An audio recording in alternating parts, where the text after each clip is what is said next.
มีดิ้นโดยวิยาแสดงออกความดิ้นรนของใจก็แสดงให้เห็นสิ่งนั้นสิ่งนี้ความมักน้อยเนี่ยสำคัญเป็นสิ่งที่ตัดความปรุงตัวตัดความห่วงใยอะไรออกได้หมดเพราะฉะนั้นพระกรรมฐานแต่ไหนจึงไม่มีห่วงหน้าห่วงหลังเลยฐานแปดสิ่งที่เลยฐานแปดไปก็คือการน้ำของมุ้งปกติ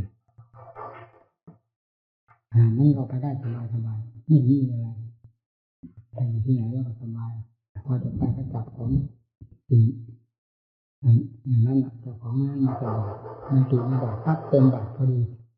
สะพายเลยเพราะฉะนั้นพระกรรมฐานเป็นบาทใหญ่บางคนก็ไม่เข้าใจว่าพระกรรมฐานเนี่ยเป็นที่นักน้อย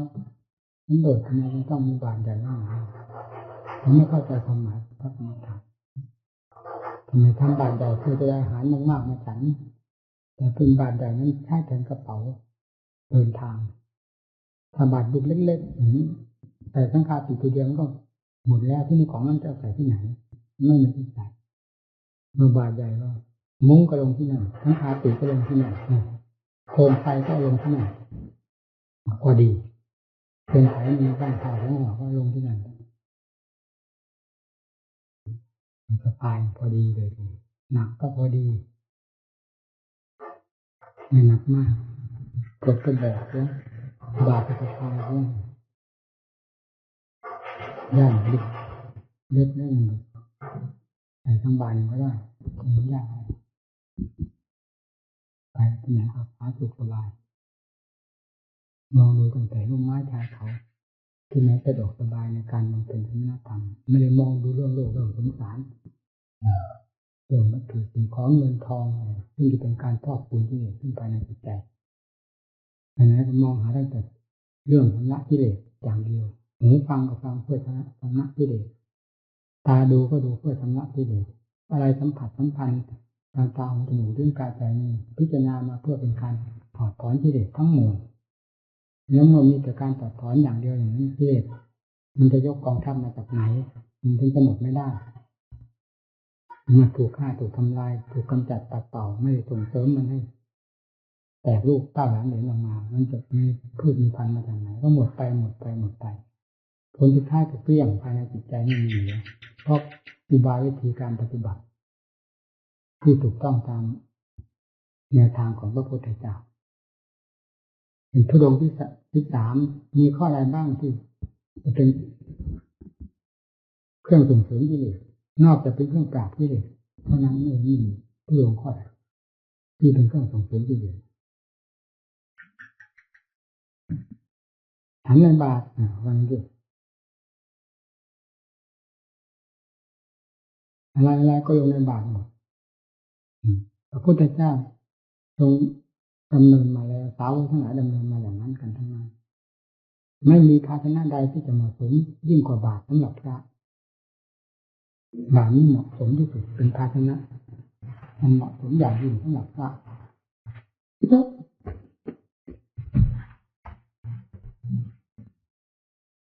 เหตุผลที่เอาของในบาตรนั่นก็เป็นเหตุผลอันหนึ่งที่เราจะได้พิจารณาเรื่องบาตรเรื่องธรรมเวลาอยู่ภายนอกอยู่ถ้วยน้ำจานนี้อาหารชนิดนั้นอาหารชนิดนี้สีเป็นอย่างหนึ่งกลิ่นเป็นอย่างหนึ่งกลิ่นเป็นอย่างหนึ่งรสเป็นอย่างหนึ่งเวลามาผสมผสานกันแล้วเป็นยังไงมาพิจารณาคลุกเคล้ากันเข้าในบาตรแล้วเป็นยังไงเทียบเราฉันเพื่อให้เกิดกิเลสไม่ให้ฉันแบบลิ้นยาท้องโตเราฉันแบบพอเป็นไปได้เท่านั้นเพราะการขบการฉันอะไรถ้าเป็นลักษณะลืมตัวนะผมดูไม่ได้นะมีเตือนเมื่อ2-3 วันนี้ก็ได้พูดจนได้ดุคนมากก็ต้องดุเพราะไม่ฟังความหมายของเราเลยเราพูดเรามีความหมายทุกอย่างจากถ้วยแต่ละช่องมาแข่งไปแล้วก็ทดกันเลยนี่อะไรตัวอะไรลืมพลังลืมไปหมดลิ้นเหยียบทำแหลกหมดไม่รู้สึกตัวเลยนั่นใครเอาตะแก้วไปสิมันเทตะแก้วก็ดื่มไปเลยทางนี่นั่นแหละการอย่างนั้นใส่ถ้วยแล้วก็ตดนั่นตดนี่ตดซ้ายตดขวาเราไม่ได้เลยเคยลืมนะพ่อแม่ครูอาจารย์มั่น หาอุบายตีหน้าผากพระโดยยกเราเป็นเหตุเป็นผลขึ้นมาในการแสดงธรรมนี่การตีหน้าผากพระองค์มันดื้อๆด้านมันนี้พระองค์มันดื้อด้านนี่องค์นั่งต่อหน้าท่านพอเช่นผ่านล่างบอกว่านี่องค์นั่นเนี่ยแล้วก็ชดอยู่ต่อหน้าต่อตาขวางตาท่านเห็นอยู่เราก็เห็นอยู่นี่ไม่คุยไม่ทำเลยก็เห็นท่านทำยังไงแล้วมาดำเนินตามนั้นเพราะได้ยินชัดเจนด้วยการตั้งใจศึกษากับท่านนี่คือผู้ท่านไม่ฉันยิงช้อนนี่ท่านชดอะไรตอนแก่ชรามาจริงๆไปไม่ได้จะทำยังไงเขาก็รู้ท่านเห็นอยู่ซ้อนที่ท่านพูดด้วยไม่ทราบมันเป็นยังไงท่านว่าถ้าดูตามธรรมดาแล้วก็ไม่น่าจะขัดมันหลักธรรมหลักที่ไหนอะไรเลยเพราะว่ากำหนดถึงหนึ่งฟันหนึ่งทดนี่ไม่ทราบเป็นมันขวางจิตทันทีทันว่านั่นเพราะฉะนั้นนี่ถึงไม่ทำขวางจิตท่านจะมั่นกับขวางจิตคนมีกิเลสทั้งหลายเป็นไงหรือว่าขวางจิตท่านจะมั่นกับมันล่องลื่นของคนมีกิเลสเป็นไงคนมีกิเลสชอบอย่างนั้นหาอะไรอร่อยเท่าไรจดตายจดหายปุ่งเฟือยมากเท่าไรจนลืมเนื้อลืมตัวนั้นชอบหนึ่งคนมีกิเลสมันต้องเป็นอย่างนั้นท่านอาจารย์มั่นท่านไม่ใช่คนประเภทนั้นเวลาพูดอะไรออกมามันเป็นที่จับใจที่สุดจึงเรายึดตามนั้นหัดของลงในบาตรเอาช้อนลงไปตักในบาตรแล้วกินเอาแบบขุนนางนี่ทางเด็กฉันแบบขุนนางไม่ใช่แบบเห็นภัยในวัฏสงสารไม่ใช่แบบเห็นภัยในที่เลยแบบส่งเสริมกิเลสแบบลืมเนื้อลืมตัวแบบขุนนางคือแบบลืมตัวแต่นี้จำได้ไม่ลืมสอนอย่างนั้นตั้งแต่บัดนั้นเราได้ยินแล้วไม่เอามาเข้าจริงปฏิบัติกับท่าน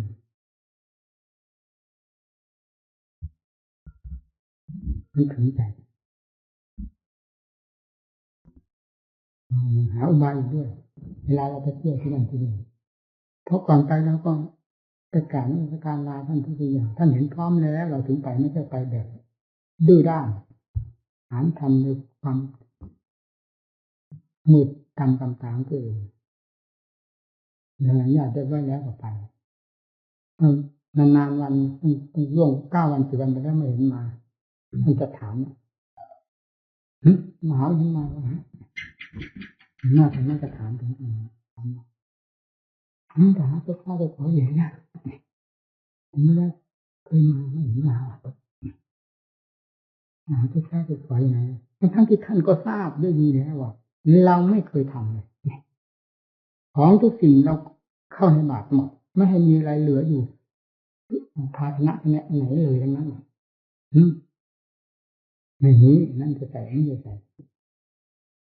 เวลาได้ใส่ในบาตรเสร็จแล้วเท่านั้นเองท่านก็เห็นชัดๆนั่งไม่ห่างไกลกันแล้วอยู่กับท่านมากี่ปีจะไม่ชัดได้ไงตาขนาดท่านกันมั่นใจขนาดท่านกันมั่นทำไมจะไม่ดูแต่เห็นได้ท่านไม่พูดอย่างนั้นหาตัวเจ้าตัวขออย่างไรล่ะไปหน้าผากตรงนั้นต้องเรียนรู้แต่เราไม่ทำมันมีความจงรักภักดีต่อท่านขนาดไหนท่านทราบ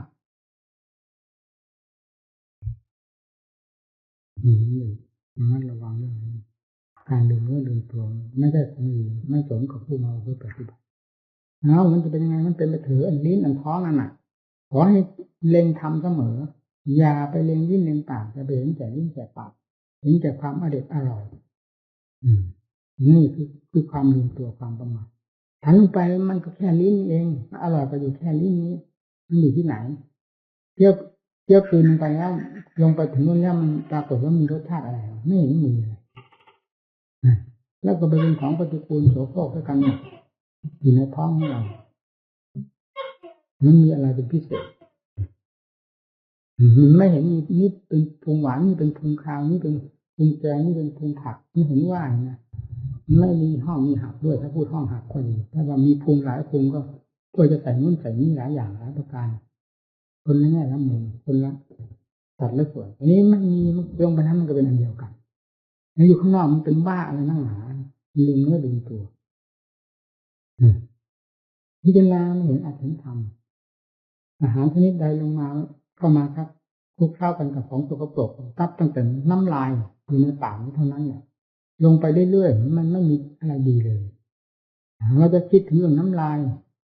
เนี่ยมันก็จะคืนไม่ลงใช่ไหมนี้เราไม่ได้คิดมันคลุกเคล้ากันกับอาหารนี่เราก็ไม่คิดถือว่าเป็นความอร่อยถ้ามีน้ำลายมีน้ำลายไม่อร่อยไปเสียแน่ทำมาอยู่ข้างนอกแล้วเอาเข้ามาอยู่ในบาทนั้นซึ่งไม่มีอะไรสกปรกเลยมาถึงจะเป็นบ้าตื่นไปอย่างนั้นต้องฝึกต้องดับจิตไม่ได้ไม่ดับไม่ได้นะเอาให้แข็งแกร่งเถอะเราอย่าไปอารมณ์ตามมันนะเคยอารมณ์ตามมันมาพอแล้วไม่ใช่เคยอารมณ์ตามมันนะไม่อนุโลมคือคล้อยตามมันหลงตามมันมานานแล้วถ้าอารมณ์ตามมันก็แบบเรามีดีกรีอยู่แล้วนี่เหมือนมาขอทีนี้ขอนี้ก็แบ่งให้มันบ้างเรามันใหญ่กว่ามันแล้วนี่เรียกว่าอารมณ์นี่ไม่อารมณ์ถูกโจงจมูกขาดหนึ่งถ้าว่าเป็นแบบจูงสัตว์พาหนะกิเลสจูงคนผมตระหนักในธรรมเสมอผู้ปฏิบัติมีอะไรก็วาดมันลงไปแล้วมันเรียบพูดไปเลยฉันพอยังชีวิตที่เป็นไปเท่านั้นมุ่งอะไรพอฉันเมื่อวานนะกับวันนี้มันต่างกันอะไรมันก็เท่าเดิมฉันมาแล้วตั้งแต่วันบวชกินมาแล้วตั้งแต่วันเกิดอาหารชนิดใดชนิดใดก็เคยผ่านคือหาประสาทเข้าไปในท้องในปากผ่านออกไปทุกสิ่งทุกอย่างมันอะไรมันวิเศษวิโสถ้าไม่มีทำให้วิเศษสิ่งนี้มันวิเศษเป็นไม่ได้มันก็เหมือนกับโลกทั่วไปที่เขารับทานกันเราคิดอย่างนั้นอะไรที่จะเป็นสาระคุณจากการปฏิบัติจากการกดกันฉันให้นำมาพินิจพิจารณาไม่ลืมตัวในเวลาหนึ่งก็ไม่ลืมตัวในเวลาหนึ่งในเวลาขบฉันถูกรถเหยียบย่ำทำลายแล้วจนแหลกไม่มีอะไรเหลือเลยอย่างนี้ก็ไม่ได้เรื่องธาตุเรื่องขันธ์เรื่องความอยากมันเป็นของมันอย่างนั้นขณะที่ธาตุขันธ์มันกำลังเร่งมันก็มีแล้วก็เคยเป็นแล้วขนาดฉันลงไปจนเต็มท้องหาที่บรรจุไม่ได้ทั้งปากมันยังยาสะพัดสะพือไม่มีความอิ่มพอเอาผลที่สุดเอาข้าวเปล่ามาฉันมันหวานไปเลยอีกนี่เรื่องธาตุเรื่องขันธ์เป็นแต่จิตใจเป็นหนึ่งที่ต้องบังคับมันอันนี้ก็เราก็เคยได้ทำและเคยได้พูดให้หมู่เพื่อนฟังคือเหตุที่จะดัดเจ้าของให้เห็นรู้เหตุรู้ผลรู้หนักรู้เบากันก็เพราะตอนที่ธาตุขันธ์มันกำลังรุนแรงฉันพระเจ้าไปด้วยเนี่ยพระเจ้ามันไม่ค่อยอยู่ท้องนานเนี่ยเพราะเราไม่เคยถ้าเคยก็ไม่เป็นไรอยู่โคราชถ้าช้างเป็นนักกรรมฐานอารมณ์ไปเรื่อยก็ไปอยู่ที่วัดท่าช้างฉันอะไรมันก็ไม่อิ่มมันจนกระทั่งรำคาญนะเราเลยเพราะเรามุ่งทำนี่แต่ธาตุขันธ์มันไม่สนใจกับอัดกับทำอะไรกับเราลิ้นปากไม่สนใจอัดทำอะไรกับเรามันมีแต่จะเอาท่าเดียวหันลงไปเท่าไหร่ก็ไม่พอไม่อิ่มเอาไม่อิ่มมันเป็นไงเอาฟาดมันลงไปเอามันอิ่มจนกระทั่งไม่มีใส่ปรากฏว่ามันเต็มอัดกันเลยขนาดนั้นเหมือนว่าอัดลงไปเลยแล้วมันยังไม่หยุดความหิวความอยากอันนี้อยากเอาเข้าปากมาฉันมันก็หวานไปเลยมันทำไมมันเป็นอย่างนี้มันน่ารำคาญนะแล้วออกจากนั้นก็ไปล้างบาตรกลับมาเจ็ดบาทยังไม่ได้เข้าถลกหิวข้าวอีกแล้วมันทำเป็นอย่างนี้วะนี่นะต้นเหตุจะดัดกันนะก็ให้กินมาเมื่อสักครู่นี้แท้ๆว่ะมันยังไม่ถึง30 นาทีเลยอิ่มออกมานี่มาล้างบาตรเจ็ดบาทยังไม่ได้เข้าถลกเลยทำไมถึงอยากอย่างตั้งแต่นี้ไปถึงอันมื้อเช้าของ24 ชั่วโมงมันทำไมมันเก่งนักหรือว่าลองมันจะตายจริงๆหรือไม่จริงมันจะตายมันก็จะลองมันก็6-7 วันเอาเลยสิหนิดัดมันตัดสินใจปุ๊บลงไปมันตายแล้วตายนั่นช่วง7 วันนี้มันจะตายเพราะไม่กินข้าวให้ผมจะทีวัน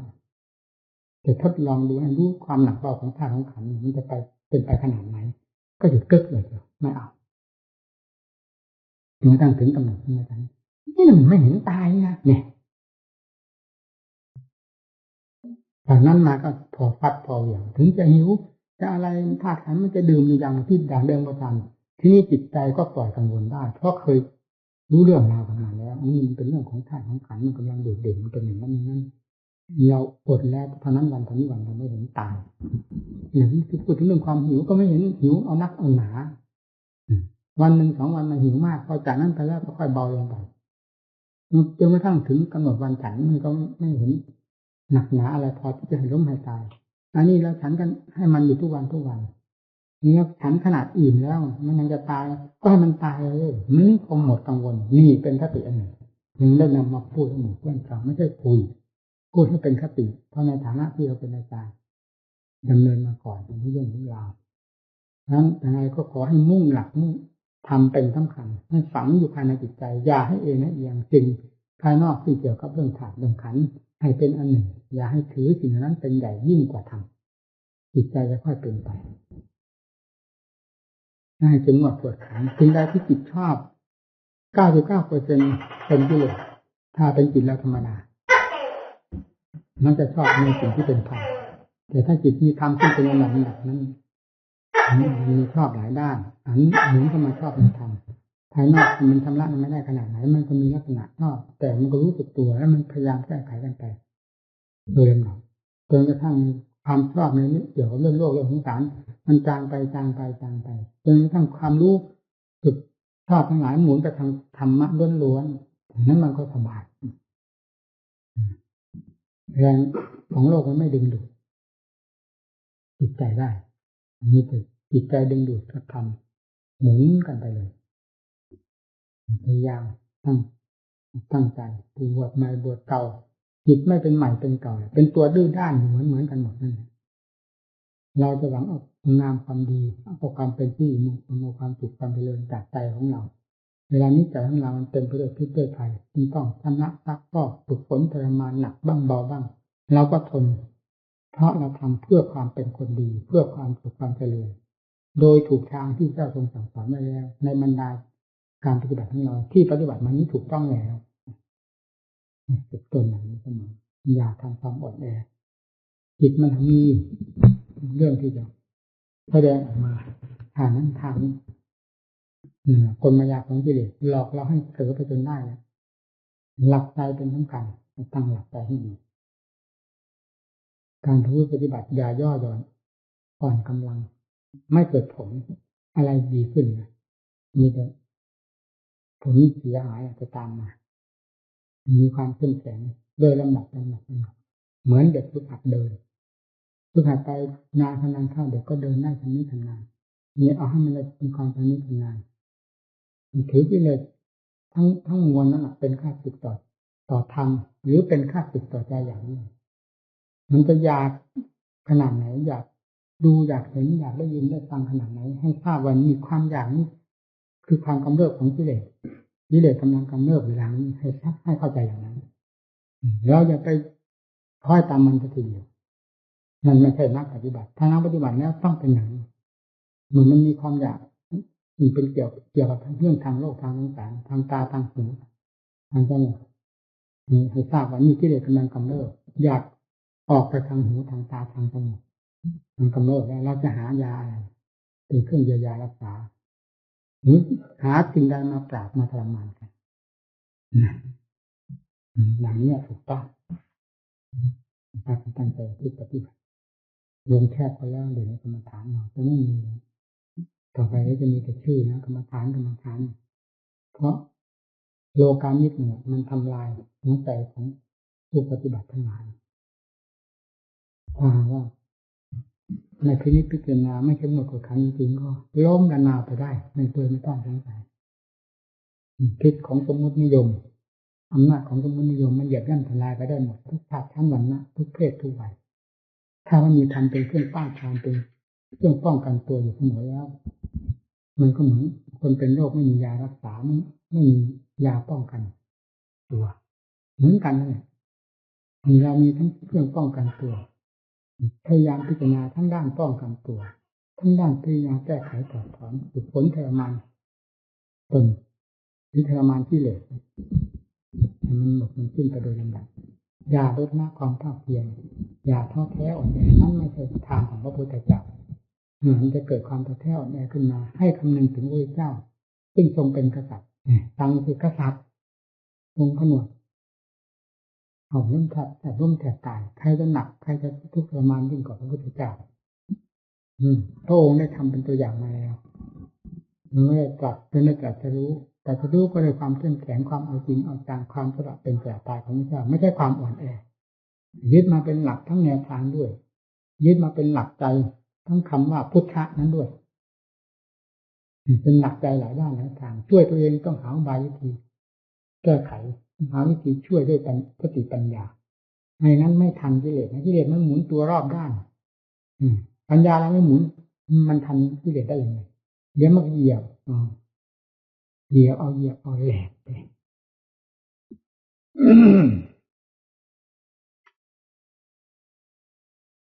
ใจสิ่งมีสิ่งเป็นพิษเป็นภัยฝังจมอยู่ภายในตัวแล้วมันจะหาความสุขไม่ได้เราอยากเข้าใจว่าเราจะมีความสุขเพราะอยู่สถานที่นั้นอยู่สถานที่เพราะอาหารประเภทนั้นเพราะปัจจัยทายทานประเภทนี้ที่มาพอกพูนส่งเสริมมีความสุขความสบายอย่าเข้าใจอย่างนั้นเป็นความเข้าใจผิด100%หันหลังให้ท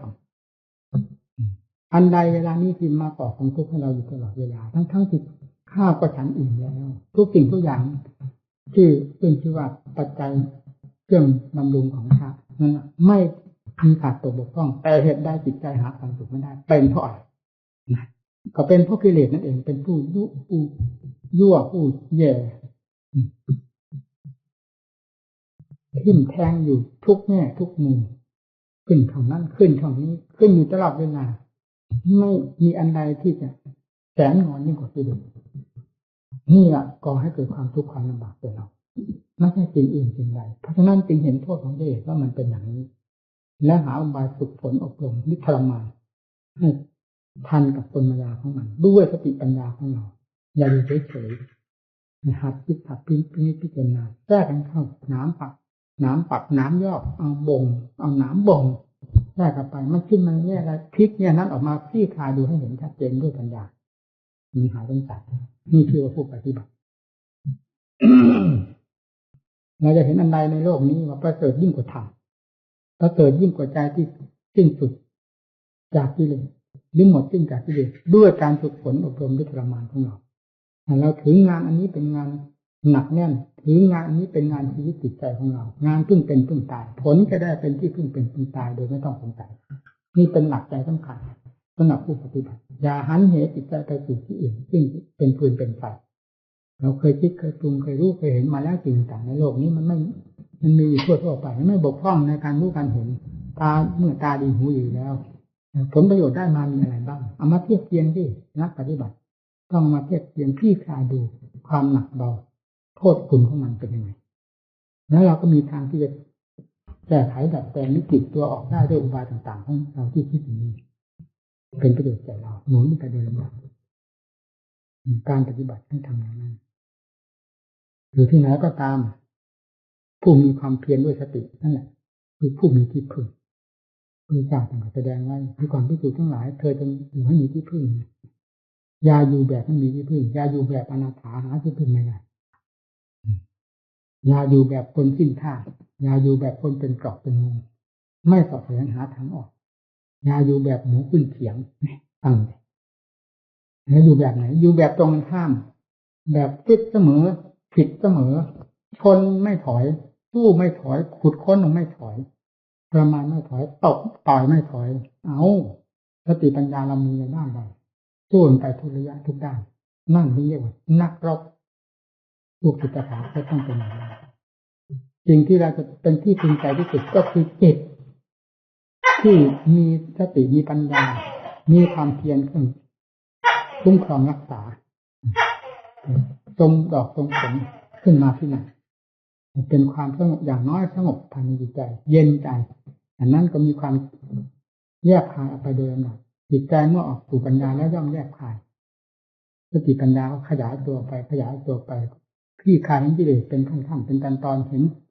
ทุกแง่ทุกมุมไปโดยลำดับจนกระทั่งผ่านพ้นไปได้ด้วยอำนาจของสติปัญญามีความเปลี่ยนมาเครื่องหนุนหลังจนติดชินปาก พูดชินปากฟังชินหูแต่ใจมันด้านมันถึงไม่ซึ้งในสมุทัยสมุทัยคืออะไรก็คือหอกคือเหลาทิ่มแทงหัวใจเรานั่นแหละถ้าเราพิจารณาอย่างนี้เราก็เห็นโทษของสมุทัยหรือว่าแดนเกิดขึ้นแห่งทุกข์ลึกธรรมชาติที่ผลิตทุกข์ขึ้นมาที่ใจนั่นแหละมีสติอยู่ถ้าสิ่งกำลังไม่พอมันก็เป็นเหตุที่จะได้รู้ว่ากำลังไม่พอนี่ก็คือจิตจะแยกไปหามันขอให้รู้เรื่องของมันเพราะมันกำลังมากกว่าเราแต่ที่จะแยกไปก็เพราะเป็นอำนาจของสติไม่พอการแยกออกไปของจิตเมื่อไปเจอสิ่งที่มันแยกออกไปแล้วเจอด้วยความสำคัญของตัวเองนะส่วนรูปเสียงกลิ่นรสที่จะเป็นสิ่งที่จะสัมผัสทางตาทางหูมันอยู่ไหนก็ไม่รู้แต่ธรรมารมณ์นี่มันเรียกภาพอย่างนี้เจอแล้วแก้ไม่ตกแก้ว่ากำลังไม่พอที่จะคิดออกไปนี้กำลังสติไม่พอมันจึงคิดไปได้นะให้อยู่ด้วยความภาคภูมิใจเวลามาพิจารณาถึงเรื่องความเพียรเจ้าของให้เราภาคภูมิใจพยายามระมัดระวังรักษาเหมือนเวลานี้เราเป็นนักโทษที่เดียวถูกกิเลสเหยียบย่ำทำลายถูกกิเลสข่มเห็นทุกด้านทุกทางไม่มีการสถานที่เวลาอิริยาบถมันอยู่ในหัวใจคิดให้ถึงใจนะผู้ปฏิบัติต้องคิดถึงนี้ให้ถึงใจเสมอจะไปทำใจจิตจางๆเฉยๆเมื่อแต่กับสิ่งนี้ก็เท่ากับเปิดทางให้มันเข้ามาเอาหมดนั่นสมบัติทุกคนจะได้สมมติผลนิพพานเพิ่มกันจากสมาธิขึ้นไปก็จะไม่มีอะไรเกิดขึ้นได้เพราะสิ่งนี้มันร้อนมันเข้าที่ตรงไหนมันเผาที่ตรงนั้นเหมือนกับแดดร้อนไฟร้อนเผาตรงไหนแหลกไปหมดไม่ละลายไม่สดไม่แห้งแม้แต่เหล็กมันละลายได้เพราะอำนาจของความร้อนจิตก็เป็นอย่างนั้นเหมือนกันต้องรับความร้อนจิตหายสิ่งที่จะเกิดขึ้นภายในจิตเกิดไม่ได้กิเลสนี่เป็นเหมือนไฟเราเผาผลาญอยู่ตลอดเวลาถ้าจะของเผลอน่าระมัดระวังมันต้องให้ถือว่าเรานี่แหละผู้หนึ่งว่านั่นเองที่จะเป็นผู้สามารถที่จะเพื่อทุนมรรคผลนิพพานไว้ได้พระพุทธเจ้าประทานทำไว้ด้วยพระเมตตาสุดส่วนแต่โลกเลื่อยมาจนถึงบัดนี้ผู้สนองพระเมตตาของพระพุทธเจ้าได้ก็คือผู้ปฏิบัติดีปฏิบัติชอบผู้ปฏิบัติโนอุชุญาณสามิจิปฏิบัติโนสำหรับนักบวชเรานี่คือเทิดทูนสมบัติของพระพุทธเจ้าไม่ได้เมื่อเทิดทูนในฝ่ายจิตนี้ได้แล้วผลไม่ต้องพูดจะต้องตามมาตามสายเหตุนี้ไม่หนีจากนี้ไปได้ในโลกธรรมสูตรตั้งท่านแสดงไว้ในมุตโตไทยนั่นก็ท่านแสดงเอาโลกธรรมสูตรมาแสดงแต่ท่านแสดงในภาคปฏิบัติเพราะฉะนั้นจนถึงใจมาเขียนก็ไม่ก็เท่าไหร่นะมาเขียนแรกก็เลยทำให้รสชาติเบาลงไปอาการหนึ่งก็ขึ้นอยู่กับผู้เขียนมีความลึกตื้นหนาบางขนาดไหนในทางความรู้ความฉลาดถึงจะนำออกมาจากปากต่อคำท่านมาเขียนใจมันก็ไม่ได้เป็นอย่างใจของท่านเพราะฉะนั้นเนื้อธรรมมันถึงอ่อนลงไปโดยลำดับนะครับในโลกธรรมสูตรที่แสดงไว้ว่าโลกธรรมเป็นของมีอยู่ในโลกมาดั้งเดิมไม่ใช่ของใหม่เป็นของเก่ามาแล้วไม่ควรตื่นไม่ควรไปตื่นเต้นเหิมกับใหม่ทั้งดีทั้งชั่วเป็นของมีอยู่แล้วดั้งเดิมสอนในโลกธรรมสูตรผมดูไม่มีคำแปลแต่เข้าใจเพราะมันเกี่ยวกับบาลีที่เคยแปลมาแล้วพออ่านไปมันเข้าใจไปตามกันแล้วอย่าเอาใครเป็นแบบเป็นฉบับ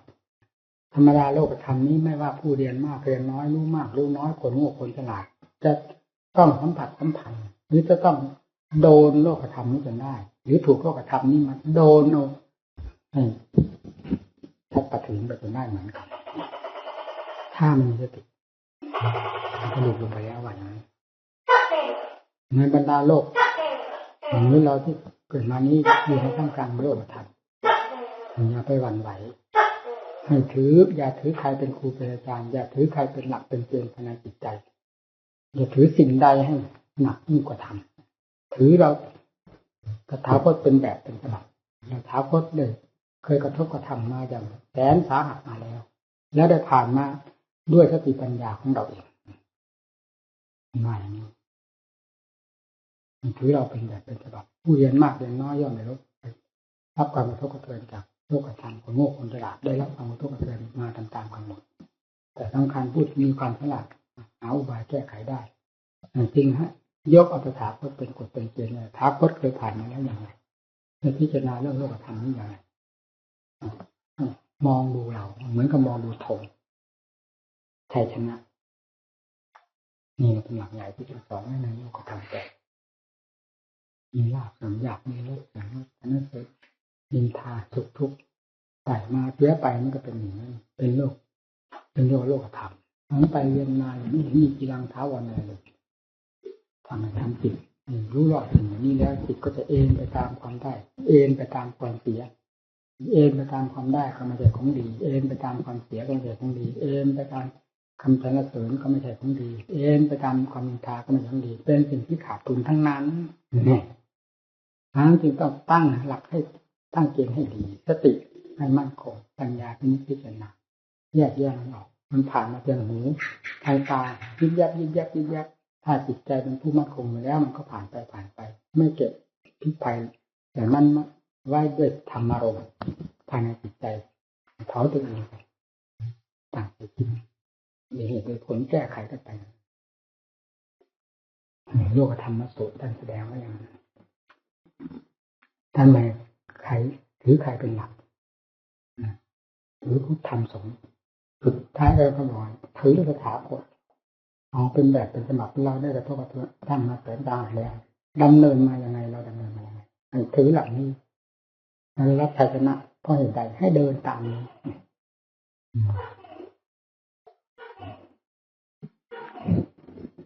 อย่าหวั่นอย่าไหวพุทธังธรรมังสังฆังสามิให้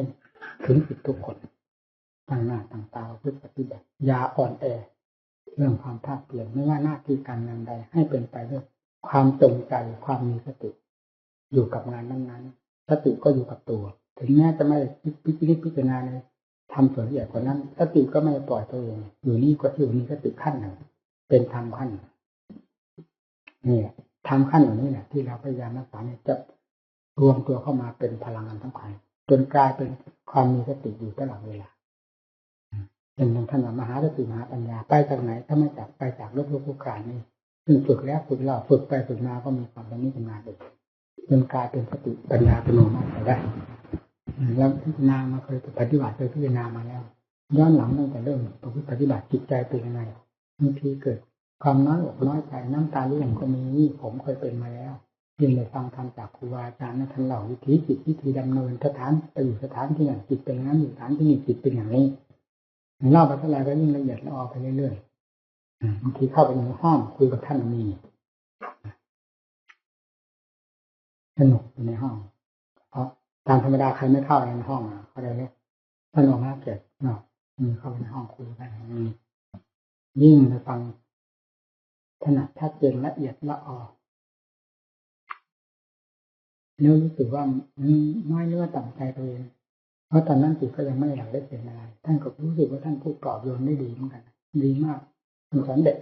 มากเพราะท่านรู้หัวใจเราเนี่ยถ้าเรามีความเชื่อความมีสายต่อท่านมากขนาดไหนมีความมุ่งมั่นต่อมรรคผลนิพพานมากขนาดไหนท่านก็รู้เรามุ่งมั่นจริงๆความเลื่อมใสต่อท่านเราเลื่อมใสจริงตามเต็มสติกำลังภูมิจิตของเราที่เป็นอยู่ในขั้นนั้นมันมีผู้คานแต่มันก็มีความเลื่อมใสไม่ล้มลุกความมุ่งมั่นต่อมรรคผลนิพพานไม่ล้มท่านก็คงเห็นที่ไม่พูดตอบอยู่อ้าวท่านการปฏิบัติที่แรกมันต้องมีเรื่องผู้คานแต่ความพยายามเป็นของสำคัญนะจะให้เกิดความนี้เป็นงานไปได้เพราะความพยายามไม่หยุดไม่ถอยเรื่องงานไปเล่าเรื่องของท่านไปเรื่อย จนกระทั่งถึงวิมุตติหลุดพ้นเล่าให้ฟังอย่างละเอียดละออทีเดียวอย่างที่เขียนนั่นเองจิตมันหมุนติ้วเรื่อยกันว่าเขียนตามนั่นแหละแล้วเกิดความมหัศจรรย์มันอยู่ต้นไม้ต้นเดียวแต่เราลืมว่าต้นไม้ต้นนั้นเป็นต้นอะไรท่านอาจจะเล่าให้ฟังชื่อของต้นไม้แต่เรามันรู้สึกว่าตอนนี้ไม่ปรากฏไม่จำได้เลยว่าท่านได้เล่าให้ฟังแต่เราจำไม่ได้อย่างนี้ยังไม่ปรากฏเลยหากอยู่ไม้ต้นเดียวทางวันท่านเคยภาวนาที่นั่นมันอยู่นี้เป็นลักษณะที่ว่าเป็นกลางหินด่างหินพลานหินด่างทางวันท่านนั่งภาวนาเพราะไม้ต้นนั้นร่มดีเย็นร่มหนาและอยู่ต้นเดียวพื้นที่ก็เหมาะสมด้วยกลางคืนก็ไปภาวนาที่นั่นสบายพิจารณาเรื่องวิชานี่แหละเนี่ยสุดท้ายมันต้องลงไปหาวิชาปัจจัยเนี่ยไม่ไปที่อื่นเพราะนี้เป็นรากเหง้าของกิเลสทั้งมวลมารวมตัวอยู่เนี่ยผู้พิจารณาทำทั้งหลายเมื่อวาระสุดท้ายจะต้องเข้าถึงอวิชชาปัจจยาโดยหลักธรรมชาติจะหนีไปไม่พ้นเพราะไล่เข้าไปตะล่อมเข้าไป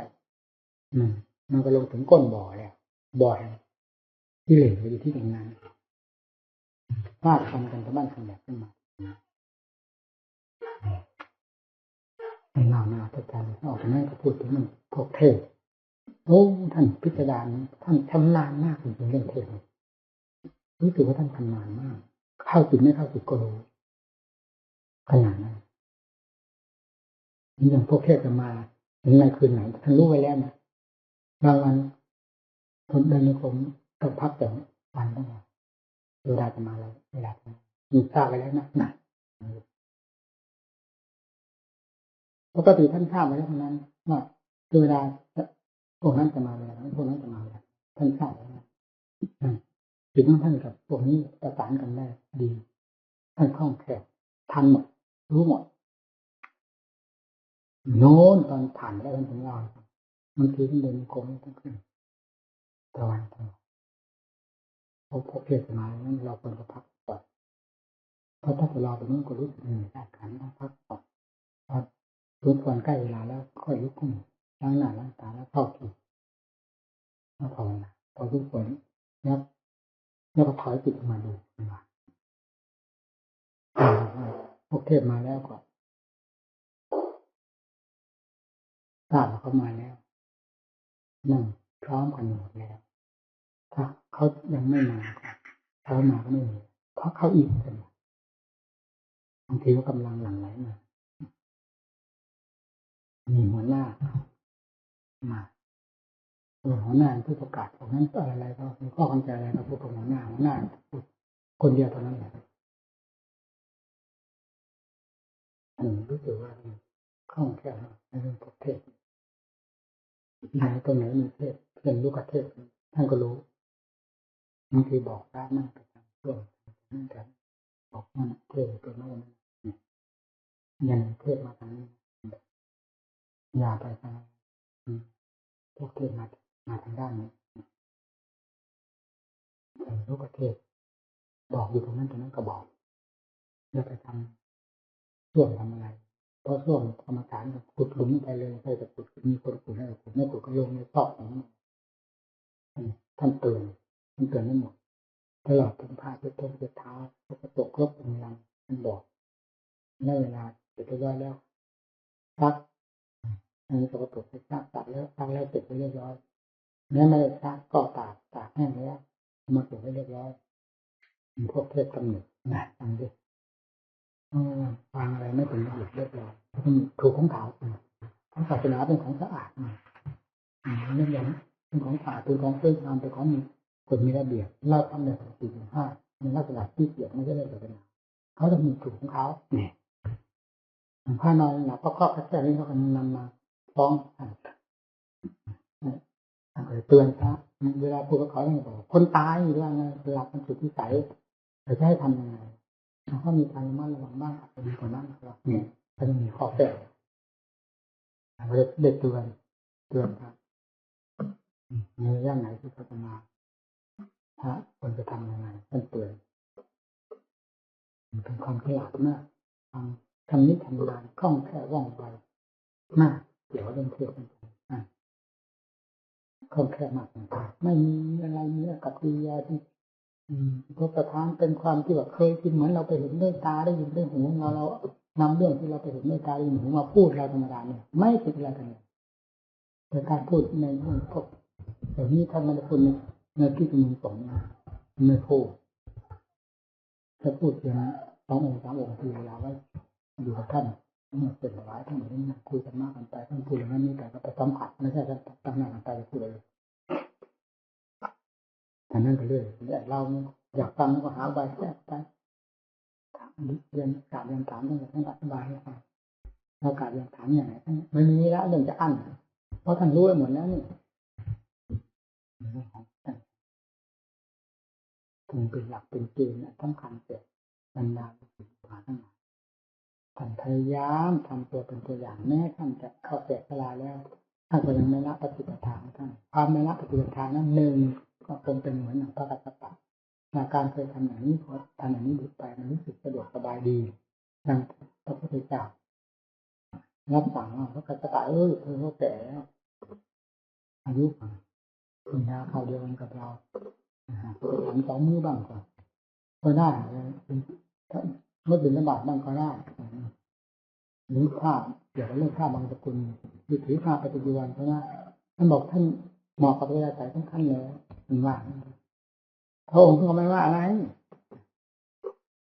ท่านรับสั่งว่าอะไรกับอีกไม่ค้านเพราะมันเหมาะกับเวลาใส่แต่ฉะนั้นท่านจะมั่นหนึ่งเป็นความเหมาะเวลาใส่ของท่านที่ท่านเป็นคนนิสัยเด็ดเดี่ยวเคร่งครัดอาถรรพ์มาดั้งเดิมนอกจากนั้นมันมีผู้ศึกษาเข้ามาเกี่ยวข้องมากผู้ศึกษาคอยยึดเอาทางต่างๆไปข้างมันมีอยู่เยอะท่านเป็นงวดตรวจขันนี้ที่สุดท่านเจ็บแค่ได้เกี่ยวจะเอาน้ำมะพร้าวไปฉันท่านกลางคืนท่านยังไม่ยอมฉันพยัญชนะอยากให้ท่านฉันเพราะมันเรื่องอะไรของท่านเวลาท่านว่างมาโอ้โหเจ็บหนักความหมายก็มีแล้วมันทำให้ฉันเห็นฉันทำไมฉันเอาข้าวมันไม่ตายแล้วก็จะฉันมันจะตายเห็นเหนื่อยเพลียเห็นเจ็บเป็นจะตายพอที่จะฉันน้ำมะพร้าวผู้ที่คอยจะยึดเอากินต่ำๆแบบของทิ้งท่านขนาดนั้นท่านยังไม่ละความสงสารมันต้องดัดบิณฑบาตเข้าถึงหมู่บ้านไม่ได้เขาก็มาดักแต่การทาง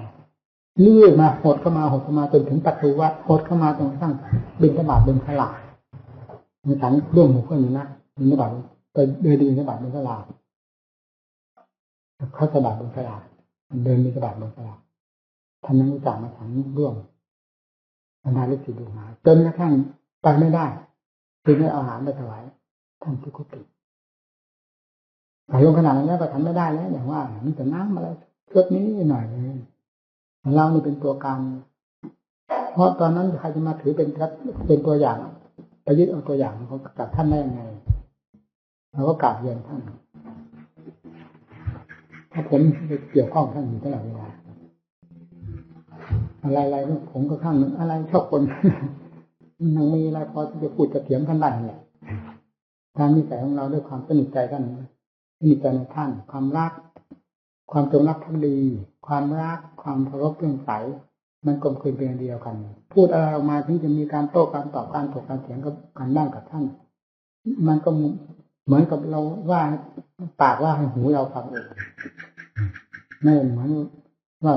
ปากเราพูดออกไปเพื่อหูคนอื่นฟังมีพูดกับท่านอาจารย์นั่นก็มีลักษณะอย่างนั้นถึงท่านว่าให้เราว่าไงก็เหมือนกับท่านว่าให้หูท่านฟังเราไม่ถือไม่สนใจเพราะหลักใหญ่ของเรามุ่งมันมีอยู่โน่นมันไม่ยึดอะไรเป็นอารมณ์ที่ท่านจะดุขนาดไหนโอ้ดุมากดุผมเดี๋ยวไม่ต้องหารกันฉันเพราะผมก็อยากท่านฉันบางทีคือให้ท่านฉันวิธีนั้นให้ท่านฉันวิธีนี้เราก็ทราบแล้วตั้งแต่เรื่องน้ำมะพร้าวแต่เราก็รีบกราบเรียนท่านทุกอย่างใครจะมาถือตัวอย่างท่านใจนี่มันก็เทวทัตเอานี่เลยก็มี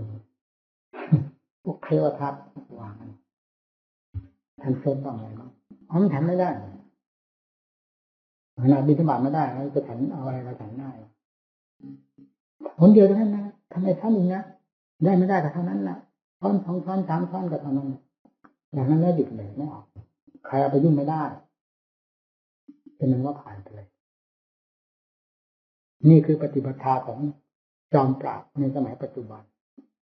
ปฏิปทาของท่านผู้วิเศษท่านไม่ละลวดลายไม่ทิ้งลวดลายของท่านเราเป็นลูกศิษย์ครูบาอาจารย์ที่มีครูสอนให้พยายามทำความเด็ดเดี่ยวอาหารต่อตัวเองเสมออยากให้สิ่งใดแซงหน้าทำไปได้ให้ทำแซงสิ่งทั้งหลายไปเสมอคือว่ากิเลสแล้วพยายามให้ทำแซงอย่าให้กิเลสแซง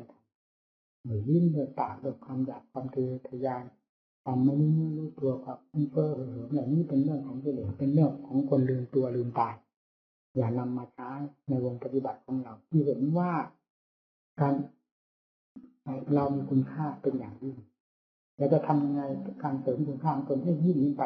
ทำไม่ดำเนินด้วยการปฏิบัติปฏิบัติที่เดียวอาหารต่อสู้กับกิเลสผู้ยะไปแล้วไม่เรียกว่าเป็นผู้ต้องการทำขั้นสูงหรือผู้ต้องการหวังความเป็นที่มงคลความนิยมมันสุดความเป็นหลักฐานแต่ของตนพยายามแล้วผลนิพพานคอยอยู่เสมออยู่ที่ใจนี่เราจะไปคิดหลักการที่หนึ่งสถานที่หนึ่งพระพุทธเจ้าไปนิพพานนานแล้วได้2,500 ปีนิพพานเมืองอินเดียกุสินาราอันนั้นเป็นการเป็นสถานที่เป็นสมมติอันหนึ่งเนี่ยมรรคผลนิพพานท่านพระสาวกทั้งหลายบรรลุพระพุทธเจ้าทรงนามพระพุทธเจ้าตรัสรู้สาวกทั้งหลายบรรลุธรรมอยู่ที่นั่นที่นี่ตั้งแต่สมัยนั้นถึงนี้นั่นก็เป็นการเป็นสถานที่หลักใหญ่จริงๆบรรลุเพราะอะไรตรัสรู้เพราะอะไรเพราะมัชฌิมาปฏิปทาพระพุทธเจ้ากับมัชฌิมาปฏิปทาในหลักธรรมชาติที่เหมาะสมควรตรัสรู้ทำได้ก็ตรัสรู้ได้ด้วยมัชฌิมาในหลักธรรมชาติบรรดาพระสงฆ์สาวกที่ยินดีฟังจากพระพุทธเจ้าแสดงโดยความเป็นจอมปราบเนี้ยยิ่งจะเอาแต่เนื้อมาแสดงเท่านั้นผู้ฟังก็ฟังแต่เนื้อด้วยความสนใจแค่ทำเป็นอย่างนี้เพราะฉะนั้นความรู้แจ้งของสิ่งปรากฏขึ้นไม่นานเพราะความทุ่มเทกำลังทุกส่วนเพื่อทำเท่านั้นไม่ได้มีอะไรที่จะไหลแทรกเข้ามาเป็นของจอมปลอมเห็นในประวัติสาวประวัติก็ดีพระประวัติพระเจ้าก็ดีออกมาจากสกุลใดบ้างปัญญาไทยทามหาสัตว์ไม่ทราบว่ากี่องค์เศรษฐีกุดุมพีไม่ทราบว่าเท่าจำนวนเท่าไหร่ออกข้าประชาชนคนธรรมดาแล้วเหตุใดเวลาฟังธรรมของพระพุทธเจ้าได้บรรลุธรรมความบรรลุเหล่านั้นน่ะเพราะอะไรก็คือเพราะมัชฌิมาปฏิปทานั้นไม่ใช่เพราะการนั้นสถานที่นี้การเป็นนั่นเป็นการต่างหากสถานที่เป็นสถานที่ต่างหากแต่มัชฌิมาปฏิปทานี้อยู่กับหัวใจเราทุกคนกิเลสอยู่ที่ใจแก่ลงที่นี่มัชฌิมาปฏิปทาเอาให้เข้มแข็งตามหลักที่เจ้าทรงสอนไว้แล้วยังเอาแต่ปรินิพพานก็ได้รับสั่งไว้อย่างถูกต้องตายตัวแล้วไม่มีข้อใดที่จะค้านได้แม้แต่น้อยนั่น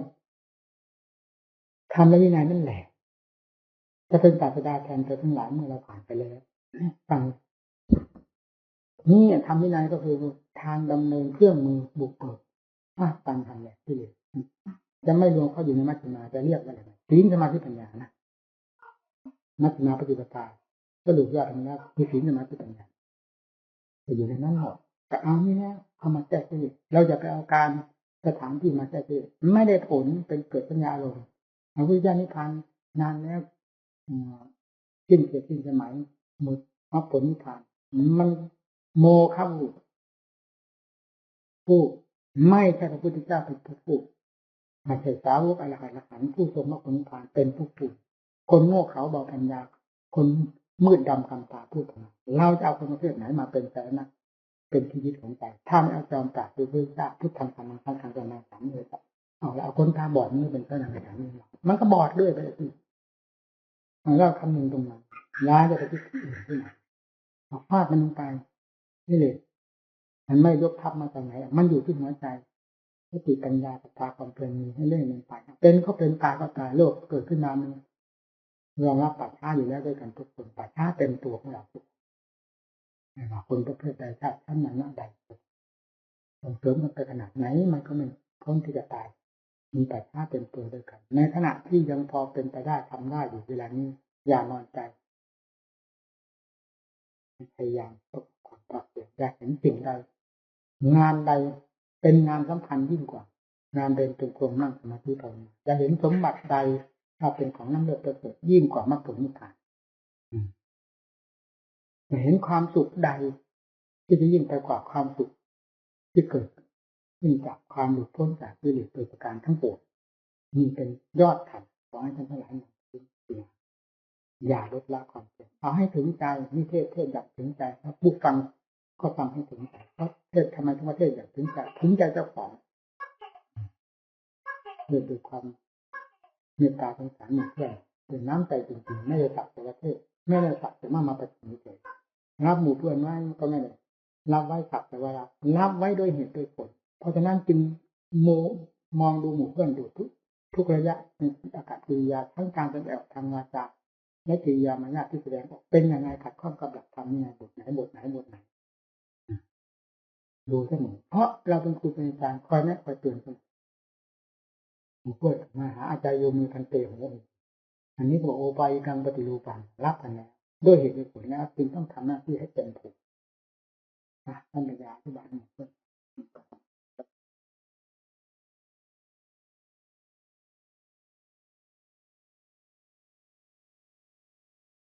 ฐานะของใจที่จะรับสิ่งนั้นมาเป็นความสุขให้แก่ตนได้นอกจากเรื่องของนามธรรม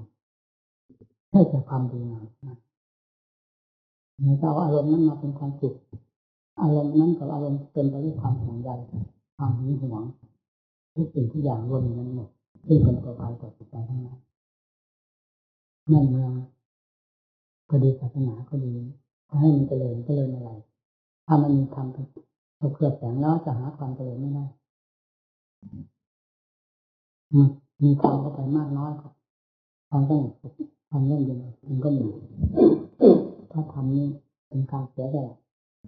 มองดูท่านดูเราสม่ำเสมอนี่เป็นคนด้วยกันเทียบเทียมกันได้ทุกสัดทุกส่วนมีความเสมอภาคกันด้วยความเป็นมนุษย์นั่นก็เห็นใจกันคนเรามีความเมตตาสงสารถึงกันได้ถ้ามีธรรมถ้ามีธรรมที่อย่างเดียวเท่านั้นอะไรก็ไม่ดีเท่าเราทั้งที่เรามันเลวยิ่งกว่าเราเกิดสันเมาอารมณ์เจ้าของว่าดีเท่านั้นเองนะครับธรรมเป็นของจำเป็นมากธรรมมีอยู่ในผู้ใดบ้านใดเมืองใดสังคมใดเย็น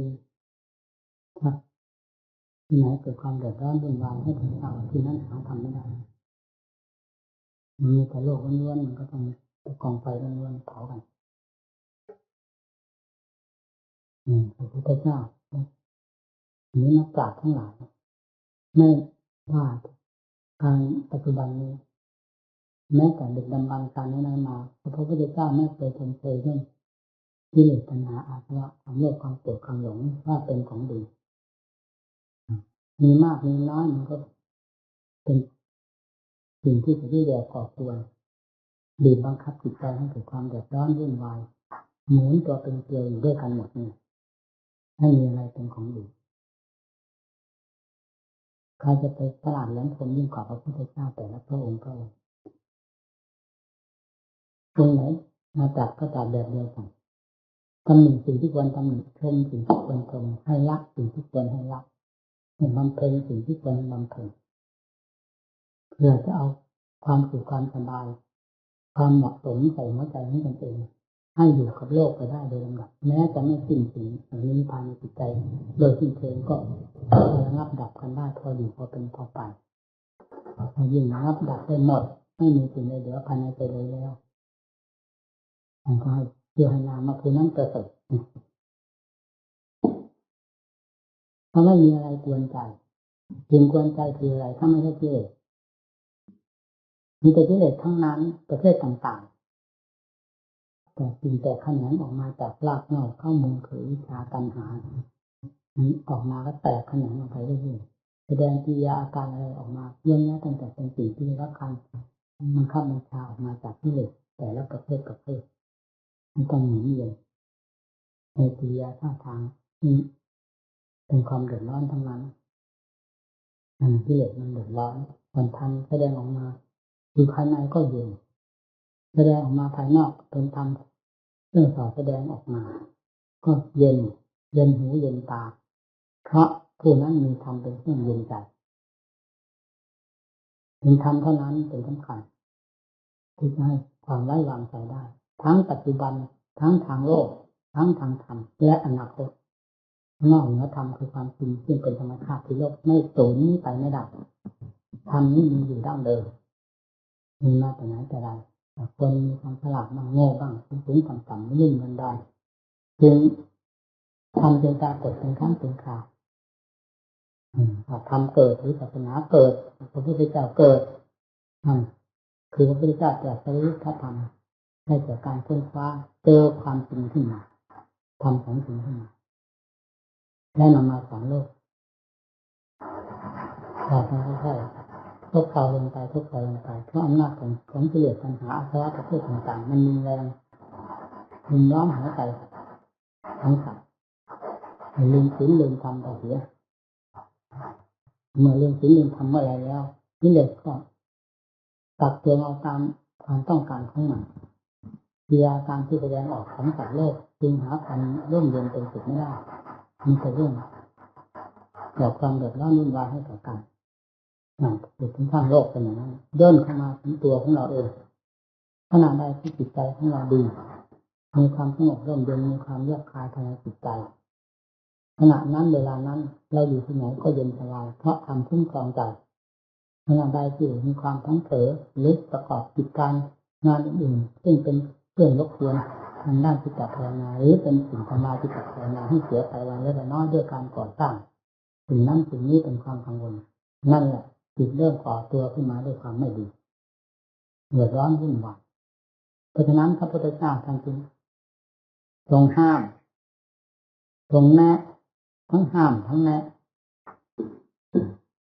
กิจการงานใดที่เป็นข้าศึกต่อจิตภาวนาให้พึงระมัดระวังเช่นผู้ฝึกหัดอบรมภาวนายังไม่มีหลักมีเกณฑ์อย่าพึงไปอยู่สถานที่เป็นวัดที่ท่านกำลังซ่อมแซมหรือกำลังก่อสร้างอย่าชอบทำนั้นสร้างนั้นสร้างนี้อย่าไปอยู่ในสถานที่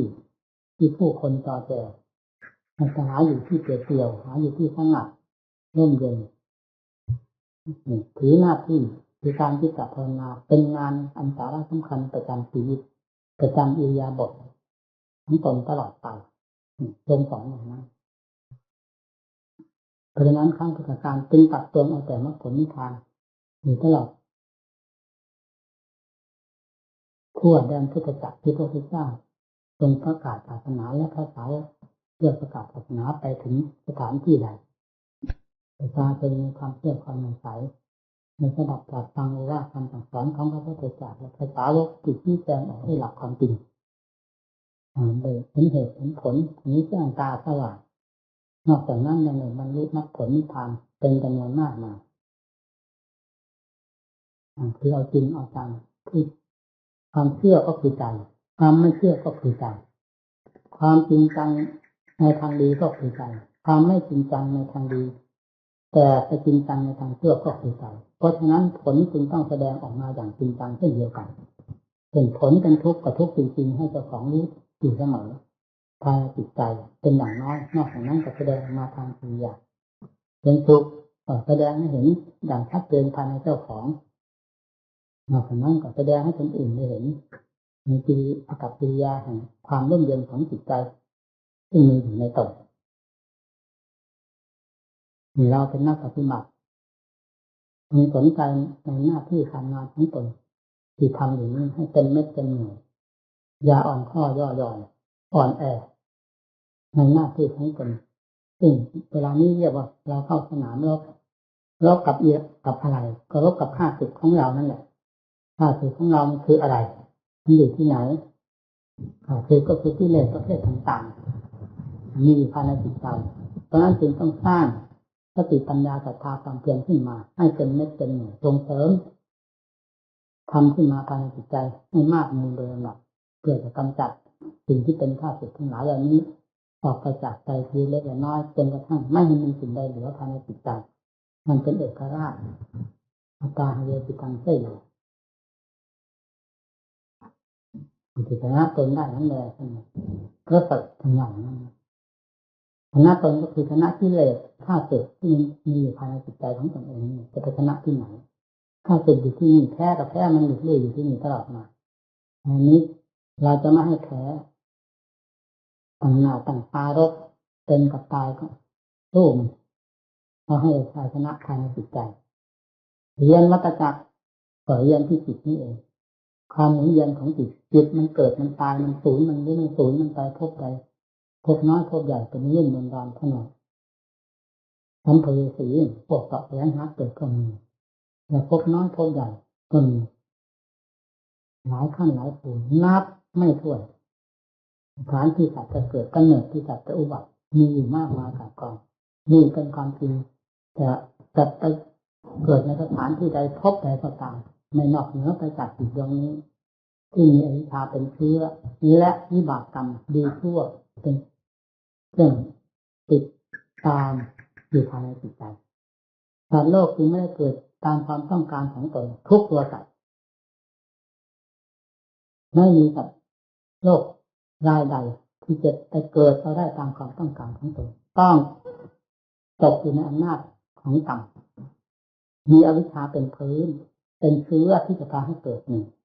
มีวิบากกรรมเป็นสิ่งที่จะพาให้เสวยคือวิบากกรรมดีชั่วเป็นสิ่งที่จะพาให้ไปเกิดในกำเนิดนั้นๆแล้วได้เสวยสุขเสวยทุกข์ตามหน้าที่กรรมดีชั่วของตน อย่างนี้ใครจะมีอำนาจพอที่จะบังคับบัญชาทุกสิ่งทุกอย่างไว้แล้วจะเกิดเดินทางตนเองได้การตายด้วยการถูกจองจำไปเพราะอำนาจแห่งกรรมนั้นมันผิดกันอะไรกับผู้ต้องหาที่ถูกจองจำหรือนักโทษที่ถูกคุมขังในเรือนจำล่ะนั่นเองผิดกันอะไรเราต้องคิดสิ่งเหล่านี้เข้ามาเทียบเทียงเพื่อจะเห็นเหตุเห็นผลเห็นโทษเห็นคุณกันอย่างจริงจังแล้วจะได้ทุ่มความภาคเพียรลงให้เป็นไม่เป็นวันนี้อยู่นะ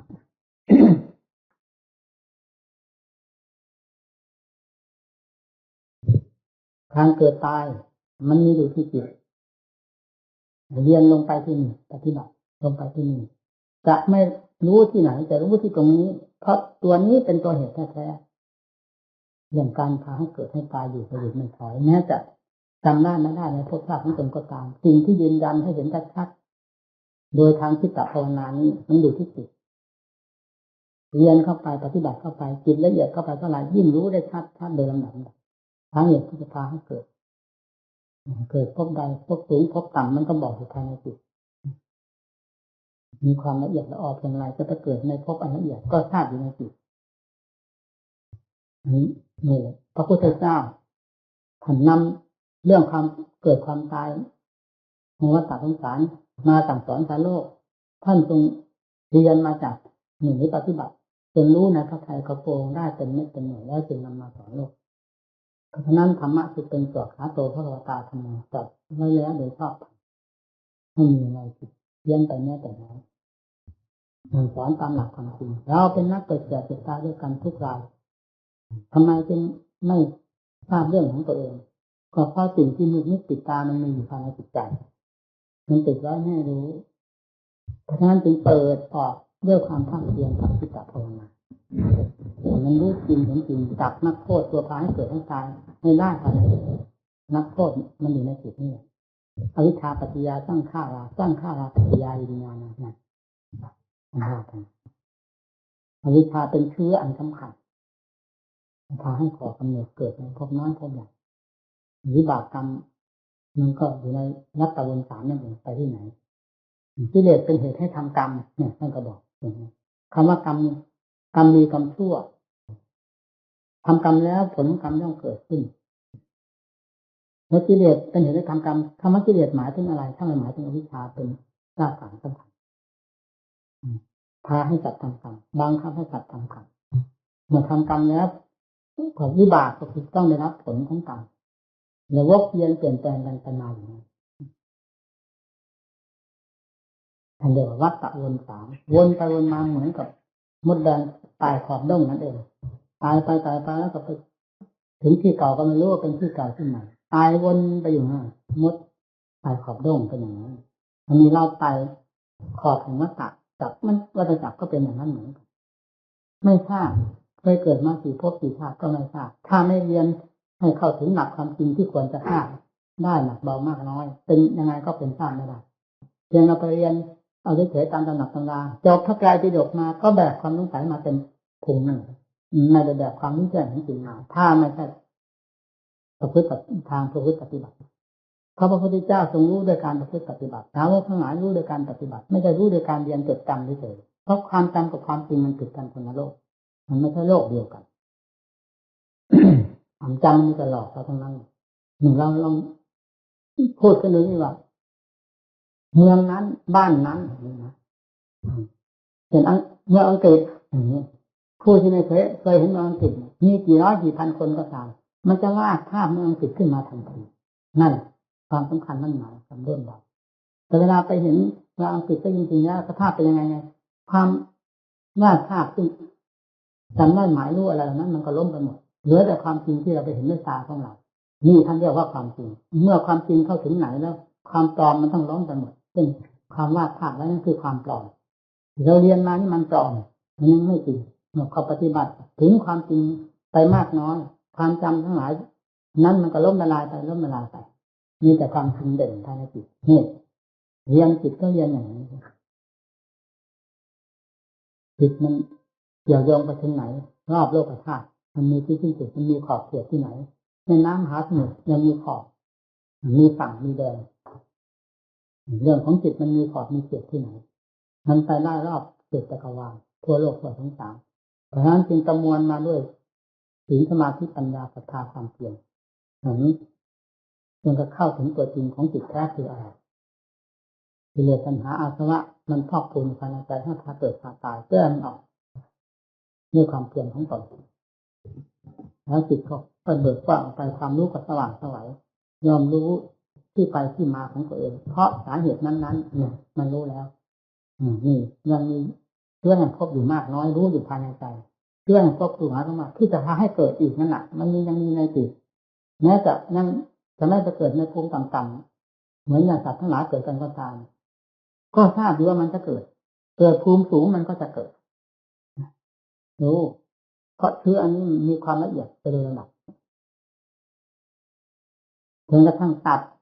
ออกจากจิตใจหมดไม่มีสิ่งใดเหลือเลยแล้วขาดสะบั้นหนังสัจจังจิตไม่มีเงื่อนต่อ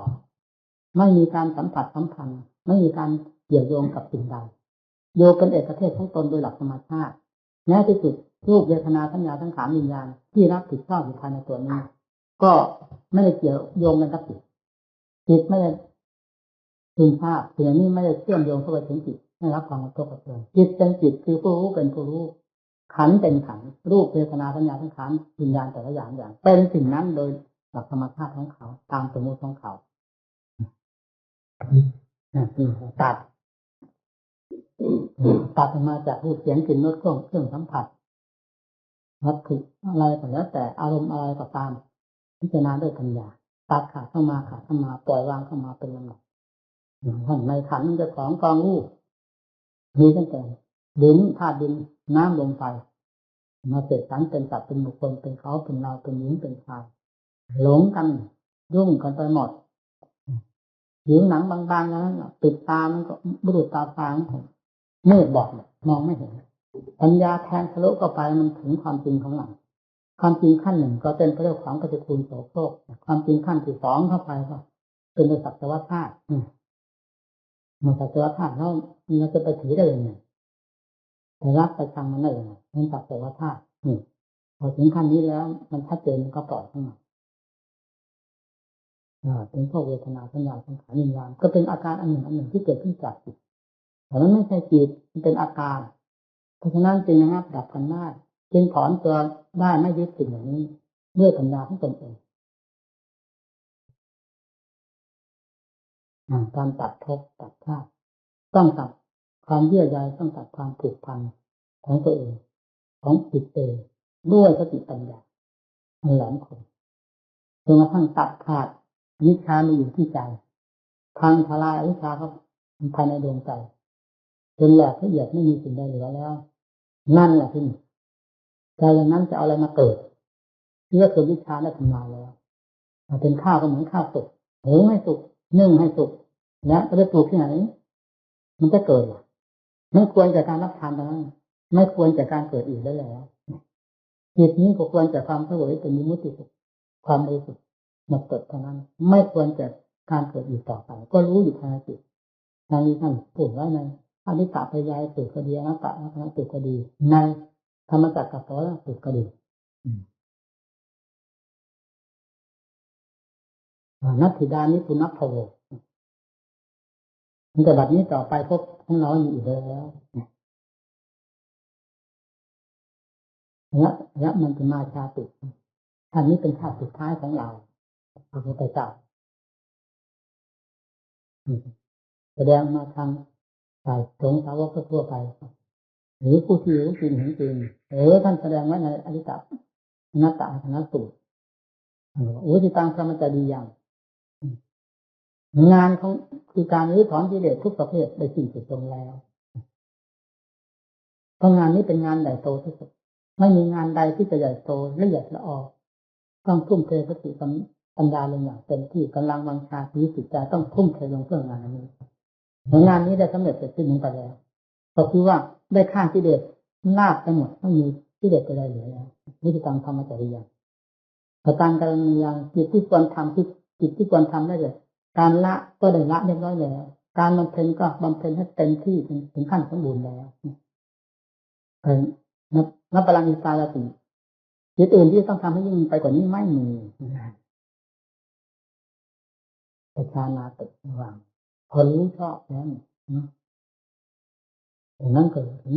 มีมุตติมีมุตติมีติญาณังโหติทำงานเมื่อจิตหลุดพ้นแล้ว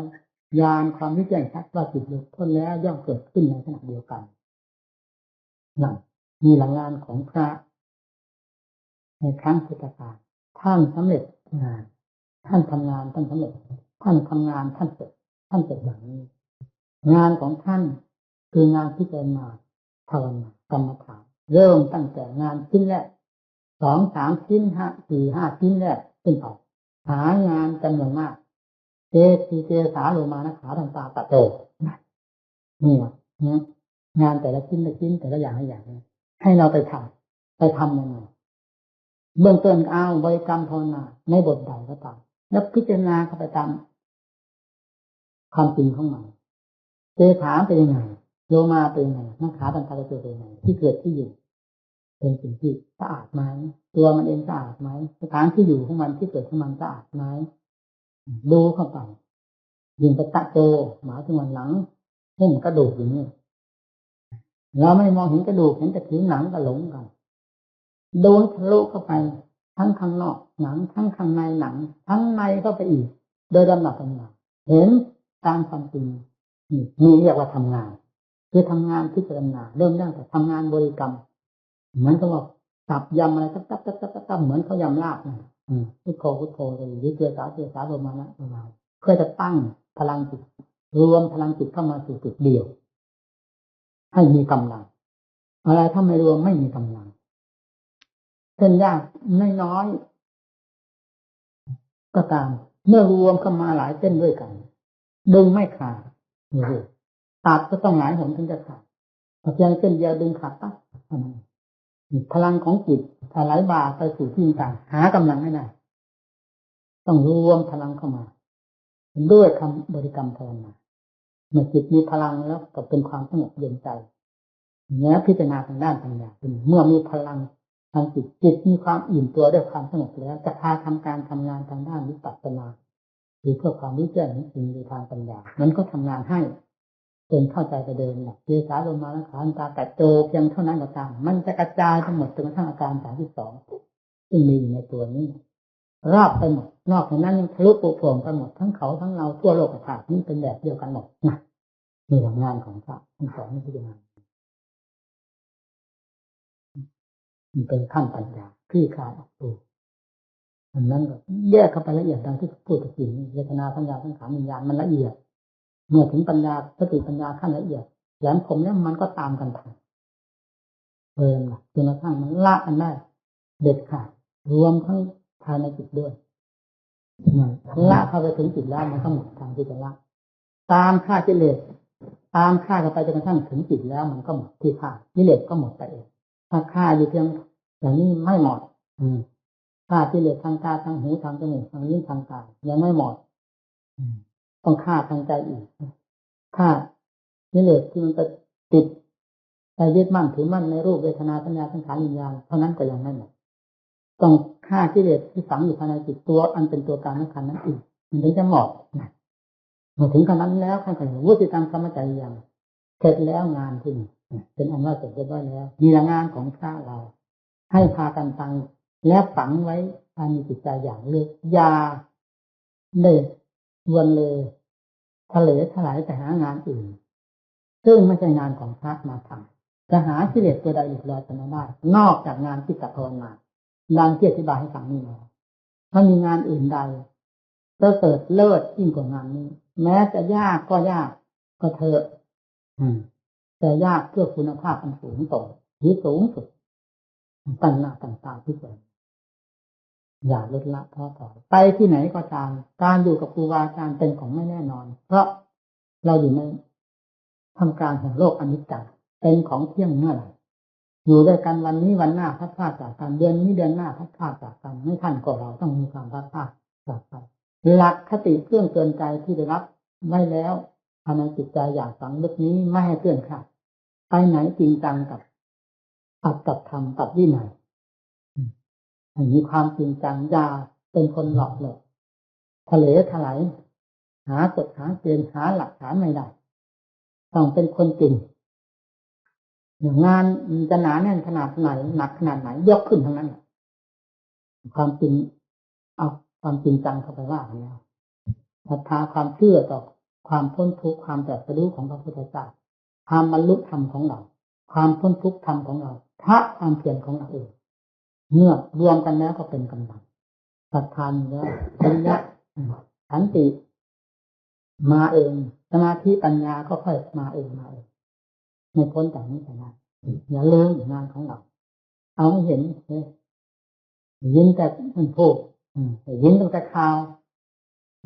พระอรหันต์องค์นั้นบรรลุอยู่ที่ไหนพระอรหันต์องค์นั้นบรรลุอยู่ที่ไหนในทั้งพุทธการองค์นั้นสำเร็จอยู่ที่ไหนบรรลุอยู่ที่นี่เอาตั้งแต่ข่าวมาท่องมาบ่นมาจำอยู่ตาเปียกมันก็ไม่เรื่องที่เด็กมันนอนคนครอบสบายหัวเราะฟังอยู่นั่นเนี่ยมันไม่ได้สะเทือนขนมันนะถ้าไม่ใช่ภาคปฏิบัติปริยัติคือเราเรียนเจสาดุมานะขารันตาแต่โจนี่เรียกว่าเรียนอาจจะว่าปริยัติกับอุปชาและมอบให้ได้ปฏิบัติที่นี้เอาไปดำเนินงานพิจารณาปฏิเวทะหรือปฏิเวทคือความรู้แจ้งแทงทะลุจะเกิดขึ้นจากภาคปฏิบัติหนีจากนี้ไปไม่ได้ไม่มีสิ่ง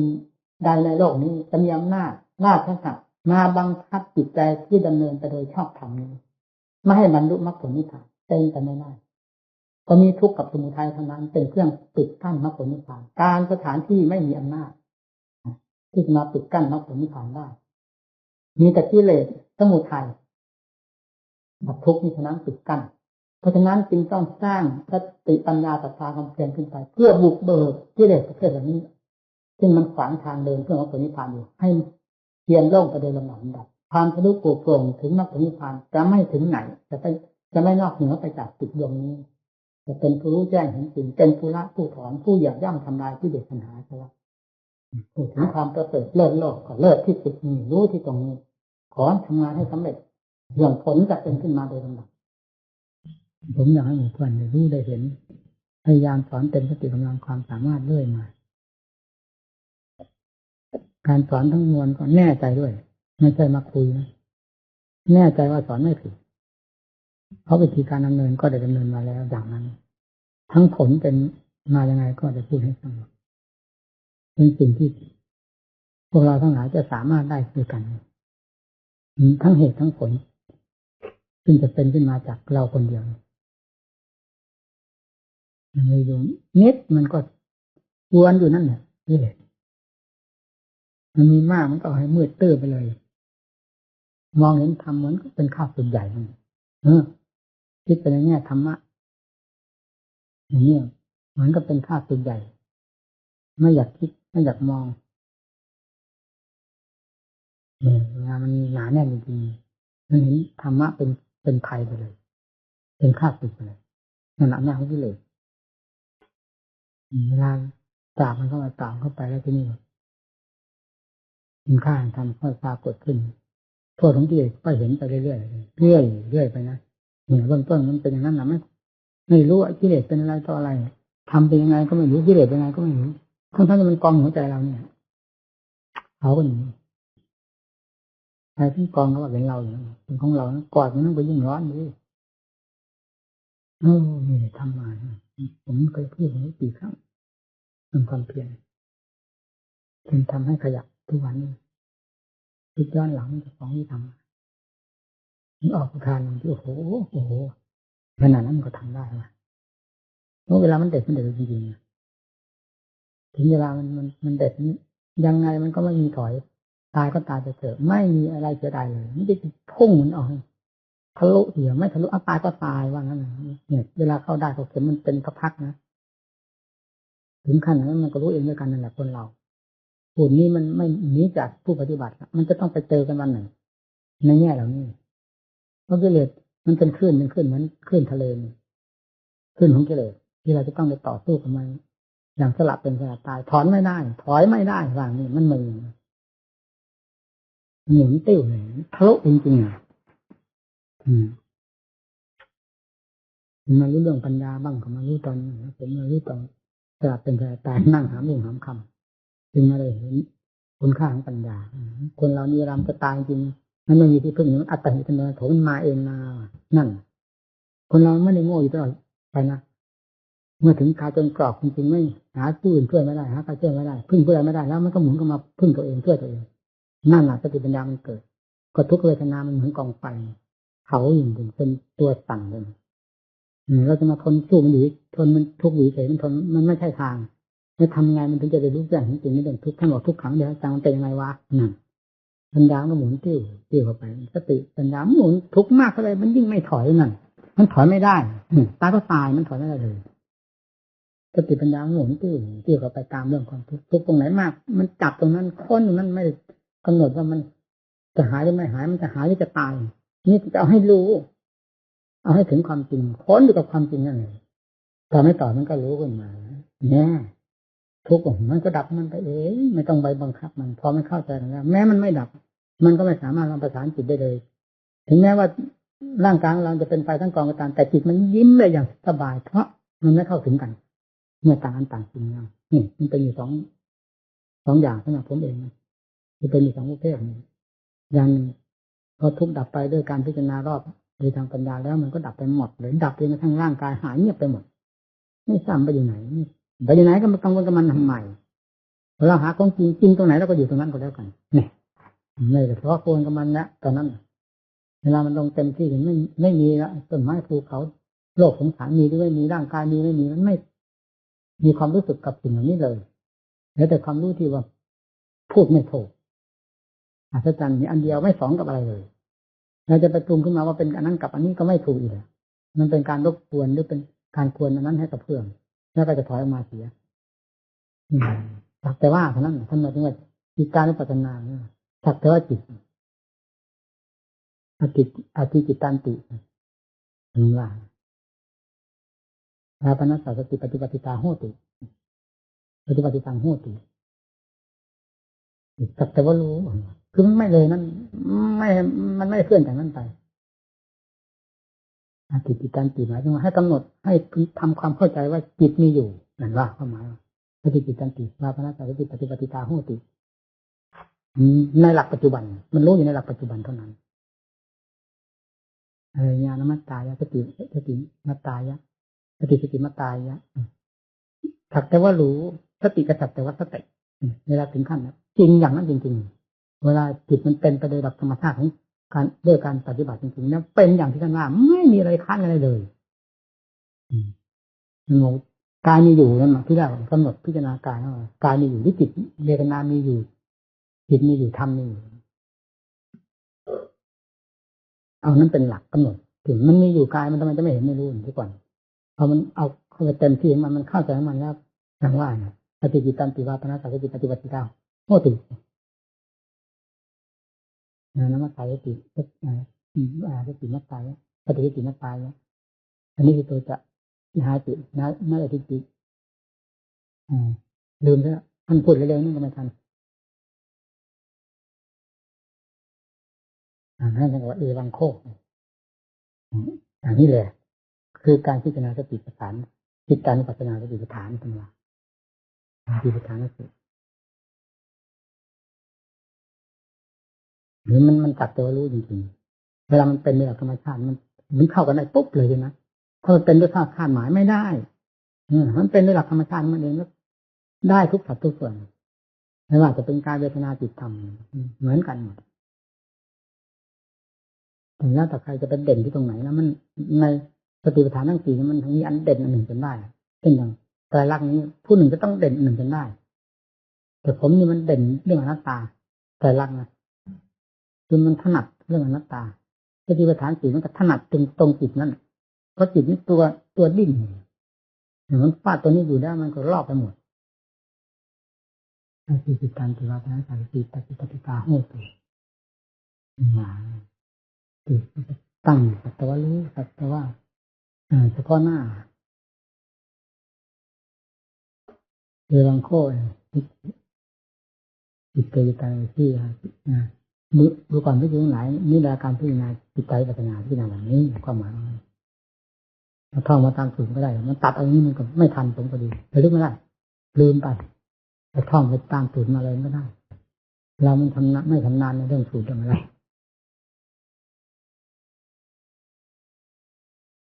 นั่นแหละท่านพูดแต่นั้นท่านพูดออกมาจากความจริงจากภาคปฏิบัติที่ท่านรู้แล้วเห็นแล้วท่านเอามาไว้งั้น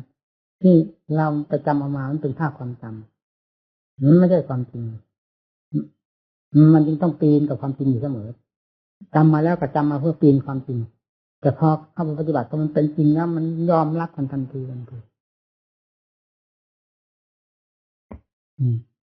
พอจิตรู้เรื่องของปัญญาได้เต็มกำลังความสามารถเจ้าของกับรู้เรื่องตอนมันเกินกรอบแล้วเป็นกรอบเป็นเงินนั่งหาลุ่งหามค่ำเอากันจนโอ้โหทุกวันไม่ได้นั่งตายเลยแต่ก่อนทำไมมันได้มีนาวิพลังของจิตมันต้องมีความมุ่งมั่นมันเต็มที่ของมันแล้วร่างกายมันก็มีกำลังของมันพลังของจิตที่เต็มไปด้วยความมุ่งมั่นมันก็มีนี่ก็ไปได้ทุกวันนี้ไม่มีอะไรพลังของกายเราให้กินทุกวันขนาดนี้มันก็ยังคอยจะตายอยู่แล้วทุกตรงอยู่เรื่อยๆมีแต่เสริมพยายามเสริมเลยมันก็คอยจะตุดลง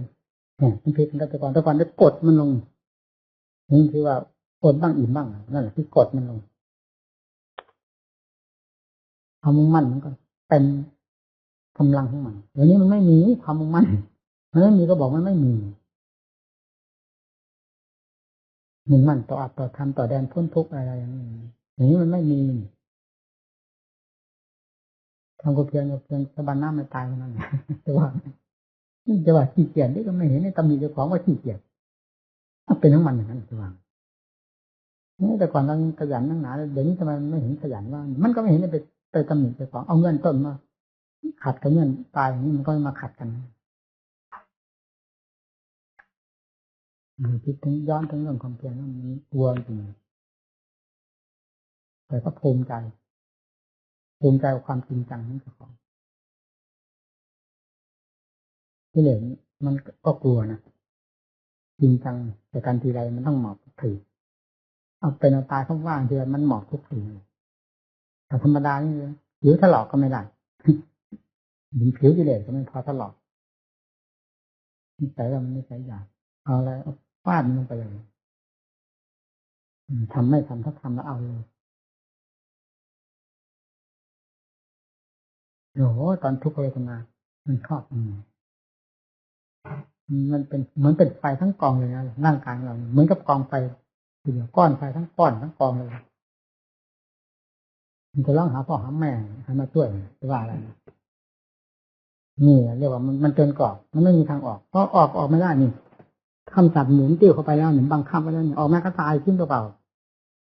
อย่าเหลืออยู่ในศาสนาให้หนักศาสนาเลยคนไม่มีความสัตย์ความจริงนี่หนักศาสนาออกมาเพื่อความหนักศาสนาอย่าอยู่เป็นโมฆะภิกษุเลยให้ตายจะดีกว่านั้นตายแล้วความสัตย์ความจริงไม่ตายให้รู้นั่นคำสัตย์นี่ตั้งเหมือนกับเอาน้ำจุกก้นเข้าไปมันถอยมาแล้วมันถูกน้ำพุ่งโอ้พิจารณากันวันไหนได้อัศจรรย์ทุกครั้งไม่เคยพลาดนะที่เรานั่งหาลูกของค่ำมาไม่ทราบกี่คืนก็โอ้โหมันต้อง10 กว่าคืนนะไม่ใช่ติดกันนะอย่างเร็วก็เล่น2 คืนเอาทีนึงเล่น3 คืนมั่งเล่น6 7 คืนมั่งถ้าวันไหนมีฝนตกซ้ำด้วยเอาละวันนี้เลยนะมันเหมาะดีนะ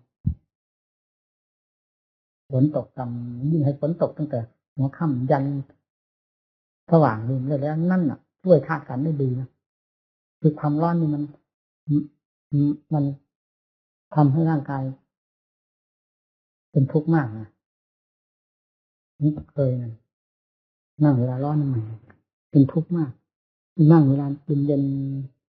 พอดีเห็นฝนทำพิจารณานี่มันจับติดปั๊บเหมือนกับกินปากเป็นผมเนี่ยพอหนีปั๊บติดปั๊บในการพิจารณามันติดปั๊บนี่ไม่นานนะมันพุ่งเลยยังไม่เป็นอะไรนะพุ่งเลย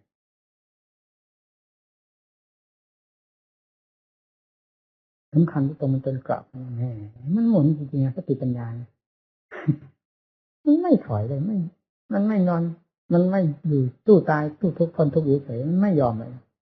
คนไม่ใช่ทางก็ทราบแล้วบอกมันแล้วอยู่ได้มันต้องหมุนมันที่พอมันไปเข้าใจนี่มันกระจ่างออกไปชั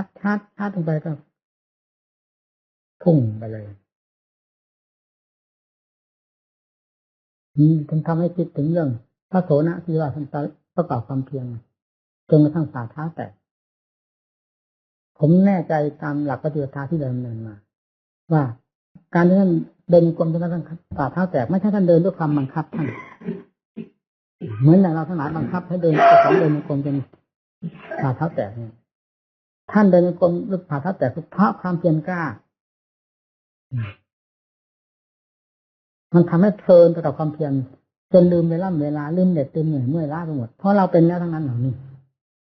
จนฝ่าเท้าแตกไม่รู้ตัวเพราะจิตมันไม่ได้ออกไปอยู่นู่นมันอยู่นี่มันหมุนติ้วทำงานอย่างนี้ฆ่าที่เดือดอยู่ภายในนี่พอรู้สึกตัวก็ฝ่าเท้าแตกเราก็ไม่เห็นฝ่าเท้าแตกเป็นแต่เพียงว่าออกร้อนฝ่าเท้านี่โอ้โหเหมือนถูกไฟลนอย่างนี้ฝ่าเท้าเวลามานี่ฝ่าเท้านี่โอ้โหออกร้อนหมดลืมน้ำลืมข้าวลืมอะไรทั้งหมดไม่ได้สนใจกับอะไรพอมาถึงที่พักมองดูการน้ำแล้วโดดใส่การน้ำมันจะตายเนี่ยดื่มน้ำแล้วสำลักกับเนี่ยตัวเราทำเพียงไม่เห็นเป็นมึงไปคิดกับอะไรเลยมันเพลินเนี่ยที่ตั้งหลักฝ่าเท้าแตกท่านฝ่าเท้าแตกเพราะความเพลิดเพลินในความเพียรท่านเป็นขั้นความเพียรอัตโนมัติผมแน่ใจอย่างนั้นท่านปัญญาจะอธิบายตรงไหนให้หมู่เพื่อนฟังได้อีกนะมีไหมมีก็อธิบายแล้วเสร็จแล้วก็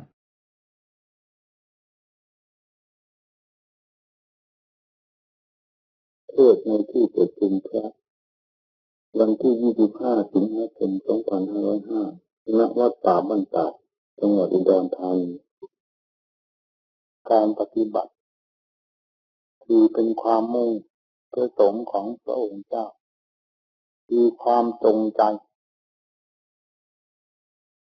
ใคร่ต่อการประพฤติดีกิจธุระหน้าที่ที่ตนจะพึงทำใดๆพึงทำด้วยความจงใจเราจะประกอบกิจใดๆก็ตามถ้าขาดความจงใจ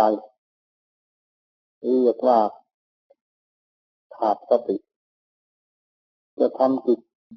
ธุระเล็กๆน้อยๆก็ขอให้มีความจงใจคือความตั้งใจในกิจธุระนั้นๆนี่แสดงถึงเรื่องของสติที่เป็นไปกับกิจการนั้นๆแสดงว่าเป็นผู้มีความเพียรอยู่ในตัว ถ้าขาดความจงใจแม้ผู้ที่จะเป็นช่างอยู่บ้างทำอะไรมีความสวยงามแต่ถ้าขาดความจงใจแล้วผลที่สำเร็จจากงานนั้นก็ต้องขาดคุณภาพเพราะฉะนั้นความตั้งใจจึงเป็นของสำคัญเรามีความมุ่งอยู่ในกิจธุระหน้าที่ของเราให้มีความรู้สึกอยู่กับธุระที่เราทำนั้นๆแม้ที่สุดเราปัดกวาดลานวัดก็ต้องให้มีสติอยู่กับกิริยาแห่งความทำของตนอย่างนี้เรียกว่าเป็นผู้มีความเพียรอยู่กับข้อวัดนั้นๆการฝึกหัดนิสัยการฝึกหัดสติต้องอาศัยจิตการงานเป็นเครื่องฝึกหัดนั่งสมาธิก็เป็นธุระอันหนึ่งเดินจงกรมก็เป็นการงานอันหนึ่งเราจะปัดกวาดลานวัดหรือปัดกวาดศาลาก็จัดว่าเป็นงานแต่ละชิ้นละชิ้นถ้ามีความจงใจหรือมีสติอยู่กับกิจการงานซึ่งตนทำอยู่นั้นเรียกว่าเป็นผู้มีความเพียรอยู่กับธุระหน้าที่ของตนเป็นความเพียรไปในตัวไม่ขาดวรรคขาดตอนมีเรื่องการฝึกนิสัยของผู้ใกล้ต่อการปฏิบัติจึงเป็นการฝึกหัดสติไปในตัวอย่างนี้ถ้าขาดความจงใจหรือขาดสติในหน้าที่ของตนนั้นเรียกว่าความเพียรขาดวรรคขาดตอนให้เริ่มพยายามฝึกหัดไปตั้งแต่ต้นมืออย่างนี้เมื่อความเคยชินของจิตใจเราที่มีต่อการงานและความเคยชินของนิสัยซึ่งได้ฝึกหัดตั้งอยู่บ่อยๆการงานที่เราทำก็จะเป็นเครื่องเสริมจิตใจของเราสติก็จะเป็นเครื่องรู้สึกภายในจิตใจเรียกว่าเป็นพี่เลี้ยงของใจทีนี้เมื่อเวลาเราจะพยายามทำความสงบภายในใจของเราโดยเฉพาะแล้วเพราะอำนาจแห่งสติที่เราเคยตั้งไว้อยู่เสมอจะกลายเป็นสติที่มีกำลังตั้งขึ้นได้อย่างรวดเร็วและตั้งขึ้นได้เป็นเวลานานๆจนสามารถบังคับจิตใจของตนให้เข้าสู่ความสงบได้ตามต้องการการที่เราอบรมจิตใจหรือบังคับจิตใจของเราให้เข้าสู่ความสงบไม่ได้ตามใจหวังนั้นเนื่องจากสติซึ่งเป็นแม่แรงหรือเป็นผู้บังคับไม่มีกำลังเพียงพอจิตจึงเป็นเหตุให้เล็ดลอดออกไปสู่อารมณ์ซึ่งเคยเป็นมาของตนได้อย่างง่ายดายเหมือนกันกับเด็กที่ตนถ้าพี่เลี้ยงไม่มีความรอบคอบต่อเด็กคนนั้นแล้วเด็กคนนั้นอาจจะได้รับอันตรายเพราะความซนของตนในวันใดวันหนึ่งก็ได้มีเรื่องของจิตที่มีความซนต่ออารมณ์ซึ่งตนของตนได้เคยสั่งสมมาเป็นเวลานานจึงเป็นเช่นเดียวกับเด็กที่มีความซนเช่นนั้น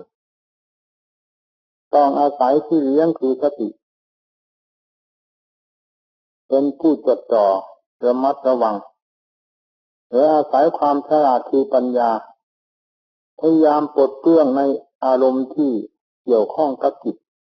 ซึ่งจิตเคยสนใจอยู่กับอารมณ์นั้นๆพยายามแสดงเหตุผล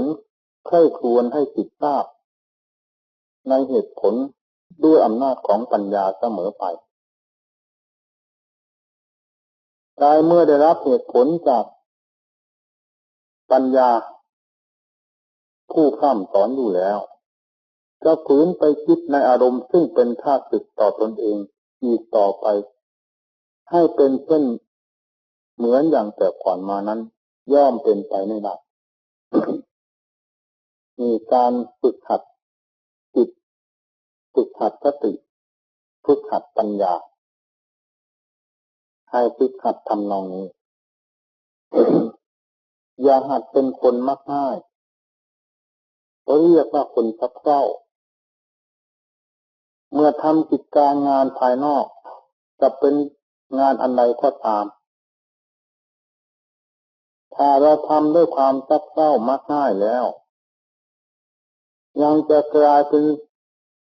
โรคเรื้อรังเข้าไปสู่ความมักง่ายในเวลาที่เราทำความสงบหรือทำความเพียรในทางใจโดยเฉพาะได้อีกเพราะฉะนั้นจึงต้องฝึกหัดจิตใจของเราให้เป็นผู้ที่มีความแน่วแน่ต่อกิจการงานเสมอไม่ให้มีความซับเซ้ามักง่ายฝังอยู่ในนิสัยของตนถ้าผู้มีความเข้มแข็งหรือมีความจดจ่อหวังต่อความสำเร็จในกิจการนั้นๆด้วยความเรียบร้อยด้วยความตั้งใจแล้วผู้นั้นจะพิจารณาทางด้านภายในจิตใจก็จะเป็นไปในทำนองเดียวกันกับกิจการภายนอกนั้นคือจะเป็นไปเพื่อความเรียบร้อยไม่ได้เป็นไปเพื่อความซับเซ้าจะเป็นไปเพื่อความรอบคอบในจิตใจของตนเองเรื่องภายนอกกับเรื่องภายในต่อถึงกันอยู่ตลอดเวลาเพราะฉะนั้นการกระทำงานภายนอกจึงต่อถึงเรื่องหัวใจของเราในทางภายในถ้าใครเป็นคนซับเซ้ามักง่ายในกิจธุระหน้าที่ภายนอกแล้วนิสัยซึ่งเคยอันนี้ก็หมายถึงเรื่องดวงใจนั่นเองเป็นผู้บ่งงานในกิจการภายนอกนั้นเมื่อเข้าไปบ่งงานหรือว่าทำกิจการงานภายในใจที่เคยเป็นผู้ซับเซ้ามักง่ายก็จะต้องทำเช่นนั้นเพราะฉะนั้นการฝึกหัดให้เป็นคนแน่นอนให้เป็นคนจริงต่อธุระหน้าที่ด้วยความจงใจทำจนสุดวิสัยในกิจการงานนั้นๆให้สำเร็จลงด้วยหมดความสามารถของตนด้วยความตั้งใจผู้นี้แลเมื่อเข้าไปดำเนินภายในจิตใจคือจะอบรมจิตใจให้เป็นไปในทางสงบก็ดีให้เป็นไปในทางปัญญาก็ดี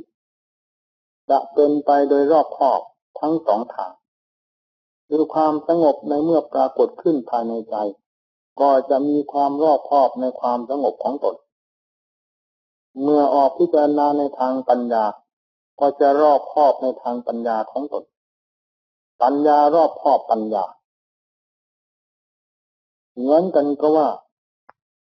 เหล็กแข็งกับเหล็กอ่อนสามารถจะบังคับกันได้เรียกว่าเหล็กกล้าสามารถบังคับเหล็กอ่อนหรือตัดเหล็กอ่อนก็ได้อย่างที่เราเคยเห็นกันอยู่ปัญญาที่มีความฉลาดสามารถที่จะพิจารณาปัญญาส่วนละเอียดได้เช่นเดียวกันนี่ขึ้นอยู่กับการฝึกหัดนิสัย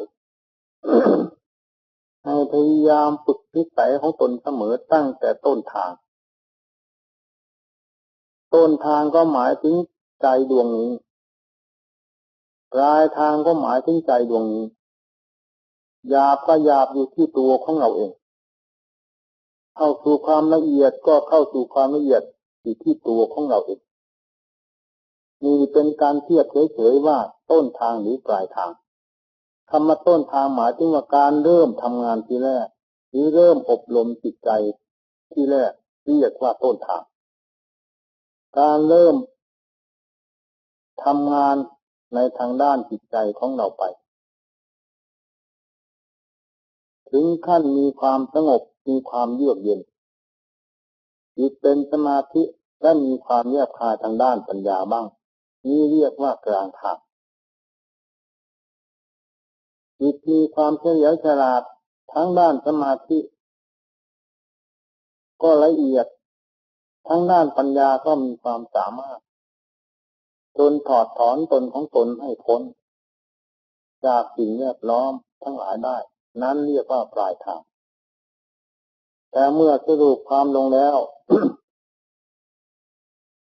ต้นกับปลายก็เหมือนกันกับผลไม้ผลไม้เราจะเรียกได้ไหมว่าต้นของผลไม้ปลายของผลไม้มองดูที่ไหนก็เป็นผลไม้ลูกเดียวนั้นเอง เหมือนอย่างมะพร้าวเราจะชี้ถูกไหมว่าปลายของมะพร้าวลูกหนึ่งนั้นอยู่ที่ไหนต้นของเขาอยู่ที่ไหนในมะพร้าวลูกนั้นก็เรียกว่ามะพร้าวลูกหนึ่งเท่านั้น ไม่มีต้นไม่มีปลายเรื่องของใจก็ทำนองเดียวกันนั้นแต่เราพูดถึงเรื่องการปฏิบัติคือกิริยาของใจคือจะพินิจพิจารณาในความหยาบปานกลางหรือความละเอียดแห่งความเป็นอยู่อารมณ์ที่เป็นอยู่อุบายที่จะพิจารณาในอารมณ์เหล่านั้นมีความหยาบมีความปานกลางหรือมีความละเอียดซึ่งเกิดขึ้นมาจากใจดวงเดียวต่างกันเพียงเท่านี้เองจึงเรียกว่าตอนต้นตอนกลางหรือตอนปลายหรือเรียกว่าต้นทางหรือปลายทางมีความหมายได้เพราะอาการของจิตหรือสิ่งแวดล้อมของจิตมีความหยาบความละเอียดเท่านั้นขอให้พากันฝึกหัดนิสัยของตน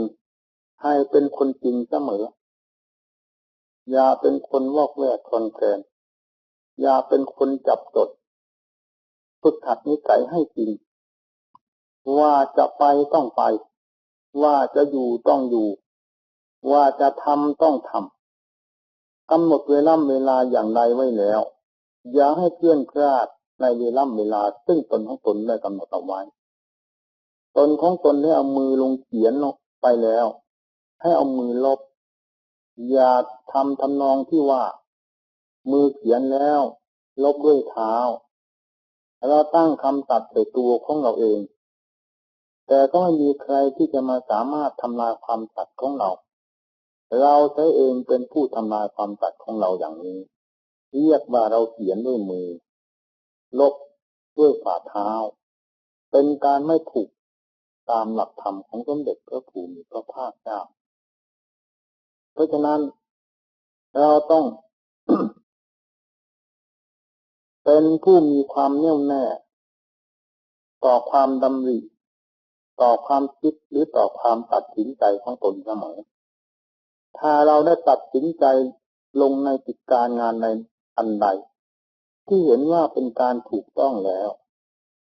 จงเป็นผู้พลีชีพลงเพื่อความตัดหรือเพื่อกิจการนั้นๆเสมอจะเป็นนิสัยที่แน่นอนเป็นนิสัยคนจริงไม่เป็นนิสัยที่ว่าวอกแวกคลอนแคลนไว้ใจไม่ได้เมื่อเราทำตัวของเราให้ไว้ใจของเราไม่ได้แล้วเราจะหวังพึ่งใครศีลก็เป็นเรื่องของเราจะพยายามรักษาให้สมบูรณ์แต่เราก็ไม่ไว้ใจในการรักษาศีลของเราเพราะเราเป็นคนวอกแวกคลอนแคลนไม่แน่นอนในใจของตนที่จะรักษาศีลด้วยกายวาจาใจให้เป็นไปเพื่อความบริสุทธิ์แล้วเราจะอาศัยใครเป็นที่ไว้ใจเมื่อเราเองเป็นผู้ ตั้งใจจะรักษาศีลให้เป็นไปเพื่อความบริสุทธิ์แต่เราก็ไม่ไว้ใจเราเพราะเราเป็นคนไม่แน่นอนแล้วคุณสมบัติซึ่งจะเกิดขึ้นจากศีลนั้นก็เป็นคุณสมบัติที่ไม่แน่นอนเช่นเดียวกันเพราะเหตุไม่แน่นอนผลก็ต้องตามรอยกันไปนั่นเองถึงจะพยายามทำสมาธิให้เกิดเราก็ไม่แน่นอนในธุระหรือในการกระทำของเราที่จะสามารถยังจิตของเราให้เป็นไปเพื่อสมาธิตั้งแต่สมาธิขั้นหยาบจนกระทั่งถึงสมาธิขั้นละเอียดเมื่อเราเป็นผู้ไม่แน่นอนในกิจการของเราในหน้าที่ของเราตัดสินใจเราลงไม่ได้แล้วเราก็เป็นคนหลักลอยสมาธิก็ไม่มีศีลก็เป็นศีลลอยลมสมาธิก็ลอยลมปัญญาก็ลอยลมหาอะไรเป็นสาระแก่นสารในตัวของเราไม่ได้นี่โทษแห่งความไม่แน่นอนโทษแห่งความเป็นคนไม่จริงตัดสินใจของตนลงสู่หลักแห่งธรรมที่พระองค์เจ้าทรงตรัสไว้ชอบแล้วยังไม่ได้เราจะหวังผลมาจากที่ไหนเล่าปัญญาจะหุงต้มแกงกินเหมือนอย่างอาหารหวานข้าวไม่ได้ขอให้บรรดาท่านทั้งหลายจงทราบเสมอและทราบทุกขณะว่าปัญญานั้นจะเกิดขึ้นจากผู้ที่ชอบคิดชอบค้นชอบพิจารณาคนไม่มีปัญญาไม่สามารถจะรักษาสมบัติจะประกอบการงานให้สำเร็จลุล่วงไปได้ด้วยความเรียบร้อยไม่สามารถจะรักษาสมบัติให้ปลอดภัยจากโจรจากมารได้ไม่ว่าทางโลกและทางธรรมคนมีความฉลาดคือคนมีปัญญาสามารถที่จะประกอบการงานตั้งแต่ชิ้นเล็กๆจนสามารถประกอบได้เป็นการถึงการงานที่เป็นชิ้นใหญ่ที่สุดขึ้นอยู่กับปัญญาเรื่องการปฏิบัติพระศาสนาสำคัญอยู่ที่ปัญญาสติเมื่อมีความกระเทือนขึ้นภายในใจปัญญาต้องรับช่วงเสมอสิ่งที่มาสัมผัสให้จิตได้รับความกระเพื่อมแสดงให้เห็นแล้วว่ามีความรู้สึกในสิ่งที่มาสัมผัสได้เริ่มขึ้นแล้วสติเป็นผู้รับรู้ในวาระที่สองปัญญาเป็นผู้รับช่วงไปจากสติเป็นวาระที่สามให้ฝึกหัดตนของตนเป็นทำนองนี้จิตจะได้อยู่ในกรอบของสติจะได้อยู่ในกรอบของปัญญาเมื่อปัญญาเป็นผู้ที่ได้ฝึกฝนอบรมมาจนเคยชินจนกลายเป็นนิสัยของคนที่ชอบคิดอ่านไตร่ตรองดูเหตุผลตัดสินตนของตนได้ด้วยความถูกต้องเพราะอำนาจแห่งปัญญาแล้ว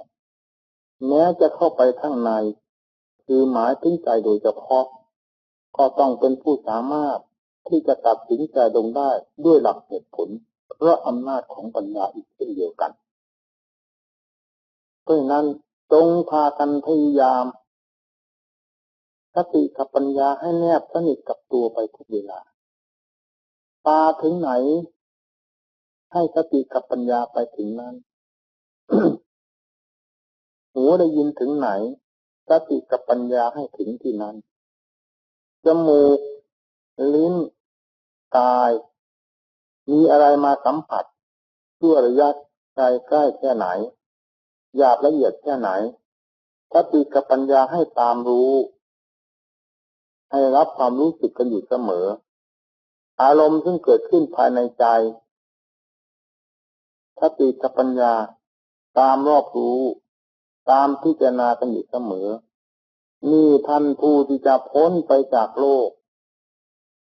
ท่านทำอย่างนี้ท่านไม่ทำอย่างไม้สูงทั้งท่อนที่ทิ้งอยู่ ให้เด็กเขาขึ้นบนไม้สูงทั้งท่อนนั้นแล้ว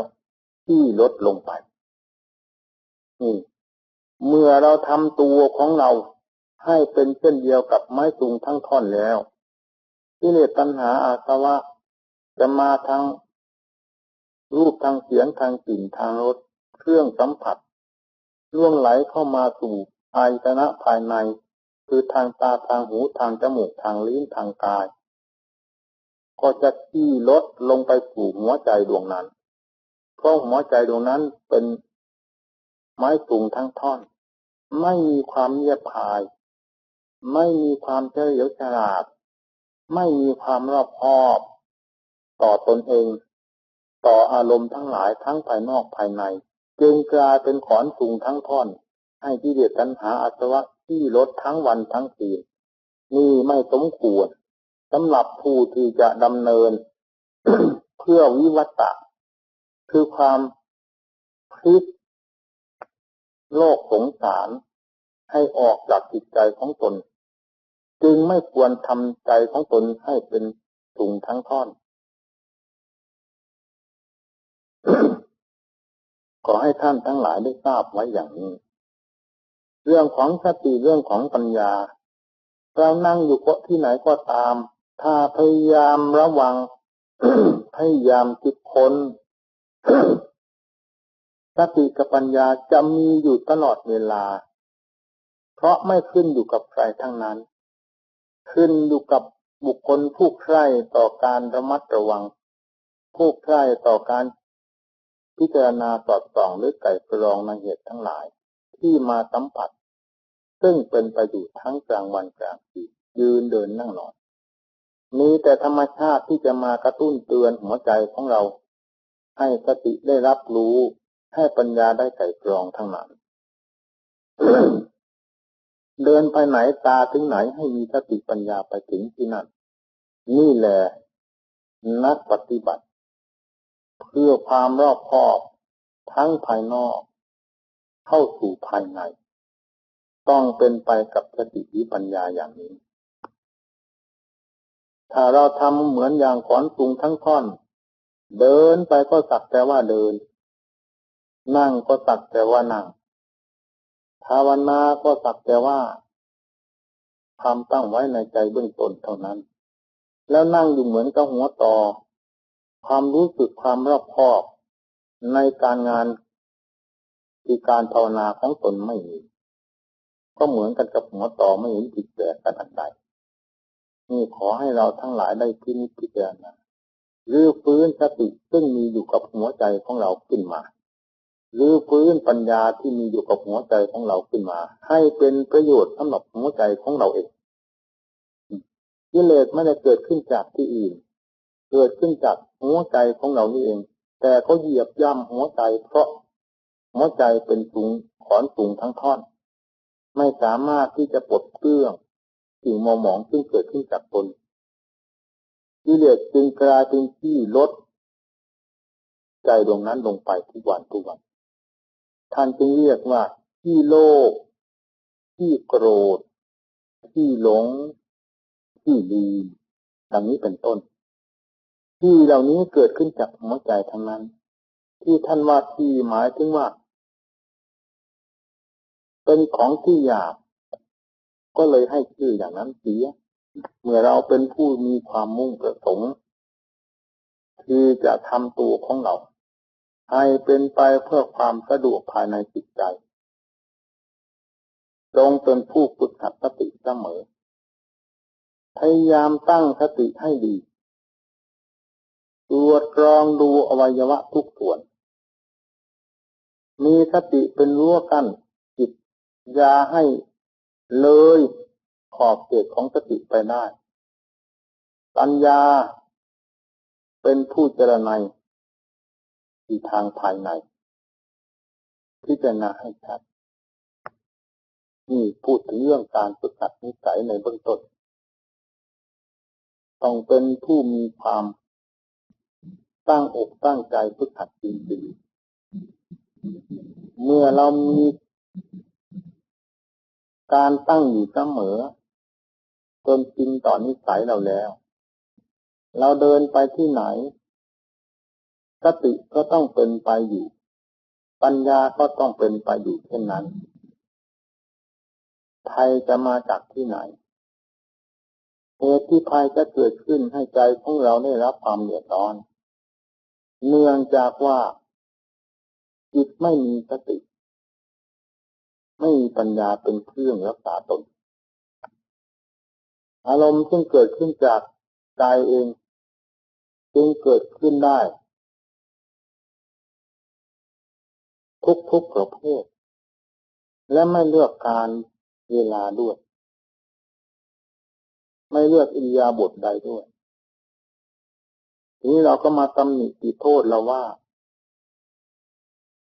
จิตใจไม่สงบจิตใจได้รับความเดือดร้อนแต่เราเสาะแสวงหาความเดือดร้อนเสียเองนั้นเราไม่ทำเลยอาการที่แสวงหาความเดือดร้อนโดยไม่รู้สึกตัวนี่ท่านเรียกว่าสมุทัย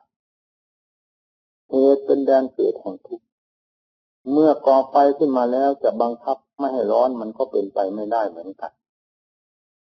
เมื่อก่อเหตุให้เป็นเรื่องของสมุทัยขึ้นมาแล้วผลที่จะพึงได้รับก็ต้องเป็นทุกข์จะกลายเป็นสุขไปไม่ได้ทั้งองค์สมเด็จพระภูมิพระภาคเจ้าในสาวกทั้งหลาย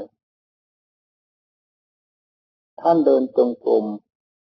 ปรากฏในประวัติของสาวกว่าบางองค์ถึงเท้าฝ่าเท้าแตกก็มีนะดังนี้เป็นต้นนี่ก็สอให้เห็นแล้วว่าท่านพยายามเอาจริงเอาจังแค่ไหนเพราะความที่จะแหวกว่ายจากวัฏจักรอันนี้ไปให้พ้นไปเสียได้ไม่ต้องมาเวียนว่ายตายเกิดรับความทุกข์ความยากความลำบากเช่นอย่างสัตว์ทั้งหลายที่เป็นอยู่ณบัดนี้มีตัวของเราเป็นต้นซึ่งได้เคยผ่านความทุกข์ความทรมานมาเช่นเดียวกันจึงไม่ควรที่จะทำความกล้าหาญหรือร่าเริงต่อความทุกข์ทั้งหลายเหล่านี้ใจทำไมจึงเป็นไปเพื่อความสงบไม่ได้ลองสังเกตดูที่วันหนึ่งถ้าเราตั้งข้อสังเกตโดยเฉพาะในหัวใจของเราแล้วเราจะได้เห็นข้อบกพร่องของเราทั้งวันแล้วในขณะที่เราได้เห็นข้อบกพร่องของเราทั้งวันนั้นแสดงว่าเราก็มีข้อสมบูรณ์ขึ้นด้วยกันเพราะเรามีสติเราจึงเห็นข้อบกพร่องของเราความที่เรามีสตินั่นเองเรียกว่าเราได้ความสมบูรณ์ขึ้นมาเป็นลำดับคือว่าสมบูรณ์ตามขั้นเริ่มจะเป็นความสมบูรณ์เป็นขั้นขึ้นไปต้องพยายามพิจารณาอย่างเราไม่ต้องสนใจกับเรื่องอะไรทั้งนั้นให้สังเกตดูตั้งแต่เรื่องหัวใจที่จะปรุงเรื่องอะไรขึ้นมาและบังคับไว้ภายในกายกับจิตนี้ท่านว่าสติปัฏฐานสี่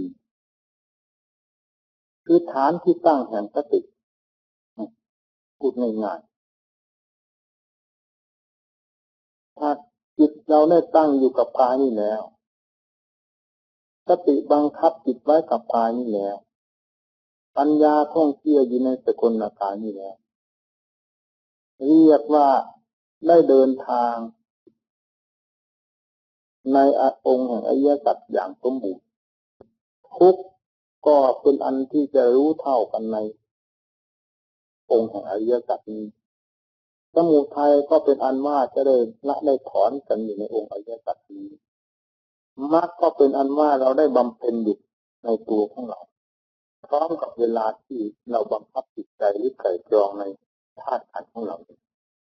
นิโรธะความดับไปแห่งความทุกข์จะแสดงให้เราเห็นเป็นชั้นๆตั้งแต่ชั้นหยาบที่สุดของทุกข์ชั้นต่ำจนกระทั่งถึงชั้นสูงสุดว่าได้นอกเหนือไปจากสติปัฏฐานทั้งสี่เพราะเหตุนั้นสติปัฏฐานทั้งสี่จึงเป็นทางเดินของพระอริยเจ้าทุกๆประเภทกายหมายถึง อวัยวะของเราทุกส่วนที่เรียกว่ากองรูปเวทนาคือความสุขความทุกข์และเฉยๆจิตหมายถึงเจตสิกธรรมที่ปรุงขึ้นไม่ขาดวรรคขาดตอนธรรมหมายถึงอารมณ์ที่เป็นเป้าหมายของใจนี่เรียกว่าสติปัฏฐานสี่บรรดาพระอริยเจ้าทุกๆประเภทต้องถือสติปัฏฐานสี่เป็นอารมณ์ของใจการพิจารณากายจะเป็นกายนอกก็ตามกายในก็ตามโดยความเป็นของไม่เที่ยงมั่งโดยความเป็นทุกข์มั่งโดยความเป็นอนัตตาบ้างโดยความเป็นของปฏิกูลโสโครกบ้างเหล่านี้เรียกว่าพิจารณากายญาณุปัสสนาสติปัฏฐานกายนี้มีทั้งกายนอกกายในกายในหมายถึงกายของเราเองกายนอกหมายถึงกายของสัตว์อื่นบุคคลอื่นหรือสภาพที่จะเป็นอุบายแห่งปัญญาที่เกี่ยวกับด้านวัตถุเราจะเรียกว่ากายโดยอนุโลมก็ได้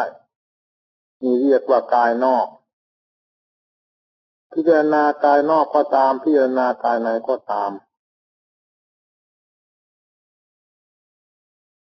ให้เป็นไปเพื่อความเห็นโทษให้เป็นไปเพื่อความแก้ไขให้เป็นไปเพื่อความฉลาดปล่อยวางในสิ่งทั้งหลายเหล่านั้นเรียกว่าพิจารณากายในสติปัฏฐาน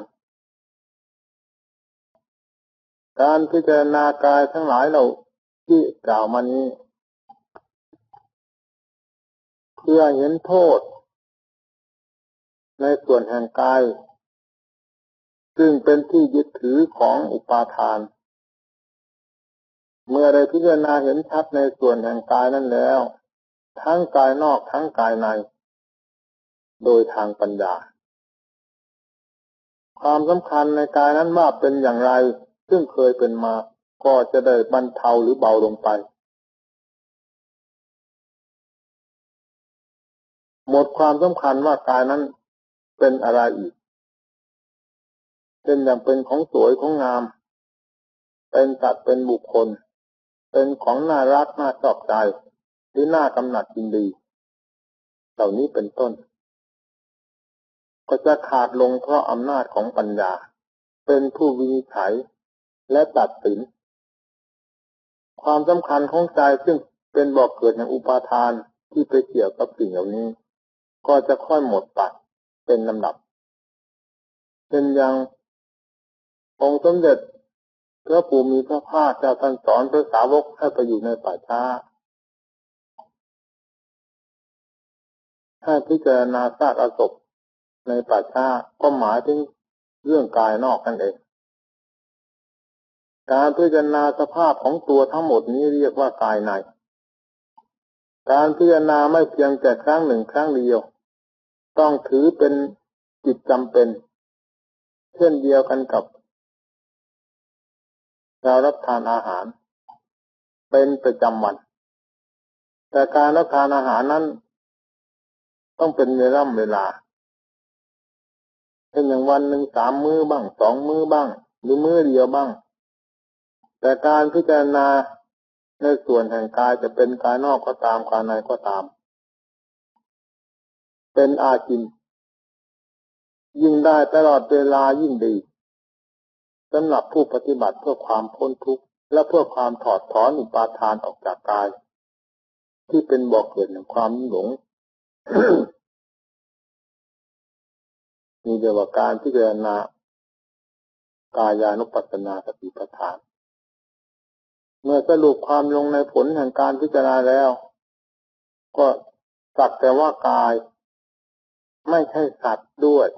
ไม่ใช่บุคคลด้วยไม่ใช่เราด้วย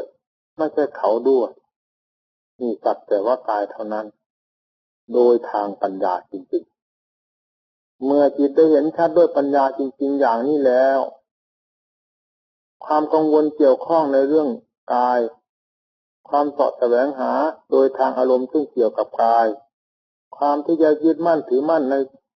ส่วนกายทั้งหลายเหล่านี้มันเป็นผลอันหนึ่งเมื่อตัวเหตุคือความอุปาทานได้หมดไปแล้วเพราะอำนาจของปัญญาสิ่งเหล่านี้ก็ต้องหมดไปหรือดับไปพร้อมๆกันไม่มีอันใดเหลือทีนี้เราพึงทราบว่าการพิจารณาในสติปัฏฐานสี่นี้เราจะต้องพิจารณากายซะก่อนแล้วก็ต่อไปเวทนาต่อไปจิตและต่อไปธรรมอย่างนั้นเป็นการคาดผิดไปอันนี้เป็นชื่อของส่วนแห่งสภาวธรรมซึ่งมีอยู่ด้วยกันแล้วท่านแยกออกไว้เป็น4ประเภทเท่านั้นในประเภททั้งหมดนี้มีอยู่กายอันเดียวนี้เวทนาก็อยู่ในกายอันนี้จิตก็อยู่ในกายอันนี้ธรรมก็อยู่ในกายอันนี้แต่ท่านแยกประเภทออกไปทีนี้ความเข้าใจของเราอาจจะมีความเห็นผิดไปว่าเมื่อท่านแยกออกเป็นกายเป็นเวทนาเป็นจิตเป็นธรรมแล้วหากว่าเราจะพิจารณาในเวทนาหรือในจิตหรือในธรรมส่วนใดส่วนหนึ่งก่อนแล้วจะเป็นการผิดอย่างนี้มีอาจเกิดขึ้นได้ในความเห็นผิดแต่แท้ที่จริงเวลาเราพิจารณากายเวทนาก็แฝงอยู่ในกายนั้นความทุกข์ไม่เลือกการใดจะเป็นการที่เรากำลังพิจารณากายอยู่ก็ตามหรือนอกจากการนั้นแล้วก็ตามเกิดขึ้นได้ทั้งสุขทั้งทุกข์ทั้งความเฉยๆซึ่งเป็นโอกาสหรือเป็นช่องซึ่งที่เราจะควรพิจารณาในเวลาเวทนาเกิดขึ้นนั้นให้ได้ทราบชัดว่าเวทนานี้เป็นอะไรนอกจากว่ากายนี้ไม่ใช่เราไม่ใช่ของเราแล้วเราจะเห็นว่าเวทนาซึ่งเกิดขึ้นนี้เป็นอะไรอีกในบรรดาเวทนาทั้งสามนี้เราก็ต้องใช้ปัญญาพิจารณาในเวทนาทั้งสามนี้มีลักษณะเช่นเดียวกันว่าอนิจจังเวทนาจะเป็นสุขก็ตามเป็นทุกข์ก็ตามเฉยๆก็ตามเกิดขึ้นทุกการทุกสมัยต้องเป็นไปกับด้วยไตรลักษณ์ทั้งนั้นไม่มีระยะเดียวที่จะห่างจากไตรลักษณ์คืออนิจจังทุกขังอนัตตาไปแล้วก็ปฏิเสธความเป็นสัตว์เป็นบุคคลตายตัวอยู่เช่นนั้นตามสภาพของเขานี่เรียกว่าพิจารณาเวทนาเราจะพิจารณาการใดสมัยใดไม่ขัดข้องทั้งนั้นเพราะเป็นเรื่องของสติปัฏฐานสี่แล้วความติดในอาการทั้งสี่หรือในสภาวธรรมทั้งสี่นี้คือกายเวทนาจิตธรรมนี้เราไม่ได้เลือกติดตามการตามเวลาของเขาติดได้ทุกขณะติดได้ทุกเวลาในสภาวธรรมทั้งสี่นี้เพราะฉะนั้นการที่เราจะพิจารณาแก้ไขในสภาวธรรมทั้งสี่นี้จึงไม่จำเป็นจะต้องกำหนดเวลาคำว่าพิจารณาจิตจะพิจารณาอย่างไรจิตก็พิจารณาเจตสิกซึ่งเกิดขึ้นจากใจนั่นเองว่าไปสำคัญมั่นหมายในกายในเวทนาเหล่านี้เป็นอะไรมั่งปรุงแต่งกับกายจะเป็นกายนอกก็ตามกายในก็ตามปรุงว่าอย่างไงหมายว่าอย่างไรกำหนดพิจารณาตามกระแสของใจ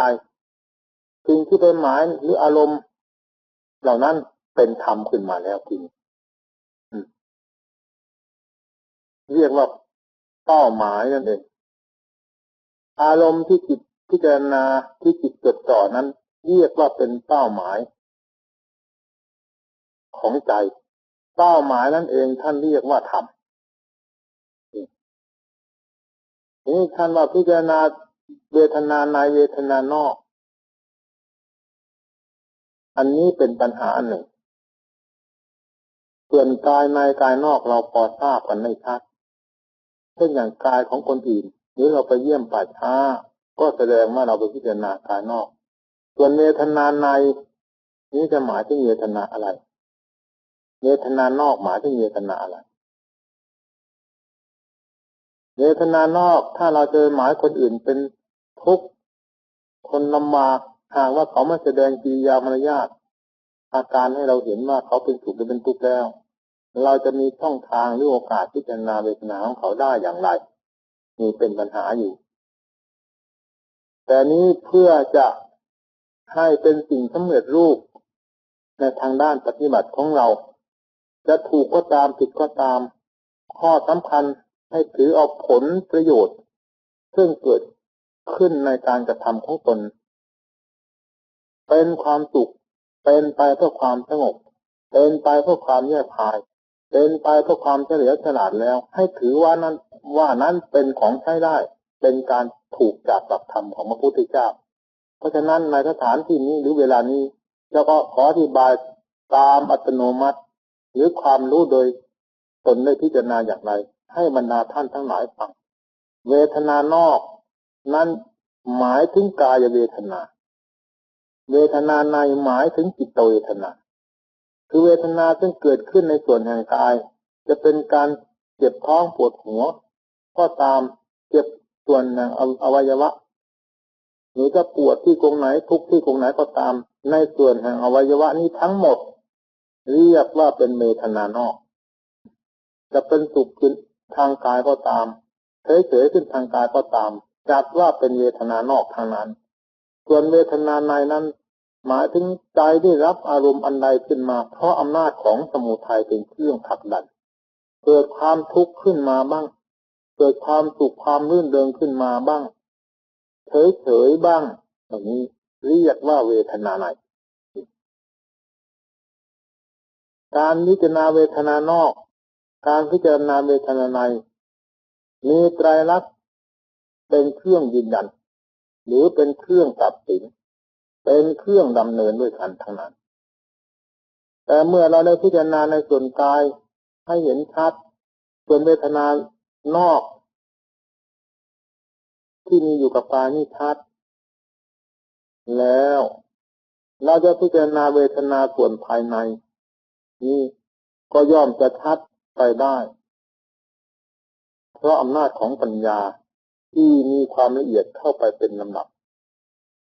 มีการพิจารณาสติปัฏฐานพิจารณาอย่างนี้พิจารณาจิตตามปริยัติท่านกล่าวไว้นั้นบรรดาท่านผู้ฟังทั้งหลายก็พอเข้าใจแล้วกระแสของใจเรามีความเกี่ยวข้องก็รีบพลิกแปลงไปในอารมณ์อันใดคอยสังเกตความเคลื่อนไหวของใจอยู่เสมอนี่เรียกว่าพิจารณาจิตคือพิจารณาในขณะเดียวกันนั่นเองเวลานั่งหรือเวลายืน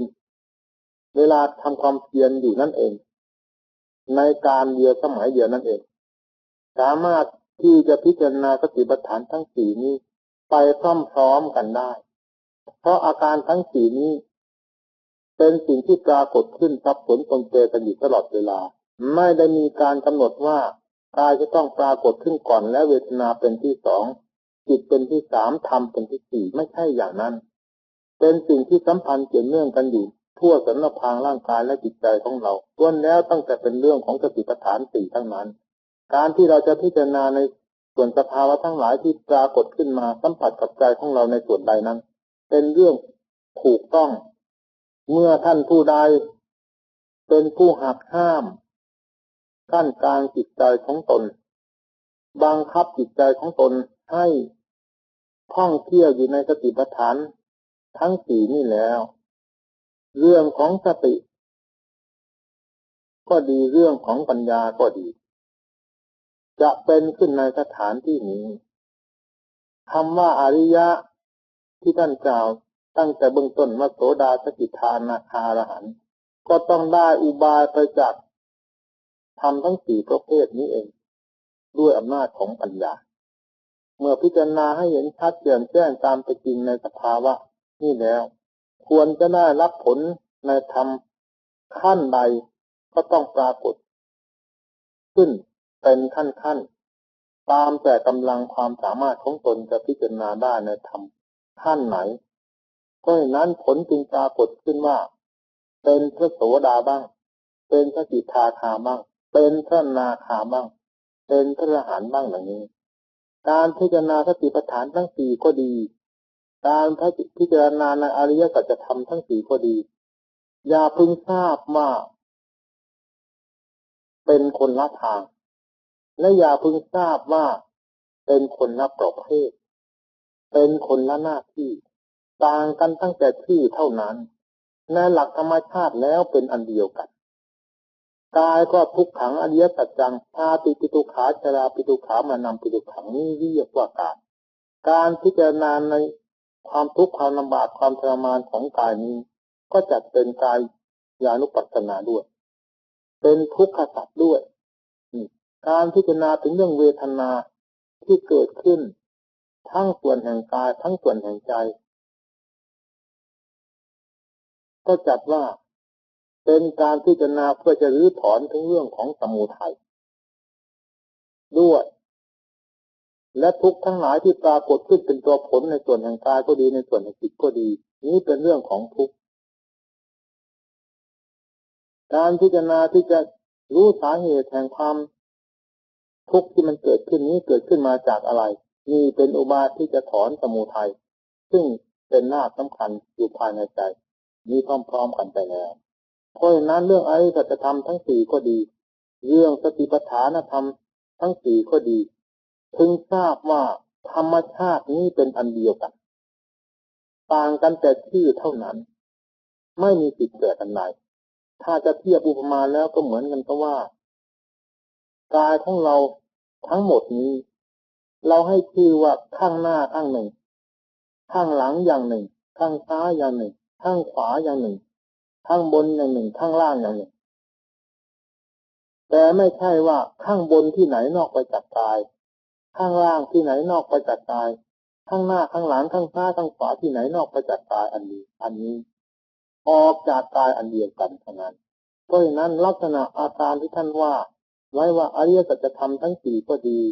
สติปัฏฐานธรรมทั้งสี่ก็ดีพึงทราบว่าออกจากธรรมชาติอันเดียวนี้เมื่อปัญญาของเราได้พิจารณาให้เห็นชัดในส่วนรูปเรียกว่ากายานุปัสสนาให้เห็นชัดตามเป็นจริง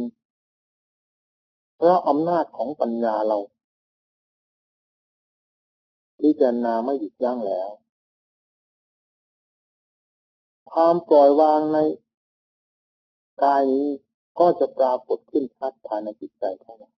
เรียกว่าถอนอุปาทานของกายเสียได้เมื่อพิจารณาถึงเรื่องเวทนาทั้งสามให้เห็นชัดตามเป็นจริงเช่นเดียวกับส่วนแห่งกายนี้แล้วสัญญาความจำได้หมายรู้สังขารความปรุงความคิดวิญญาณความรับรู้ในสิ่งต่างๆที่ปรากฏเข้ามาทางตาทางหูทางจมูกทางลิ้นทางกายเห็นชัดเช่นเดียวกันแล้วความปล่อยวางในสิ่งทั้งหลายเหล่านี้จากความเป็นตนจากความเป็นเราเป็นของเราก็ต้องปล่อยวางเช่นเดียวกันกับปล่อยวางกายเช่นนั้นการกล่าวมาทั้งหมดนี้หรือการพิจารณาในสภาวะธรรมทั้งหลายเหล่านี้พิจารณาตามขั้นของจิตที่มีความติดมั่นพัวพันอยู่ในส่วนใดก็ต้องคลี่คลายเปิดเผยให้จิตดูว่ามีอะไรบ้างอยู่ภายในนี้เป็นอย่างพิจารณากายที่จะพิจารณากายก็เนื่องจากว่าใจไปสำคัญกายนี้ว่าเป็นอะไรมั่งไม่รู้กี่ช่องกี่ทางไม่รู้กี่สมมุตินิยมที่ใจจะทำความหมายขึ้นจากกายท่อนเดียวหรือก้อนเดียวนี้ ว่าเป็นสัตว์บ้างว่าเป็นบุคคลบ้างว่าเป็นหญิงว่าเป็นชายบ้างว่าเป็นของสวยของงามบ้างว่าเป็นที่น่ารักใคร่ชอบใจบ้างเหล่านี้ล้วนแล้วตั้งแต่เกิดขึ้นเป็นความสำคัญที่เกี่ยวกับกายเท่านั้นเมื่อปัญญาได้คลี่คลายดูให้เห็นชัดว่ามีเราอยู่ที่ไหนมีเขาอยู่ที่ไหนในกายอันนี้มีของสะอาดของสวยงามอยู่ที่ไหนมีของเที่ยงแท้ถาวรที่ไหนมีความเป็นของเที่ยงที่ไหนมีความไม่แปรอยู่ที่ไหนมีอัตตาอยู่ที่ไหนในส่วนแห่งกายนี้ชี้แจงแสดงโดยทางปัญญาให้ใจได้เห็นชัดก็เทียบกับว่าคลี่คลายดูสิ่งปกปิดให้ใจได้เห็นชัดให้ใจได้หายสงสัยในสิ่งเหล่านี้ว่าไม่ใช่สิ่งที่เป็นไปตามจิตของตนมุ่งหวังว่าเป็นเราเป็นของเราเป็นต้นแล้วจิตก็จะปล่อยวางจากสภาพทั้งหลายเหล่านี้โดยอัตโนมัติของตนเองไม่ต้องบังคับให้ถอดให้ถอนให้ปล่อยให้วางแต่อย่างใดเพราะจิตได้เห็นชอบตามปัญญาแล้วนี่ปล่อยวางมาอย่างนี้การพิจารณาเวทนาก็คลี่คลายเช่นเดียวกันกับคลี่คลายส่วนกายนี้ให้จิตได้เห็นชัดคลี่คลายดูเวทนาทั้งสามสุขทุกข์เฉยๆคลี่คลายดูสัญญาให้ชัดคลี่คลายดูสังขารให้ชัดคลี่คลายดูวิญญาณให้ชัดโดยลักษณะเช่นเดียวกันกับคลี่คลายในส่วนกายด้วยปัญญา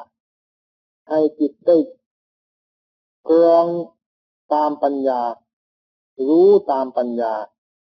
ที่ชี้ช่องบอกทางได้เห็นอย่างแจ่มแจ้งชัดเจนแล้วก็ไม่ต้องบังคับให้ถอดถอนจากสิ่งทั้งหลายเหล่านี้โดยความถือว่าเป็นเราเป็นของเราเป็นต้นเสียนี่เราก็ไม่ต้องบังคับอีกเช่นเดียวกันเพราะอำนาจของปัญญาได้อย่างทราบทั่วถึงหมดแล้วเปิดดูให้เห็นชัด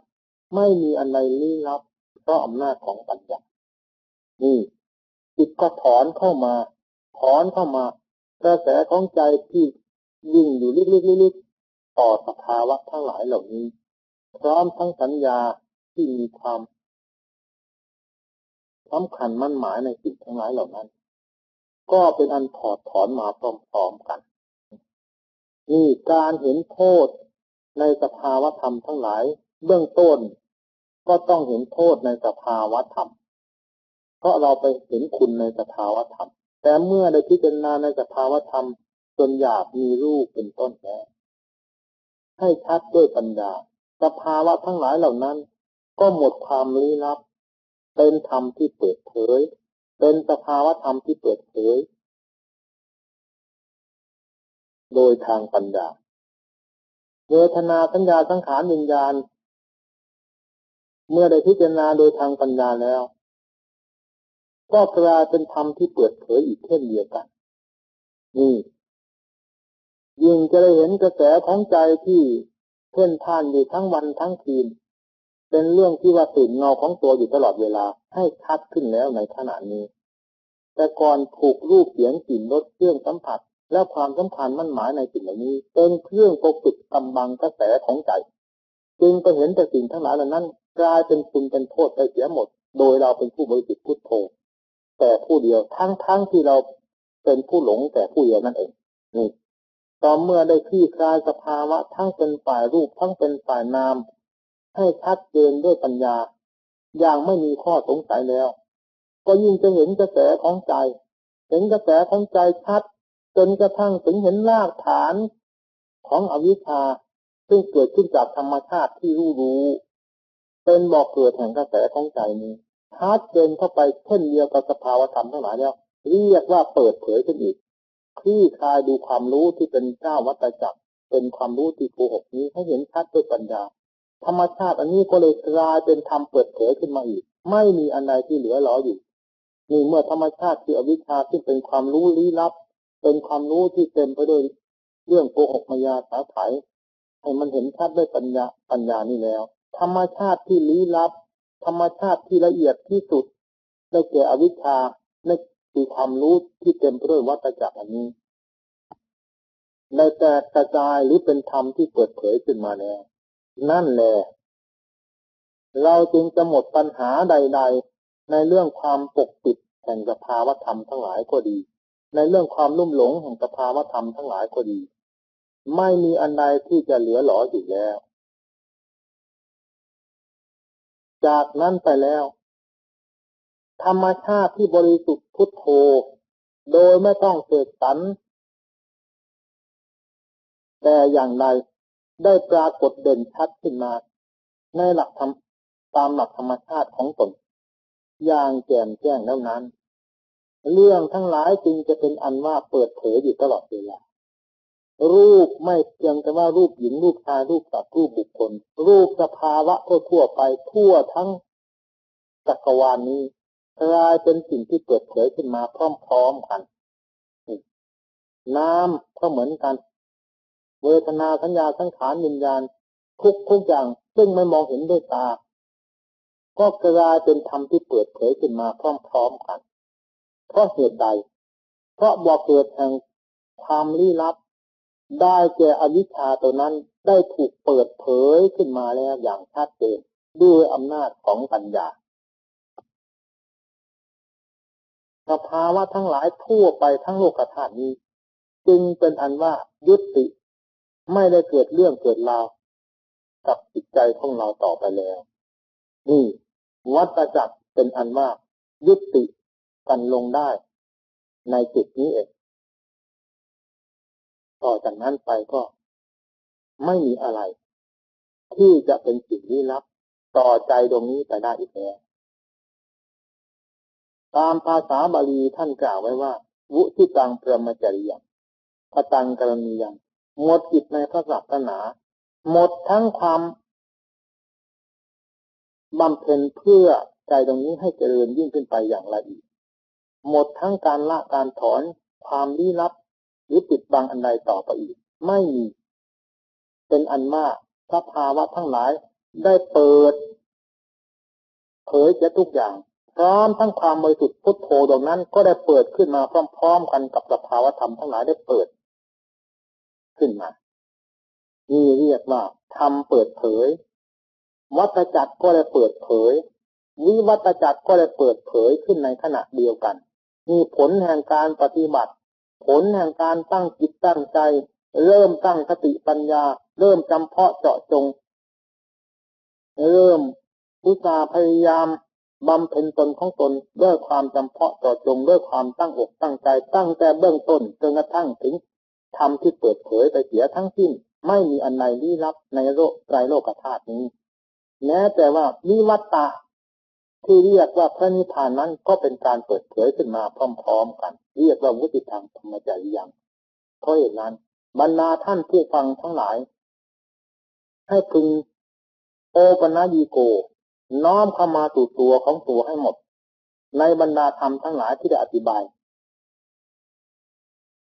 เวลานี้เรากำลังอยู่ในความลี้ลับอันใดก็ลี้ลับเสียทั้งนั้นสำหรับเราซึ่งกำลังลุ่มหลงอยู่รูปจะเป็นรูปชั่วก็ตามรูปดีก็ตามมันให้เกิดได้ทั้งความดีใจและเสียใจสิ่งเหล่านั้นจึงกลายเป็นของลี้ลับเพราะธรรมชาติอันหนึ่งซึ่งเป็นของใหญ่โตที่สุดแต่เราไม่มองเห็นด้วยตาและไม่สามารถที่จะรู้ได้โดยใจด้วยนั่นคืออวิชชาแต่มันก็อยู่กับใจนั่นเองแต่เราไม่สามารถที่จะรู้ธรรมชาตินั้นเป็นธรรมที่ลี้ลับที่สุดสิ่งทั้งหลายซึ่งเป็นบริษัทบริวารที่เกี่ยวข้องกับธรรมชาตินั้นเลยกลายเป็นของลี้ลับไปตามๆกันพอธรรมชาตินี้ได้ถูกเปิดเผยขึ้นแล้วด้วยปัญญาเท่านั้นสภาวะธรรมทั้งหลายก็เลยเปิดเผยไปหมดจนกระทั่งถึงเยตะสีพระนิพพานตัวเองก็ถูกเปิดเผยไปพร้อมๆกันนี่ธรรมะการปฏิบัติเพื่อความเปิดเผยอย่างนี้เราทำข้อวัดปฏิบัติทุกสิ่งทุกอันก็ตามเพื่อความเปิดเผยทั้งสิ่งที่เป็นวัฏฏะทั้งสิ่งที่เป็นวิวัฏฏะขอให้บรรดาท่านผู้ฟังทั้งหลายได้กำหนดพินิจพิจารณาเข้ามาสู่ตนของตนเสมอให้เป็นผู้มีความเป็นอยู่ด้วยสติด้วยปัญญาทุกอิริยาบถท่านทั้งหลายจะได้เห็นความเปิดเผยทั้งวัฏจักรด้วยทั้งวิวัฏจักรด้วย ในสันทิฏฐิโกความเห็นเองของบรรดาท่านทั้งหลายเองและในอวสานแห่งพระธรรมเทศนานี้ขอบุญญาณุภาพขององค์สมเด็จพระผู้มีพระภาคเจ้าพร้อมทั้งพระธรรมและพระสงฆ์จงดลบันดาลให้บรรดาท่านทั้งหลายได้มีความเจริญงอกงามในศีลสมาธิปัญญาจนกระทั่งถึงวิมุตติญาณทัศนะให้กลายเป็นธรรมเปิดเผยแก่บรรดาท่านทั้งหลายโดยเร็วพลันเถิด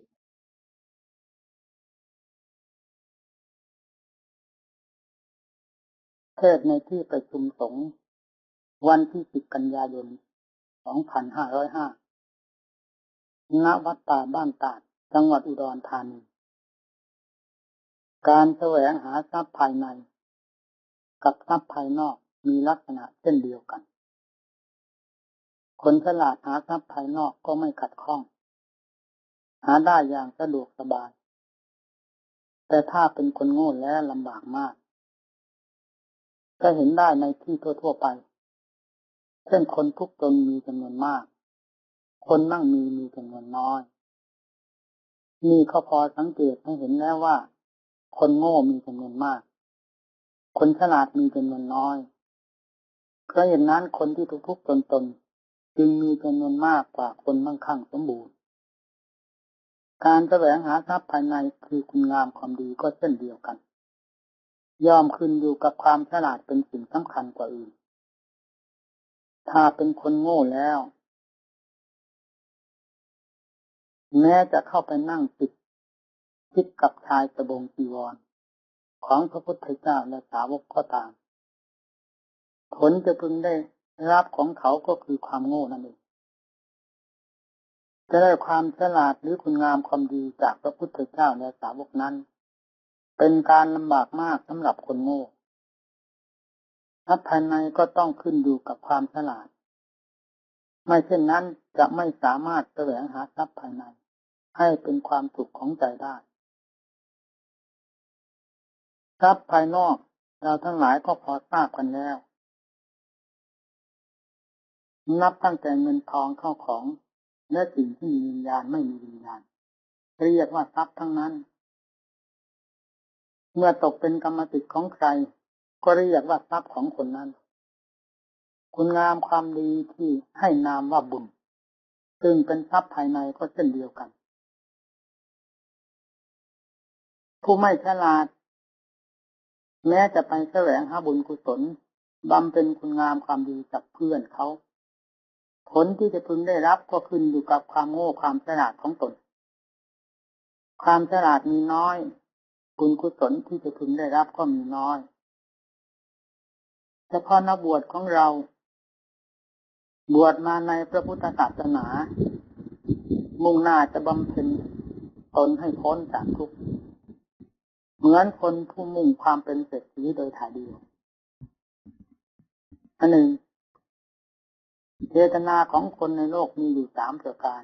คือคนบางจำพวกเกิดขึ้นมาในท่ามกลางแห่งความยากจนคนแค้นเพราะพ่อแม่เป็นคนโง่และขัดสนจนทรัพย์สมบัติเงินทองไม่มีจับจ่ายเป็นอยู่ด้วยการขอทานเข้ามารับทานตื่นเช้าเที่ยวขอทานตามตรอกตามซอกมุมถนนและตามหน้าร้านต่างๆมารับทานพอปากพอท้องบ้างไม่พอบ้างลูกก็รวมมาสายกรรมอันเดียวกันเขาวาสนาขนาดนั้นก็ต้องมาเกิดกับพ่อแม่ผู้อาภัพวาสนาเช่นนั้นลูกจึงไม่มีแก่ใจที่จะคิดถึงความมั่งมีคิดถึงความเป็นเศรษฐีเหมือนอย่างโลกเขาผู้มั่งมีเขาพ่อแม่ที่เป็นแดนเกิดเป็นตัวพิมพ์ให้ลูกๆเห็นอยู่แล้วลูกเกิดมาก็เป็นคนโง่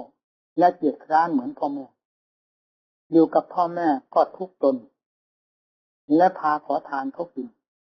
วันหนึ่งอิ่มบ้างไม่อิ่มบ้างขนาดนี้ก็ยังดีอยู่บ้างแต่ถูกพ่อแม่บางคน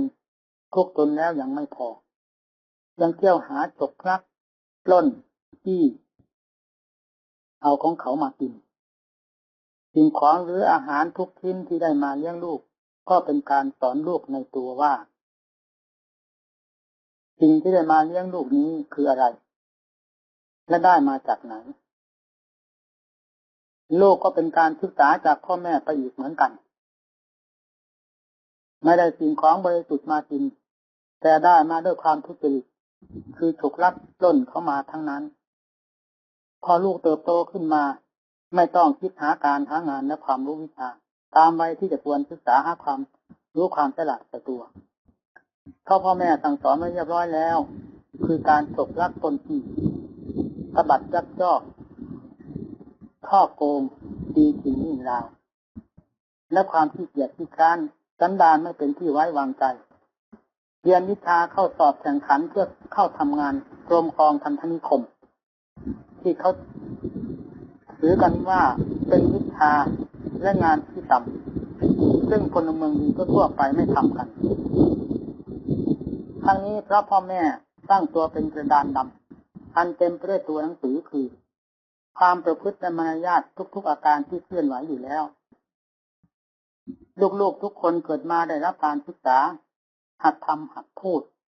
หัดคิดทุกอาการเป็นการศึกษาจากพ่อแม่เสียจนเพียงพอเพราะตัวหนังสือและหลักวิชาทุกๆแขนงมีอยู่ในกระดานดำคือพ่อแม่พร้อมมูลแล้วตัวขี้เกียจขี้คร้านตัวคดโกงตัวที่ช่อโกหกตัวฉกลักต้นที่คือว่าความทุจริตทุกๆแขนงมีอยู่ในตัวหนังสือคือหนังสือที่เขียนอยู่บนกระดานดำคือพ่อแม่ทั้งนั้นลูกๆก็หัดอ่านหัดวาดเขียนเรียนถ่ายทอดจากพ่อแม่บรรจุความรู้ประเภทไฟเผาโลกไว้ในตัวเสร็จพอจะโตขึ้นมาบ้างก็เริ่มทำหน้าที่แทนพ่อแม่โดยเริ่มลักเล็กขโมยน้อยเป็นลำดับไปค่อยๆกลายเป็นคนชั่วประพฤติตัวเป็นเสือร้ายทำความเดือดร้อนแก่ชาวบ้านชาวเมืองให้รับความทุกข์เดือดร้อนทุกอย่างยากมีจุดสำคัญคือจุดไฟไหม้บ้านไหม้เมืองแบบกลับไม่ไหวความกลายเป็นคนเสียหายอย่างใหญ่หลวงทั้งนี้เพราะพ่อแม่เป็นแรงเกิดก็มีเพราะเกิดจากนิสัยของเด็กเองก็มีเพราะการคบคนชั่วสันดานชอบทุจริตก็มีคนประเภทหนึ่งคิดไปในแถวนี้อีกคนประเภทหนึ่งคิดว่าแม้เราไม่ได้เป็นเศรษฐีแต่มีพอใช้พอรับทานเสมอบ้านเมืองเขาและเป็นพลเมืองดีเหมือนเขาก็พอมีหน้ามีตาเสมอบ้านเมืองเขาบ้างคนจำพวกนี้มีความขยันหมั่นเพียรพอสมควรไม่ค่อยมีความเกียจคร้านเป็นไปด้วยความขยันหมั่นเพียรพอประมาณสมบัติเงินทองเครื่องใช้พอเป็นพอไปเสมอบ้านเมืองและพลเมืองดีก็ทั่วไปเมื่อลูกเกิดขึ้นมาก็ถือพ่อแม่เป็นบทเรียนยึดพ่อแม่ผู้เป็นกระดานและตัวหนังสือศึกษาความประพฤติการงานตลอดมารยาททุกอย่างรับถ่ายทอดวิชาจากพ่อแม่ไปใช้ก็กลายเป็นพลเมืองดีมีสมบัติพอจับจ่ายใช้สอยไม่ติดเขื่อนเขามีอะไรก็พอมีกับเขาไม่ทำความอับอายขายหน้าพ่อแม่ญาติวงและตัวเองและคบค้าสมาคมกับใครๆก็ทำด้วยความองอาจและสง่าผ่าเผยไม่เป็นคนอับแสงต่อวงญาติและสังคมทั่วไปเป็นคนทำ ตัวให้เป็นไปในแถวแห่งความคิดของตนจนกลายเป็นพลเมืองดีและมีสมบัติท้ายไม่คนอยากขาดแคลนคนประเภทที่สองคิดไปในแถวนี้คนประเภทที่สามมีความรู้สึกแปลกจากสองจำพวกที่กล่าวมาโดยคิดว่าอย่างไรก็จะให้มีสมบัติต่างๆเหนือโลกเขาทั้งสิ้นและก็เริ่มสมหวังแต่ต้นทางเพราะโอกาสวาสนาอำนวยให้เขาได้เกิดในตระกูลมั่งคั่งสมบูรณ์ด้วยทรัพย์สมบัติและศีลธรรมความขยันหมั่นเพียรและความเฉลียวฉลาดได้ศึกษาจากพ่อแม่เพราะพ่อแม่พาซื้อพาขายด้วยความขยันหมั่นเพียรหมุนตัวเป็นเกลียวอยู่ด้วยการงานและกิจการทุกๆแขนงพ่อแม่ทำลูกก็ต้องดู พ่อแม่พูดถึงเรื่องการงานอันใดลูกซึ่งเป็นนักศึกษาอยู่โดยหลักธรรมชาติแล้วต้องฟังและทำเนียบศึกษาไปด้วยทุกๆอย่างบรรดากิจการในบ้านหรือนอกบ้านใกล้หรือไกลถ้าลูกๆเป็นทั้งนักศึกษาและเป็นคนรับใช้ที่ไว้ใจและสนิทที่สุดกว่าใครๆที่พ่อแม่จะมองข้ามไปไม่ได้และเป็นหัวหน้างานของคนงานในบ้านนอกบ้านและโรงงานต่างๆ ที่เป็นสมบัติของพ่อแม่จัดตั้งขึ้นกิจการทุกอย่างที่พ่อแม่จะต้องรับผิดชอบในหน้าที่ของตนลูกต้องเป็นนักศึกษาและเป็นคนงานอยู่ในวงงานนั้นๆพร้อมทั้งตาก็คอยดูหูก็คอยฟังและคิดอ่านทางใจไปพร้อมๆกันกิจการทุกอย่างทั้งทางคดีโลกมีการค้าขายเป็นต้นทั้งคดีธรรมมีการให้ทานรักษาศีลนั่งสวดมนต์ไหว้พระภาวนาเป็นต้นเป็นกิจที่ลูกจะศึกษาและรับถ่ายทอดได้จากพ่อแม่ทั้งนั้นฉะนั้นพ่อแม่ของเด็กจึงไม่ควรประมาทในความประพฤติดีชั่วว่าเด็กจะไม่สามารถศึกษาได้รับถ่ายทอดจากตนได้แล้วทำไปตามความชอบใจเป็นการไม่สมควรอย่างยิ่งเพราะการทำดีต่อชาติและการทำชั่วต่อชาติศาสนาพระมหากษัตริย์และรัฐธรรมนูญที่ทำกันอยู่นั้นเพราะต้นเหตุเป็นมาจากการศึกษาในภาวะเป็นเด็กทั้งนั้นอย่าเห็นว่ามาจากอื่นใครไม่เคยเอาคนแก่ไปเข้าโรงเรียนกันนอกจากสมัยวัฒนธรรมเท่านั้นที่ถูกเราควรทราบว่าเด็กเริ่มรับการศึกษาหลักธรรมชาติตั้งแต่วันตกคลอดเป็นลำดับมาจนถึงวันพ่อแม่ส่งเข้าโรงเรียนอย่างเปิดเผยหลักธรรมชาติพึงทราบว่ามีอยู่ในที่ทั่วไปพอจะให้การศึกษาแก่ผู้สนใจทั้งเด็กทั้งผู้ใหญ่ได้โดยไม่อ้างการทั้งไม่เหมือนตัวหนังสือและวิชาการซึ่งอาจมีขึ้นเป็นบางการแล้วเปลี่ยนแปลงและสาบสูญไปในบางสมัยฉะนั้นพ่อแม่จึงเป็นแม่พิมพ์ของลูกๆสำคัญยิ่งกว่าใครๆทั้งการเลี้ยงดูทั้งการให้ความรักและความสนิทสนมแก่เด็กซึ่งเกิดกับเรา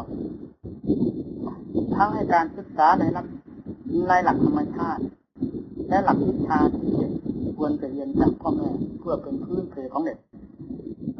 ก็เด็กทุกคนเตรียมพร้อมแล้วที่จะเป็นนักศึกษาและถ่ายทอดจากผู้ใหญ่ส่วนจะเป็นเด็กดีหรือชั่วนั้นขึ้นอยู่กับการศึกษาและถ่ายทอดของเด็กที่ได้รับมาจากที่ต่างๆเมื่อเข้ามาบรรจุไว้ในใจแล้วจึงปรากฏเป็นความกดดันออกมาทางความประพฤติให้ดีบ้างชั่วบ้างดังที่เราเห็นกันทั่วไปทั้งนี้พึงทราบว่าออกมาจากการศึกษาในหลักธรรมชาติเป็นสิ่งสำคัญและหลักธรรมชาตินี้ไม่ค่อยจะมีโรงเรียนสั่งสอนกันแต่ผู้ศึกษามักจะยึดได้เร็วยิ่งกว่าครูสอนในโรงเรียนซะอีกฉะนั้นเด็กๆทุกคนซึ่งอยู่ในบ้านหรืออยู่ในที่ไหนๆผู้ปกครองจึงควรสนใจเป็นพิเศษเสมอแม่เด็กที่ทำงานช่วยพ่อแม่อยู่ในบ้านพ่อแม่พาซื้อขายเป็นงานอาชีพอยู่ในบ้านเด็กก็เรียนวิชาค้าขายกับพ่อแม่ไปในตัวพ่อแม่มีความหนักเบาในแง่ไหนลูกต้องรับถ่ายทอดจากพ่อแม่อยู่โดยดีเราจะเห็นได้จากพ่อแม่ของเด็กถือศาสนาอะไรถ้าผิดถูกดีชั่วไม่สำคัญแม้พระภูมิเจ้าที่ซึ่งมีอยู่ในที่ทั่วไปพ่อแม่พาถืออะไรจะเป็นศาสนาหรือลัทธิอะไรลูกๆต้องรับถ่ายทอดไปปฏิบัตินับถือสืบกันไปถ้าพ่อแม่รักศีลรักธรรมลูกๆก็ถือเอาเป็นแบบฉบับและรักศีลรักธรรมพร้อมทั้งการปฏิบัติตามที่พ่อแม่เคยพาทำมามีคนประเภทที่สามมีความขยันหมั่นเพียรมากผลปรากฏให้ดีเด่นกว่าคนทั้งสองประเภทที่กล่าวมาเมื่อแยกออกเป็นประเภทแล้วคนประเภทที่หนึ่งเป็นคนเกียจคร้านมากและโง่ที่สุดทั้งทำตัวให้เป็นคนเลวทรามและเป็นที่ดูหมิ่นเหยียดหยามของพลเมืองดีทั่วไป คนประเภทที่สองมีความขยันหมั่นเพียรและมีสมบัติพอประมาณ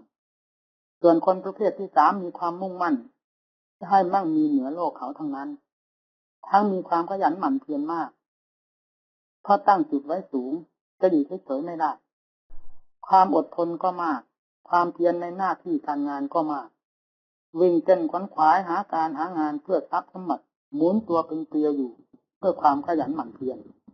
และความฉลาดรอบคอบในการงานทุกแขนงไม่นิ่งนอนใจคนประเภทนี้แม้จะไม่ได้เป็นเศรษฐีก็เรียกว่าเป็นคนสำคัญคนหนึ่งควรจะเป็นตัวอย่างของประเทศชาติบ้านเมืองตลอดประชาชนทั่วไปได้เป็นอย่างดี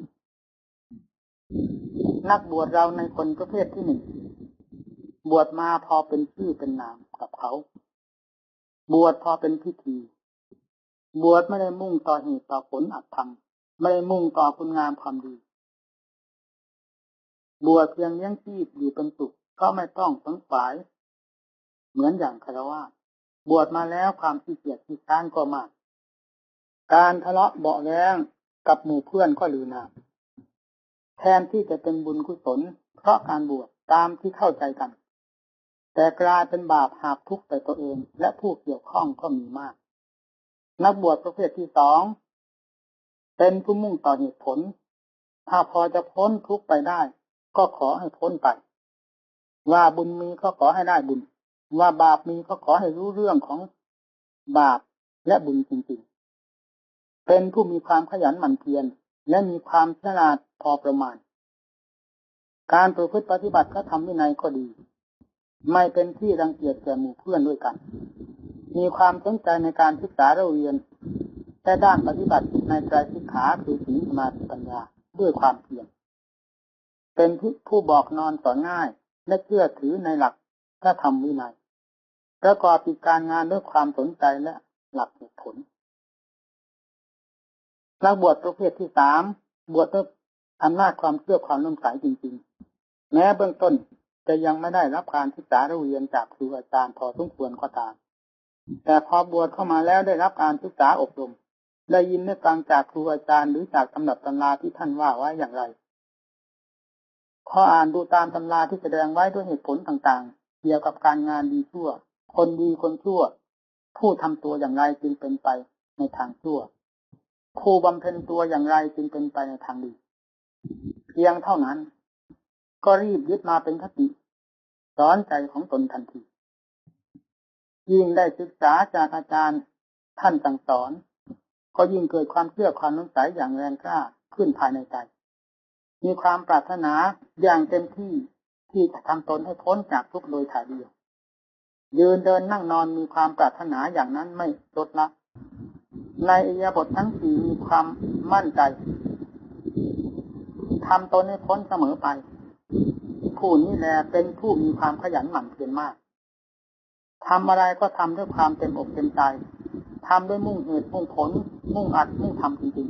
ๆคนประเภทที่สามนี้เป็นประเภทที่ไม่นิ่งนอนใจการรักษาศีลก็เป็นไปเพื่อความบริสุทธิ์จริงๆและรักษาด้วยความระมัดระวังการทำใจของตนให้เป็นไปเพื่อความสงบก็ดีการจะทำปัญญาให้เกิดก็ดีไม่มีความนอนใจทั้งสติทั้งปัญญาที่เป็นภาคพื้นเดิมที่มีอยู่ตามวิสัยของปุถุชนตั้งใจพยายามอบรมสติอบรมปัญญาที่เป็นภาคพื้นนี้ให้มีความสามารถขึ้นเป็นลำดับจนกลายเป็น สติที่รู้ทันและกลายเป็นปัญญาที่เฉลียวฉลาดรอบรู้ต่อความเคลื่อนไหวของตนจนกลายเป็นมหาสติมหาปัญญาขึ้นมาได้นี่ทางโลกก็มีคนสามประเภททางธรรมคือนักบวชก็มีคนสามประเภทด้วยกันเราจะเลือกเอาคนประเภทใดในคนสามจำพวกนั้นเมื่อสรุปลงแล้วได้แก่ตัวของเราแต่ละท่านละท่านเพราะเราจะทำตัวเราให้เป็นคนประเภทหนึ่งก็ได้ให้เป็นคนประเภทที่สองก็ได้หรือจะให้เป็นคนประเภทที่สามก็ได้จะสำเร็จขึ้นในเราคนเดียวเพราะคนสามประเภทนี้เป็นข้อเทียบเทียงเมื่อย่นเข้ามาสู่ตัวของเราแล้วเราคนเดียวสามารถเป็นไปได้ทั้งสามชนิดที่ทำตัวให้เร็วตามมีแต่ความเกียจคร้านไม่สนใจใคร่ต่อการปฏิบัติธรรม ทำตัวให้หมดราคาก็ได้จะทำตัวให้เป็นคนชนิดที่สองก็ได้หรือชนิดที่สามก็ได้แล้วแต่ความชอบใจและต้องการจะแปลความคิดความเห็นของเราด้วยกายวาจาใจถ้าเราต้องการให้เป็นคนชนิดใด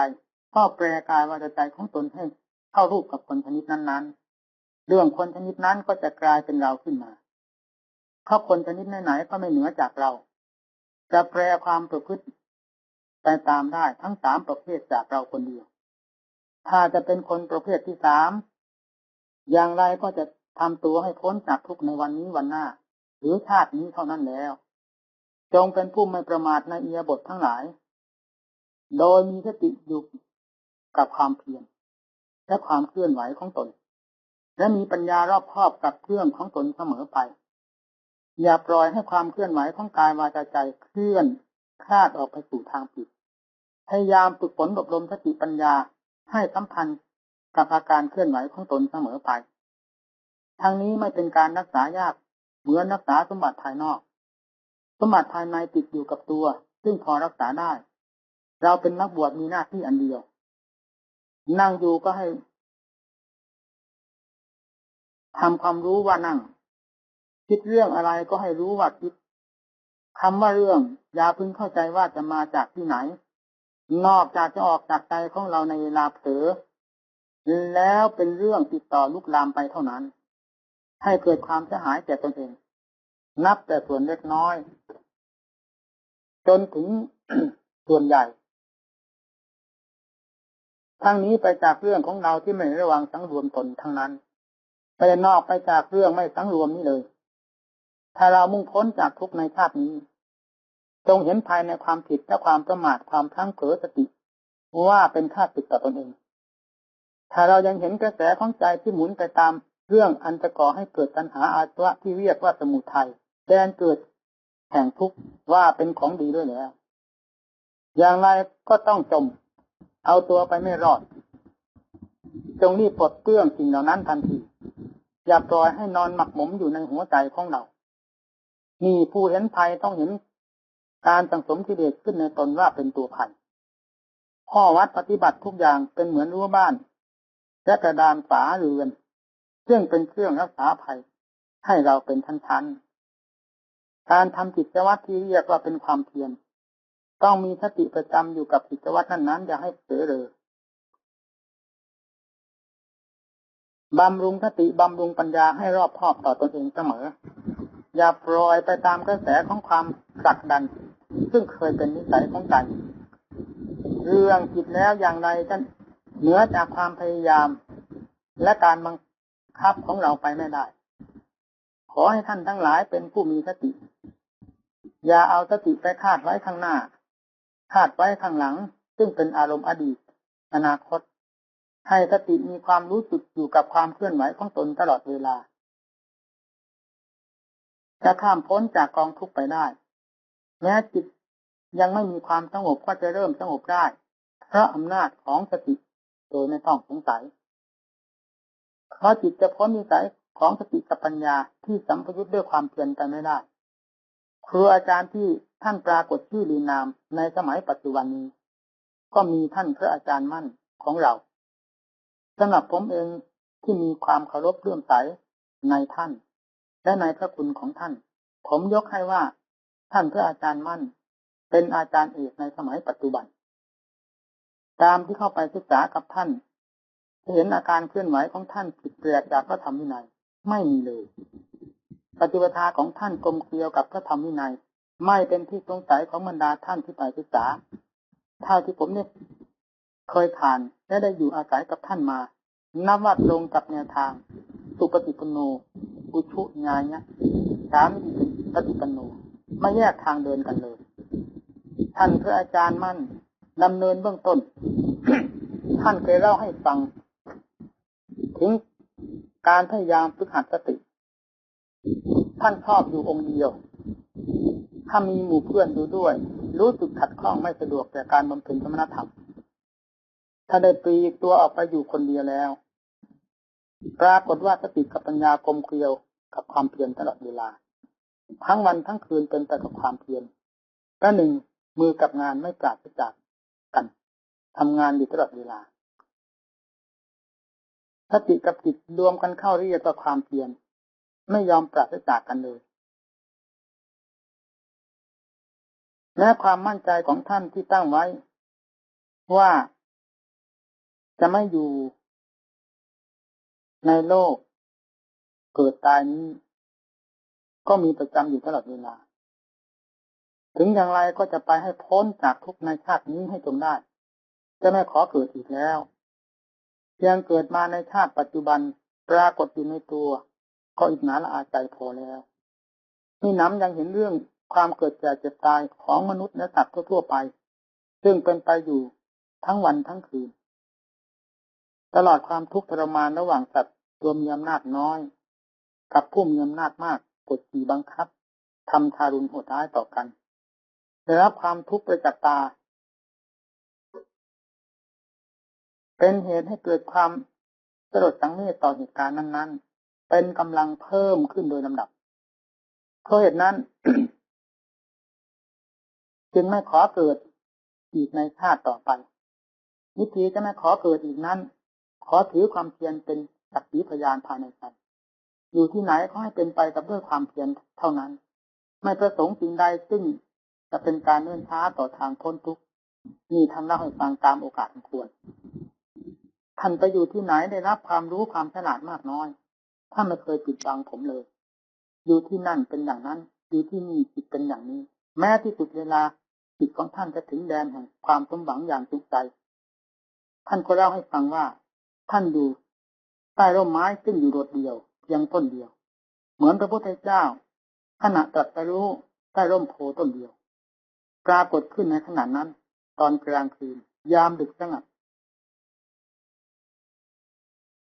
มีตามที่ทราบจากท่านมาเรื่องวิถีจิตของแต่ละท่าน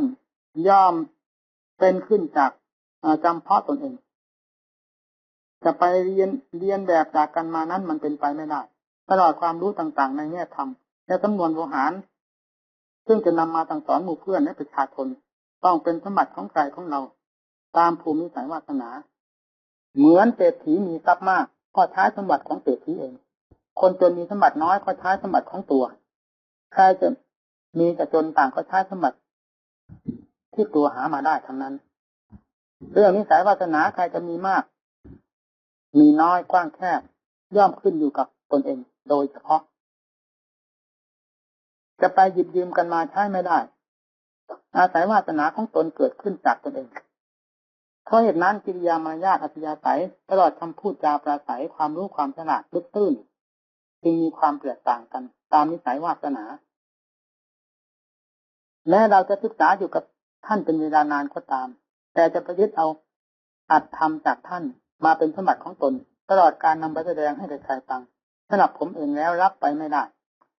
นอกจากเรามีนิสัยวาสนาความรู้ความสามารถมากน้อยก็อาศัยไปตามกำลังของเราเท่านั้นจะเป็นความพอดีและไม่เลยขอบเขตความงามของตนสำหรับท่านอาจารย์มั่นท่านฉลาดในการแนะนำสั่งสอนมากเช่นจุดสำคัญท่านไม่ยอมเปิดเผยเลยแสดงเฉพาะปฏิปทาเครื่องดำเนินเท่านั้นพอไปถึงจุดสำคัญท่านปีคำพูดออกจากจุดนั้นเสียแล้วก็ไปโผล่ขึ้นข้างหน้าเป็นอย่างนี้ทุกๆครั้งท่านไม่ยอมเปิดเผยจุดที่สำคัญเหตุที่ท่านไม่ยอมเปิดจุดสำคัญแต่ก่อนผมก็ยังไม่เข้าใจความหมายของท่านมาทราบเมื่อภายหลังจะถูกหรือผิดก็ขออภัยจากบรรดาท่านผู้ฟังทั้งหลายด้วยเพราะท่านฉลาดมากสมกับเป็นอาจารย์สอนลูกศิษย์เป็นจำนวนมากเหตุที่ท่านไม่ยอมเปิดจุดสำคัญมีอยู่สองประการคือผู้มุ่งต่ออัตต่อธรรมจริงๆจะนำเอาธรรมะของท่านไปเป็นโล่บังหน้าโดยแอบอ้างว่าเป็นของตนแล้วประกาศโฆษณาขายกินผู้มีความมุ่งหวังในธรรมอย่างแรงกล้าเมื่อพิจารณาไปถึงจุดนั้นแล้วธรรมเป็นหลักธรรมชาติที่ท่านรู้และแสดงออกมาไม่ใช่ธรรมที่จะคาดหมายเอาโดยลำพังพอได้ฟังจากท่านแสดงในจุดสำคัญนั้นแล้วไปหมายหรือมีความสำคัญอย่างละเอียดแทรกขึ้นมาในขณะนั้นแล้วเข้าใจว่าตนรู้ในภูมิธรรมนั้นไปเสียเลยกลายเป็นสมุทัย ก่อความหลงตนเองขึ้นจากความสำคัญนั่นโดยไม่รู้สึกตัวในจุดเคล็ดลับทั้งสองนี้สำหรับผมเองรู้สึกว่าโง่มากเพราะความหวังต่อหมู่เพื่อนผู้ตั้งใจมาศึกษาจึงไม่มีลี้ลับแม้แต่น้อยเปิดเผยมาเป็นลำดับลำดาไม่เคยปิดตรงไหนบ้างและควรเปิดตรงไหนบ้างเปิดเผยมาเป็นลำดับจนหมดขีดความสามารถของตัวเองจึงกลายเป็นความโง่โดยไม่รู้สึกตัวซึ่งเป็นเหตุให้ผู้มาศึกษาด้วยความตั้งใจจริงๆสำคัญผิดไปบ้างเพราะความไม่รอบคอบของตนอาจจะมีอยู่บ้างในประการที่สองทั้งนี้เพราะอำนาจแห่งเจตนาหวังดีในหมู่เพื่อนท่านอาจารย์มั่นท่านฉลาดทั้งภายนอกภายในภายนอกท่านก็ไม่ยอมเปิดเผยเอาง่ายๆฟังจากท่านแล้วต้องไปตีความหมายเอาเองถึง2-3 วันก็มีผมเองเคยคิดอย่างนั้นสำหรับหมู่คณะจะคิดหรือไม่ผมไม่มีโอกาสทราบได้เฉพาะผมแล้วใจตรองคำพูดของท่านซึ่งตนถือว่าเป็นอุบายอย่างเต็มกำลังบางครั้งตีปัญหาในคำพูดของท่านถึง3 วันยังไม่รู้เรื่องเลยจำเป็นต้องเข้าไปกราบเรียนถามท่านว่าเท่าที่ท่านอาจารย์พูดอย่างนั้นกระผมเองนำไปพิจารณาถึง3 วันยังไม่เข้าใจคำหมายไม่ทราบเริ่มต้นเริ่มปลายแห่งคำพูดของท่านอาจารย์ที่ควรถือเอาอยู่ที่ไหนและมีความหมายเพียงแค่ไหนในคำพูดนั้นๆท่านก็ยิ้มรับเพียงเล็กน้อยแล้วตอบว่า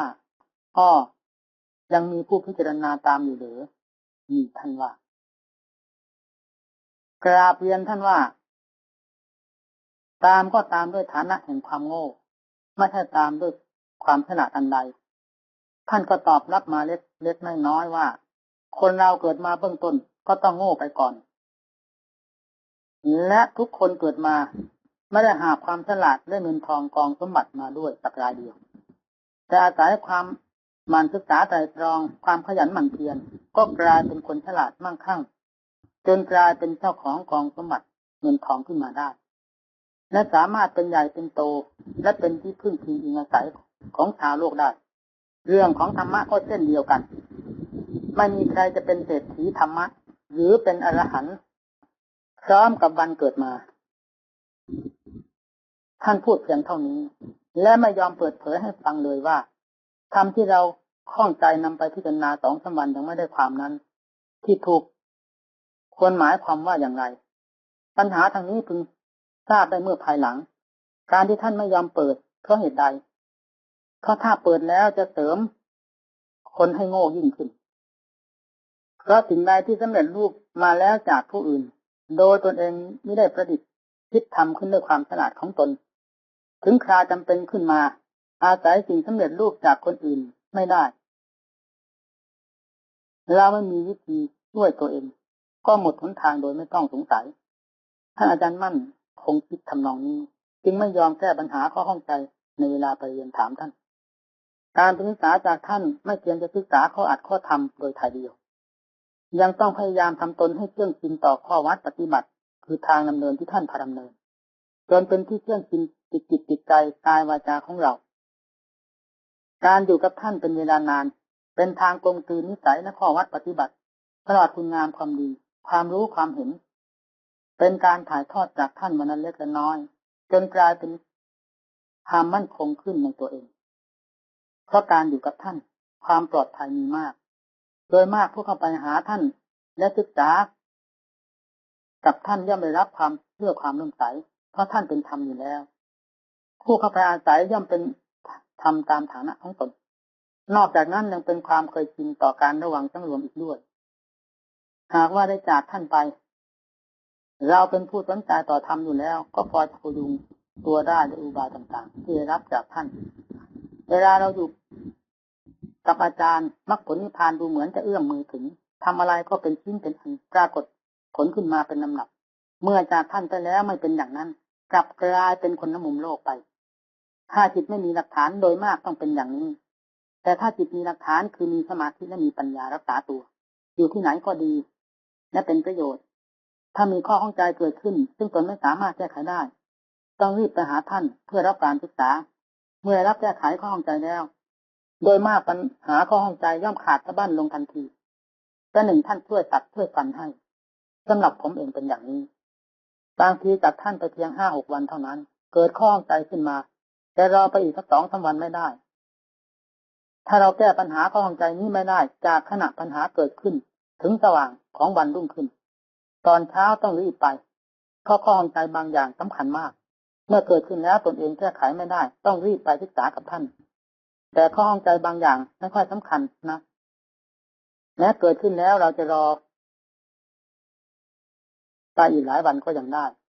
ปัญหาทางนี้เทียบกับโรคบางชนิดแม้เกิดขึ้นแล้วจะไม่รีบด่วนในการตามหมอก็ได้แต่โรคบางชนิดลงได้เกิดขึ้นแล้วถ้าตามหมอไม่มาเราต้องไปหาหมอไม่เช่นนั้นจะเป็นอันตรายข้อข้องใจชนิดสำคัญนี้เมื่อปรากฏขึ้นถ้าเราไม่สามารถแก้ไขตนเองได้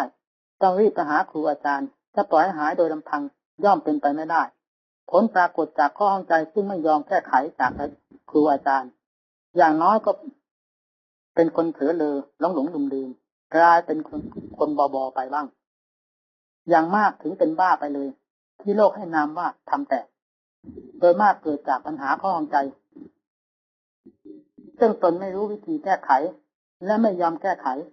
ปล่อยไว้นานๆไปก็ปรากฏผล2 อย่างขึ้นมาปัญหาดังกล่าวนี้ผมเคยเป็นในจิตใจของผมเหมือนกันวันท่านอาจารย์มั่นมรณภาพ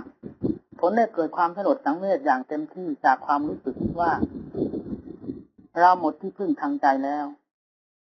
เพราะเวลานั้นใจของผมยังมีอะไรอยู่และเป็นความรู้ที่ไม่ยอมจะเชื่ออุบายของใครอย่างง่ายๆด้วยเมื่อไม่คิดถูกจุดสำคัญที่เรากำลังติดและพิจารณาอยู่อย่างท่านอาจารย์มั่นเคยชี้ได้รับผลจากท่านมาแล้วทั้งเป็นเวลาเร่งความเพียรอย่างเต็มที่ด้วยฉะนั้นเมื่อท่านอาจารย์มั่นมรณภาพแล้วจึงอยู่กับหมู่คณะไม่ติดคิดแต่จะอยู่คนเดียวเท่านั้นจึงพยายามหาอยู่โดยลำพังตนเองและตัดสินใจว่าจะอยู่คนเดียวจนกว่าปัญหาหัวใจทุกชนิดจะสิ้นสุดลงจากใจโดยสิ้นเชิงจึงจะยอมรับและอยู่กับหมู่เพื่อนเมื่อการมรณภาพของท่านอาจารย์มั่นผ่านไปแล้วไม่นานผมเข้าไปกราบเท้าท่านแล้วนั่งรำพึงรำพันตรงความสลดสังเวชน้ำตาไหลนองอยู่ปลายเท้าท่านเกือบ2 ชั่วโมงพร้อมทั้งพิจารณาธรรมในใจของตนกับโอวาทที่ท่านอาจารย์ให้ความเมตตาอุตส่าห์สั่งสอนเรามาเป็นเวลา8 ปีที่เรามาอาศัยอยู่กับท่านเวลานานถึงอย่างนี้แม้คู่สามีภรรยาซึ่งเป็นที่รักยิ่งต่อกันและลูกๆผู้เป็นที่รักของพ่อแม่อยู่ด้วยกันก็คงจะมีข้อข้องใจกันอยู่บ้างในฝ่ายใดฝ่ายหนึ่งอาจไม่ลงรอยกันก็ได้ในบางสมัยแต่ท่านอาจารย์มั่นกับเราที่มาพึ่งร่มเงาของท่านเป็นเวลานานถึงแบบนี้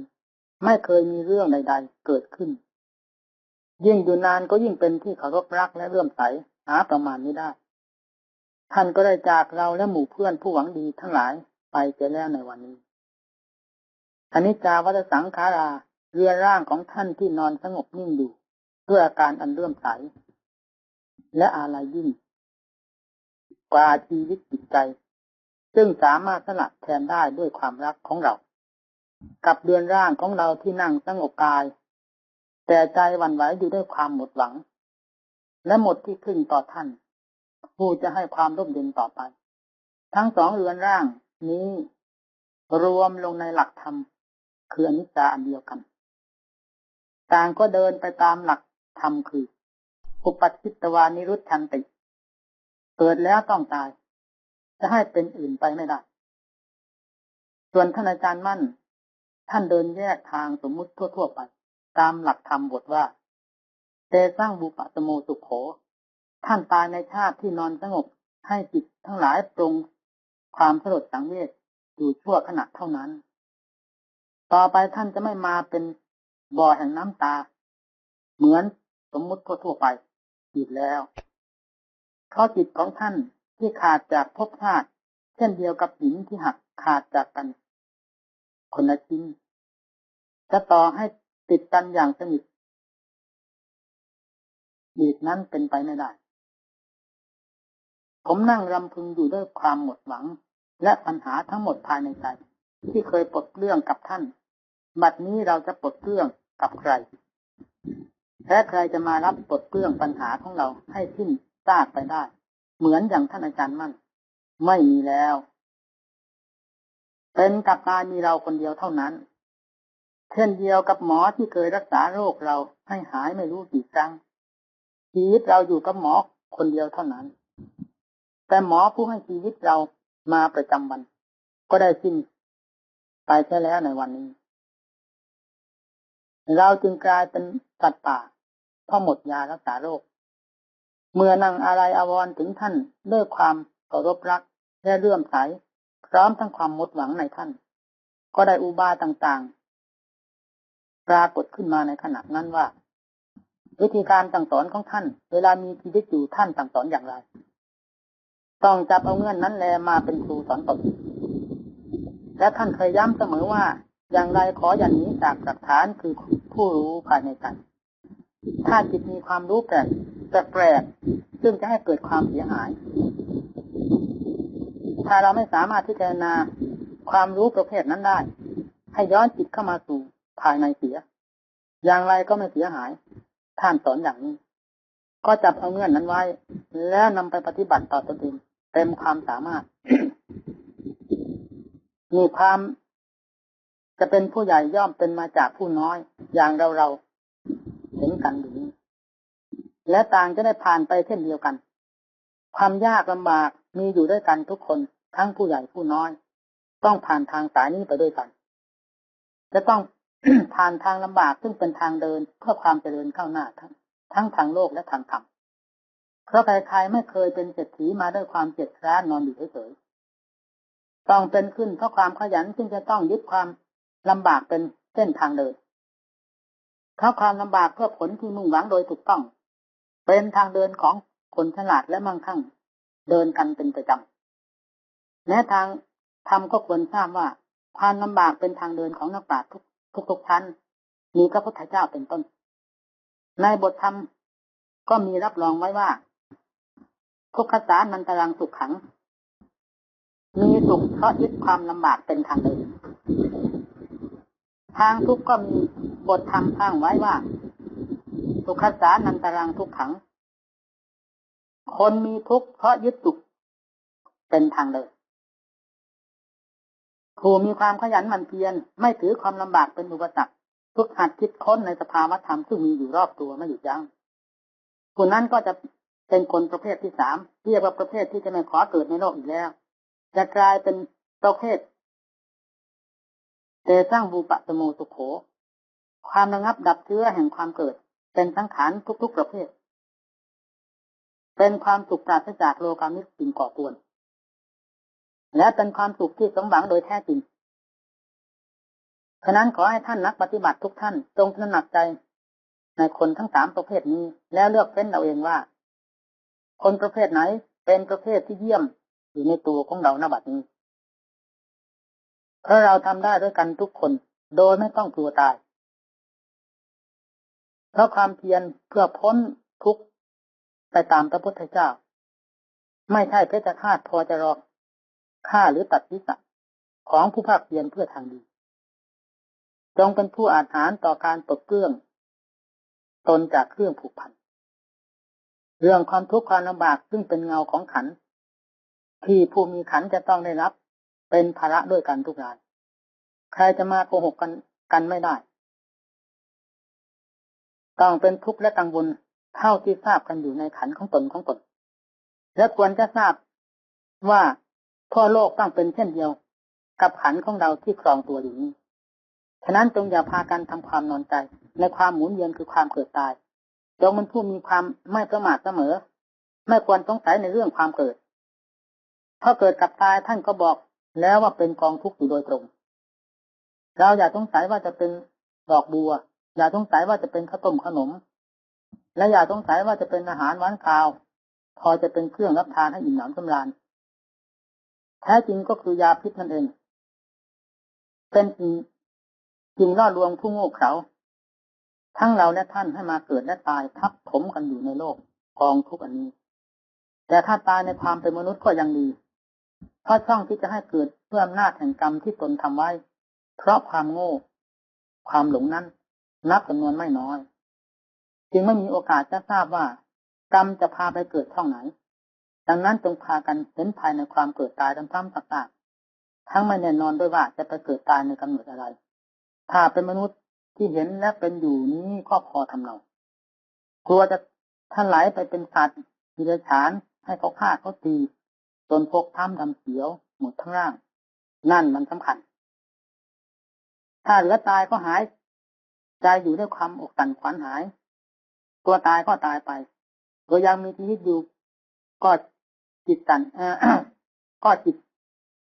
สั่นใจหายและมีความหวาดหวั่นต่อความตายอยู่ตลอดเวลาแล้ววันหนึ่งใส่เข้าโรงงานคือในหม้อและเตาไฟเท่าไหร่ไม่จำเป็นจะต้องอธิบายให้มากไปนั่นเป็นสัตว์ประเภทหนึ่งที่กล่าวประมวลกองทุกข์มาพอทราบความเป็นไปของสัตว์โลกแล้วเกาะใดบ้างพอจะเย็นถึงจิตใจผู้ครองชีวิตแต่ละขันละขันคือว่านักปฏิบัติแล้วต้องคำนึงคำนวณรายได้รายเสียรายดีรายชั่วซึ่งเกิดขึ้นจากขันของตนวันหนึ่งคืนหนึ่งในรอบ24 ชั่วโมงที่เราไม่สบายเพราะเป็นการกังวลอยู่ตลอดเวลาไม่ใช่เพราะขันหรือเพราะอะไร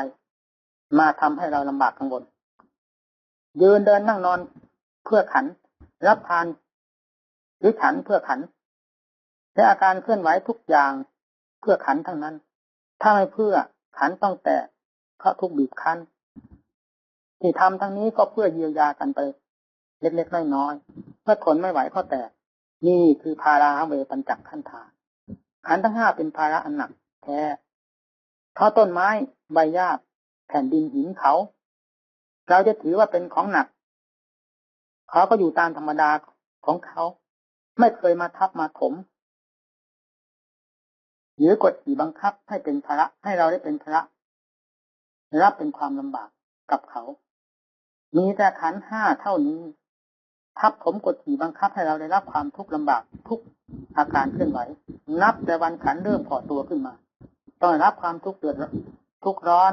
ด้วยการยิ่งเส้นขนขวายหามาเพื่อขันธ์แล้วว่าขันธ์มีอำนาจมากทำให้โลกไหลไปตามกันทุกข์หย่อมยากจนถึงวันขันธ์แตกทำลายเรียกว่าพวกเราเป็นธาตุแห่งขันธ์แต่วันเกิดเป็นวันตายเมื่อสรุปความเรื่องขันธ์แล้วก็ลงเอ่ยกันที่ว่าบ่อแห่งความกังวล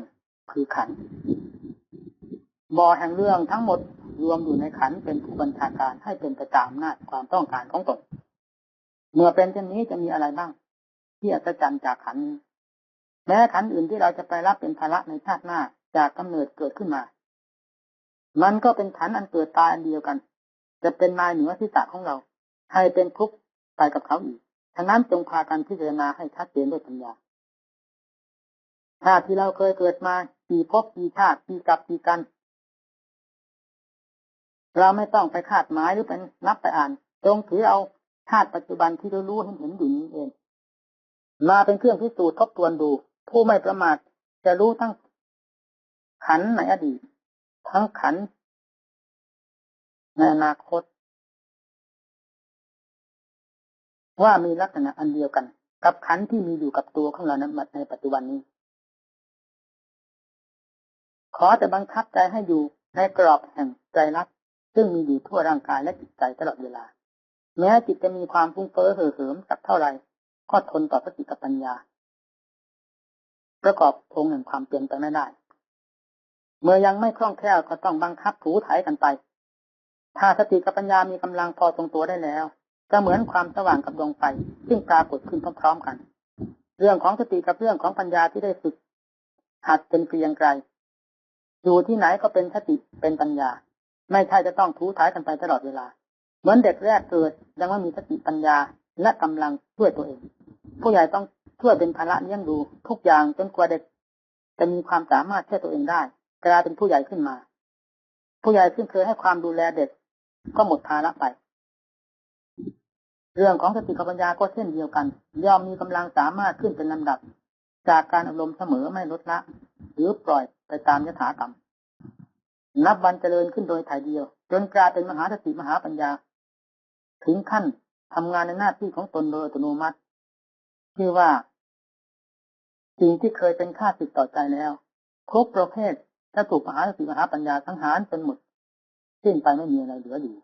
สิ่งที่เหลืออยู่ก็คือพุทโธทั้งดวงธัมโมก็เป็นของอัศจรรย์ขึ้นมาในขณะเดียวกันเพราะอำนาจของมหาสติของมหาปัญญาฉะนั้นขอให้ท่านนักปฏิบัติทุกท่านจงทำความพยายามและจงเห็นภาระที่จะเป็นไปข้างหน้าเท่ากับภาระคือความเกิดแก่เจ็บตายที่เป็นอยู่ในสัตว์สังขารซึ่งประจักษ์กับเราอยู่ในบัดนี้กับจะมากยิ่งกว่านี้ไปอีกไม่ทราบว่าจะขนาดไหนจึงควรทำตัวให้พ้นไปเสียได้ในชาตินี้โดยประจักษ์กับใจของเราเองอยู่ที่ไหนก็สบายหมดปัญหาเรื่องเกิดจะตายไม่ต้องไปนึกถึงที่ไหนรู้อยู่กับใจที่บริสุทธิ์นี่เองฉะนั้นขอให้บรรดา ท่านผู้ฟังทั้งหลายนำไปพิจารณาบำเพ็ญตนด้วยความองอาจกล้าหาญต่อไตรสิกขาคือศีลสมาธิปัญญาจุดหมายที่เราตั้งไว้ในคนประเภทที่สามจะกลายเป็นเรื่องของเราในวันหนึ่งข้างหน้าทำมาแห่งทำที่จะแสดงมาก็เห็นว่าสมควรเวลาคนที่ติดลงได้เวลาเพียงเท่านี้คือว่า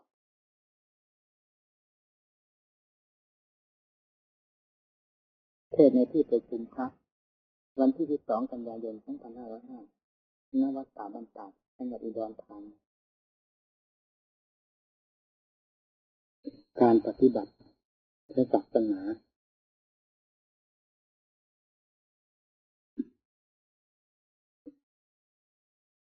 พึงเล็งดูเข็มทิศคือหลักสวากขาตธรรมที่เป็นธรรมอันพระองค์เจ้าทรงตรัสไว้ชอบแล้วเข้ามาเทียบเทียงกับความเคลื่อนไหวแห่งกายวาจาใจของตนอย่าให้เคลื่อนคลาดไปจากหลัก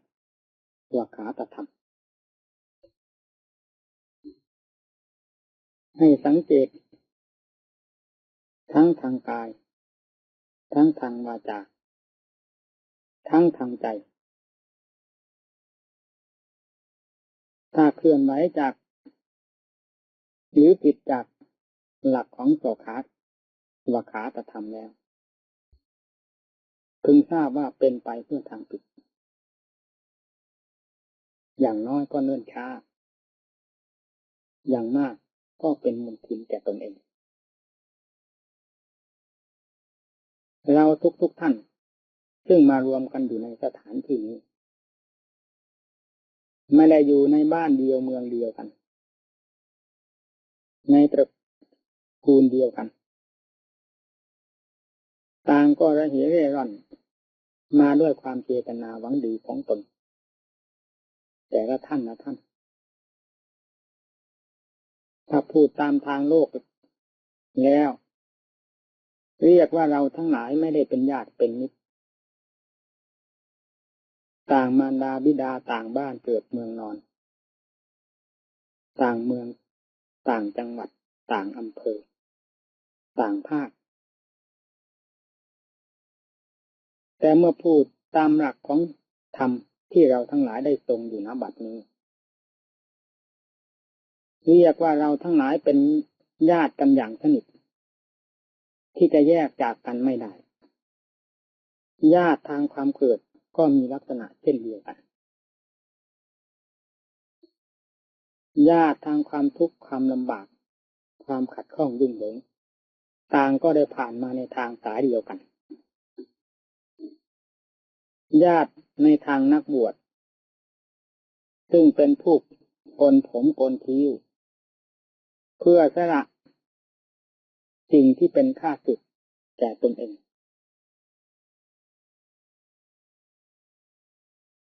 เป็นเจตนาอันเดียวกันไม่ได้ผิดแปลกกันแม้แต่น้อยและปฏิปทาก็เป็นเช่นเดียวกันด้วยมีพระธรรมวินัยเป็นเครื่องปกครองและเป็นเครื่องดำเนินเช่นเดียวกันจึงเรียกว่าเราทั้งหลายเป็นญาติกันอย่างสนิทแม้แต่ลูกพ่อเดียวแม่เดียวก็ยังมีการทะเลาะเบาะแว้งหรือคู่สามีภรรยาถึงจะเรียกว่าเป็นที่รักสักเท่าไหร่ก็ตามก็ยังมีการขัดข้องไม่ลงคอกันได้ในบางการในบางกรณีแต่สำหรับเราทั้งหลายที่ได้มาร่วมกันอยู่ณบัดนี้นับตั้งแต่ที่ล่วงมาแล้วจนกระทั่งถึงวันนี้รู้สึกว่าเป็นที่น่าอนุโมทนาสำหรับผมผู้เป็นหัวหน้าปกครองบรรดาท่านทั้งหลายในเรื่องที่พวกเราทั้งหลายได้รับความร่มเย็นไม่มีการระแคะระคายในกันและกันทั้งข้อวัดปฏิบัติทั้งด้านความเห็นอันเป็นเหตุที่จะให้เกิดความขัดแย้งซึ่งกันและกันและเป็นบ่อเกิดแห่งความกระทบกระเทือนนับตั้งแต่เล็กน้อยจนกระทั่งถึงส่วนใหญ่ไม่เคยปรากฏอันเป็นความเคลื่อนไหวที่ไม่ดีจากบรรดาท่านทั้งหลายที่ได้มาอยู่ร่วมกันความที่เราทั้งหลายได้อยู่ร่วมกันด้วยความเป็นสุขเช่นนี้เนื่องจากต่างท่านต่างองค์ก็มีหลักธรรมคือเหตุผลเป็นเครื่องสอบสวนหรือเป็นเครื่องทบทวนอยู่ในตัวของเราเองและหมู่เพื่อนด้วยกันจึงเป็นเหตุให้อยู่ด้วยกันด้วยความเป็นสุขถ้าหากว่าหลักธรรมของพวกเราได้ด้อยไปบ้างในการทบทวนดูเรื่องความเคลื่อนไหวของตนและหมู่เพื่อนไม่ลงรอยกันได้นั่นแลเป็นเหตุที่จะให้เกิดความระแคะระคายถ้าเป็นอย่างหม้อน้ำก็แสดงว่ากำลังร้าวจากร้าวไปก็เรียกว่าแตกกระจายหม้อน้ำเพียงแต่ว่าร้าวเท่านั้นคุณภาพก็ไม่สมบูรณ์เราจะหุงต้มแกงหรือถังน้ำก็ไม่สมบูรณ์ยิ่งหม้อน้ำได้แตกไปเสียก็ยิ่งขาดประโยชน์เต็มส่วนของหม้อน้ำที่จะพึงได้รับผลมีเรื่องความที่มีไม่ลงรอยกันในเรื่องทิฏฐิความเห็นหรือปฏิปทาที่ปราศจากหลักธรรมคือเหตุผล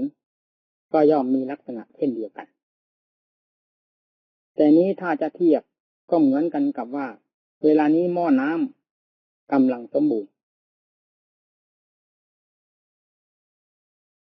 ไม่มีร้าวหรือบิ่นแม้แต่น้อยคือพวกเราทั้งหลายได้อยู่ร่วมกันด้วยความเป็นสุขมีเนื่องจากว่าต่างคนต่างมีธรรมเป็นเครื่องประจำใจของตนเองไม่เห็นแก่ความเป็นผู้ใหญ่ไม่เห็นแก่ความเป็นผู้น้อยเห็นแก่หลักธรรมคือเจตนาที่จะมุ่งดำเนินตามสอดคล้องธรรมของพระพุทธเจ้าเต็มสติกำลังและความสามารถของตนแต่ละท่านเมื่อเป็นเช่นนั้นแสดงว่าเป็นการถูกหลักธรรมของพระพุทธเจ้าเมื่อการดำเนินของพวกเราตั้งแต่ขั้นหยาบเป็นการถูกหลักธรรมเพื่อความร่มเย็นเป็นสุขอย่างนี้แล้วส่วนละเอียดก็พึงทราบว่าจะต้องเป็นไปจากส่วนหยาบส่วนละเอียดหมายถึงเรื่องของเราโดยเฉพาะที่จะพยายามปรับปรุงหรือพยายามสอบสวนทวนดูหลักเหตุผลอันเกิดขึ้นจากความเคลื่อนไหวในกายวาจาใจของตนเฉพาะอย่างยิ่งความเคลื่อนไหวซึ่งเกิดขึ้นจากใจ ที่จะทำความสงบให้เป็นไปได้นะทางภายในที่กล่าวณบัดนี้กล่าวถึงเรื่องความสงบซึ่งเป็นไปในระหว่างหมู่เพื่อนด้วยกันเรียกว่าเป็นที่น่าอนุโมทนาการปกครองก็รู้สึกว่ามีความเบาอกเบาใจไม่ได้เป็นอารมณ์สำหรับผู้เป็นหัวหน้าที่เกี่ยวกับบรรดาลูกศิษย์จะเป็นนายใดก็ตามแสดงความไม่เป็นที่ไว้วางใจในกิริยามารยาทอย่างนี้ไม่เคยปรากฏมีแสดงถึงเรื่องความสงบที่เกี่ยวกับหมู่เพื่อนด้วยกันนี่เราก็พอที่จะเห็นผลประโยชน์เกิดขึ้นจากการระมัดระวังในระหว่างเรากับหมู่เพื่อนหรือในระหว่างตนกับหมู่เพื่อนต่างคนก็ต่างระมัดระวังถือหลักธรรมเป็นสิ่งสำคัญยิ่งกว่าถือเรื่องของเราแต่ละรายพยายามปรับปรุงตนเองแต่ละท่านให้เข้ากับหลักธรรมที่พระพุทธเจ้าทรงสั่งสอนไว้แล้วผลที่ปรากฏขึ้นให้เราทั้งหลายได้ทราบหรือให้ได้อยู่หรือได้เห็นประจักษ์ก็คือความร่มเย็นเป็นสุขด้วยกันนี่คือความสงบส่วนหนึ่งที่เกี่ยวกับหมู่เพื่อนแล้วพึงถือเอาหลักเหตุผลอันเป็นส่วนหยาบที่เกี่ยวกับหมู่เพื่อนนี้เข้าไปปรับปรุงเรื่องภายในของตนเองคือเรื่องของจิตใจโดยเฉพาะจิตใจที่มีความกระทบกระเทือนระหว่างสิ่งที่มาสัมผัสเกิดความไม่สงบขึ้นภายในใจพึงทราบว่าจะต้องมีเรื่องอันใดอันหนึ่งที่เราสอบสวนทบทวนดูยังไม่รอบคอบในระหว่างสิ่งที่มากระทบกับการรับรู้ของเราในสิ่งกระทบนั้นพร้อมด้วยสติปัญญายังไม่เพียงพอและยังไม่สมบูรณ์พอจึงเป็นเหตุให้จิตของเราทรงความสงบของตนไว้ไม่ได้หรือผู้ที่ได้แล้วในขั้นที่ละเอียดยิ่งกว่านี้เข้าไปก็ยังมีซึ่งเรายังไม่สามารถที่จะระงับดับได้กลายเป็นเรื่องเกิดขึ้นกับใจของเราอยู่ตลอดเวลาให้พึงสอบสวนทบทวนดูเช่นเดียวกันกับระหว่างเรากับหมู่เพื่อนเพื่อปรับปรุงข้อวัดปฏิบัติให้กลมกล่อมเข้ากันได้กลายเป็นความสงบสุขขึ้นในระหว่างของพวกเราเรื่องของจิตก็พึงเทียบเทียงกันเช่นนี้ถ้าหากว่าใจของเราได้มีหลักเหตุผลสอบทวนตนในลักษณะอาการของใจที่เคลื่อนไหวต่ออารมณ์ใดๆเช่นเดียวกับเราทบทวนดูเรื่องภายนอกที่เกี่ยวกับหมู่เพื่อนนั่นแล้วเราก็จะได้รับผลประโยชน์เป็นเครื่องตอบแทนขึ้นภายในจิตใจของเราคือใจจะเริ่มมีความสงบเป็นลำดับไปความสงบก็มีหลายชั้นเมื่อเราผ่านความสงบชั้นหยาบนี้เข้าไปได้ความสงบขั้นกลางยังมีเรื่องตามขนาดของขั้นแห่งความสงบเมื่อเราได้นำสติปัญญาเข้าสอบสวนทบทวนดูสิ่งที่มาเกี่ยวข้องหรือเป็นค่าศึกต่อความสงบส่วนกลางของเราได้จนพอตัวแล้วความสงบส่วนกลางนั้นก็จะกลายเป็นความสงบที่สมบูรณ์ขึ้นมาโดยลำพังตนเองและต่อจากนั้นก็จะพยายามสู้รบกันกับข้าศึกที่ไปรังควานหรือไปก่อเรื่องกันกับความสงบที่ละเอียดโดยทางสติปัญญาอีกเช่นเดียวกันเมื่อสติกับปัญญาของเราได้สอบสวนทบทวนดูข้าศึกคืออารมณ์ภายนอกกับภายในมาสัมผัสวัดเบี่ยงกันแล้วเกิดผลอย่างไรขึ้นมาเราก็สอบทวนด้วยเหตุผลโดยมีสติกับปัญญาเป็นเครื่องวินิจฉัย เมื่อสติปัญญาหรือเหตุผลได้พอตัวลงแล้วเรื่องความสงบอันละเอียดก็จะปรากฏขึ้นเช่นเดียวกับความสงบส่วนหยาบส่วนกลางนี่หลักแห่งความสงบมีหลายชั้นเรื่องของปัญญาพึงทราบว่าเดินตามรอยกันไปกับความสงบส่วนหยาบส่วนกลางส่วนละเอียดเหมือนกันกับเงาตามตัวนี่หลักธรรมชาติแห่งการปฏิบัติธรรมให้ท่านทั้งหลายพึงทราบไว้อย่างนี้อย่าพึงเข้าใจว่าปัญญาจะไปอยู่ข้างหน้าปัญญาจะมาอยู่ข้างหลังของความสงบไม่เช่นนั้น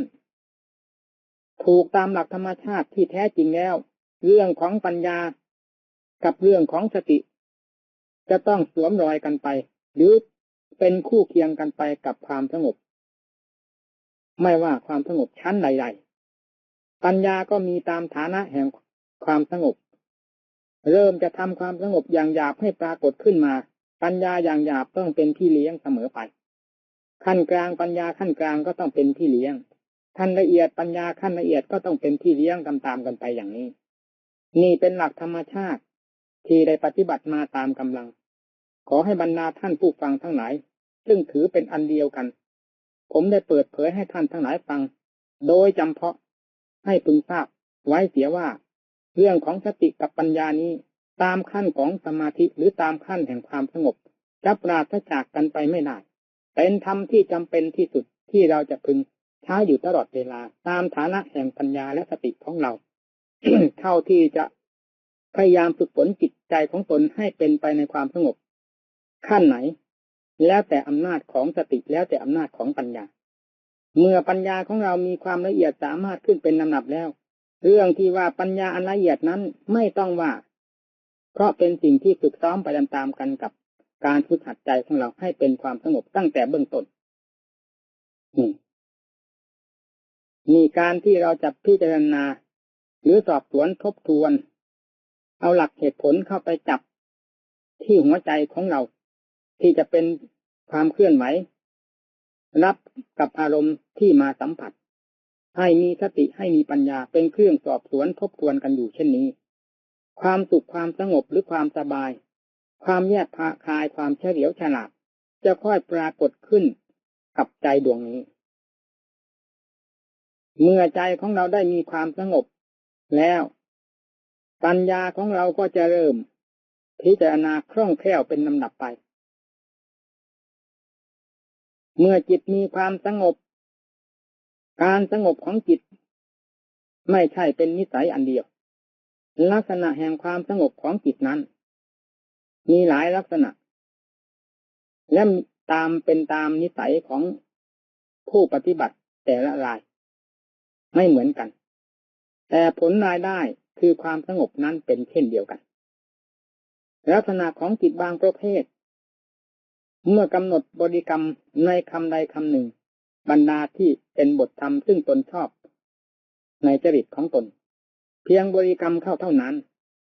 จิตก็ลงได้ทันทีและลงได้อย่างรวดเร็วนี่เป็นนิสัยของนักปฏิบัติบางรายต้องเป็นอย่างนี้แต่บางรายนั้นค่อยมีความสงบเข้ามาความสงบเข้ามาความรู้สึกภายนอกค่อยหดตัวเข้ามาสู่ความรู้สึกภายในคือความทำบริกรรมกับความรู้ได้แก่ใจของตนเองแล้วก็สงบเข้าไปจนกระทั่งถึงหยุดหรือปล่อยวางคำบริกรรมทรงไว้ซึ่งความรู้อันเดียวมีความรู้รอบอยู่อันหนึ่งอันนี้ชื่อว่าสติรู้อยู่จำเพาะ จิตนิ่งก็รู้ว่าจิตนิ่งหยุดก็รู้ว่าหยุดจิตจะกระเพื่อมออกนิดก็ต้องรู้ทันทีนี่คือเรื่องของสติมีประจำอยู่กับองค์แห่งสมาธิหรือองค์แห่งความสงบนั้นทีนี้คนเดียวนั่นเองผู้ปฏิบัติรายเดียวนั่นเองลักษณะของจิตไม่ใช่จะลงอย่างนั้นเสมอไปเช่นอย่างรายที่เคยลงได้อย่างเร็วๆบางการบางสมัยกลับลงอย่างเชื่องช้าก็มีนี่เพราะเห็นนั้นอาการแห่งการลงของใจนั้นเราอย่าถือเป็นข้อข้องใจสิ่งที่เราจะถือสำคัญที่สุดก็คือว่าผ ผลที่ปรากฏขึ้นจากความสงบนั้นเป็นอย่างไรนี่เป็นของสำคัญผลที่เกิดขึ้นจากความสงบนั้นคือความสุขหนึ่งและอาการที่จิตจะแสดงความกระเพื่อมอย่างใดไม่มีความรู้เพียงอันเดียวและมีสติรู้อยู่ว่าจิตของตนหยุดนี่ผลรายได้เป็นอันเดียวกันอย่างนี้จะลงเร็วหรือช้าก็ตามจะลงลักษณะอาการใดๆก็ตามให้เราพึงถือเอาผลคือความหยุดของใจนั้นถือเอาความที่ว่าหยุดเป็นหนึ่งนี่เมื่อถอนขึ้นมาแล้วให้เป็นนักวิพากษ์วิจารณ์ในกายวิภาคของตน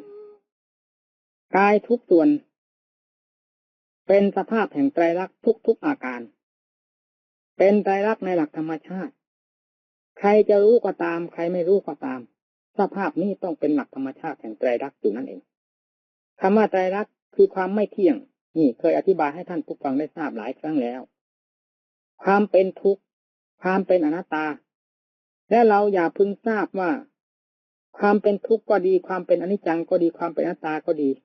นอกไปจากอาการหนึ่งอย่าพึงทราบว่าเป็นอย่างนั้นอาการเดียวนั้นเองพร้อมด้วยไตรลักษณ์อยู่แล้วอย่างสมบูรณ์เช่นอย่างอาการแห่งกายของเรานี้มีถึง32อาการทุกอาการนั้นล้วนแล้วตั้งแต่เป็นไตรลักษณ์โดยหลักธรรมชาติอยู่ในตัวคำว่าอนิจจังทุกขังกับอนัตตาจะแยกจากกันไม่ได้เพราะเหตุนั้นบรรดาท่านผู้พิจารณาจะพิจารณาชัดเรื่องของทุกข์ก็ตามเรื่องของอนิจจังก็จะต้องแสดงขึ้นกับทุกข์เรื่องอนัตตาก็จะปฏิเสธความเป็นเราเป็นเขาอยู่ในตัวนั้นเสร็จนี่แต่ท่านแยกอาการออกว่าเป็นอนิจจังบ้างเป็นทุกขังบ้างเป็นอนัตตาบ้างเหมือนกันกับอาการแห่งกายของเรานี้แม้จะรวมเป็นกลุ่มเป็นก้อนในธาตุของบุคคลผู้เดียวนี้ก็ตามแต่เมื่อแยกออกไปแล้วธาตุนี้มีอยู่4คือธาตุดินธาตุน้ำธาตุลมธาตุไฟแม้แต่ธาตุดินก็ยังแยกอาการเป็นหลายธาตุตั้ง32อาการนี่ให้คิดดูแต่อาการใดก็ตามพึงทราบว่าคือดินนั่นเองน้ำจะแยกไปกี่ประเภทก็คือน้ำนั่นเองลมจะแยกไปกี่ประเภทก็คือลมนั่นเองไฟจะแยกไปกี่ประเภทก็คือไฟนั่นเองนี่อาการแห่งอนิจจังทุกขังอนัตตาก็คือไตรลักษณ์นั่นเองให้ทราบกันอย่างนี้ให้สอบสวนทบทวนวิพากษ์วิจารณ์ดูเรื่องไตรลักษณ์ที่มีอยู่ทั่วสรรพางร่างกายของเราจะแยกคายในทางทุกข์ชอบพิจารณาในทางทุกข์มากก็ให้พิจารณาชอบอนิจจังมากก็ให้พิจารณาชอบอนัตตามากก็ให้พิจารณาส่วนที่จริตชอบนั้นให้มากๆอย่างไรก็จะต้องซึมซาบถึงกันหมดในไตรลักษณ์ทั้ง3นี้จะแยกจากกันไม่ได้นี่พูดตามหลักธรรมชาติเท่าที่ได้ปฏิบัติมาขอให้ท่านทั้งหลายเป็นที่ลงใจไม่ต้องสงสัยในหลักธรรมว่าไตรลักษณ์ทั้ง3นี้จะแยกกันไปอยู่ในที่ต่างแดนเป็นหลักธรรมชาติอันเดียวกันกำหนดอันหนึ่งก็ซึมซาบถึงอันหนึ่งให้รู้ได้ชัดๆอย่างนี้ด้วยปัญญาของเราจะรู้ในไตรลักษณ์ใดก็ตามเป็นความรู้ที่จะถอดถอนความยึดมั่นถือมั่นสำคัญว่าเป็นเราเป็นเขาออกได้จากใจโดยสมบูรณ์เช่นเดียวกับเราพิจารณาทั้ง3ไตรลักษณ์เรื่องของปัญญาจะวิ่งถึงกันหมดเพราะธรรมชาติอันนี้เป็นธรรมชาติอันเดียวแต่มีลักษณะถึง3ประการในวัตถุหรือในอาการอันเดียวนี้ไม่ใช่จะไปซุ่มซ่อนอยู่ในที่แห่งใดแห่งหนึ่งมีอยู่ในวัตถุอันเดียวในชิ้นเดียวนั้นเต็มไปด้วยไตรลักษณ์เมื่อปัญญาได้สอดส่องเข้าไปเห็นเรื่องของทุกข์ก็แสดงว่าเห็นภัยอยู่แล้วเห็นเรื่องอนิจจังก็เห็นแสดงว่าให้เป็นเรื่องที่เห็นภัยอยู่แล้วเห็นเรื่องอนัตตาก็เป็นอันบอกอย่างชัดเจนว่าคือตัวภัยไม่ควรจะยึดถือได้ว่าเป็นเราเป็นเขาว่าเป็นสุขเป็นของเที่ยงแม้แต่ชิ้นเดียวหรืออย่างเดียวนี่ให้พิจารณาอย่างนี้ เรื่องของสติแล้วพวกท่านทั้งหลายอย่าให้ถือว่าเป็นภาระของใครเรื่องของปัญญาแล้วไม่สิ้นสุดอยู่กับใครติดอยู่ขึ้นอยู่กับผู้ชอบตั้งสติชอบค้นคว้าด้วยปัญญาวันหนึ่งจะเกิดขึ้นมากี่ครั้งกี่หนไม่มีสิ้นสุดเหมือนกันเราอยากเข้าใจว่าเราโง่เราไม่ได้โง่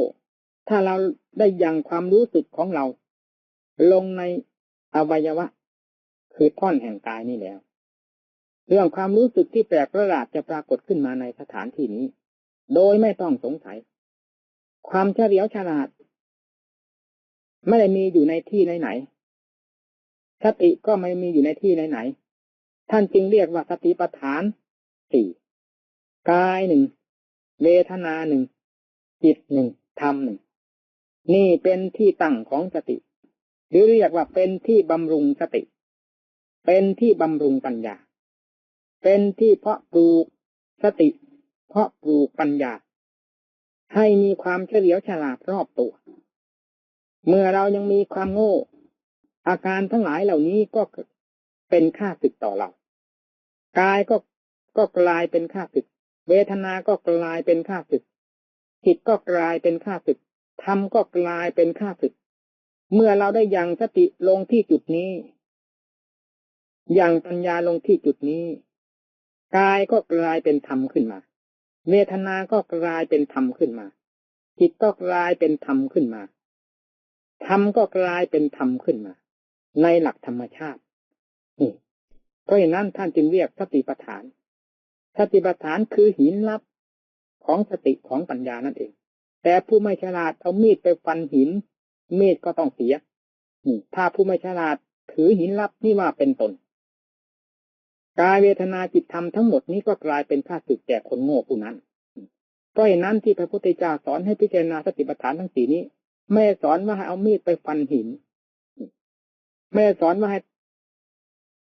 ถือกายเวทนาจิตธรรมนี้ว่าเป็นตน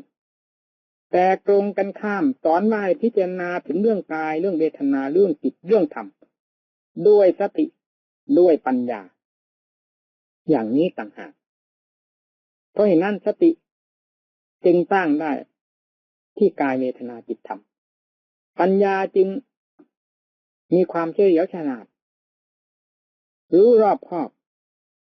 ตนเองขึ้นได้ด้วยหลักแห่งธรรมทั้งสี่ประเภทนี้คือกายเวทนาจิตธรรมนี่บ่อแห่งความเฉลียวฉลาดบ่อแห่งความรู้รอบอยู่ที่นี่จงตั้งลงสู่ที่นี่การเรียนมากเรียนน้อยเราไม่มีโอกาสที่จะไปร่ำไปเรียนศึกษาให้ได้มากๆเหมือนอย่างบรรดาท่านที่มีโอกาสทั้งหลายก็ตามเราไม่ต้องเสียใจให้เรียนในหลักธรรมชาตินี้พระพุทธเจ้าก็ดีสาวกก็ดีท่านสอนในหลักธรรมชาติเรื่องของกิเลสก็เป็นหลักธรรมชาติอันหนึ่งใครๆไม่เคยมีป้ายมีกระดานดำเรียนวิชากิเลสแม้แต่สัตว์ที่เดรัจฉานทำไมจึงมีกิเลสเล่านั่นเด็กเล็กเด็กน้อยเขาเคยรู้กิเลสเมื่อไหร่ทำไมธรรมชาติอันนี้จึงมีฝังหัวใจของเขาและเราผู้ใหญ่ก็เหมือนกันไม่เคยมีโรงเรียนที่ไหนท่านมาเรียนตั้งแต่ธรรมทั้งนั้นไม่ได้เรียนวิชากิเลสเหตุใดกิเลสจึงมีเต็มหัวใจของเราทุกท่านเพราะเหตุใดเพราะกิเลสเป็นหลักธรรมชาติไม่ขึ้นกับใครและไม่เข้ากับใครไม่ออกใครทั้งนั้นเป็นผู้มีความเที่ยงธรรมคือตั้งอยู่ในหลักเหตุผลเช่นเดียวกันถ้าคิดผิดก็เป็นกิเลสขึ้นมาถ้าคิดถูกก็เป็นธรรมะขึ้นมาเมื่อสรุปความลงแล้วกิเลสกับธรรมไม่ใช่ผู้อื่นใดที่จะก่อร่างสร้างขึ้นให้เป็นข้าศึกและเป็นคุณต่อตนเองนอกจากหัวใจของเราผู้โง่และผู้ฉลาดนี้เท่านั้นที่จะสามารถแก้ไขกิเลสออกได้ด้วยความฉลาดของตนและที่จะทำกิเลสให้ผูกมัดตนเองขึ้นด้วยความโง่ของตนเท่านั้นและกิเลสจะเกิดขึ้นที่ไหนนอกจากจะเกิดขึ้นจากความโง่อะไรเล่า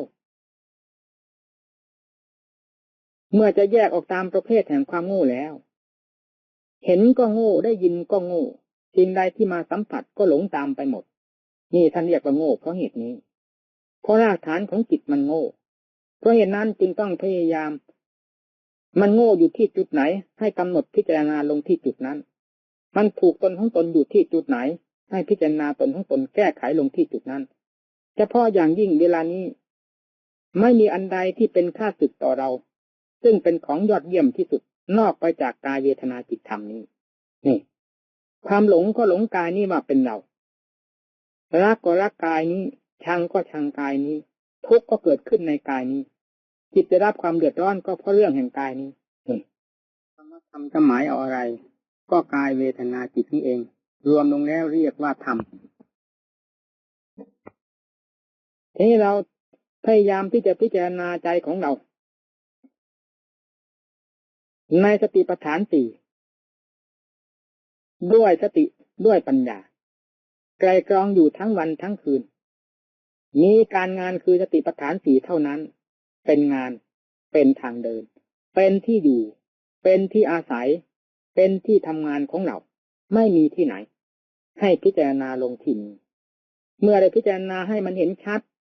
ด้วยอำนาจของปัญญาพิจารณาแล้วพิจารณาเล่าดังที่เคยอธิบายให้ฟังเหมือนอย่างเขาขุดดินหรือคราดนาไถนาไถแล้วไถเล่าขุดแล้วขุดเล่าไถดะไถแต่อะไรก็แล้วแต่แล้วคราดจนแหลกละเอียดความเร็วความช้าในสัตว์ไม่เป็นของสำคัญที่มูลคราดมูลไถแหลกละเอียดแล้วเป็นพอนี่การพิจารณาจะเร็วหรือช้าก็ตามไม่เป็นของสำคัญที่สุดก็คือว่าพิจารณาจนเข้าใจเมื่อเข้าใจจนแจ่มแจ้งแล้วเมื่อไรนั่นแหละเป็นผลสะท้อนย้อนมาให้เราได้รับความสุขให้เราได้รับความเฉลียวฉลาดให้เราได้เห็นโทษเห็นภัยให้เราได้ปล่อยวางสิ่งที่เป็นข้าศึกนี้ได้ปราศจากความถือว่าเป็นตนเป็นเราเป็นเขาเป็นของเที่ยงเป็นของสุขเป็นอัตตาเสียได้ด้วยอำนาจของปัญญานี่ให้พิจารณาเข้ามาที่นี่มีหลักแห่งการพิจารณาเราจะเห็นว่าพิจารณามากไปหรือน้อยไปงานของเราที่ทำในวันหนึ่ง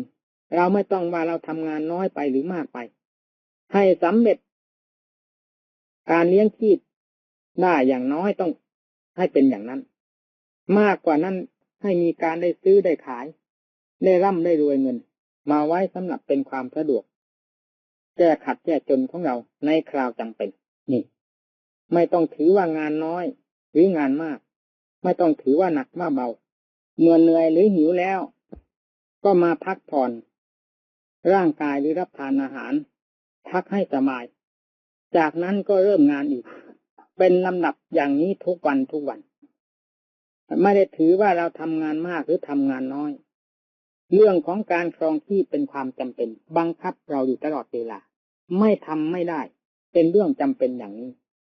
ข้อนี้ก็มีในฉันนั้นเหมือนกันการพิจารณา ด้วยปัญญาในสติปัฏฐานสี่คือกายเวทนาจิตธรรมเราไม่ต้องว่าเราพิจารณามากหรือพิจารณาน้อยพิจารณาจนมีความเข้าใจเป็นลำดับเมื่อมีการเหนื่อยจิตอยากจะพักก็ให้เข้าพักในเรือนคือสมาธิการพักของจิตจะพักนานหรือไม่นานก็ตามขึ้นอยู่กับความเพียงพอของใจเช่นเดียวกับเรานอนหลับจะนอนหลับมากหรือน้อยก็ตามขึ้นอยู่กับความเพียงพอของธาตุขันธ์แล้วตื่นขึ้นมาแล้วเราก็ประกอบการงานได้มีลักษณะของการพักสมาธิก็เช่นเดียวกันจะพักอยู่สักกี่ชั่วโมงก็ตามไม่เป็นของจำเป็นที่เราจะต้องถอนขึ้นมาเอาเฉยๆปล่อยให้พักอยู่นั้นจนเพียงพอแก่ความต้องการของจิตแล้วถอนขึ้นมาเองเมื่อจิตได้ถอนขึ้นมาแล้วมีหน้าที่ที่เราจะต้องพินิจพิจารณา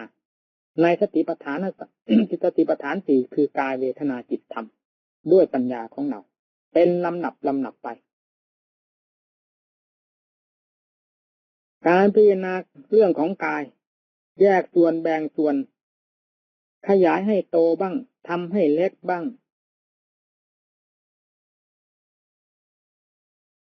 แล้วแยกออกจะเป็นกองเนื้อกองหนัง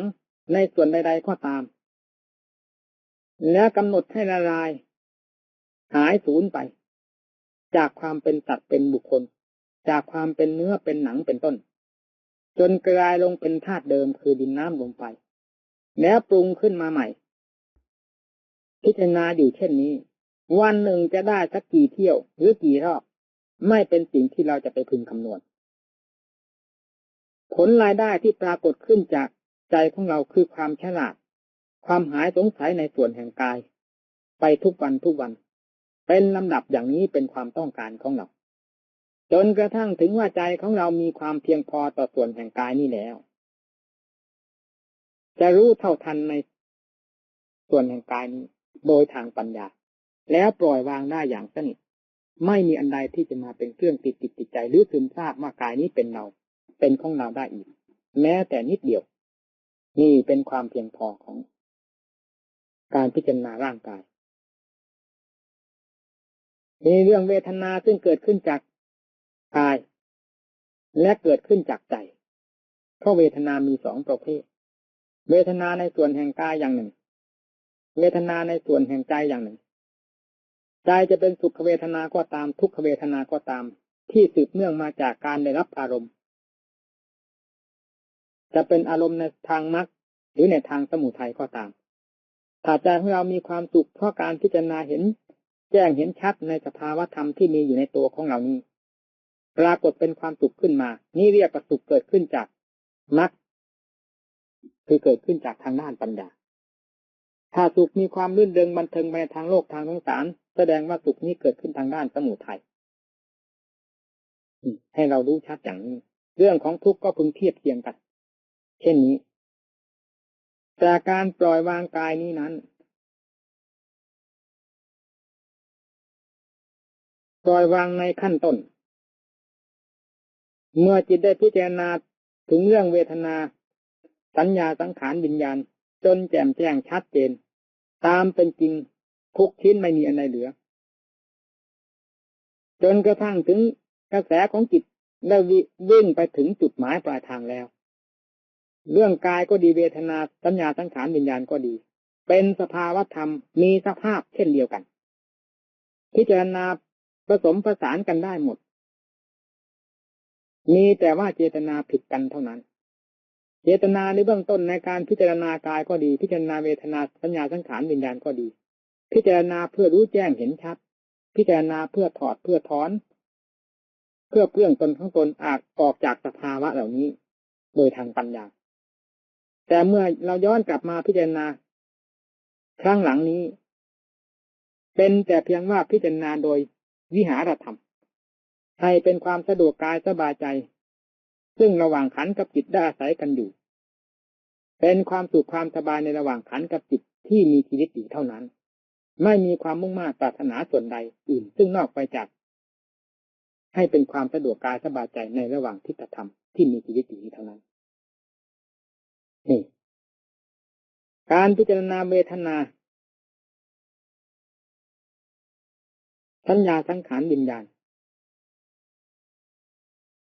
มีลักษณะสองประเภทลักษณะสองประเภทนั้นคือเกี่ยวกับเรื่องความสัมผัสภายนอก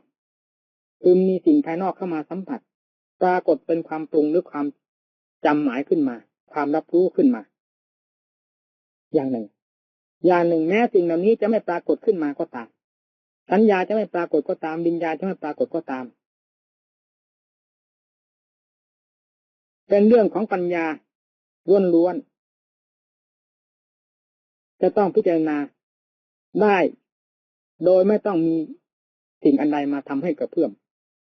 แต่พึงทราบก่อนว่าเรื่องของปัญญาเกิดขึ้นมาได้อย่างไรข้อสังขารนั่นเองเมื่อไปทางสมุทัยท่านก็เรียกว่าสมุทัยไปเสียคือเราปรุงไปทางให้เกิดทุกข์เกิดเป็นเรื่องกิเลสตัณหาพัวพันในจิตใจของเราท่านเรียกว่าสังขารประเภทนั้นเป็นสมุทัยแต่ถ้าคิดปรุงไปในทางจะเพื่องตนของตนให้พ้นจากสิ่งผูกมัดทั้งหลายท่านให้ชื่อว่ามรรคก็คือสังขารนั่นเองเรียกว่าสังขารฝ่ายสมุทัยอย่างหนึ่ง สังขารฝ่ายมรรคอย่างหนึ่งคือสังขารฝ่ายผูกมัดตนเองนั้นเรียกว่าสังขารฝ่ายสมุทัยสังขารฝ่ายเรื่องหรือฝ่ายแก้ไขตนเองท่านเรียกว่ามรรคคือปัญญานี่เมื่อเป็นเช่นนั้นแม้สังขารจะไม่ปรุงในส่วนสมุทัยก็ตามสังขารที่เป็นตัวปัญญาสามารถที่จะปรุงพลิกแปลงในเรื่องอันใดให้เกิดความฉลาดแก่ตนเองได้จนกระทั่งถึงมีความเพียงพอในเรื่องเวทนาก็ดีในสัญญาก็ดีในสังขารก็ดีจะวิ่งเข้าไปสู่จุดเดียวเท่านั้นเพราะรูปก็มาจากใจเป็นรากฐานหรือเป็นแดนเกิดเวทนาก็ต้องมาจากใจแม้จะไม่ใช่ใจก็ต้องมาจากใจเช่นเดียวกับกายถึงจะเป็นดินน้ำลมไฟไม่ใช่ใจก็ตามแต่ก็อาศัยใจปรากฏเป็นขึ้นมาประชุมกันเป็นรูปเป็นกายเป็นหญิงเป็นชายขึ้นมานี่เรื่องของเวทนาก็เช่นเดียวกันแม้จะไม่เป็นเรื่องของใจก็ตามแต่ก็ออกมาจากใจสัญญาสังขารวิญญาณที่เรียกว่าขันธ์ห้านี้แต่ละอย่างก็ต้องออกมาจากใจ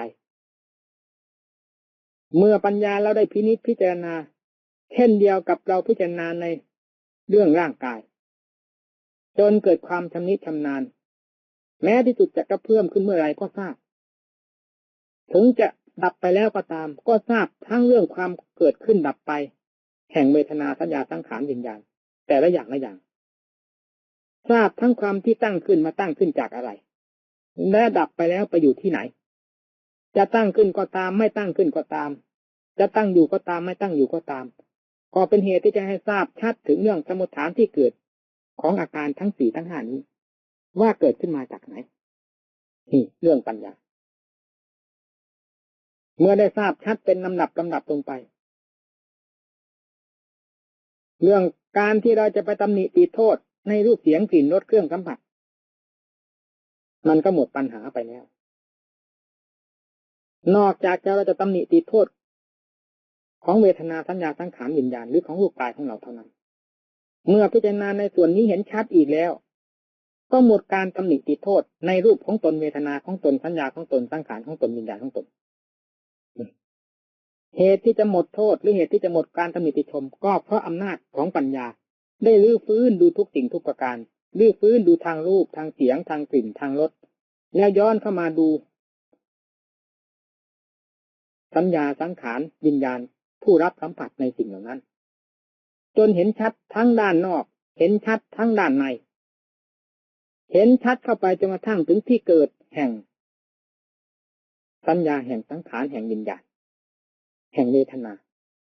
ว่าเกิดขึ้นมาจากไหนนี่ความตำหนิติชมในรูปก็ดีในเวทนาของตนก็ดีในสัญญาสังขารวิญญาณของตนก็ดีก็หมดเข้าไปเป็นลำดับนี่และสิ่งที่เป็นกิเลสอะไรเป็นกิเลสที่นี่เมื่อรูปก็เป็นรูปเวทนาก็เป็นเวทนาในส่วนแห่งกายสัญญาก็เป็นสัญญาสังขารก็เป็นสังขารไม่เป็นกิเลสแล้วอะไรเป็นกิเลสรูปเวทนาสัญญาสังขารวิญญาณไม่ใช่กิเลสมันก็รู้ชัดผู้ใดเป็นผู้หลงนั่นมันจะย้อนเข้าไปธรรมชาติที่ไม่รู้ไม่มีอันใดหลงความที่รู้นั่นเองเป็นเหตุที่ให้เกิดความหลงขึ้นมาได้นี่เมื่อเป็นชนิดความรู้นี่ก็ต้องเป็นเรื่องของกิเลสประเภทหนึ่งจะกลับเข้าไปเห็นภายในความรู้ประเภทนั้นนี่ท่านเรียกว่าความรู้ที่เป็นรากเหง้าแห่งเรื่องทั้งหลายจะติดต่อก่อแขนงขึ้นมาจากธรรมชาติที่รู้อันนี้เท่านั้นหมดการตำหนิติชมภายนอกจากจะเห็นเรื่องเห็นราวเห็นเหตุเห็นผลจากธรรมชาติที่รู้นี้เท่านั้นว่าจะเป็นไปอย่างไรอีกหรือจะมีความเคลื่อนไหวหรือมีความแปลกประหลาดอย่างไรจากธรรมชาติที่รู้นี้ปัญญาก็จดจ่อวินิจฉัยในสภาพที่รู้กับสิ่งที่เกิดขึ้นมาจากความรู้คืออาการของจิตที่เคลื่อนไหวแพบก็เกี่ยวถึงความรู้อันนั้นทันทีก็ย้อนเข้าไปจนกระทั่งถึงผู้รู้นั้นเราได้เห็นว่าเป็นตัวโทษเห็นว่าเป็นตัวพิษอย่างชัดแจ้งด้วยปัญญาแล้วเราจะทนถือผู้รู้นี่ว่าเป็นเราได้อย่างไรเราจะทนถือผู้รู้นี่ว่า เป็นความฉลาดได้อย่างไรก็เป็นเรื่องของกิเลสดีๆเพราะได้เห็นชัดด้วยปัญญาแล้วนี่ตอนนี้ธรรมชาตินี้จะตั้งอยู่ไม่ได้เมื่อปัญญาได้ทันท่วงทีหรือพอแก่กำลังของตนแล้วธรรมชาติอันนี้จะต้องขาดกระเด็นลงไปทันทีไม่มีอันใดเหลือเมื่อธรรมชาติอันนี้ได้ขาดกระเด็นลงไปแล้วนั่นแหละสิ่งทั้งหลายจะปรากฏเปิดเผยไปทั่วทั้งโลกกระทะแล้วจะประกาศเป็นเสียงเดียวกันว่าสภาวธรรมเป็นธรรมชาติที่ปกติอยู่ตามธรรมชาติของเขาไม่เคยเป็นข้าศึกศัตรูต่อผู้ใดนอกจากธรรมชาติที่รู้อันเต็มไปด้วยความหลงอันเดียวเท่านี้ไปเที่ยวหาเรื่องหาราวเกิดคดีฟ้องร้องในตัวเองแล้วก็ลุกลามไปหาสิ่งภายนอกให้กลายเป็นคู่ความกันตามกันไปเท่านั้นนี่สภาวธรรมทั้งหลายจึงกลายเป็นสิ่งที่เปิดเผยขึ้นมาอย่างเต็มที่ในขณะที่ธรรมชาติที่ลี้ลับได้ตกสูญหายไปและในขณะเดียวกันธรรมชาติที่แท้จริงเป็นธรรมก็ได้ปรากฏเปิดเผยขึ้นมาพร้อมๆกันกับธรรมชาติที่ลี้ลับคือความรู้ที่เจือไปด้วยความหลงนั้นได้สลายตัวลงไปเท่านั้นธรรมชาติที่ว่ารู้อันนี้ที่เป็นรู้โดยหลักธรรมชาตินี้กับสภาวธรรมทั้งหลายก็กลายเป็นจะเรียกว่ากลายเป็นสหายกันก็ได้หรือว่าจะเรียกว่าเป็นสิ่งที่เสมอภาคด้วยกันก็ได้ต่างก็ไม่มีอันใดที่จะตำหนิติชมต่ออันใดรูปทั่วทั้งโลกธาตุก็เห็นเป็นไปตามความจริงของรูปในความตั้งขึ้นในความตั้งอยู่ในความดับไปของรูปเวทนาแม้จะมีอยู่ในส่วนแห่งกายก็ทราบชัดว่าเป็นสภาพความจริงอันหนึ่งหรือเสียงก็ดีกลิ่นก็ดีรสก็ดีเครื่องสัมผัสทั่วไปในขอบเขตจักรวาลนี้ก็ดีปรากฏว่าเป็นหลักความจริงเป็นยุติธรรมเสมอหน้ากันไปหมดเนื่องจากความรู้ที่เป็นความรู้ในหลักธรรมชาตินี้ได้กลายเป็นความรู้ที่ยุติธรรมต่อตนเองเท่านั้นสภาวะทั้งหลายจึงกลายเป็นสภาพที่เป็นยุติธรรมไปตามกันหมดนี่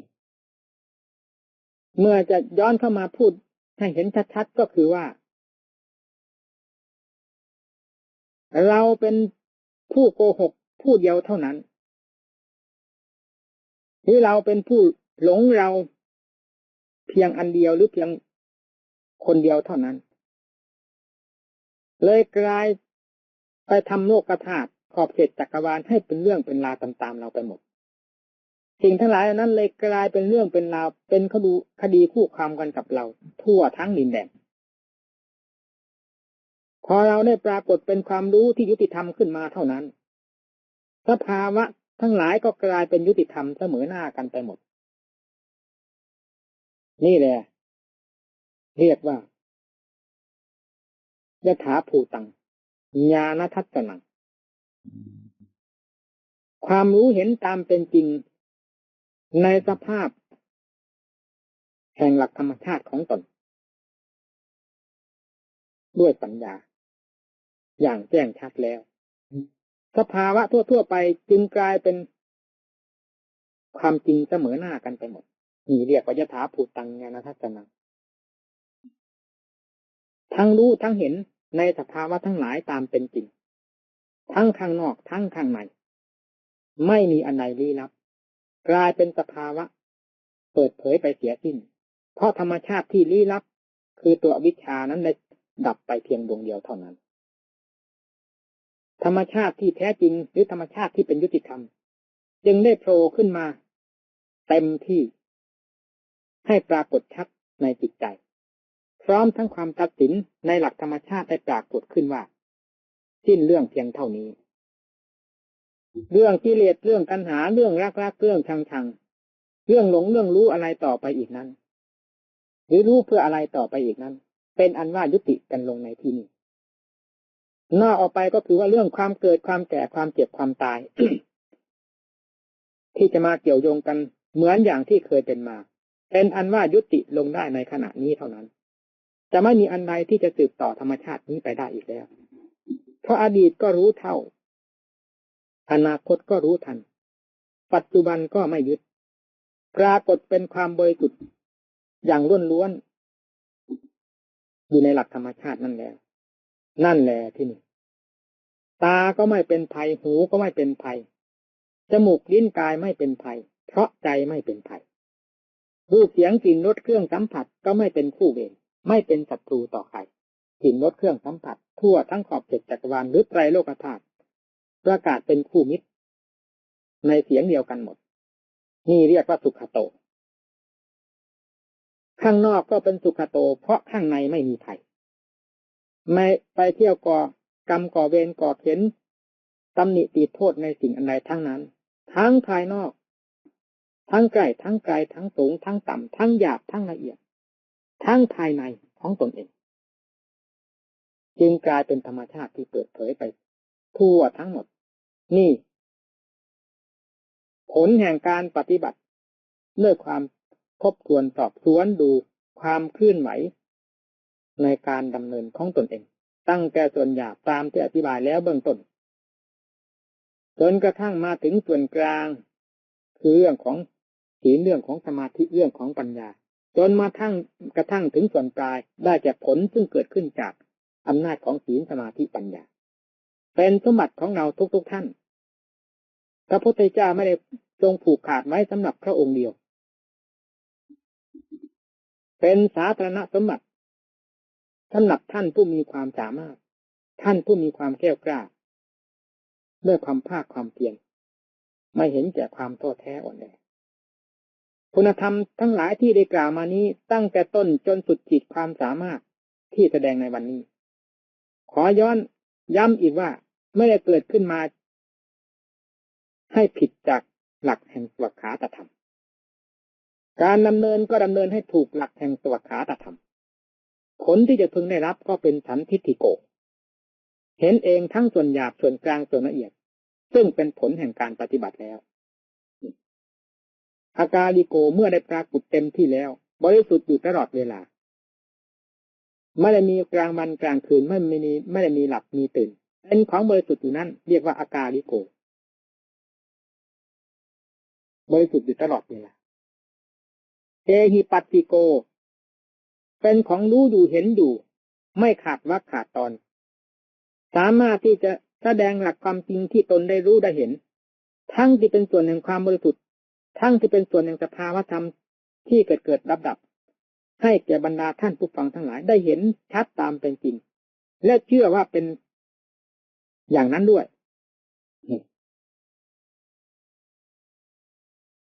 ฉะนั้นขอให้บรรดาท่านผู้ฟังทั้งหลายได้มีความอาถรรพ์ร่าเริงต่อความเป็นอยู่ความทำอยู่ความประพฤติอยู่ของตนความหิวความกระหายความลำบากรำคาญเป็นเรื่องของขันธ์จะต้องมีด้วยกันทุกคนความทุกข์ในทางใจที่ว่ามีกิเลสอยู่แล้วจะเป็นส่วนหยาบส่วนกลางส่วนละเอียดต้องรังควานเราให้ปรากฏอยู่เสมอให้พึงทราบว่านั้นคือหนามยอกหัวใจพยายามถอดถอนออกให้จนได้การตะเกียกตะกายเพื่อการถอดหนามการตะเกียกตะกายเพื่อขึ้นจากหลุมมูดหลุมคูดอย่าถือเป็นความลำบากกว่าที่เราจะนอนอยู่ในหลุมมูดหลุมคูดหรือกว่าที่จะยอมให้หนามจมอยู่ในหัวใจของเราทุกข์เพื่อก้าวทุกข์เพื่อออกจากทุกข์ทุกข์ด้วยข้อปฏิบัติเป็นทุกข์ที่พระองค์เจ้าทรงสรรเสริญไม่ใช่ทุกข์เพื่อจะเข้าเป็นเรื่องทุกข์เพื่อจะออกเป็นทางที่ถูกตามที่พระองค์เจ้าทรงดำเนินมาแล้วยอมได้รับทุกข์เช่นเดียวกับบรรดาเราทั้งหลายอย่าเพิ่งทราบว่าสุขจะเกิดขึ้นมาล้วนๆโดยปราศจากเหตุผลคือการดำเนิน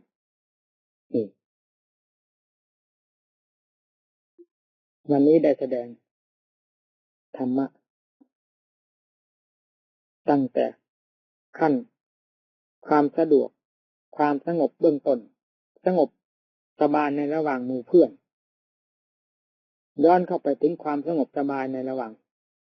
จิตใจกับอารมณ์เป็นความสงบเป็นชั้นๆจนกระทั่งถึงเตสั่งวูปะสโมสุโขความสงบอันยิ่งยวดนั้นได้แก่การระงับดับเสียซึ่งสังขารอันก่อควรให้เกิดเรื่องเกิดราวเกิดความทุกข์ทรมานต่อไปสังขารที่เป็นส่วนสมุทัยได้ดับสิ้นเสียหมดแล้ว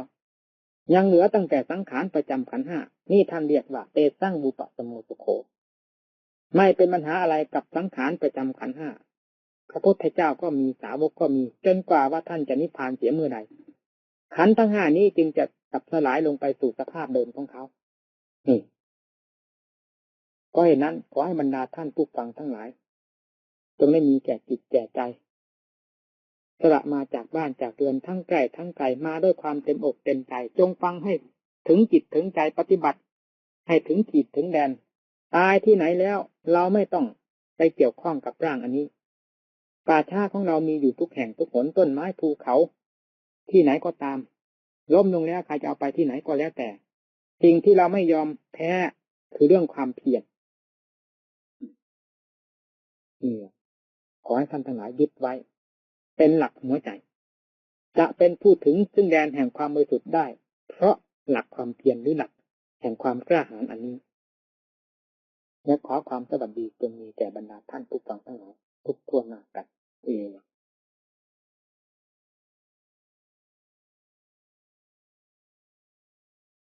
พระในครั้งพุทธกาล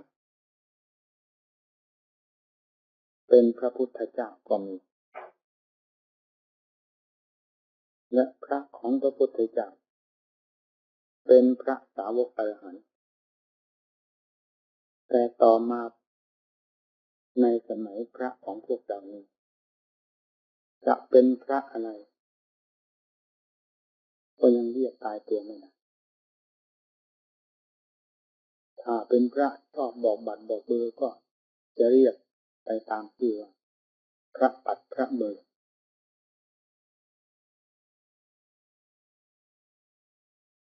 พระเสียเคราะห์พระสะเดาะเคราะห์พระมีฤทธิ์ยามดีตรงนี้ก็ล้วนแล้วตั้งแต่พระขององค์สมเด็จพระภูมิพระภาคเจ้าท่านปฏิบัติตนของท่านอย่างไรจึงกลายเป็นพระพุทธเจ้าขึ้นมาและกลายเป็นสาวกอรหันต์พระสาวกอรหันต์ขึ้นมา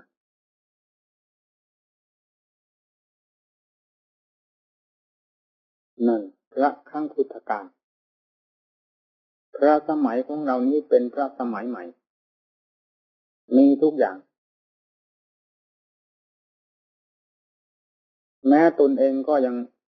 ไว้ใจตนเองไม่ได้ทั้งที่ตนของตนก็เป็นผู้ประกอบการงานด้วยกันกับครั้งพุทธกาลแต่ว่าการงานทุกชิ้นต้องออกจากความรู้สึกและความชอบใจส่วนจะเป็นไปตามแถวแห่งพระธรรมวินัยนั้นก็ยังเป็นปัญหา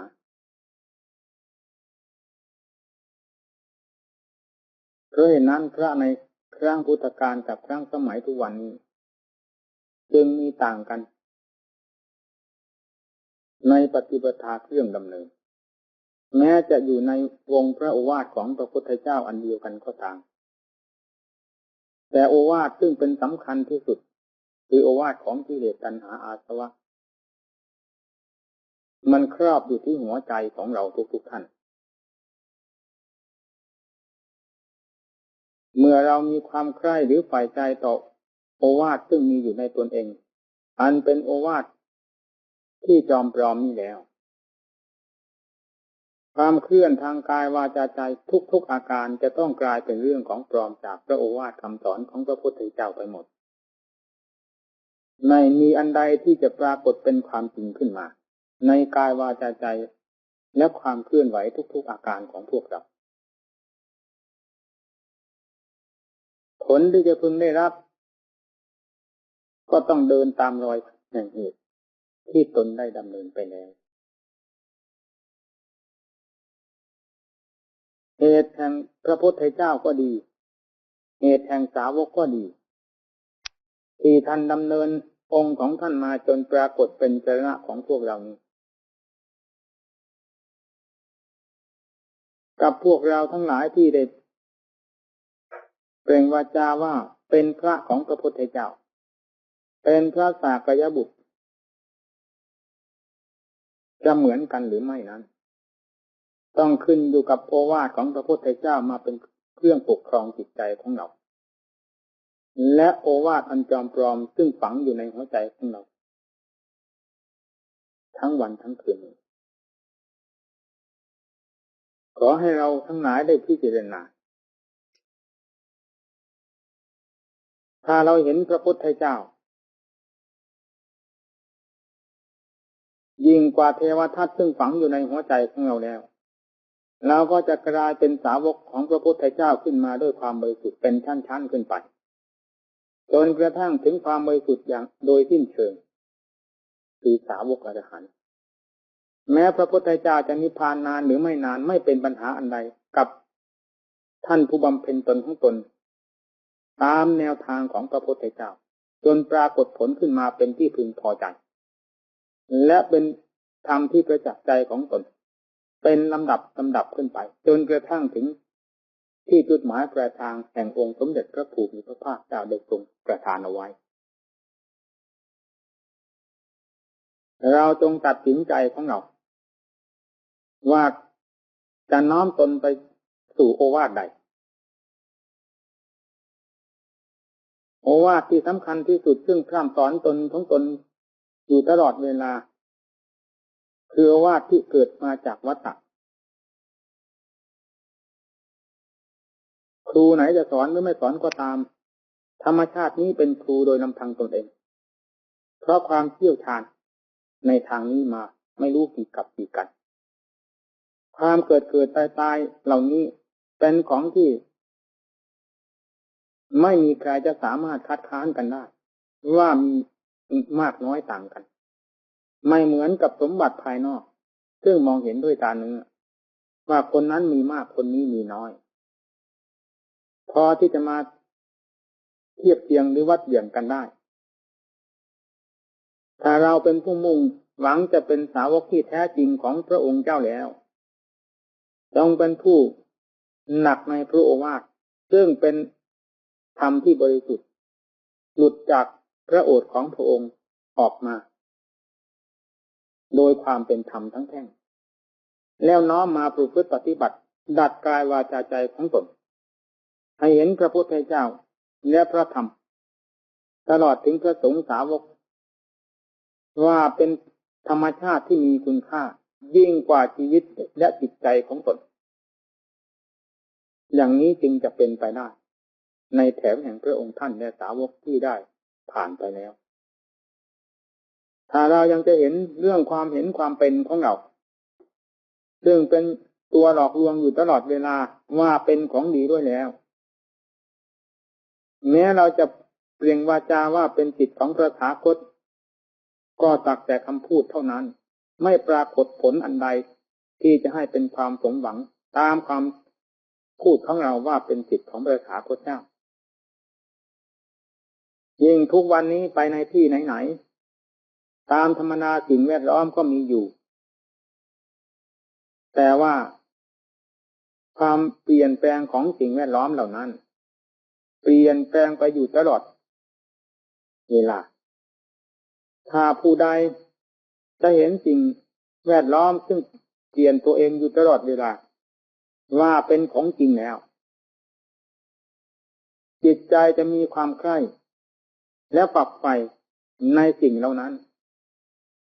มาเป็นเครื่องกดขี่บังคับหรือเป็นครูสอนตน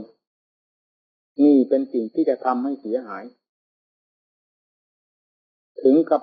ลืมพระโอวาทของพระพุทธเจ้าและเห็นพระโอวาททั้งหมด กลายเป็นข้าศึกต่อตนเองด้วยแล้วกลายเป็นข้าศึกต่อส่วนรวมกลายเป็นข้าศึกต่อโลกทั่วทั้งดินแดน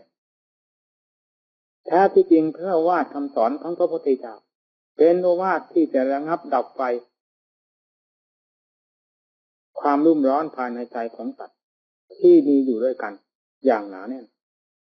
ให้ระงับดับไปตามแต่ความสามารถ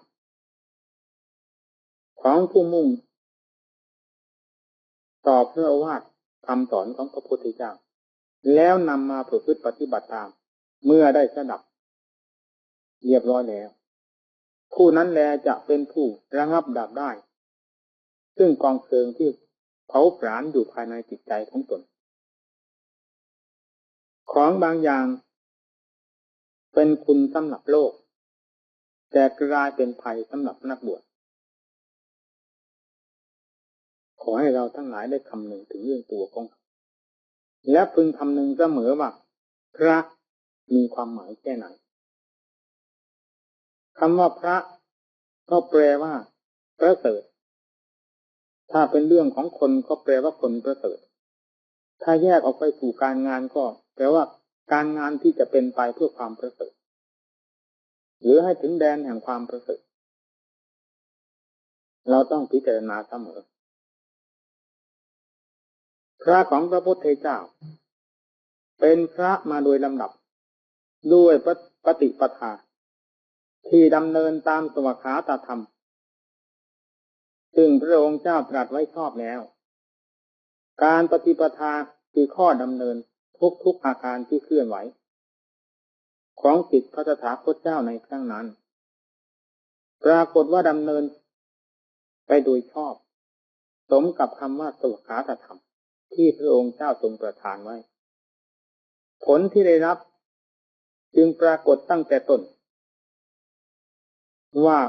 ท่านองค์นั้นสำเร็จพระโสดาองค์นั้นสำเร็จพระสกิทาองค์นั้นสำเร็จพระอนาคาองค์นั้นสำเร็จพระอรหันต์อยู่ในที่นั้นๆมีผลที่สาวกทั้งหลายได้รับจากข้อปฏิบัติซึ่งสืบเนื่องมาจากสวขาตธรรมกลายเป็นนิยานิกธรรมต่อตนเองยังผู้ประพฤติปฏิบัติให้ถึงความพ้นทุกข์ได้โดยเหตุนี้ถึงธรรมทั้งหมดที่พระองค์เจ้าทรงประทานไว้นั้นสาวกทั้งหลายดำเนินตามปรากฏผลตามที่อธิบายมานี้มาสมัยทุกวันนี้พระเป็นพระของใครเราก็เปล่งวาจาถึงพระพุทธเจ้าพระธรรมพระสงฆ์ก่อนบวชด้วยกันทั้งนั้นพุทธังธัมมังสรณังคัจฉามิแม้แต่สามเณรก็ไม่เคยละเว้นก่อนที่จะถือเพศเป็นนักบวชแต่เหตุใดเราจึงกลายเป็นเหมือนกับพระอิฐพระปูนไปหมดเป็นพระหนังสือพิมพ์เป็นพระวิทยุเป็นพระโทรทัศน์เป็นพระบัตรพระเบอร์เป็นพระสะเดาะเคราะห์สะเดาะกรรมเป็นพระผู้ล้างบาปเป็นพระผู้รู้ดีรู้ชอบในมื้อดีเดือนดีวันดีกลายไปอย่างนั้นเสียมากแล้วพระประเภทที่กล่าวนี้เป็นพระของพระพุทธเจ้าโดยชอบธรรมหรือเป็นพระปลอมถ้าปลอมด้วยความประพฤติปลอมด้วยความรู้ความเห็นความเข้าใจไม่ถูกกับหลักธรรมของพระพุทธเจ้าแล้วเราจะจัดว่าเราเป็นพระที่ชอบธรรมได้หรือไม่ผลที่จะพึงได้รับจะชอบธรรมหรือไม่อีกเหมือนกันนี่สมัยทุกวันนี้เป็นพระอย่างนี้โดยมากขอให้ท่านทั้งหลายได้สำนึกตัวเสมอสิ่งเหล่านี้โลกนำไปปฏิบัติหรือโลกเขามีเป็นประโยชน์สำหรับโลกแต่ทางพระเมื่อนำของที่กล่าวมานี้มาปฏิบัติหรือมาสนใจยอมจะเป็นไปทางความเสื่อมเสียเป็นไปเพื่อความฟุ้งเฟ้อเหิมเป็นไปเพื่อความวุ่นซ่านรำคาญ เป็นไปเพื่ออารมณ์แห่งจิตใจสมาธิก็ดีปัญญาก็ดีที่พระองค์เจ้าทรงประทานเอาไว้กลายเป็นเรื่องความมั่นคงในทางที่เสียหายไปเสียเลยมากยกตัวอย่างใกล้ๆเหมือนอย่างวิทยุเมื่อได้ฟังแล้วต้องติดใจยิ่งโทรทัศน์ทั้งได้ยินทั้งได้เห็นด้วยนี่โลกไม่เป็นไรดูทั้งวันทั้งคืนเขาก็ไม่มีความเสียหายเพราะเรื่องของโลกแต่เรื่องของธรรมแล้วต้องมีความเสื่อมเสียลงเป็นลำดับก่อนที่เขาจะปิดเขาต้องมีรายการบอกเวลาเท่านั้นประกาศเรื่องนั้นเวลาเท่านั้นประกาศเรื่องนั้นอย่างนี้ทุกวันแต่เราผู้ที่เงี่ยหูฟังยิ่งกว่าพระโอวาทคำสอนของพระพุทธเจ้านั้นจะต้องฝังลงที่จิตใจเมื่อเขาประกาศรายการให้ฟังพอถึงเวลาที่เขาจะประกาศตามรายการนั้นเท่านั้นแม้จะมีกิจธุระอันใดจำเป็นสักเท่าไหร่ก็ตามในหน้าที่ของสมณะต้องปล่อยวางเสียทิ้งไม่มีอันใดเลยถึงเวลาทำวัดทำวาถึงเวลานั่งสมาธิภาวนาก็ต้องเอาสิ่งนั้นมาเป็นอารมณ์ของสมาธิของภาวนาจิตจึงกลายเป็นโลกตลอดถึงอาการของกายของวาจาทุกอย่างเคลื่อนไหวไปตามเรื่องเหล่านั้นเสียทั้งหมดแล้วเราจะหาพระความสงบเยือกเย็นจากธรรมะของพระพุทธเจ้าได้ที่ตรงไหนเมื่ออาการทุกอย่างนับตั้งแต่ความเคลื่อนไหวภายในใจออกมาจนกระทั่งถึงกายถึงวาจาทุกๆอาการที่เคลื่อนไหวเป็นไปเพราะเรื่องอย่างนี้เสียเต็มที่แล้วเราจะหามรรคผลนิพพานที่ไหนมาเพราะมรรคผลนิพพานไม่ได้เกิดจากสิ่งทั้งหลายเหล่านี้การปฏิบัติหรือการบวชในพระศาสนามุ่งเพื่อจะแก้สิ่งกังวลหรือมัวหมองจากจิตใจของตนให้ตัดสิ่งทั้งหลายเหล่านั้นซึ่งเป็นข้าศึกต่อใจให้ได้รับความสงบเยือกเย็นเพราะเหตุแห่งธรรมะคำสอนของพระพุทธเจ้าเป็นเครื่องอบรมใจเท่านั้นไม่ใช่เป็นเรื่องของวิทยุเรื่องโทรทัศน์เรื่องหนังสือพิมพ์หนังสือเพลินจะมาสามารถทำจิตใจของนักบวชเราให้รับความสงบเยือกเย็นและจะกลายเป็นผู้มีความเฉลียวฉลาดสามารถสั่งสอนประชาชนพลเมืองทั้งหลายให้มีศีลมีธรรมให้ถึงจิตถึงใจได้เคารพพระพุทธศาสนาเกิดความเฉลียวฉลาดมาจากสิ่งทั้งหลายเหล่านี้ไม่มีเลยนอกจากจะเป็นที่ดูถูกเหยียดหยามของประชาชนเท่านั้นไม่เห็นมีอะไรขอให้เราทั้งหลายซึ่งเป็นนักบวชตรงไว้ซึ่งกาสาวพัสอันเป็นเกียรติมาจากองค์สมเด็จพระผู้มีพระภาคเจ้าถ้าไม่เช่นนั้นแล้วก็จะกลายเป็นเรื่องพระกับญาติโยมไม่เห็นมีอะไรผิดแปลกกันเพราะผ้าเหลืองอยู่ในร้านตลาดมีถมไปเพียงแต่ผ้าเหลืองเท่านั้นเป็นสิ่งสำเร็จประโยชน์แล้วในร้านเจ๊กมีมากเท่าไหร่เขาไม่จำเป็นจะต้องเข้ามาในวัดการที่เขาเข้ามาในวัดเขามีความเชื่อความร่วมใสต่อพระสงฆ์องค์นั้นๆหรือต่อวัดก็ดีเขาไม่ได้มีความเชื่อความร่วมใสเพราะพระมีวิทยุเพราะพระมีโทรทัศน์เพราะพระมีหนังสือพิมพ์หนังสือเพลงเพราะพระมีโรงดิเจละครอยู่ในกุฏิคืออยู่ในโทรทัศน์มีเครื่องประกาศโฆษณาอยู่ในกุฏิคือวิทยุมีข่าวอยู่ในกุฏิคือเรื่องหนังสือพิมพ์เรื่องเหล่านี้มีถมไป ในร้านตลาดเอาเงินไปซื้อเท่าไหร่จะเอารถไฟไปบรรทุกก็ไม่หมดไม่เป็นเรื่องที่จะให้บรรดาศรัทธาทั้งหลายเป็นที่เคารพเป็นที่เลื่อมใสได้จากกิจการของพระที่ทำโดยวิธีนี้และจะเป็นที่ไว้วางใจของพระองค์เจ้าที่ตรงไหนเมื่อเราที่ปฏิญญาณตนว่าเป็นศิษย์พระตถาคตโดยเพศเช่นนี้แล้วนำกายวาจาใจของตนให้ล้มละลายไปตามความเป็นโลกอย่างเต็มที่เช่นนี้จะให้ญาติโยมกราบลงได้อย่างไรโทรทัศน์ญาติโยมเขามีวิทยุเขามีหนังสือพิมพ์หนังสือเพลินเขามีลงลิเกลงระบำลงหมัดลงมวยมีหมดครบหมดไม่เป็นของจำเป็นที่เขาจะต้องพยายามแบกร่างเข้ามาสู่วัดโดยสละเวลาทั้ง เงินทองสละทุกสิ่งทุกประการเข้ามาวัดเพื่อจะกราบไหว้พระซึ่งเป็นเพศที่เย็นและความประพฤติปฏิบัติเป็นที่จับจิตจับใจเป็นที่เคารพเลื่อมใสเป็นที่ไว้วางใจเป็นที่ดับทุกข์ดับร้อนสำหรับผู้ที่มีความทุกข์ความเดือดร้อนภายในใจให้ได้จืดจางหรือหายไปได้เพราะอำนาจแห่งเพศของพระข้อปฏิบัติของพระโอวาทของพระที่กล่าวมาด้วยหลักธรรมที่แท้จริงซึ่งเกิดขึ้นจากการประพฤติปฏิบัติของตนอย่างนั้นด้วยนี่ให้เราทั้งหลายเป็นกันศาสนากำลังจะล้มเหลวในตัวของเราเองในคัมภีร์ที่ได้จารึกหรือพิมพ์เอาไว้ตู้ไหนยังมีอยู่ไม่เคยบกพร่องแต่มันบกพร่องสำหรับผู้ประพฤติปฏิบัติตัวเองก็ไว้ใจตัวเองไม่ได้แล้วจะให้คนอื่นเข้ามาไว้ใจตนได้ที่ไหนตัวก็ร้อนโลกก็ร้อนต่างคนก็ต่างเอาไฟมาผสมผสานกันจะหาความเย็นมาจากที่ไหนเขาร้อนยิ่งมาให้เราก็กลายเป็นเพลิงทั้งกองไปเสียไม่ทราบว่าใครจะเป็นที่พึ่งของใครได้พระพุทธเจ้าปรากฏว่าเป็นที่พึ่งของโลกสาวกปรากฏว่าเป็นสรณะของโลกเป็นที่ร่มเย็นแม้เขาจะยังละกิเลสไม่ได้ก็ตามขณะที่เขามาเฝ้าพระพุทธเจ้าและมานมัสการพระสงฆ์เขาก็ยังได้รับความแช่มชื่นเบิกบานในจิตใจโดยมีความรู้สึกในใจของเขาว่าได้เข้าเฝ้าพระพุทธเจ้าซึ่งเป็นผู้บริสุทธิ์ทั้งส่วนกายทั้งส่วนวาจาทั้งใจด้วยและได้เข้านมัสการกราบไหว้พระสงฆ์ผู้มีศีลบริสุทธิ์เป็นผู้ทรงไว้ซึ่งศีลสมาธิปัญญาและวิมุตติญาณทัศนะแม้เขาจะไม่ได้สมบัติ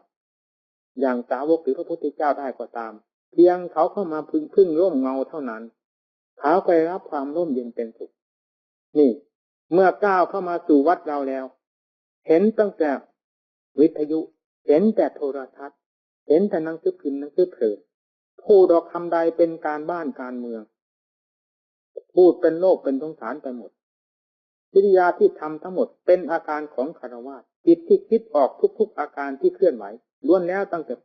เป็นเรื่องออกมาจากโอวาทของพระเถรทัตซึ่งฝังอยู่ในหัวใจอย่างเต็มที่แล้วจะให้เป็นที่ไว้ใจที่ตรงไหนโลกจะกราบใครลงได้อย่างนี้แล้วจะไว้ใจต่อใครเราจะหาว่าโลกไม่ดีไม่ได้โลกเคยเป็นโลกมาตั้งแต่กับไหนการใดพระพุทธเจ้าก็อุบัติขึ้นในโลกแล้วอาศัยโลกเป็นอยู่จนกระทั่งถึงวันพระองค์ปรินิพพานไม่เคยมีความอดอยากขาดแคลนเพราะโลกเขาไม่สนใจพระสาวกก็เช่นเดียวกันมีความสมบูรณ์บริบูรณ์ชีวิตจิตใจความเป็นอยู่ทั้งหมดออกมาจากโลกคือญาติโยมทั้งนั้นเป็นผู้อุปถัมภ์ดูแลด้วยความสนอกสนใจเคลื่อนต่อบุญต่อกุศลจริงๆเพราะพระพุทธเจ้าและสาวกท่านเป็นบุญญาเขตเป็นเนื้อนาบุญของท่านอย่างสมบูรณ์ด้วย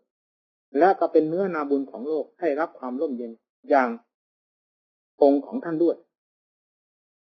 พวกเราจะเป็นเนื้อนาอะไรแล้วจะทำความร่มเย็นให้โลกได้แค่ไหนเมื่อตนของตนก็มีความร้อนด้วยการเสาะแสวงหาไฟมาเผาตนเองอยู่ตลอดเวลา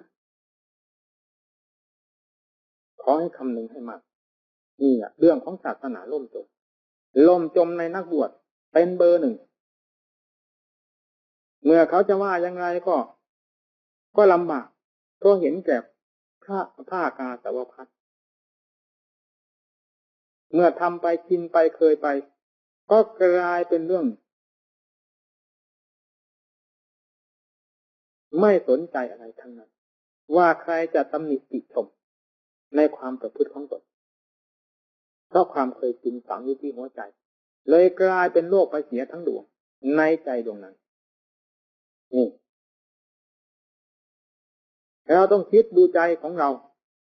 เพียงเราจะก้าวเข้าไปสู่วัดหาครูบาอาจารย์องค์นั้นๆก่อนจะกล้าเข้าไปเราต้องคิดจนเต็มใจเหมือนกันว่าควรจะก้าวเข้าไปหาอาจารย์องค์ไหน เมื่อก้าวเข้าไปแล้วอาจารย์องค์นั้นเป็นอย่างไรควรจะให้ความร่มเย็นหรืออุบายต่างๆพอเป็นกำลังเพิ่มจิตใจของเราให้ได้รับความเชื่อความลงใจมากน้อยเท่าไหร่เราต้องคำนึงแล้วทุกๆคนคิดอ่านไตร่ตรองดูอย่างชัดเจนหรือแน่วแน่ภายในจิตใจแล้วตัดสินใจเข้ามาเพียงเราเองก็ยังคิดอย่างนี้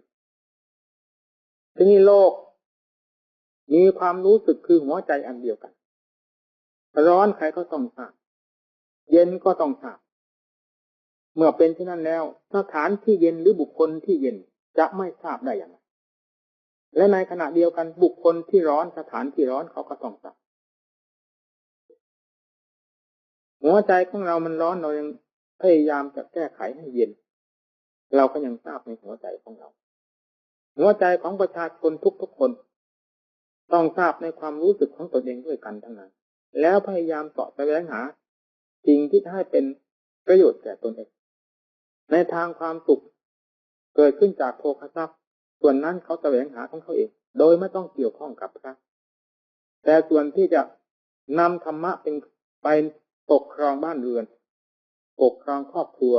หรือสถานที่การงานวงสังคมนั้นๆต้องอาศัยธรรมะเป็นเครื่องปกครองแล้วเป็นผู้มุ่งต่อความสุขโดยเฉพาะทางด้านจิตใจแล้วก็ย่อมเห็นวัดเห็นพระเจ้าพระสงฆ์เป็นของจำเป็นอย่างยิ่งขึ้นมายิ่งกว่าสิ่งทั้งหลายเหล่านั้นแล้วใครจะสามารถให้ความร่มเย็นในตัวเองได้ด้วยและจะสามารถให้ความร่มเย็นบุคคลอื่นซึ่งเป็นอันดับที่สองได้ด้วยนอกจากจะทำตัวของเราให้มีความร่มเย็นในใจของเราแล้วจะให้ความร่มเย็นแก่บุคคลอื่นด้วยเหตุอื่นเป็นอันไม่มีหลักของพระพุทธเจ้าพระองค์ได้ทำความร่มเย็นในพระทัยของพระองค์เองแล้วก็ทำความร่มเย็นแก่พุทธบริษัท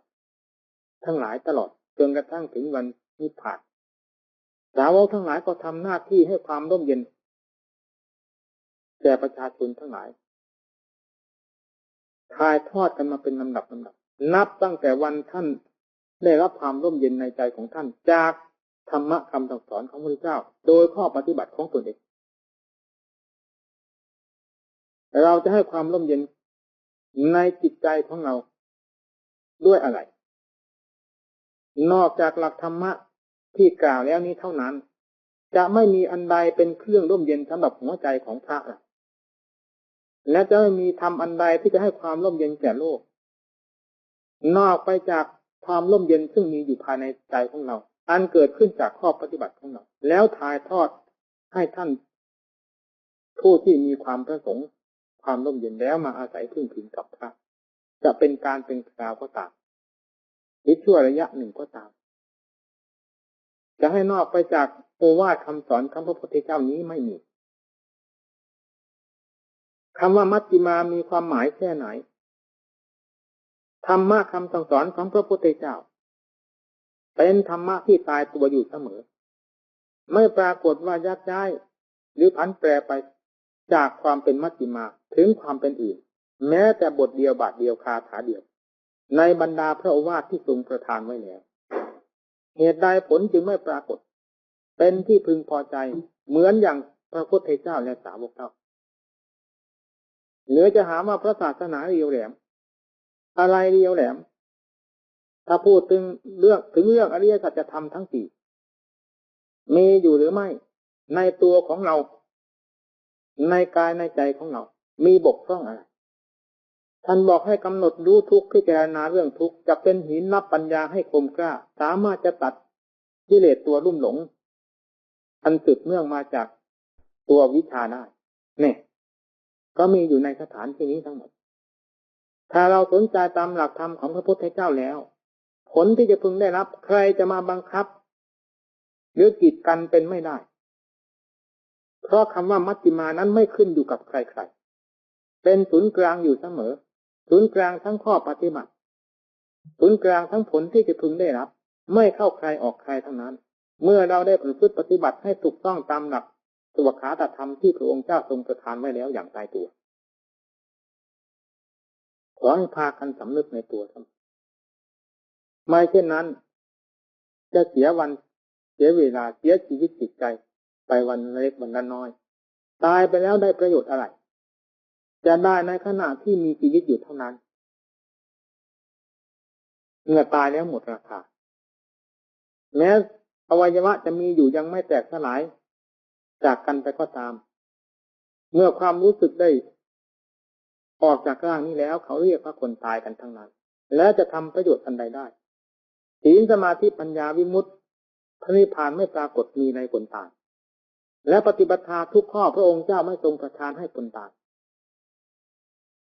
ประทานไว้สำหรับคนเป็นที่มีความรู้สึกดีชั่วสุขทุกข์อยู่เท่านั้นวันนี้ได้อธิบายถึงเรื่องพระของพระพุทธเจ้าพระในสมัยพระพุทธเจ้ากับพระของพวกเราอยู่ณบัดนี้ว่าเป็นพระที่ต่างกันอย่างไรบ้าง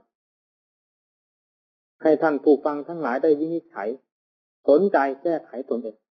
เมื่อพระเราได้บกพร่องในส่วนไหนแล้วจะได้ปรับปรุงพระของตนให้สมบูรณ์ขึ้นมาตามพระโอวาทคำสอนของพระพุทธเจ้า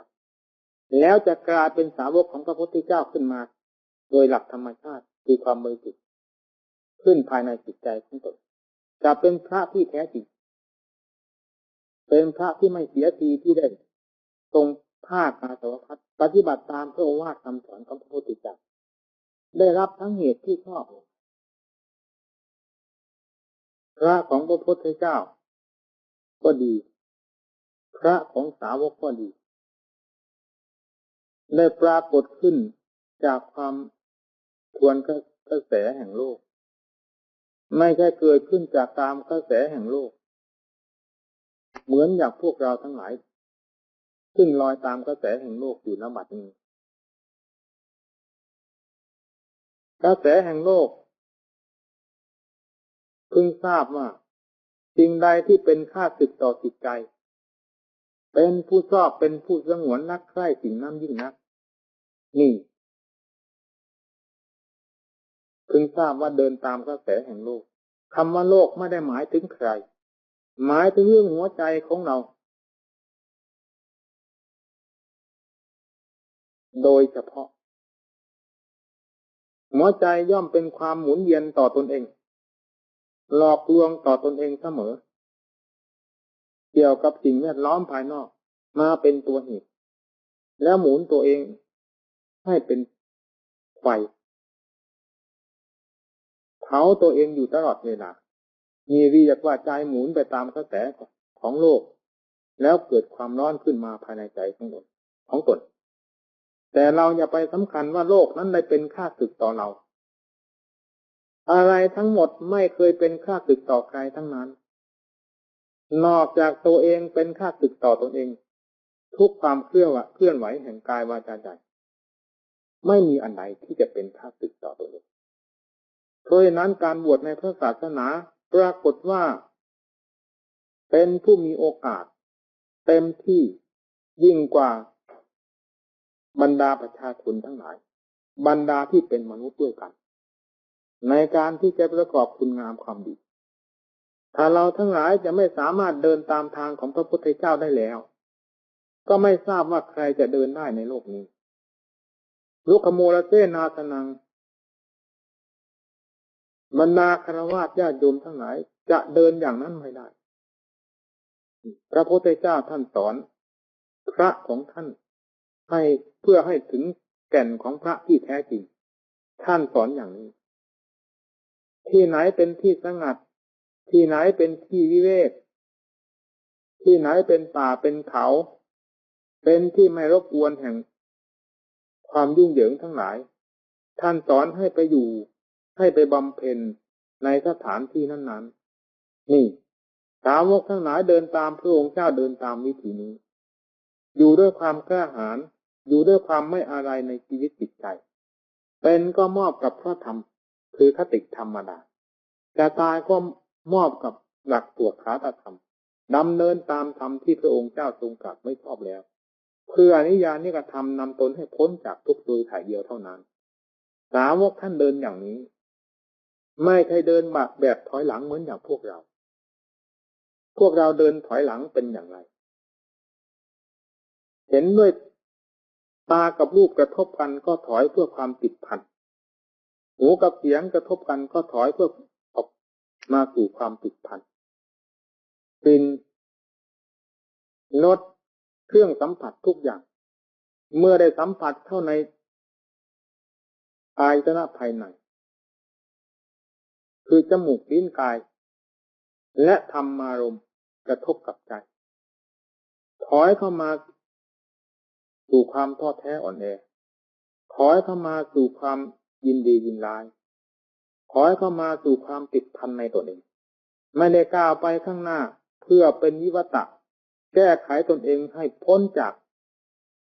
กงจักรที่หมุนตัวเองนี้ไปได้เพราะเหตุนั้นจึงว่าพระพุทธเจ้าและสาวกท่านเดินไปเพื่อความกระหายก้าวหน้าไปเสมอพวกเราตรงกันข้ามกับถอยหลังเสมอไปสิ่งใดที่จะมีเป็นภัยต่อตนเองแล้วชอบคิดชอบอ่านชอบปรุงชอบเกี่ยวข้องกับสิ่งนั้นๆนี่พึงทราบว่าเดินถอยหลังไม่ได้เดินไปข้างหน้าแม้จะหันหน้าไปก็ชื่อว่าเดินถอยหลังเพราะจิตไม่ได้ก้าวไป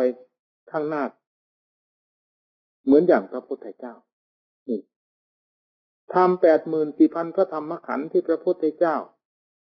ได้ทรงรู้ทรงเห็นและประทานให้พวกเราทั้งหลายได้สดับรับรสอยู่ณทุกวันนี้ไม่ได้เกิดขึ้นมาจากความท้อแท้อ่อนแอไม่ได้เกิดขึ้นมาแก่ความเห็นแก่ปากแก่ท้องไม่ได้เกิดขึ้นมาแก่ความอาลัยในชีวิตจิตใจแต่เกิดขึ้นมาด้วยความอาถรรพ์ร่าเริงเกิดขึ้นมาด้วยความสละเป็นสละตายต่อหลักความจริงคือพระธรรมเสมอไปจนกลายเป็นพระพุทธเจ้าขึ้นมาให้เราทั้งหลายได้กราบไหว้นี้ขอให้เราได้นำแนวของพระพุทธเจ้าที่ท่านเดินดำเนินอย่างใดเข้ามาประดิษฐานไว้ที่หัวใจจะสมว่าพุทธังสรณังคัจฉามิพระพุทธเจ้าเป็นสรณะของเราที่แท้จริงได้นี่ทำพระพุทธเจ้าท่านชี้ไว้อย่างไรเราก็ต้องดำเนินสาวกท่านดำเนินอย่างไรจึงเป็นไปเพื่อความบริสุทธิ์วิมุตติพระนิพพานพ้นจากแก่งกันดารนี้ไปเสียได้ไม่หมุนเวียนเกิดเวียนตายเหมือนอย่างพวกเราทั้งหลายท่านเดินอย่างไรเราต้องนำมาเป็นข้อเทียบเทียงหรือเป็นคติเครื่องเตือนใจของเราเสมอไม่เช่นนั้นจะเป็นโมฆะบุรุษถือเพศแห่งนักบวชอาศัยความเป็นขอทานกับชาวบ้านเขากินแล้วกลายเป็นตัวกาฝากขึ้นภายในตัวเองหรือเกาะชาวบ้านอย่างที่บางคนเขาว่านักบวชเป็นกาฝากเกาะชาวบ้านเขากินนี้ไม่ใช่เป็นการผิดเสียทีเดียวนักบวชประเภทที่เกาะชาวบ้านกินโดยไม่รับผลประโยชน์อะไรจากตัวเองด้วยและไม่ได้ทำโลกให้มีความเจริญรุ่งเรืองด้วยอุบายใดๆที่จะให้เขาเกิดความเฉลียวฉลาดให้เกิดความรู้หรือให้เกิดความร่มเย็นเพราะเหตุแห่งการมาคบค้าสมาคมกับพระได้เลยถ้าพระประเภทนี้เรียกว่าพระกาฝาก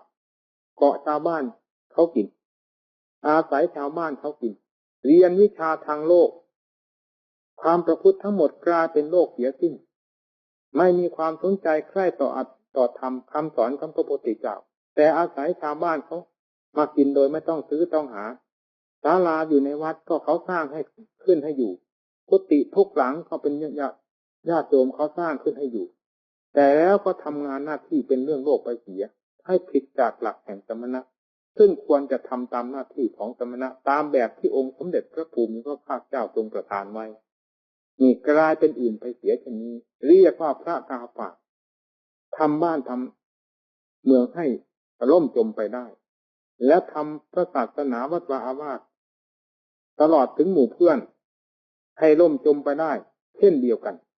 นี่ถ้าเป็นพระประเภทนี้แม้เขาจะยกโทษว่าเป็นพระกาฝากเป็นผู้เกาะชาวบ้านกินนั้นก็ยกให้เพราะพระพุทธเจ้าไม่ได้ทำอย่างนี้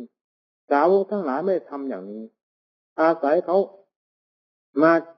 เสวยหรือมาฉันวันหนึ่งพอยังชีวิตจิตใจให้เป็นไปเท่านั้น แต่สิ่งที่พระพุทธเจ้าและสาวกไม่ยอมเลยนั้นหมายถึงความเพียรเพื่อแก้ตนของตนให้พ้นจากทุกข์ด้วยความเพียรด้วยความอุตสาห์พยายามด้วยความขยันด้วยความอดความทนต่อสถานที่ไม่ว่าสถานที่ใด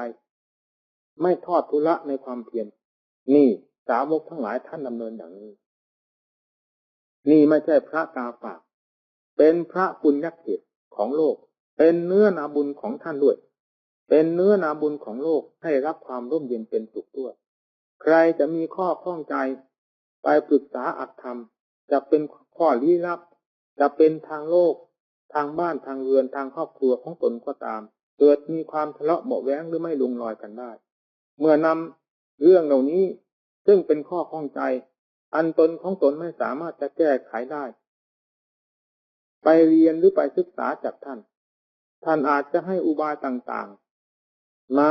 เป็นเครื่องพยุงน้ำใจและปฏิบัติตามพระโอวาทของท่านสามารถที่ยังสิ่งที่ร้าวรานให้กลับกลายเป็นของดีขึ้นมาใช้ได้อีกต่อไปนี่จึงเรียกว่าพระโอวาทนั้นเป็นคุณแก่โลกผู้ใดซึ่งเป็นนักบวชประพฤติปฏิบัติตามตนประพฤติปฏิบัติตนตามพระโอวาทก็กลายเป็นพระปุญญเขตขึ้นมาให้โลกเขาได้กราบไหว้บูชาให้เป็นเนื้อนาบุญของโลกให้โลกได้รับความสุขความเจริญให้โลกเขาได้บุญได้กุศลให้โลกเขาได้รับความเฉลียวฉลาดมีความอบอุ่นวัดมีมากเท่าไรโลกก็มีความร่มเย็นมากพระมีมากเท่าไรโลกก็มีความร่มเย็นมากเพราะเหตุใดก็เหมือนกันกับว่าวัตถุเครื่องใช้ไม้สอยหรืออาหารการบริโภคมีมากเท่าไรก็ทำความสะดวกสบายให้แก่ประชาชนหรือบรรดาสัตว์ทั้งหลายทั่วไปไม่ขาดเคลือนกันดารนี่แต่ถ้าตรงกันข้ามมีมากเท่าไรยิ่งเป็นภัยต่อโลกไม่ใช่คำว่าพระคือนักบวชเหล่านี้จะเป็นคุณต่อโลกโดยถ่ายเดียวก็หาไม่ยังกลายเป็นโทษหรือกลายเป็นพิษเป็นภัยเป็นข้าศึกต่อโลกก็ยังมีอย่างที่เราได้เห็นอยู่ในสมัยปัจจุบันทุกวันนี้ท่านทั้งหลายก็พอจะทราบได้ด้วยหูด้วยตาของตนเองนี่คือพระที่เป็นข้าศึกต่อโลกอาศัยข้าวเข้ามากินแล้วยังกลับเป็นศัตรูต่อชาติกลับเป็นศัตรูต่อพระศาสนากลับเป็นศัตรูต่อพระมหากษัตริย์รัฐธรรมนูญเป็นไปได้เพราะเหตุนี้นี่คือพระเป็นข้าศึกไม่ใช่เป็นบุญญเขตของพระหรือไม่ใช่เป็นบุญญเขตของญาติโยมนี่บัดนี้เราทั้งหลายได้มาบวชในพระศาสนามีความมุ่งหน้าจะเป็นบุญญเขตของตนเมื่อต้องการให้เป็นบุญญเขตของตนเพื่ออันดับต่อไปจะได้เป็นบุญญเขตของชาติบ้านเมืองของพระศาสนาของประชาชนคุณบุตรสุดท้ายภายหลังต่อกันไปให้เป็นความเจริญรุ่งเรืองได้แล้วไซจงเป็นผู้มีความสนใจใคร่ต่อข้อวัดปฏิบัติอย่ามีความเกียจคร้านอย่าเห็นโลกซึ่งที่จะเป็นข้าศึกต่อตัวของตัวเองและเป็นข้าศึกต่อโลกในส่วนรวมแล้วว่าเป็นของดีจงเห็นว่าเป็นพิษเป็นภัยเสมอไปหน้าที่การงานอันใดถ้าผิดแปลกจากความเป็นสมณะให้รีบงดเว้นทันทีดำเนินตนของตนเป็นไปในกรอบแห่งศีลแห่งสมาธิแห่งปัญญาคำสอนของพระพุทธเจ้าแม้โลกเขาไม่ได้บวชเหมือนอย่างเราเขาก็จะพลอยได้รับความร่มเย็นเหมือนอย่างเราได้รับความร่มเย็นจากโลกอยู่ทุกวันนี้กุฏิศาลาที่พักที่อาศัยได้เป็นมาจากโลกเป็นมาจากชาวบ้านชาวเมืองจตุปัจจัยทุกทิ้นที่ได้ครองตัวอยู่มีชีวิตอยู่จนกระทั่งถึงวันนี้ล้วนแล้วตั้งแต่ได้มาจากญาติโยมศรัทธาทั้งหลายนี่เรียกว่าโลกให้ความร่มเย็นแก่พวกเราได้อย่างนี้และเราจะสามารถเป็นการตอบแทนโลกได้โดยวิธีใดเราไม่ทำไร่ทำนาแต่เราก็นาของเราคือบุญญเขตในตัวของเราเองโลกเขาไม่เป็นบุญญเขาไม่บวชในพระศาสนาเขาก็ต้องอาศัยเราได้ในเมื่อเรามีบุญญเขตภายในตัวของเราเช่นเดียวกับเขาเราอาศัยเขาซึ่งแม้ว่าเราไม่เป็นฆราวาสเขาก็ให้ความร่มเย็นแก่เราได้นี่ให้เทียบกันอย่างนี้แล้วพยายามทำตนของตนให้เป็นบุญญเขตของตนศีลอย่าพึงทราบว่าใครจะเป็นผู้มีหน้าที่รักษาให้บริสุทธิ์นอกจากเราผู้มีหน้าที่ทางเดียวเท่านั้นสมาธิคือความ มั่นคงของใจใจเป็นอะไรจึงไม่มั่นคงเพราะใจเป็นโลกใจจึงไม่มั่นคงถ้าใจเป็นธรรมแล้วจะหนีจากความมั่นคงไปไม่ได้ใจเป็นโลกเพราะเหตุใดใจกระเพื่อมอยู่ตลอดเวลาความกระเพื่อมของใจได้แก่ความเขย่าตนของตนเสมอแม้ว่าน้ำถ้าได้รับถูกความเขย่าอยู่เสมอแล้วจะใสเท่าไรก็ต้องขุ่นมีใจของเราธรรมชาติก็ยิ่งขุ่นมัวอยู่แล้วก็ยิ่งมีความเขย่าทางหูทางตาทางจมูกทางลิ้นทางกายกระทบกันกับแผ่นดินคือรูปเสียงกลิ่นรสเครื่องสัมผัสเมื่อคลุกเคล้ากันเข้าแล้วกลายเป็นน้ำขุ่นขึ้นมานี่เมื่อน้ำมันขุ่นขึ้นมาเพราะเรื่องของโลกล้วนๆแล้วจะให้เป็นธรรมคือความใสสะอาดสงบเงียบเกิดความสุขความเจริญขึ้นภายในใจของตนได้อย่างไรเล่านี่ถ้าใจของเราเป็นธรรมทำตามพระโอวาทคำสอนของพระพุทธเจ้าท่านบอกให้ฝึกหัดหรือฝึกฝนทรมานจิตใจเราก็ต้องทำตามพระโอวาทมีบทธรรมเป็นรั้วกั้นมีบทธรรมเป็นเครื่องบังคับหรือมีสติเป็นเครื่องกดขี่บังคับมีปัญญาเป็นธรรมชาติเครื่องสองทางจิตดำเนินตามแถวแห่งธรรมแล้วจะเป็นไปเพื่อความสงบโดยถ่ายเดียวจะไม่เป็นโลกขึ้นในตัวของตัวเลยนี่พระพุทธเจ้าท่านเป็นธรรมเพราะท่านดำเนินตามธรรมสาวกท่านเป็นธรรมท่านดำเนินตามธรรมอย่างนี้เราต้องการเป็นธรรมธรรมนั้นเป็นธรรมของพระพุทธเจ้าเคยได้ปรากฏผลในพระองค์เจ้าและสาวกมาแล้วเมื่อเราดำเนินตามพระโอวาทนั้นแล้วจะเป็นพิษต่อเรามีอย่างที่ไหนไม่มีในที่ไหนและไม่มีในคัมภีร์ใดด้วยและยังจะไม่มีในการต่อไปด้วยเมื่อเราได้ปฏิบัติตามพระโอวาทคำสอนของพระพุทธเจ้าโดยเป็นธรรมทั้งแท่งแล้วเราจะค่อยกระจายตัวเป็นธรรมขึ้นมาภายในจิตใจเริ่มตั้งแต่ความสงบเป็นสมาธิเป็นชั้นๆขึ้นไปตามอำนาจแห่งความกดขี่บังคับตนเอง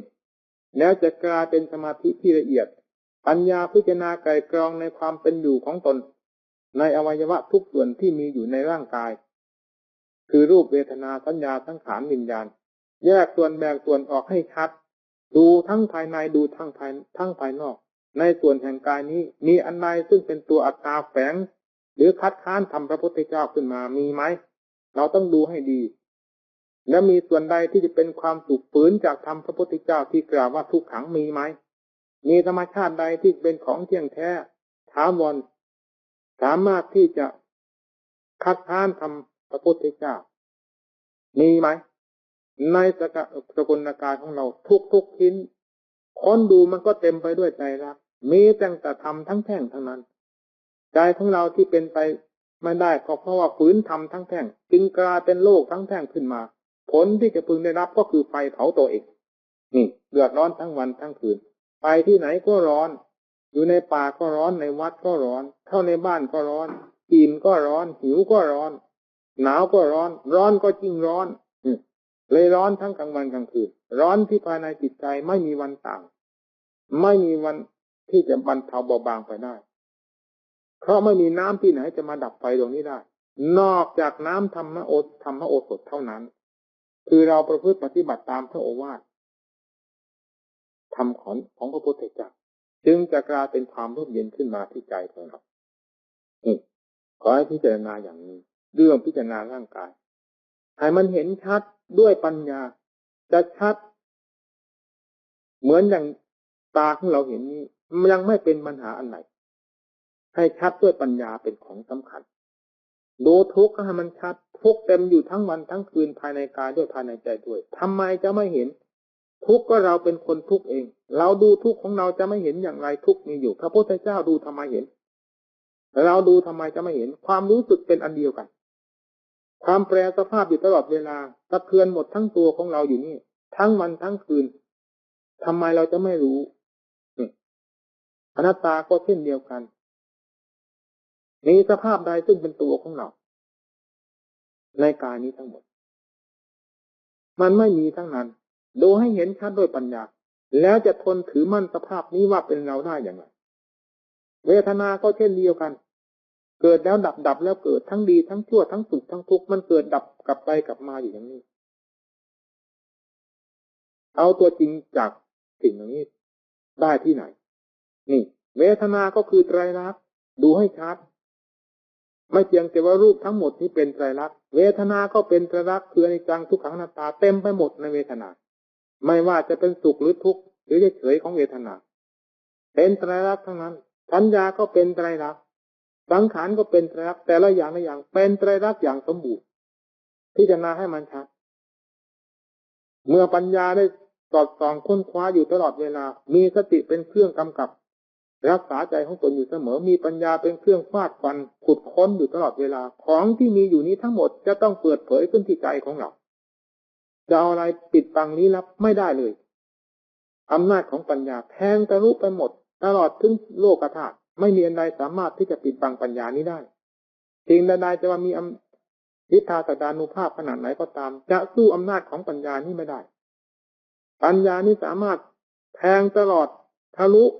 กระจุกกระจายไปหมดเห็นชัดขึ้นมาด้วยตนเองขอให้ค้นให้พิจารณานี่ละทางดำเนินเพื่อความเป็นพระพุทธเจ้าท่านดำเนินอย่างนี้เพื่อความเป็นสาวกอรหันต์ท่านก็ดำเนินอย่างนี้แต่เราดำเนินตามแถวแนวแห่งพระโอวาทที่พระพุทธเจ้าและสาวกได้ทรงดำเนินไปแล้วและได้ประทานไว้ให้พวกเราแล้วอย่างนี้เราจะผิดพลาดจากหลักความจริงหรือจากผลที่แท้จริงไปได้อย่างไรจะไม่ผิดถ้าหากว่าดำเนินไปตามตัวขาตธรรมแล้วผลจะไม่เป็นนิยานิกธรรมนั้นทำคำสอนของพระพุทธเจ้าจะเรียกว่าตัวขาตธรรมไปไม่ได้ปัญหาข้อนี้ขึ้นอยู่กับตัวของเราจงเป็นผู้นักวิพากษ์วิจารณ์ตั้งสติเสมอไปหน้าที่ของเรามีเท่านี้การทำไร่ทำนาทำรั้วทำสวนซื้อถูกขายแพงที่ไหนไม่ใช่หน้าที่ของเราเรื่องของโลกต้องยอมยกให้โลกเราอย่าไปเกี่ยวข้องเราอย่าไปเสียดายเรื่องของเราแล้วไม่ยอมให้อันใดมากดขี่บังคับกิเลสตัณหาตัวใดบังคับออกให้หมดอย่าให้มาเกี่ยวข้องให้พิจารณาตามที่ว่าที่จะไม่รู้ยังไงแล้วรูปทั้งกองเต็มอยู่ในตัวของเรากายอันนี้ชัดเจนฉันใดสภาพภายนอกก็มีลักษณะเช่นเดียวกันก็ต้องชัดเจนฉันนั้นเวทนาสัญญาสังขารวิญญาณแต่ละอย่างละอย่างประกาศตัวอยู่ทั้งกลางวันกลางคืนเมื่อปัญญาอย่างลงไปนี้แล้วจะไม่เห็นอย่างไรเล่าเมื่อเห็นชัดตามเป็นจริงแล้วจะทนถือรูปเวทนาสัญญาสังขารวิญญาณว่าเป็นตนอย่างไรนะแล้วจะไม่เห็นกระแสของจิตซึ่งพลุกพล่านในสิ่งทั้งหลายเหล่านี้ตลอดทั้งวันทั้งคืนได้อย่างไรอะไรแล้วเป็นตัวโจรอะไรแล้วเป็นตัวฆ่าศึกพิจารณาที่แรกก็รูปเป็นฆ่าศึกเวทนารูปเสียงกลิ่นรสเครื่องสัมผัสเป็นฆ่าศึกพิจารณาเข้าไปจริงๆแล้วสภาพนั้นก็จริงอยู่เช่นนั้นปัญญาเห็นชัดแล้วถอยตัวเข้ามาพิจารณาในรูปเวทนาสัญญาของสังขารของตนวิญญาณของตนว่าเป็นตัวฆ่าศึกกับตนพิจารณาลงไปอีกถึงเห็นชัดอีกก็มีลักษณะเช่นเดียวกับสภาวะซึ่งเป็นสิ่งภายนอกนั้นไม่เห็นผิดกันแต่อย่างไรอะไรแล้วเป็นตัวโจรอะไรเป็นผู้คว้าอยู่ทุกวันนี้อะไรเป็นผู้หลงอะไรเป็นผู้หมุนไปตามรูปเวทนาสัญญาสังขารวิญญาณและถือสิ่งเหล่านี้มาเป็นตนไม่มีอะไรนอกจากอวิชชาดวงเดียวคือผู้รู้นี้เท่านั้นนี่และธรรมชาติอันนี้น่ะจะเห็นได้ด้วยปัญญาของเราที่พิจารณาอย่างนี้ถางป่าถางโลกทั้งหลายซึ่งเป็นเครื่องปกปิดธรรมชาตินี้ด้วยปัญญาถางดูรูปให้ชัดเวทเสียงกลิ่นรสเครื่องสัมผัสให้ชัดถางเข้ามารูปเวทนาสัญญาสังขารอย่างตนให้ชัดถางไปชัดเท่าไรก็ยิ่งจะเห็นกระแสของใจชัดแล้วก็จะได้ปฏิเสธในสภาวะทั้งหลายเหล่านี้ว่ามันไม่ใช่ตัวกิเลสไม่ใช่ตัวตัณหาไม่ใช่ตัววัฏจักรแต่อย่างใดนอกจากผู้รู้นี้ดวงเดียวเท่านั้นนั่นมันต้องเห็นชัดแล้วผู้รู้นี้เป็นอะไรอีกกำหนดลงไปมันก็เป็นลักษณะเป็นไตรลักษณ์อีกเต็มตัวเหมือนกันนั่นเพราะงั้นธรรมชาตินี้จึงเป็นตัวคงจับได้จึงเป็นโลกได้ถ้าไม่เป็นไตรลักษณ์จะเป็นโลกหรือจะเป็นสมมุติไม่ได้ต้องเป็นวิมุตติไปนี่ธรรมชาติอันนี้จึงจับว่าเป็นสมมุติอยู่เพราะธรรมชาตินี้เป็นไตรลักษณ์ค้นดูให้จริงกำหนดดูให้มันชัดผู้รู้มันเกิดความดีความชั่วเกิดขึ้นมาจากไหนนอกจากจะเกิดขึ้นจากผู้รู้เท่านั้นปัญญาอย่างลงไปพิจารณาไปนี่เรื่องของปัญญา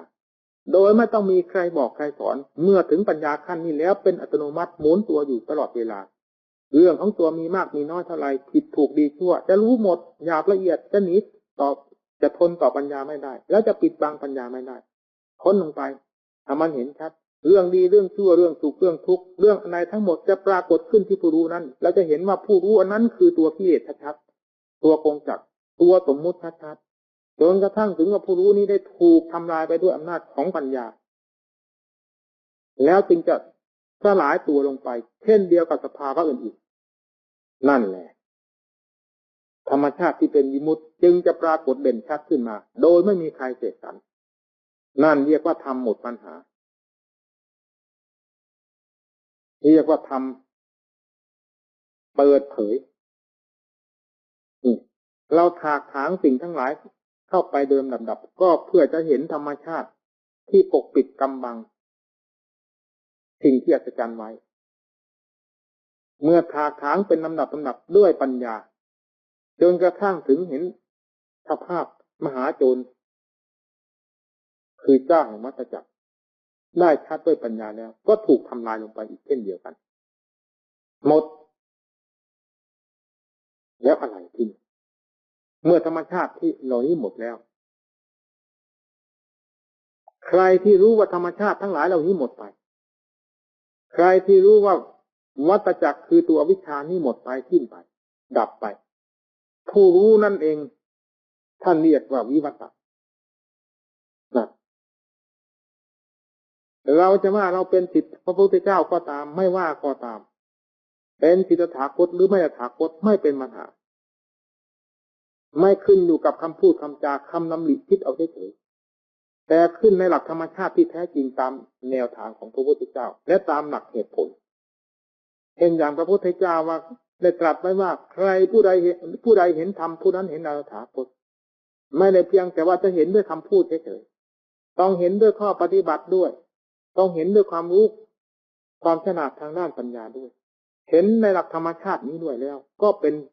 ศิษย์ของพระตถาคตเจ้าและเห็นพระพุทธเจ้าหรือเห็นพระตถาคตเจ้า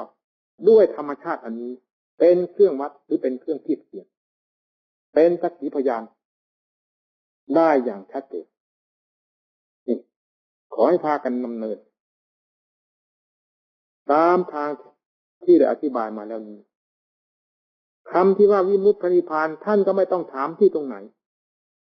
ธรรมชาตินั้นเป็นธรรมชาติที่ตายตัวเช่นเดียวกันกับพระโอวาทที่พระองค์เจ้าทรงวางไว้ขอให้ดำเนินแบบตายตัวสละเป็นสละตายเข้าไปสมบัติอันล้นค่านั้นจะไม่ใช่เป็นของใครพระพุทธเจ้าท่านไม่ได้ผูกขาดเป็นส่วนของใครของเรา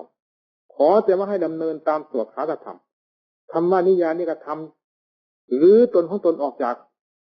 วัฏจักรจะเป็นเรื่องของเราเป็นผู้ได้รับผลคือความหลุดพ้นการแสดงธรรมเทศน์แสดงธรรมคำสอนของพระพุทธเจ้าเพื่อบรรดาท่านผู้ฟังทั้งหลายที่ได้มาร่วมกันอยู่เป็นหลายท่านหลายองค์และได้แยกโยกย้ายมาจากสถานที่ต่างๆได้มารวมกันวันนี้เห็นว่าเป็นโอกาสอันควรจึงได้แสดงธรรมในฐานะว่าเป็นกันเองแก่บรรดาท่านผู้ฟังทั้งหลายจงนำไปที่พิจารณาแล้วปฏิบัติตนต่อตนเองด้วยความเป็นปุญญเขตของตนต่อจากนั้นไปก็จะเป็นบุญญเขตของบรรดาประชาชนทั้งหลายให้รับความร่มเย็นจะเป็นที่พึ่งจิตพึ่งใจพึ่งเป็นพึ่งตายแก่ประชาชนทั้งหลายได้ในเมื่อเราทำตัวของเราให้เป็นปุญญเขตแล้วจงเป็นผู้มีความระลึกถึงคำว่าบุญญเขตของตนนี้เป็นข้อที่หนึ่งแล้วบุญญเขตของโลกจะเป็นข้อที่สองเกิดขึ้นมาในบุญญเขตอันนั้นโดยไม่ต้องสงสัยในอวสานแห่งพระธรรมเทศนานี้ขอบุญญาณุภาพแห่งองค์สมเด็จพระภูมิพระภาคเจ้าพร้อมทั้งเพื่อธรรมและประสงค์จงดลบันดาลให้ท่านทั้งหลายได้มีความสะดวกกายสบายใจทั้งปฏิปทาเครื่องดำเนินเป็นไปตามพระว่าคำสอนของพระพุทธเจ้าจนถึงจุดหมายปลายทางคือแดนแห่งวิมุตติหลุดพ้นไปได้โดยเดียวกันทุกท่าน2510 ณ รักษาบ้านตาดจังหวัดอุดรธานีสิ่งที่แก้ตัวไม่ได้ในปัจจุบันได้จากการเกิด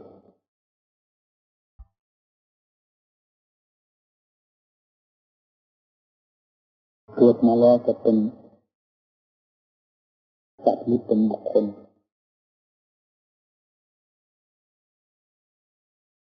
แก้ไขในชาติหนึ่งเหมือนกับทดสอบเป็นเรียนคัน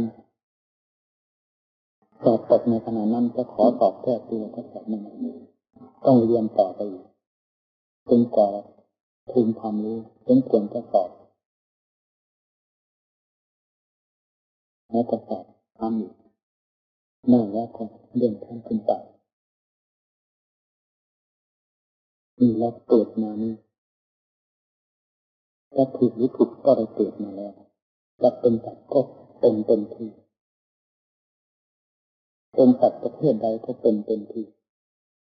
เป็นคนก็เป็นเต็มที่หากเราได้ขาดบกพร่องส่วนใดก็ขาดมาอย่างเต็มที่จะแก้ไขก็ลำบากเป็นที่สมบูรณ์บริบูรณ์ก็เป็นเต็มที่ในที่เราเกิดมาแล้วสิ่งนี้เป็นสิ่งที่จะแก้นะเพราะฉะนั้นท่านจึงไม่ประมาทคุณค่าการเกิดมาของตน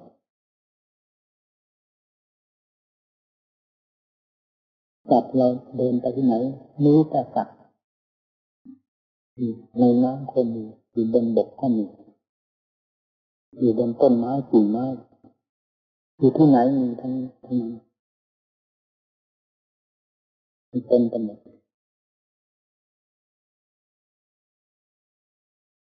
ถ้ามีต่ำๆสัตว์เกิดได้ไหมแต่มนุษย์เราไม่เป็นเช่นนั้น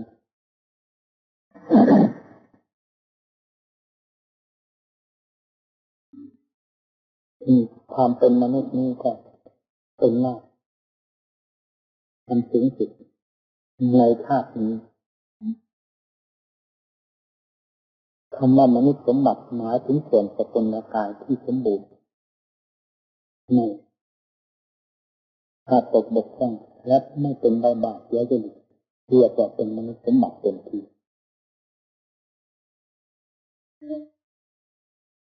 มีเป็นต้นทุนที่ให้สั่งสมคุณงามความดีเพื่อสวรรค์สมบัติและนิพพานสมบัติ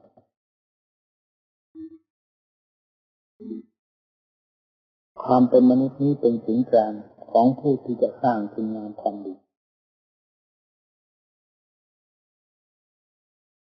ที่จะต่ำลงไปก็เนื่องจากการดัดแปลงตัวเองในทางที่ผิด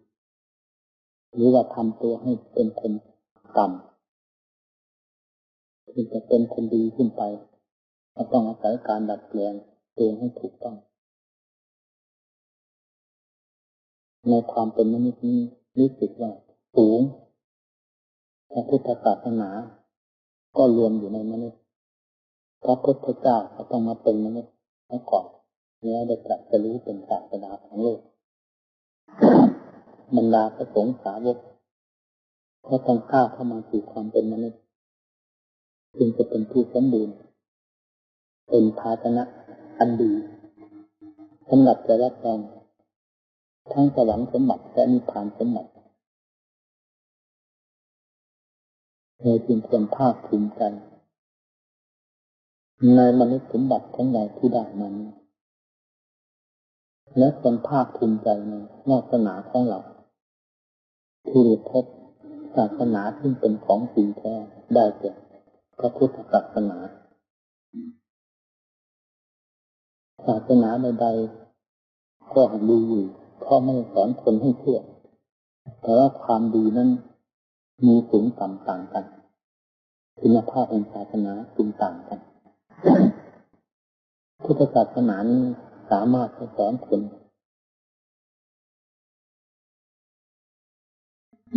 ให้เป็นคนที่เยี่ยม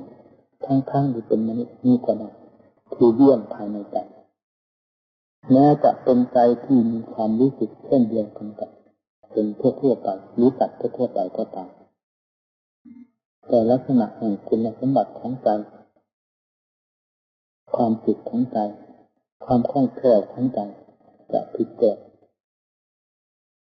จากใจทั้งหลายเพราะได้อบรมจากหลักธรรมที่เป็นของจริงคือพระพุทธศาสนาฉะนั้นเวลานี้เรากำลังอยู่ในมัชฌิมาคือศูนย์กลางแห่งโลกสัตว์แล้วก็ไม่ได้ไปเกิดนรกก็ไม่ได้ไปตกที่ไหนได้ยินแต่ชื่อนรกก็ดีเราก็ไม่ได้เป็นสัตว์นรกสัตว์ก็ได้ยินแต่ชื่อเราไม่ได้เป็นสัตว์เราก็เป็นมนุษย์เพราะฉะนั้นเราได้เห็นคุณค่าในตัวของเราและจิตใจของเราซึ่งครองอยู่ในระดับนี้พยายามอบรมดัดแปลงวิถีทางเดินของชีวิตจิตใจของเราให้เป็นไปด้วยความสม่ำเสมอราบรื่นทั้งทางโลกและทางธรรมเราจะมีความสะดวกสบายอยู่ในโลกนี้ก็เห็นความสบายภายในตัวถ้ามีธรรมเป็นเครื่องรักษาดัดแปลงจิตใจให้ถูกทางในโลกหน้าก็คือจิตดวงที่ดัดแปลงอยู่ณบัดนี้จะเป็นผู้ตัดไม่มีสิ่งใดจะไปโลกหน้าได้นอกจากจิตดวงเดียวซึ่งเป็นของละเอียดยิ่งนี้ฉะนั้นต่างท่านต่างก็เป็นนายช่างที่จะฝึกฝนอบรมดัดแปลงจิตใจของตนในคราวที่มีชีวิตอยู่นี้ถ้าชีวิตหาไม่แล้วร่างกายก็จิตวิสัยที่จะพาทำกิจการงานต่างๆรักษาศีลก็ไม่ได้จะเจริญเมตตาภาวนาก็ไม่ได้เรียกว่าขาดทุกอย่างเพราะนั้นเราจะเห็นสิ่งใดเป็นของมีคุณค่ายิ่งกว่าใจของเราแม้เราจะแสวงหาสิ่งอื่นมาเพื่อเป็นการบำบัดให้ร่างกายและจิตใจมีความสุขเราก็อย่าลืมตัวถึงกับว่าได้พลาดไปเพราะกิจการงานนั้นโดยความอยากเป็นเจ้าเรือนจิตใจถ้าได้รับการอบรมอยู่เสมออย่างไรก็ไม่ถอยหลังจะกล้าไปทีละนิดไปทีละหน่อยก็ตามต้องก้าวไปเสมอการดัดแปลงการอบรมเป็นเองนี่เป็นสิ่งสำคัญให้เราถือว่าธรรมะคำสั่งสอนของพระพุทธเจ้าอยู่กับทุกท่านผู้ใดอยู่ที่ไหนแสวงหาธรรมะก็ได้ไม่ว่านักบวชไม่ว่าใครนะขึ้นอยู่กับความขยันหมั่นเพียรขึ้นอยู่กับความเชื่อความเลื่อมใสตามหลักความจริงของธรรมแม้เราจะจากครูบาอาจารย์ไปก็จากไปตั้งแต่ร่างกายเท่านั้นส่วนด้านจิตใจที่เราเคยมีความสัมพันธ์เกี่ยวเนื่องกับศีลกับธรรมนั้นเป็นสิ่งที่แนบสนิทอยู่กับใจของเราทั้งการมาอยู่ทั้งการจากท่านไปเพราะฉะนั้นธรรมะพระพุทธเจ้านิพพานแล้วจึงเป็นเพียงพระกายของพระองค์เท่านั้นส่วนคุณงามความดีทั้งหมด ที่ได้ประทานไว้แล้วอย่างไรก็ต้องคงเส้นคงวาอยู่เช่นนั้นผู้ปฏิบัติตามตัวขาธรรมที่ตรัสให้ชอบแล้วจะต้องเป็นผู้ได้รับผลเสมอไปดังนั้นคำว่าธัมโมหะเวรคติธรรมจารีจึงเป็นธรรมที่ไม่มีต้นมีปลายผู้ใดปฏิบัติรักษาธรรมคือรักษาตนเองผลคือความสุขความเจริญก็ย่อมจะปรากฏแก่ผู้ปฏิบัตินักหนานั้นท่านที่เป็นนักบวชก็ดีโปรด สำคัญในหน้าที่ของตนคำว่านักบวชเป็นผู้ปล่อยภาระความยุ่งเหยิงทางด้านคารวะจัดทำเรียกว่าทำตัวเป็นคนขอทานทุกข์ก็ให้ทุกข์แบบรูปของพระพุทธเจ้าถ้าไม่มีก็ขอให้มีแบบพระพุทธเจ้าหน้าที่การงานที่ตนจะต้องทำตามเพศของตนโกรธเห็นว่าเป็นของมีคุณค่าประจำตนอย่าเห็นสิ่งใดว่ามีคุณค่ายิ่งไปกว่าเรื่องของพระถ้าเราเห็นสิ่งอื่นว่าเป็นของมีคุณค่ายิ่งกว่าเรื่องของพระแล้วพระของเราก็เริ่มจะด้อยลงไปข้อวัดปฏิบัติการรักษาศีลปฏิบัติธรรมพอจะด้อยความภาคความเพียรเพื่อจะให้เป็นไปในทางความสุขความเจริญภายในจิตใจของตนก็จะด้อยลง เพราะสิ่งอื่นมีคุณค่ายิ่งกว่าธรรมะพระซึ่งมีประจำเพศของเราทุกข์ก็จะลำบากขนาดไหนก็ขอให้ทุกข์ลำบากแต่อยู่ติดพระฐานคตโง่ก็ขอให้โง่อยู่ในวงธรรมะคำสั่งสอนของพระพุทธเจ้าฉลาดก็จะให้เลยทางของพระพุทธเจ้าที่ประทานเอาไว้มีคือว่าเป็นลูกพระฐานคตจะเกิดสุดท้ายภายหลังก็คือลูกพระฐานคตที่สุดท้องนั่นเองไม่ใช่เป็นลูกผู้อื่นใดคนเดียวกับเรามีลูกหลายคนคนหัวปีก็ลูกของเราคนกลางก็ลูกของเราเป็นผู้หญิงก็ลูกของเราเป็นผู้ชายก็ลูกของเราคนจุดท้องก็ลูกของเรานี่ลูกของพระพุทธเจ้าก็ต้องเป็นคนเช่นนั้นเหมือนกันคำว่าพระเมตตานั้นมีอยู่ทุกสัตว์ทุกบุคคลร่องรอยพระเมตตาได้แก่พระธรรม84,000พระธรรมขันธ์ที่วางไว้เป็นแนวทางหรือบันไดเพื่อให้เราทั้งหลายเลยก้าวเดินไปตามพระโอวาทนั้นจะไม่ผิดหวังทั้งชาตินี้ก็จะมีผลตอบแทนให้มีความสุขความเจริญภายในใจชาติหน้าซึ่งจะสืบต่อจากชาตินี้อยู่ทุกๆขณะเมื่อจิตใจนี้เลยออกจากร่างนี้ไปก็จะมีความสุขความเจริญผู้ก้าวไปข้างหน้าก็จากเท้าอันนี้ก้าวไปถึงไหนก็จากฝ่าเท้าทั้งไหนผู้จะไปสู่โลกไหนก็คือใจดวงนี้เป็นผู้จะก้าวไปไม่ใช่ตัวใจดวงไหนทั้งนั้นเพราะฉะนั้นการตัวครองการก้าวไปของตนจึงเป็นหน้าที่ของผู้เดินทางก็ต้องสังเกตว่าทางไหนถูกทางไหนผิดไม่ใช่ว่าทางแล้วก็จะเดินไม่ใช่ว่าเพียงว่าเท้าแล้วก็จะก้าวไปโดยไม่คำนึงถึงฝากหนามไม่คำนึงถึงทางผิดและทางถูกผู้นั้นจะได้รับความเดือดร้อนเมื่อภายหลังแต่ผู้ใดที่สังเกตทั้งทางเดินที่ตนจะไปสู่จุดนั้นด้วยสังเกตการเหยียบย่างเท้าของตนด้วยว่ามีอะไรในหนทางนี้ทีนี้จะตรงไปเพื่อความเจริญยิ่งยิ่งและถึงจุดหมายปลายทางเพราะว่าคำสั่งสอนของพระพุทธเจ้าทุกบททุกบาทล้วนแล้วตั้งแต่เป็นทางแห่งสุขะธรรมเรียกว่าเป็นมรรคโขคือทางที่บรรดาพุทธบริษัททั้งหลายจะดำเนินไปเพื่อความราบรื่นและถูกต้องถึงจุดหมายปลายทางได้เพราะเท่าว่าทุกบททุกบาทที่ออกจากพระโอษฐ์ของพระพุทธเจ้านั้นเป็นไปด้วยหลักเหตุผลหาข้อแย้งไม่ได้แม้แต่นิดเดียวเพราะเหตุใด เพราะใจของพระพุทธเจ้าเป็นใจที่เต็มไปด้วยหลักเหตุผลเมื่อเหตุผลเพียงพอแก่การปฏิบัติของพระพุทธเจ้าแล้วจึงปรากฏเป็นความบริสุทธิ์ขึ้นมาฉะนั้นความบริสุทธิ์นั้นจึงเกิดขึ้นจากหลักของเหตุผลที่ถูกต้อง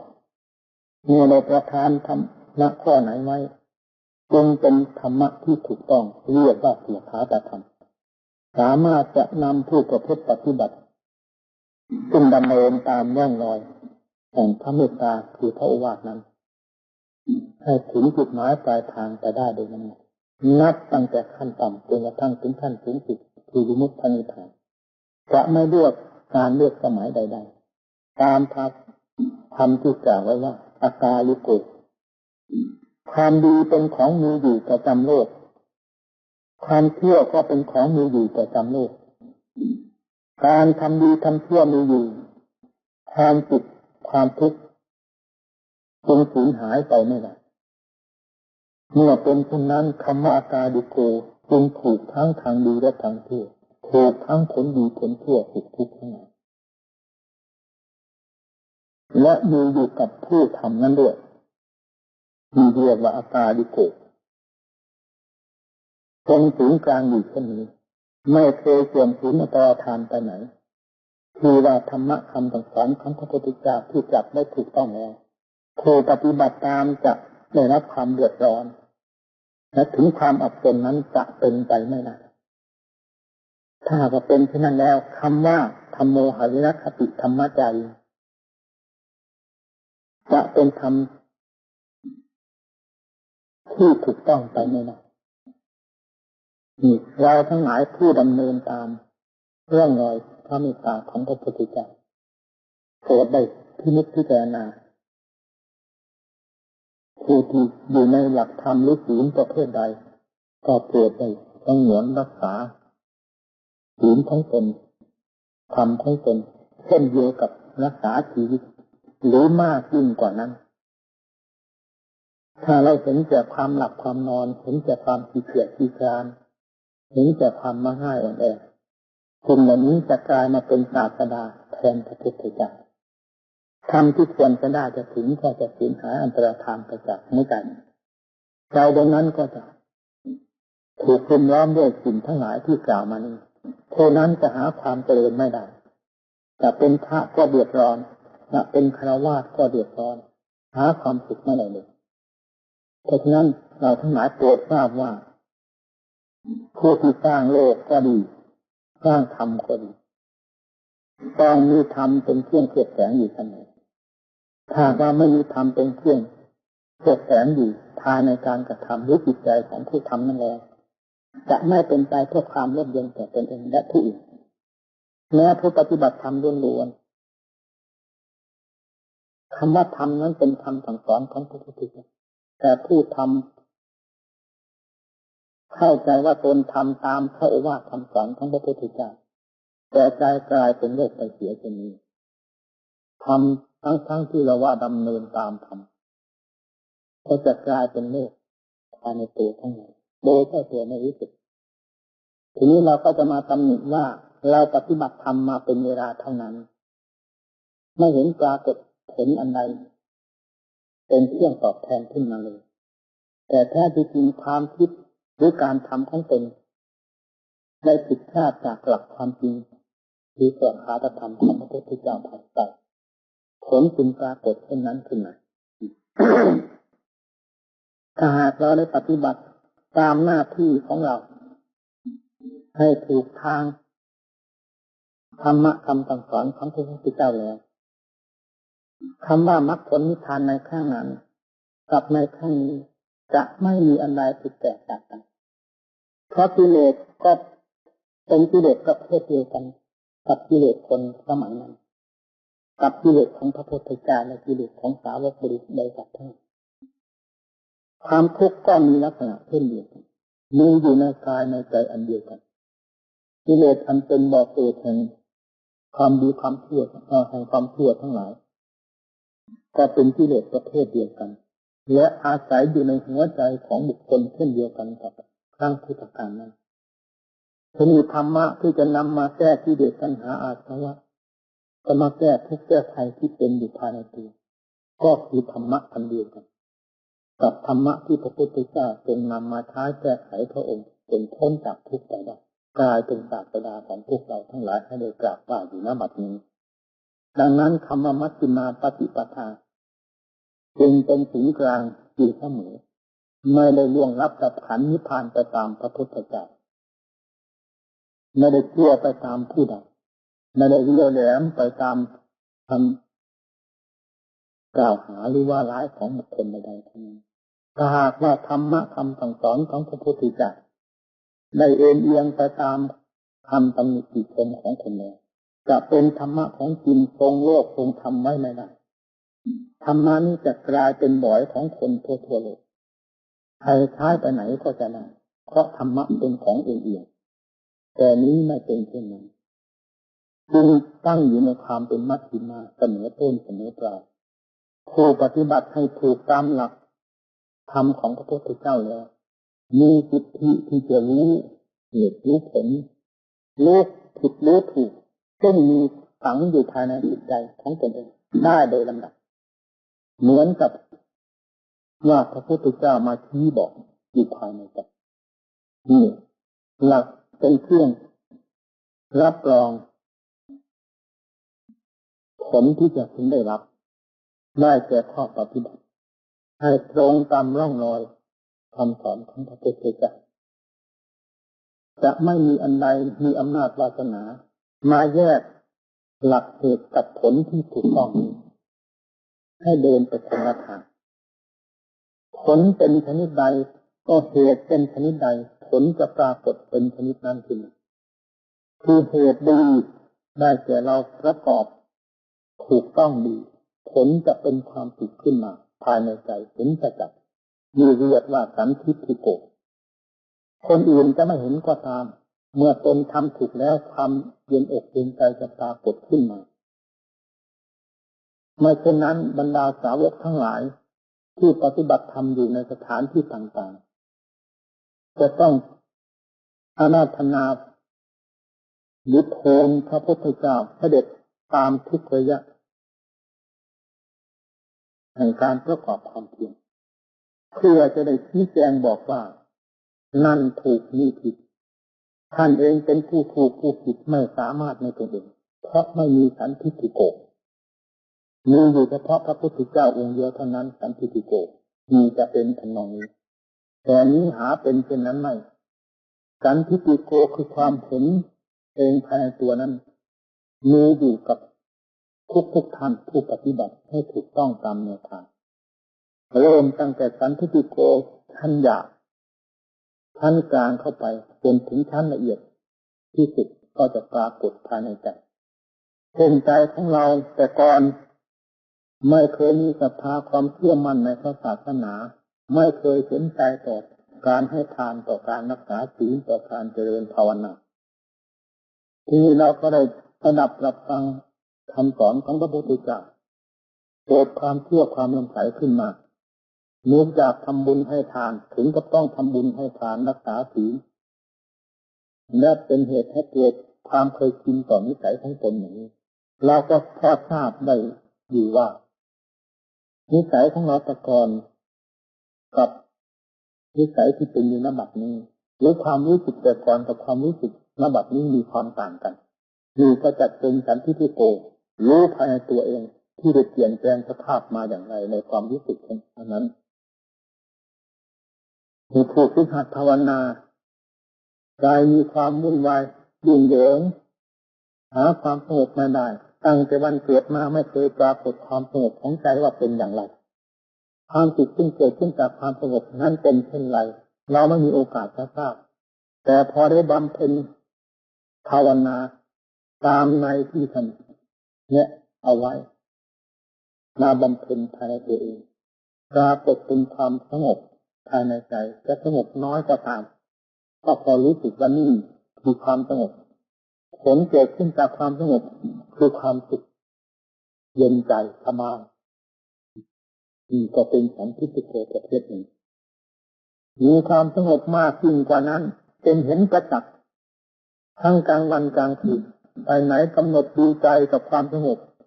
กลมกล่อมกันอยู่เสมอไม่ได้แยกย้ายจากกันเลยมียิ่งจะเห็นชัดเห็นได้ทั้งกลางวันกลางคืนทีนี้เรามีความเฉลียวฉลาดรอบคอบเข้าไปยิ่งกว่านั้นสันทิฏฐิโกก็ทราบชัดทั้งความสงบได้ด้วยทั้งความรอบคอบหรือความเรียบคายของปัญญาได้สอดส่องมองดูสภาวธรรมทั้งหลายเห็นว่าสิ่งทั้งหลายทั้งปวงมีความแตกสลายมีความนิโยคพัดพรากจาก กันไปทั้งเขาทั้งเราทั้งสัตว์ทั้งบุคคลเราก็ค่อยทราบชัดไปโดยทางปัญญา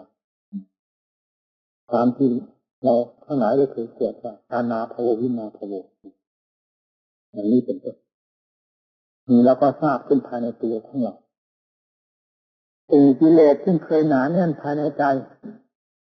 เป็นเหมือนกับเพลิงกองหนึ่งพุ่มดินอยู่ภายในหัวใจของเราเราก็ค่อยระงับดับลงไปได้ด้วยอำนาจแห่งความสงบซึ่งเกิดขึ้นจากความเพียรพยายามของเราโดยลำดับเป็นกลายเป็นจิตที่เย็นกลายเป็นจิตที่มีความเฉลียวฉลาดสามารถที่จะสอดส่องมองดูเหตุการณ์ภายนอกกับภายในตัวของเราว่ามีสภาพอันเดียวกันแล้วก็ปล่อยวางความสำคัญมั่นหมายเข้ามาได้เป็นลำดับการปล่อยความสำคัญมั่นหมายเพราะอำนาจของปัญญาเข้ามาได้เป็นลำดับนี้เรียกว่าเราถอดถอนความกังวลอันเป็นภาระให้เราแบกเราหามนั้นออกจากใจของเราเป็นชั้นๆเข้ามานี่ก็เป็นสันติโกเข้ามาเป็นลำดับมีการถอดถอนได้เพราะอำนาจของการพิจารณาพูดว่าทุกขังก็ถึงใจเห็นชัดว่าเป็นทุกข์ภายในกายภายในใจของเราพูดว่าอนิจจังก็เห็นความแปรสภาพทั้งภายนอกทั้งภายในทั้งการก้าวไปถอยกลับมีอิริยาบถทั้งสี่เป็นเรื่องแปรสภาพอยู่ตลอดเวลาหาความคงที่ไม่ได้ในกับบุคคลผู้หนึ่งนี่เรียกว่าเป็นปัญญาอันหนึ่งก็เป็นสันติโกประเภทหนึ่งคำว่าอนัตตากล่าวจากสัจจะบุคคลกล่าวจากความเสียสันตั้นยอของใครๆทั้งนั้นไม่ได้เป็นไปตามแต่เป็นไปตามลักษณะแห่งความจริงของเขาเท่านั้นนี่ก็เป็นปัญญาประเภทหนึ่งพอพูดถึงเรื่องทุกขังก็ดีอนิจจังก็ดีอนัตตาก็ดีมันถึงใจทุกอย่างเพราะอำนาจของปัญญาได้ซึมซาบให้ถึงหลักความจริงจริงๆเพราะคำว่าอนิจจังไม่ก็ดีทุกขังก็ดีอนัตตาก็ดีไม่ใช่เป็นเพียงคำพูดแต่มันเป็นตามในลักษณะตามลักษณะของธรรมชาตินั้นจริงๆตั้งแต่เรายังไม่รู้ก็เป็นอยู่เช่นนั้นเมื่อเราได้รู้เข้าในขณะนั้นก็เป็นอยู่เช่นนั้นเรารู้ผ่านไปจริงๆก็เป็นอยู่เช่นนั้นเพราะฉะนั้นใครจะรู้ใครจะหลงก็ตามสภาพเหล่านี้ต้องคงที่อยู่เสมอนี่ก็เป็นสันติโกประเภทหนึ่งและขอย้อนถึงเรื่องความทุกข์ว่าพระพุทธศาสนาแสดงตั้งแต่เรื่องความทุกข์ของสัตว์ถ้าก็จะทำให้จิตนี้มีความเศร้าโศกหรือเป็นเหตุให้จิตใจอับเฉาผู้นับถือพุทธศาสนาสอนตั้งแต่เรื่องกองทุกข์นี่ถ้าจะพูดกันไปในทำนองนั้นก็แสดงว่าคนนั้นไม่รู้เรื่องความหมายของศาสนาที่แท้จริงถ้ารู้ตามความหมายของศาสนาที่แท้จริงแล้วก็ไม่ควรจะพูดหรือไม่ควรจะคิดเช่นนั้นธรรมดาเราเกิดข้อข้องใจกับสิ่งใดอันใดที่เป็นเครื่องบกพร่องยกตัวอย่างใกล้ๆว่าในครอบครัวของเรานี้อะไรบกพร่องสิ่งนั้นแหละจะทำทุกข์ให้เราก็ต้องพยายามหาต้นเหตุว่ามันบกพร่องเพราะเหตุใดเมื่อส่วนใดบกพร่องก็พยายามวิ่งเต้นขวัญขวายหรือเสาะแสวงหามาไว้สำหรับแก้ไขความขัดข้องเพราะความขัดข้องนั้นก็เป็นอันทุกข์อันหนึ่งเช่นเราไม่มีข้าวในบ้านจะกินอย่างนี้ก็เป็นทุกข์ก็ต้องวิ่งเต้นขวัญขวายกิริยาที่วิ่งเต้นขวัญขวายท่านเรียกว่ามรรคทางดำเนินเพื่อความเจริญเพื่อความสุขสำหรับครอบครัวไม่มีเงินจะใช้ก็ลำบากเป็นกองทุกข์กันการเสาะแสวงหาเงินมาใช้ก็เนื่องจากการพิจารณาแล้วว่าถ้าไม่มีเงินก็เป็นทุกข์แล้วเสาะแสวงหาเงินมาใช้ในครอบครัวของตนนั่นก็เป็นมรรคคือทางแก้ทุกข์ไม่ใช่ว่าคำสอนของพระพุทธเจ้าจะสอนให้คนมีความโศกเศร้าเอาทุกข์มาคุ้มดินซึ่งกันและกันศาสนาทั้งหมดในคำสอนของพระพุทธเจ้าเป็นกองเสยไม่ใช่อย่างนั้น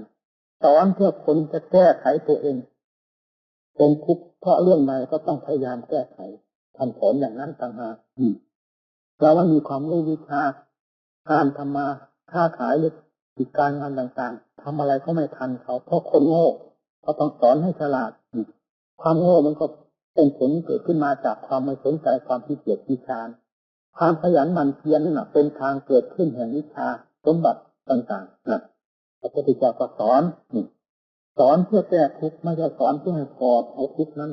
มาเป็นเครื่องคุ้มลุมจิตใจให้รับความเดือดร้อนมีอย่างภายนอกก็สอนเพื่อแก้ทุกข์ต่างหากไม่ได้สอนเพื่อให้เอาทุกข์คือให้สอนให้รู้วิธีแก้ไขทุกข์ที่มันมีอยู่ในที่ต่างๆหรือในบุคคลในครอบครัวในสถานที่นั้นๆเพื่อให้สิ่งทั้งหลายเหล่านั้นที่เราไม่ต้องการนั่นให้ค่อยหมดไปเพราะอุบายที่ชอบของเราอุบายที่ชอบนี้เป็นทางแก้ไขทุกข์ที่ศาสนาสอนอย่างนั้นที่นี่ย้อนเข้ามาสู่ภายในเมื่อภายนอกสมบูรณ์จะมีข้าวมีของมีเงินมีทองมีเครื่องใช้ไม้สอยสมบูรณ์บริบูรณ์เราก็มีความสุขในด้านนั้นแต่เรามีความทุกข์ในด้านจิตใจเพราะกิเลสมันหลายประเภทความโง่เขลาของเราก็มีหลายประเภทเราฉลาดในการทำมาหาเรื่องชีพฉลาดในความรู้วิชาฉลาดในการหาเงินหาทองเขาของแต่เราอาจจะโง่ในส่วนหนึ่งภายในของเราความทุกข์ภายในใจจึงมีทุ่มรุมจิตใจนี่พระพุทธเจ้าก็สอนให้มาพิจารณาเรื่องทุกข์นี่เป็นสัจธรรมอีกประเภทหนึ่งก็จะทำเรื่องภายนอกก็ได้แก่ทุกข์ในครอบครัวเหตุที่จะทุกข์ในครอบครัวก็คือว่าความรู้ความฉลาดของเราไม่ทันนี่จะเป็นสมุทัยให้เกิดทุกข์ได้ทีนี้อุบายวิธีที่จะแสวงหาสิ่งต่างๆมาเพื่อเป็นเครื่องเยียวยารักษาตัวเองในครอบครัวนั่นก็เป็นมรรคเมื่อมีมรรคคือทางดำเนินที่ถูกต้องทุกข์ในครอบครัวก็ดับไปมีก็เรียกว่านิโรธในส่วนหนึ่งทีนี้ย้อนกลับมาสู่ภายในทุกข์มันมีอยู่ภายในใจตอนนี้เรายังไม่สามารถจะแก้ไขได้มันเดือดร้อนก็รู้อยู่แต่หาทางแก้ไขยังไม่ได้จึงต้องศึกษาธรรมะอบรมกันทางด้านจิตใจจากครูบาอาจารย์หรือจากบทธรรมต่างๆที่ท่านสอนเอาไว้ได้เข้ามาอบรมจิตใจทั้งตนจนปรากฏเป็นความสงบเยือกเย็นขึ้นมาวิธีการที่ทำนั้นเรียกว่ามรรคจิตใจของเราที่มันกำลังทุกข์นั้นเรียกว่าทุกข์เมื่ออุบายวิธีถูกต้องในการอบรมได้ปรากฏหรือเราได้บำเพ็ญให้ถูกต้องแล้วทุกข์เหล่านี้ก็ค่อยดับไปนี่ทุกข์ดับไประยะไหนก็นิโรธะก็ปรากฏขึ้นมาเป็นระยะอย่างนี้ศาสนาท่านสอนอย่างนี้ต่างหากไม่ใช่สอนมาคนกุ้มรุมเอาทุกข์จิตของศาสนาทั้งหมดล้วนแล้วตั้งแต่เป็นกองเพลิงไม่ใช่อย่างนั้นเหนือที่มาถึงเรื่องสันทิฏฐิโกโดยติดต่อแขนงไปคือการกล่าวมาทั้งหมดนี้ทั้งสัจธรรมภายนอกได้แก่ทุกข์สมุทัยนิโรธมรรคเอาพูดง่ายๆว่าทุกข์สมุทัยนิโรธมรรคในครอบครัวหนึ่งทั่วทั้งโลกเนี่ยและก็ย้อนเข้ามาทุกข์สมุทัยนิโรธมรรค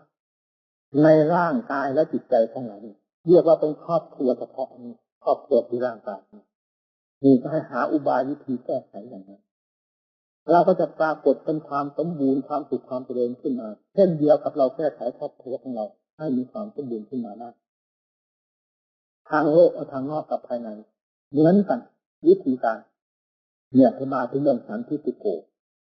ทั้งสองคือภายนอกก็ดีภายในก็ดีจะเลยจากสันทิฏฐิโกนี้ไปนั่นแหละเพราะเรื่องภายนอกก็เป็นเรื่องของเราจะต้องรับรู้และผิดชอบทุกอย่างภายในก็ต้องเราเป็นผู้รับรู้ในความดีความชั่วความสุขความทุกข์ของเราเพราะเป็นอย่างนั้นก็เป็นหน้าที่ของเราจะพยายามแก้ไขให้รู้หรือให้ฉลาดยิ่งกว่านี้แต่เป็นอย่างนี้นี่นะถึงอริยสัจภายในขึ้นการพิจารณาอริยสัจคือกองทุกข์ภายในสมุทัยภายในมรรคภายในนิโรธภายในให้พยายามอบรมจิตใจให้ได้ไม่มากก็น้อยวันหนึ่งขอให้ได้มีความสุขทั้งด้านจิตใจทั้งด้านภายนอกคือครอบครัวเรียกว่าเราไม่ขาดเป็นผู้ดำเนินเสมอต้นเสมอปลายภายนอกก็เป็นไปได้มีความฉลาดรักษาตัวให้มีความสุขความเจริญเหมือนบ้านเมืองเขาภายในก็พยายามรักษาตัวอบรมจิตใจของเราเนี่ยให้มีความสุขความเจริญเยือกเย็นใจเกิดขึ้นจาก ธรรมะคำสอนของพระพุทธเจ้าที่เราได้อบรมภายในใจดีแล้วจะเป็นผลขึ้นไปเป็นลำดับดังที่อธิบายเมื่อตะกี้นี้ผ่านไปตั้งแต่สมาธิเป็นลำดับถึงขั้นปัญญา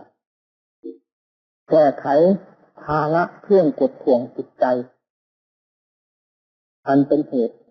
ที่จะให้เกิดทุกข์ขึ้นมาในทางใจได้ไปเป็นลำดับเมื่อถอดถอนอุปาทานเพราะอำนาจของปัญญาพิจารณารู้สภาพทั้งหลายว่าเป็นไตรลักษณ์อย่างถึงจิตถึงใจแล้วการถอดถอนก็ต้องถอดถอนถึงจิตถึงใจทุกข์ก็จะต้องหลุดลอยไปเป็นลำดับในเมื่อมรรคคือข้อปฏิบัติได้ถึงจิตถึงใจของผู้ปฏิบัติแล้วกิเลสทั้งหลายจะทนตัวอยู่ไม่ได้แม้จะตั้งอยู่ในจิตใจของเราที่กับนับไม่ถ้วนก็ตามเช่นเดียวกับความมืดที่มีอยู่ในโลกอันนี้ทั้งกับทั้งกันแต่พอจุดไฟขึ้นเท่านั้นความมืดก็หายไปในขณะนั้นนั่นเองลักษณะแห่งกิเลสที่เป็นความมืดภายในใจก็เช่นเดียวกันขอให้สติปัญญาศรัทธาความเพียรของเราได้จ่อเข้าไปความมืดเหล่านี้ก็จะขยายตัวออกไปห่างไปจากจิตใจก็จะมีความเจริญความผ่องใสความองอาจกล้าหาญมีความเชื่อมั่นในหลักธรรมยิ่งเข้าไปความขยันหมั่นเพียรก็ยิ่งคืบหน้าถอดถอนได้มากเท่าไรก็เห็นคุณอานิสงส์คือความเบาในจิตใจก็ยิ่งมีแก่จิตแก่ใจพิจารณาค้นคว้ายิ่งนิดหน่อยก็ถอดถอนออกมาได้เป็นลำดับออกมาสู่จนกระทั่งถึงวงแคบแม้ภายในจิตใจก็ถอดถอนออกได้จนไม่มีอะไรเหลือนั่นทีนี้เราจะหาพุทธะที่ไหนเราจะหาพระนิพพานที่ไหนเมื่อใจทีนี้เป็นผู้บริสุทธิ์เพราะถอดถอนภาระซึ่งกดข่วงจิตใจให้เป็นออกเสียโดยสิ้นเชิงเพราะอำนาจแห่งศรัทธาปัญญาความภาคความเพียรของเราเป็นผู้หญิงก็ตามเป็นผู้ชายก็ตามจิตไม่ได้ขึ้นอยู่กับคำว่าเป็นหญิงเป็นชายเพราะทุกข์ไม่ขึ้นอยู่กับใครทุกข์ก็ย่อมไม่ขึ้นอยู่กับใครเหมือนกันเป็นที่สามารถจะทรงไว้ได้ด้วยกันทั้งเรื่องความสุขความเจริญความมีจิตพุทโธของพระพุทธเจ้าเราก็ได้กราบไหว้ท่านพุทโธของเราก็มีอยู่ประจำใจของเราอยู่เป็นสันทิฏพุทโธอยู่ทั้งวันทั้งคืนรู้ชัดปัจจัตตังเวริตโบวินยุนผู้รู้จะรู้ที่ไหนก็ต้องรู้ที่ตัวเองนี่แหละนี่ไม่ได้อยู่สูงไม่ได้อยู่ต่ำไม่อยู่กว้างอยู่แคบที่ไหนอยู่กับใจของเราดวงนี้เพราะกิเลสมันมีอยู่ที่นี่กว้างแคบก็มีเท่าหัวใจหนาบางก็เท่าหัวใจเมื่อแก้นี้ลงไปโดยลำดับแล้วความหมดสิ้นเบิดของกิเลสก็ต้องหมดสิ้นไปเองความบริสุทธิ์ใจใหญ่น้อยขนาดไหนนั้นก็ไม่เป็นปัญหาที่เป็นหากรู้โดยลำพังตนเองที่เรียกว่าปัจจตังเววิปัสสนาจะรู้ได้โดยกันทุกคนเพราะธรรมเหล่านี้เป็นธรรมประจำใจด้วยกันผู้ปฏิบัติไปจะต้องรู้ต่อเห็นแล้วกับในเรื่องของอาพยายามอยู่ที่ไหนไปที่ใดอย่าลืมว่าทำทั้งแข่งที่ใจทั้งหมดความสุขความเจริญไม่ใช่ของใครแต่เป็นของผู้ที่เก่งสอนสายอุตสาห์พยายามบำเพ็ญนั่นแหละผู้จะเป็นเจ้าของแห่งสมบัติในอริยสัจมีเจตนาความอำนาจของคุณพระพุทธเจ้าพระธรรมพระสงฆ์เป็นขึ้นสองรักษาท่านทั้งหลายให้มีความสุขความสงบและสมดังความมุ่งมั่นปรารถนาคือเพื่อมาสันติ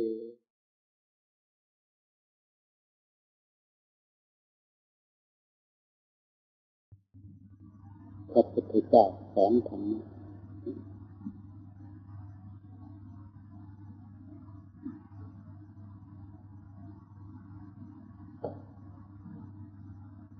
ในบรรดาสัตว์ทั้งหลายซึ่งต่างก็ยังไม่เคยทราบมาก่อนว่าธรรมะเป็นอย่างไร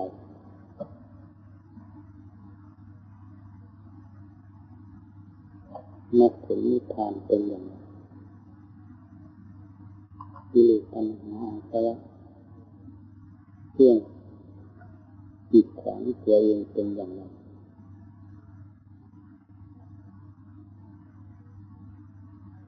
ต่างไม่มีใครทราบด้วยกันทั้งนั้นและไม่ได้เคยเรียนขั้นปอไข่ปอปลาประถมมัธยมมาเลย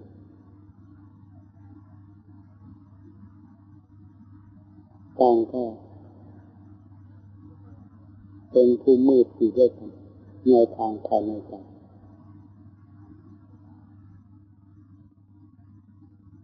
เหตุใดเวลาพระพุทธเจ้าทรงสั่งสอนและปรากฏเป็นสลักพยัญชนะประถมมัธยมขึ้นมาในลำดับอันเดียวนั้นยกตัวอย่างเช่นแสดงเกี่ยวกับบุญสวัสดิ์ทั้งห้าเรื่องศีลก็ไม่ได้แสดงเรื่องสมาธิก็ไม่ได้แสดง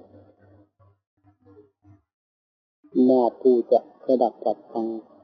ธรรมเทศนาก็ดีหรือผู้จะปฏิบัติตนเพื่อทำขั้นใดๆก็ดีในเวลานั้นพระพุทธเจ้าไม่ได้สอนเราต้องรักษาศีลอย่างนั้นต้องทำสมาธิอย่างนี้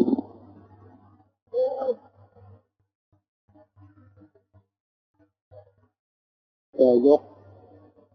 เรื่องของอริยสัจซึ่งเป็นของมีอยู่ในพระองค์ท่านและของท่านผู้ฟังทั้งหลายขึ้นแสดงเบื้องต้นก็ยกบริเวณมือทิฏฐิอันตัดปฏิปูนาเสวิปัฏฐานแล้วก็แสดงสัมมาทิฏฐิ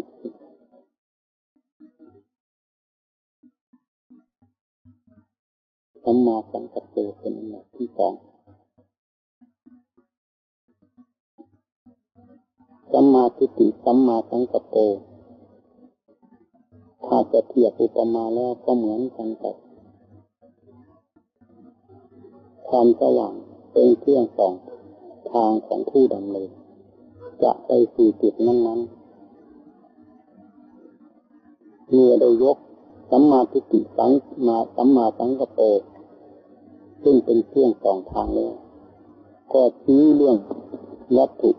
ที่จะเป็นค่าศึกต่อทางเดินและชี้จุดหมายปลายทางของ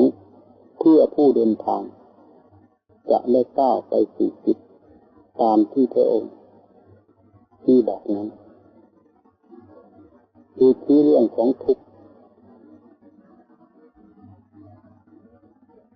และชี้เรื่องของสมุทัยอันเป็นเครื่องกีดขวางทางเดินทุกข์คือเรื่องตัวภัยสมุทัยคือเครื่องกีดขวางทางเดินมรรคคือปัญญาเป็นเครื่องส่องทางการปฏิบัติต่อสิ่งที่กีดขวางซึ่งมองเห็นด้วยปัญญานั้นจะได้ลื้อฟื้นสิ่งทั้งหลายซึ่งขัดขวางอยู่นั้นออกไปเป็นลำดับแล้วก็ชี้เรื่องนิโรธะคือผลที่เกิดขึ้นจากการลื้อถอนสิ่งที่เป็นข้าศึกนั้นให้หมดสิ้นไปจากนั้นก็แสดงถึงจิตที่เป็นจุดยอดอันบุคคลได้ปฏิบัติตามแนวทางที่พระองค์ทรงสั่งสอนแล้วจะต้องถึงและประสบโดยลำพังตนเองแต่เมื่อทุกท่านที่ติดใจสดับจากพระพุทธเจ้าไม่ได้เคยศึกษามาก่อนเหตุใดจึงสามารถรู้ได้ยกพระอัญญาโกณฑัญญะขึ้นเป็นตัวอย่างซึ่งท่านได้รับผลในขณะฟังเทศน์จากพระองค์ท่านเปล่งอุทานออกมาจากความรู้ที่ตนได้รู้ได้เห็น เป็นภาษาบาลีย่อๆว่ายังกินจิสมุดายธรรมสัมบันตังนิโรธธรรมเป็นต้นแต่ในความว่าจะเป็นสิ่งใดก็ตามเมื่อเกิดขึ้นมาแล้วสิ่งนั้นต้องดับไม่มีอันใดจะตกค้างหรือรอดพ้นจากความดับไปได้เมื่อปรากฏเป็นความเกิดขึ้นมาแล้วความดับย่อมเป็นของคู่กันเป็นอย่างนั้นการกล่าวเช่นนี้ของพระอัญญาโกณฑัญญะกล่าวออกมาจากผลแห่งความรู้ของตนที่ได้เห็นชัดทั้งเรื่องภายนอกคือสภาวะธรรมทั่วไปทั้งเรื่องภายในตัวเองได้แต่เรื่องของร่างกายและสิ่งที่เกี่ยวข้องกับใจว่าทุกสิ่งที่ปรากฏขึ้นมาแล้วต้องดับไปไม่มีส่วนใดจะถือว่าเป็นตนและเป็นของตนได้เลยจึงควรจะไปจับจองเอาโดยใช่เหตุเมื่อพระอัญญาโกณฑัญญะได้รู้ได้เห็นเป็นผลขึ้นมาจากการไตร่ตรองในสภาวธรรมทั้งหลายประจักษ์กับใจแล้วก็ได้เป็นอุทานออกมาเป็นองค์พยานของพระพุทธเจ้าในขั้นแรกเรียกว่าได้สำเร็จพระโสดาเหตุที่พระสาวกทั้งหลายมีพระอัญญาโกณฑัญญะเป็นต้นได้รู้ได้เห็นในขณะฟังเทศน์นั้นเนื่องจากพระสัทธรรมที่พระพุทธเจ้าทรงนำมาแสดงนั้นเป็นพระสัทธรรมที่ได้รับรองผลมาแล้ว 100%คือการปฏิบัติของพระพุทธเจ้าก็ชอบด้วยเหตุผลการจะรู้เรื่องหลักธรรมทุกๆประเภทและถอดถอนได้ด้วยอำนาจแห่งการปฏิบัติถูกต้องตามเหตุผลนั้นก็รู้ชัดได้โดยหลักเหตุผลถอนได้ตามหลักเหตุผลที่ถูกต้องเป็นลำดับจนถึงขั้นวิมุตติพุทโธเป็นองค์แห่งศาสดาของพระพุทธเจ้าในอันดับแรกแล้วก็เริ่มเป็นองค์แห่งศาสดาของบรรดาสัตว์ทั้งหลายในอันดับต่อมาธรรมะที่พระพุทธเจ้าทรงรู้ทรงเห็นนั้นไม่ได้เคยไปหยิบยืมและเรียนรู้มาจากผู้ใดผู้หนึ่งซึ่งไม่ใช่เป็นธรรมจิตของตนเองโดยสมบูรณ์แต่เป็นธรรมะที่ได้ทรงปฏิบัติมาโดยลำพังพระองค์เองด้วย และรู้เห็นโดยลำพังพระองค์ด้วยเป็นสันทิฏฐิโกคือรู้โดยเฉพาะพระองค์ผู้ปฏิบัติถูกต้องนั้นธรรมะทุกๆประเภทเมื่อระบายออกมาจากพระโอษฐ์จึงหลั่งไหลออกมาจากความบริสุทธิ์ของพระพุทธเจ้าจึงเป็นธรรมะที่รับรองผลอย่างเต็มที่สำหรับผู้ปฏิบัติ หรือผู้ฟังทั้งหลายเมื่อได้ยินได้ฟังแล้วจึงไม่มีข้อเครียดแค้นสงสัยแม้แต่น้อย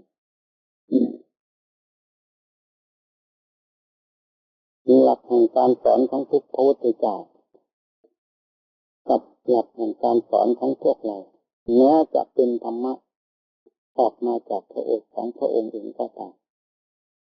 จึงมีความแตกต่างกันโดยที่พระพุทธเจ้าเป็นเจ้าของแห่งธรรมแต่เราเป็นผู้ที่หยิบยืนธรรมะคำสอนของพระพุทธเจ้ามาปฏิบัติในตนเองและเป็นสิ่งที่เป็นหยิบยืนมาแนะนำสั่งสอนผู้อื่นโดยที่เจ้าตัวรู้บ้างไม่รู้บ้างแต่ก็นำธรรมะนั้นมาแสดงผลที่จะพึงได้รับจึงมีการเหลื่อมล้ำต่ำสูงไม่สม่ำเสมอและไม่ได้เป็นจำนวนมากเหมือนอย่างพระพุทธเจ้าทีนี้เมื่อสาวกทั้งหลายได้ปฏิบัติตามพระองค์ท่าน เบื้องต้นก็ได้หยิบยืมความรู้ความฉลาดข้อปฏิบัติเยี่ยงอย่างมาจากพระพุทธเจ้ามาดำเนินเป็นปรากฏผลขึ้นมาศีลก็เป็นศีลของสาวกโดยตรงเพราะได้รักษาเป็นความบริสุทธิ์สมาธิก็เป็นความสงบเยือกเย็นของสาวกโดยตรงปัญญาก็เป็นความเฉลียวฉลาดสามารถถอดถอนกิเลสซึ่งมีอยู่ภายในใจของตนให้สิ้นไปได้โดยลำดับจนถึงกับ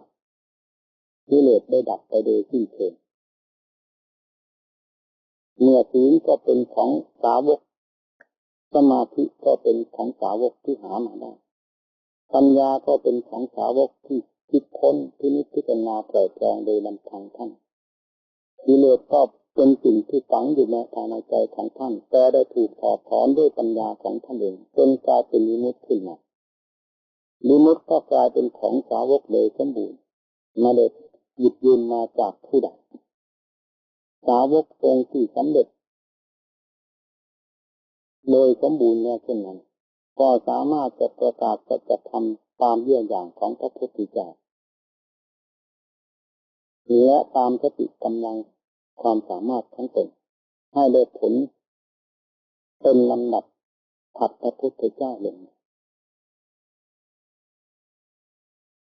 เพราะฉะนั้นการสั่งสอนของพระพุทธเจ้าและสั่งสอนของสาวกแก่บรรดาสัตว์ทั้งหลายจึงปรากฏผลประจักษ์ใจสำหรับท่านผู้ฟังโดยความตั้งใจแต่ตกมาสมัยของพวกเราธรรมะก็เป็นธรรมะอันเดียวกันผู้ปฏิบัติก็มีความมุ่งจะปฏิบัติให้ถูกทางของพระพุทธเจ้าเช่นเดียวกันผู้สอนก็นำหลักธรรมะคำสอนของพระพุทธเจ้ามาสอนทำไมผลจึงไม่ค่อยปรากฏเช่นเดียวกับพระพุทธเจ้าและสาวกสั่งสอนเราในข้อนี้จึงเทียบได้กับคนที่เป็นหมอมีความเฉลียวฉลาดสามารถในสมุฏฐานของโลกและวิชายามาอย่างเต็มที่กับบุคคลที่ไม่ได้เป็นหมอแต่ตั้งตัวเป็นหมอคือไม่ได้รู้ทางวิชายาด้วยไม่รู้ทั้งสมุฏฐานที่เกิดของโลกว่าเกิดขึ้นมาเพราะเหตุใดด้วย แม้จะนำยาที่สำเร็จรูปมาจากหมอที่แท้จริงก็ตามนำไปรักษาคนไข้ผลที่จะพึงได้รับก็ไม่ค่อยปรากฏเหมือนกับหมอเขาไปทำหน้าที่เองนอกจากจะไม่ได้ผลเป็นที่พึงพอใจแล้วคนไข้บางรายยังอาจจะเกิดความเสียหายและอันตรายเพราะเหตุแห่งบุคคลที่ตั้งตัวเป็นหมอนั้นก็มีจำนวนไม่น้อยเพราะยานั้นเป็นยาที่สำเร็จรูปมาจากหมอจริงแต่ตัวเองไม่มีความรู้ความฉลาดในวิธีการรักษายาจึงไม่ค่อยจะวางให้ถูกจุดของโรคเท่าที่ควรถ้าเป็นหมอด้วยเป็นผู้รู้ทั้งวิชายาและสมุฏฐานของโลกโดยชัดเจนด้วยแล้วผลที่จะพึงได้รับจากการรักษานั้นย่อมมีจำนวนมากมีเมื่อเทียบกับพวกเราทั้งหลายกับพระพุทธเจ้าและสาวกแล้วจึงมีความแตกต่างกันเช่นนี้ธรรมะแม้จะเป็นธรรมะที่สำเร็จรูปมาจากพระพุทธเจ้าองค์บริสุทธิ์ก็ตามแต่เราไม่รู้วิธีจะปฏิบัติต่อธรรมะเพราะเราไม่รู้ธรรมะเป็นแต่หยิบยืนท่านมาเมื่อมาปฏิบัติตนเองก็ไม่ค่อยถูกต้องเป็นลุ่มๆดอนๆสูงๆต่ำๆแม้จะนำไปสั่งสอนคนอื่นก็ไม่ค่อยได้ผลเท่าที่ควรเพราะเหตุแห่งตนไม่ได้เข้าใจไม่ถึงหลักธรรมที่แท้จริงเหมือนอย่างพระพุทธเจ้า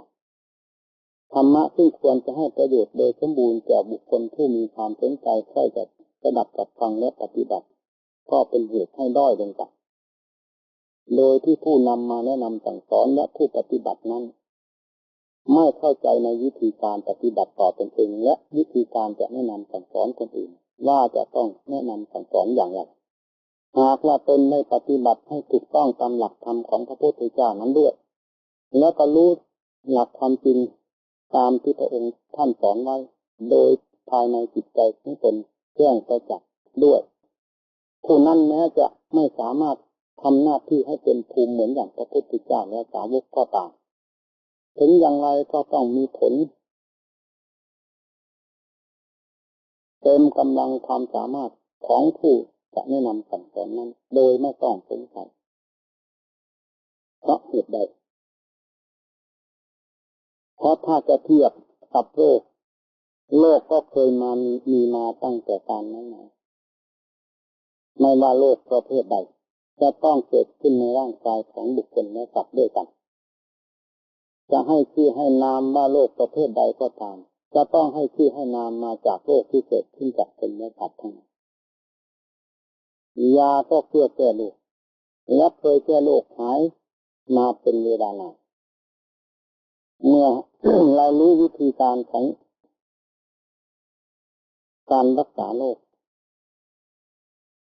ด้วยความฉลาดของเราแล้วโรคต้องหายไปเป็นลำดับเช่นเดียวกับครั้งโบราณกาลและยังจะทำบุคคลให้ได้หายจากโรคไปในอนาคตการข้างหน้ามีจำนวนไม่น้อยเพราะโรคกับยาไม่เคยได้เสื่อมสูญไปจากโลกอันนี้นี่ถ้าหากว่าเราเป็นผู้ปฏิบัติให้ถูกต้องตามหลักที่ตรัสหาตธรรมที่พระองค์กล่าวไว้ชอบแล้วก็ต้องปรากฏเห็นผลขึ้นมาอายัมพทันตาคือประจักษ์กับใจโดยไม่ต้องขึ้นอยู่กับธรรมะหญิงแม่ชายนักบวชและฆราวาสเมื่อเรารู้เราเข้าใจตามที่เราได้ปฏิบัติมาเรานำความรู้ความเข้าใจและการปฏิบัติที่เราได้ดำเนินมาสั่งสอนคนอื่นผู้อื่นโดยถูกต้องผู้ที่มีความใคร่ต่ออัตธรรมอยู่แล้วอย่างไรก็จะต้องได้รับผลเป็นที่พึงพอใจตามนิสัยวาสนาของผู้นั้นๆเช่นเดียวกับพระพุทธเจ้าและสาวกทั้งหลายอย่างทรงพระชนม์เพราะสัจธรรมเป็นธรรมชาติอันเดียวกันผู้รู้เห็นธรรมก็รู้เห็นธรรมในธรรมชาติอันเดียวกันผู้ที่จะรับเพราะว่าคำสั่งสอนก็เป็นมนุษย์ประเภทเดียวกันมีกิเลสปัญหาเช่นเดียวกันจะต้องรู้ได้โดยกันไม่มากก็ต้องน้อยนี่คุณตามที่กล่าวมาทั้งนี้จึงขึ้นอยู่กับการปฏิบัติของพวกเราคือได้ประสบพบเห็นหรือสดับประฟังจากครูจากอาจารย์ที่มีความเชี่ยวชาญทั้งวิชาการแพทย์ทุกแขนงและวิธีปฏิบัติตามหน้าที่ของความเป็นหมอมาเป็นขนาดเพราะคนที่เขาจะเป็นหมอก็ต้องไปศึกษามาจากหมอก่อนไม่ศึกษามาจากหมอโดยดีแล้วก็จะเป็นหมอที่ถูกต้องไม่ได้ครูที่จะรับความเข้าใจโดยมากก็ต้องได้รับการอบรมสั่งสอนจากครูจากอาจารย์ผู้แน่วแน่ในข้อปฏิบัติและแน่วแน่ในความรู้ความเห็นที่ถูกต้องตามหลักธรรมสรุปความนี้เป็นแล้วเรียกว่าท่านรู้จริงเห็นจริงเพราะท่านปฏิบัติจริงเมื่อเราได้อบรมจากท่านผู้มีความชำนาญมาเป็นนั้นเราก็มีทางที่จะปฏิบัติให้ถูกและแน่วแน่ต่อทางไม่ใช่ปลีกแยะหรือคดโค้งเป็นเหตุให้กระทั่งเวลาแห่งการปฏิบัติของเราเพียงได้เป็นลำดับและสามารถจะปฏิบัติให้เห็นผลประจักษ์ได้เช่นเดียวกับครั้งพุทธกาลอุบายวิธีที่จะปฏิบัติให้ถูกทางนั้นในหลักธรรมของพระพุทธเจ้ามีมากมายสำหรับนักบวชเป็นอย่างสำหรับฆราวาสเป็นอย่างแต่ว่าเหมือนกันจริงๆก็ไม่ใช่แต่จะว่าผิดแตกต่างกันไปก็ไม่ใช่ เทียบกันได้กับว่าผู้หญิงกับผู้ชายจะเป็นผู้หญิงก็เป็นคนเหมือนกันจะเป็นผู้ชายก็คือคนเหมือนกันแต่จะว่าหญิงเป็นผู้ชายก็ไม่ใช่แต่ว่าผู้ชายเป็นผู้หญิงก็ไม่ใช่แต่ว่าหญิงกับชายทั้งสองคนนั้นกลายเป็นคนคนเดียวก็ไม่ใช่เป็นคนละคนแต่เป็นคนเหมือนกันเพราะฉะนั้นการปฏิบัติของนักบวชกับฆราวาสจึงมีความแตกต่างกันอยู่โดยทำนองที่กล่าวมานี้แต่ความรู้ดีรู้สึกดีชั่วบาปบุญคุณโทษนั้นรู้เหมือนกันและธรรมของฆราวาสผู้จะปฏิบัติตามฐานะของตนก็เป็นธรรมที่จะสามารถทำผู้ตั้งใจปฏิบัตินั้นให้ถึงจุดหมายปลายทางได้เช่นเดียวกันกับพระถ้าปฏิบัติให้ถูกต้องตาม หน้าที่และเพศของตนก็มีจิตอันเดียวที่จะถึงเช่นเดียวกันกับฆราวาสจุดแตกกันอยู่แต่ระเบียบของเท่านั้นเรื่องของหลักธรรมและคล้ายคลึงกันมากนะอุบายวิธีที่พระพุทธเจ้าทรงสั่งสอนไว้ทุกๆประเภทโดยเฉพาะอย่างยิ่งสำหรับนักบวชผู้เป็นนักบวชจึงควรสนใจอย่างยิ่งที่จะพยายามเก็บหอมรอมริบจากข้อปฏิบัตินั้นๆมาให้เป็นชิ้นเป็นอันรวมเข้าเป็นกลุ่มเป็นก้อนเพื่อจะมีกำลังให้สนับสนุนจิตใจของตนเช่นท่านแสดงไว้ว่าธุดงค์13มีบิณฑบาตเป็นประจำเป็นต้นก็เป็นอุบายวิธีแต่ละอย่างเพื่อจะเป็นเครื่องขัดเกลาจิตใจของตนให้มีความผ่องใสขึ้นเป็นลำดับเพราะอำนาจของข้อปฏิบัตินั้นๆฆราวาสมีการให้ทานก็ดีรักษาศีล 5หรือศีล 8ตามการตามเวลาก็ดีหรือเจริญเมตตาภาวนาในบ้านในเรือนก็ดีล้วนแล้วตั้งแต่เป็นอุบายที่จะสนับสนุนจิตใจของตนให้มีกำลังกล้าหรือให้มีความเคยชินต่อการบำเพ็ญบุญที่จะเป็นเหตุให้ไหลมาแห่งความสุขความเจริญและให้มีทางแก่กล้าสามารถในทางการบำเพ็ญบุญณภายในจิตใจเพื่อจะถึงแดนแห่งความพ้นทุกข์อันเดียวกันพระผู้ปฏิบัติต่อสิกขาบทวินัยคือศีลสมาธิปัญญาแยกออกเป็นปริยายก็คือข้อวัดปฏิบัติคือปฏิบัติเป็นประจำวันอยู่ก็เพื่อจะเป็นเครื่องสนับสนุนจิตใจให้มีความแน่นหนามั่นคงขึ้นไปเป็นลำดับเพราะฉะนั้นผู้ปฏิบัติจึงไม่ควรเห็นธรรมะที่พระพุทธเจ้าทรงบัญญัติไว้ในเส่วนปลีกย่อยว่าเป็นของไม่สำคัญ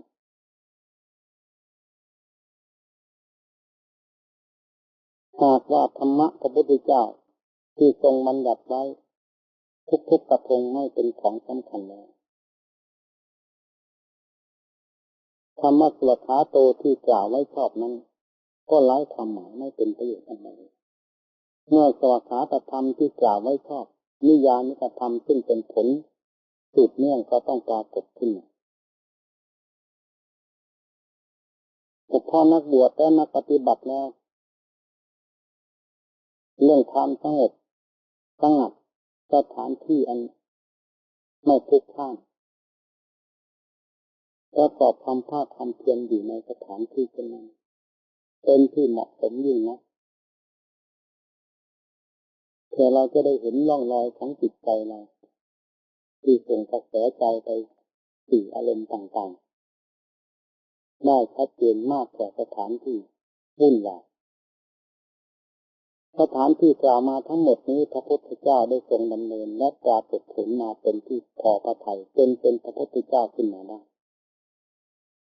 ฉะนั้นจึงไม่เป็นของล้าสมัยเพราะศาสนธรรมคำสอนของพระพุทธเจ้า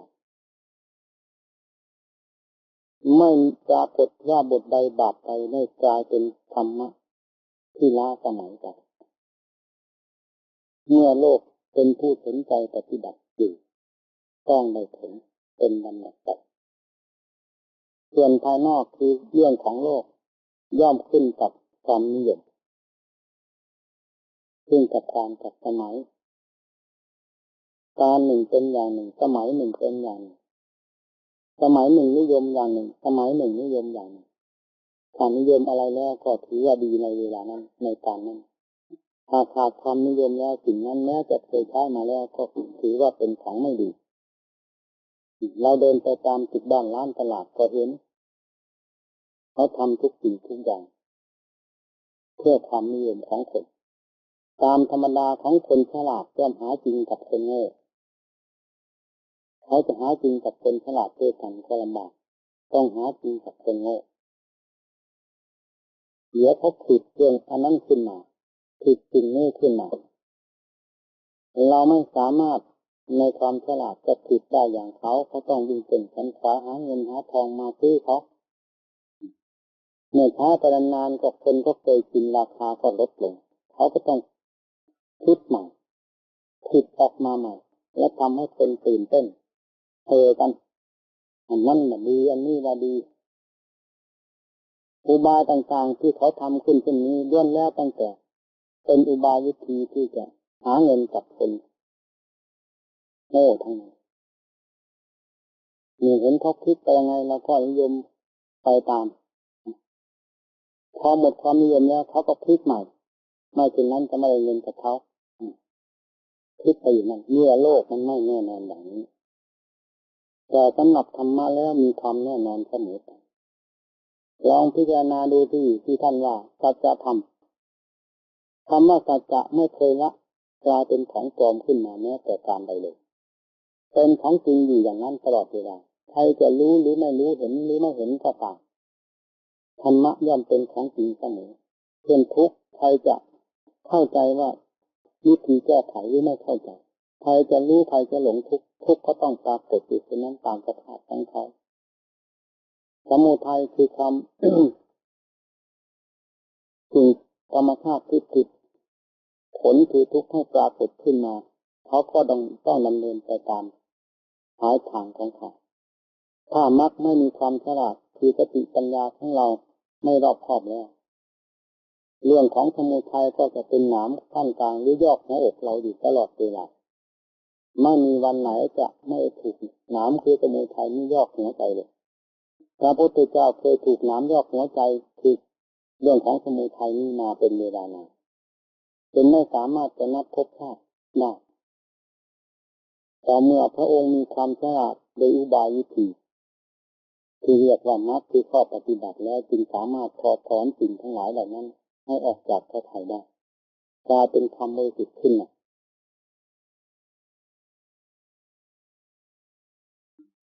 มีการกล่าวมาทั้งหมดนี้เป็นเรื่องที่เราได้ทราบด้วยกันและเป็นของมีอยู่กับพวกเราไม่เคยขาดตกบกพร่องอุบายวิธีที่จะกำหนดจิตใจของเราตามร่องรอยแห่งสัจธรรมนี้เราก็เคยได้ยินได้ฟังยังเหลืออยู่ตั้งแต่หน้าที่ที่เราจะต้องปฏิบัติคือภาคปฏิบัติเป็นภาคสำคัญจะทุกข์ยากลำบากในการปฏิบัติเราอย่าถือเป็นอุปสรรคกีดขวางตนเองทุกสิ่งทุกอย่างไม่ได้เกิดขึ้นมาเฉยๆโดยตัวเองไม่ได้ยินเป็นขันขวางไม่ว่าเงินว่าทองว่าข้าวว่าของว่าตึกบ้านร้านตลาดใครมีมากมีน้อยต้องเกิดขึ้นจากการขนขวายทั้งนั้นไม่ใช่เกิดขึ้นมาจากการนอนอยู่และไม่ใช่เกิดขึ้นมาจากความเกียจคร้านตัวได้ทราบว่าเกิดขึ้นมาจากความยิ่งเป็นขนขวายซึ่งเนื่องมาจากความขยันหมั่นเพียรนั่นเองเรื่องการปฏิบัติเพื่อตัวเองคือด้านศีลธรรมก็ควรจะถือ เรื่องโลกที่เรานำมาปฏิบัติต่อส่วนร่างกายถ้าไม่เช่นนั้นเราจะดำเนินตัวของเราไปไม่ตลอดการทุกข์ยากลำบากเป็นหน้าที่หรือเป็นความเป็นธรรมดาสำหรับผู้ประกอบการงานถ้าทำอยู่กลางแดดก็ต้องร้อนทำตากฝนก็ต้องหนาวทำในร่มในเมื่อมีภาระที่จะต้องทำก็ต้องลำบากเหมือนกันพูดง่ายๆว่าทำนอกบ้านทำในบ้านทำที่มืดที่แจ้งก็ต้องเป็นงานต้องได้รับความลำบากเช่นเดียวกัน เพราะคำว่างานจะอยู่เฉยๆไม่ได้มีเรารักษาศีลธรรมการอบรมจิตใจของตนอย่างนี้ก็ต้องถือว่าเป็นงานอันหนึ่งงานที่เราจะกลั่นกรองจิตใจของเราให้มีความสะอาดให้หมดมลทินนั่นเองเป็นเครื่องกระทบกระเทือนจิตใจของเราให้รับความลำบากเราจึงต้องอาศัยการบำเพ็ญจะทุกข์ยากลำบากเราต้องถือพระพุทธเจ้าเป็นแบบฉบับธรรมะพุทธังสนังคัจฉามิไม่จะถือแต่คำพูดต้องถือในทางปฏิปทาว่าพระพุทธเจ้าดำเนินอย่างไรมีความทุกข์ยากลำบากแค่ไหนจึงกลายเป็นพระพุทธเจ้าขึ้นมาให้เป็นชนะของเราเราต้องคำนึงถึงปฏิปทาของพระพุทธเจ้านั่นแหละนำปฏิปทามาเป็นที่ยึดของใจเป็นที่ยึดเหนี่ยวของใจมาปฏิบัติตามพระพุทธเจ้า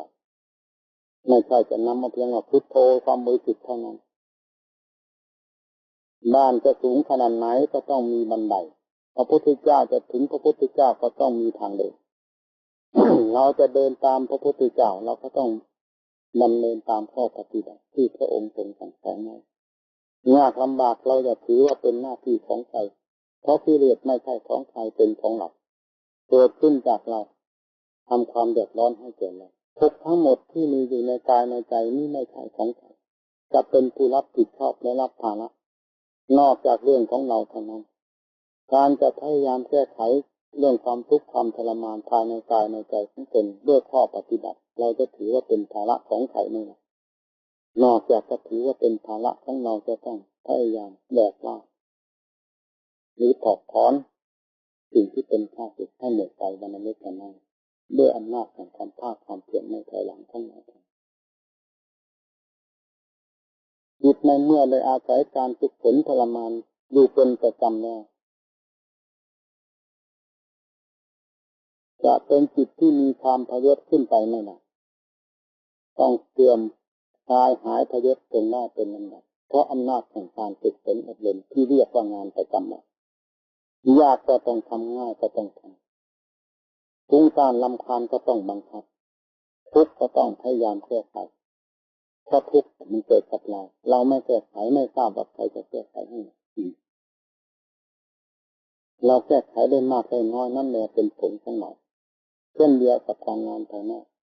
เราวิ่งเป็นสงสัยอะไรมากน้อยนั่นเป็นของเราวิ่งเป็นสงสัยภายในได้มากน้อยก็เป็นของเรานี่เรียกงานศาสนาพูดถึงเรื่องทำยากเช่นเดียวกับงานทางโลกแต่จะยากขนาดไหนก็ไม่พ้นไปจากวิสัยของผู้มีความเพียรจะแก้ไขตนเองต้องผ่านพ้นไปได้โดยลำดับ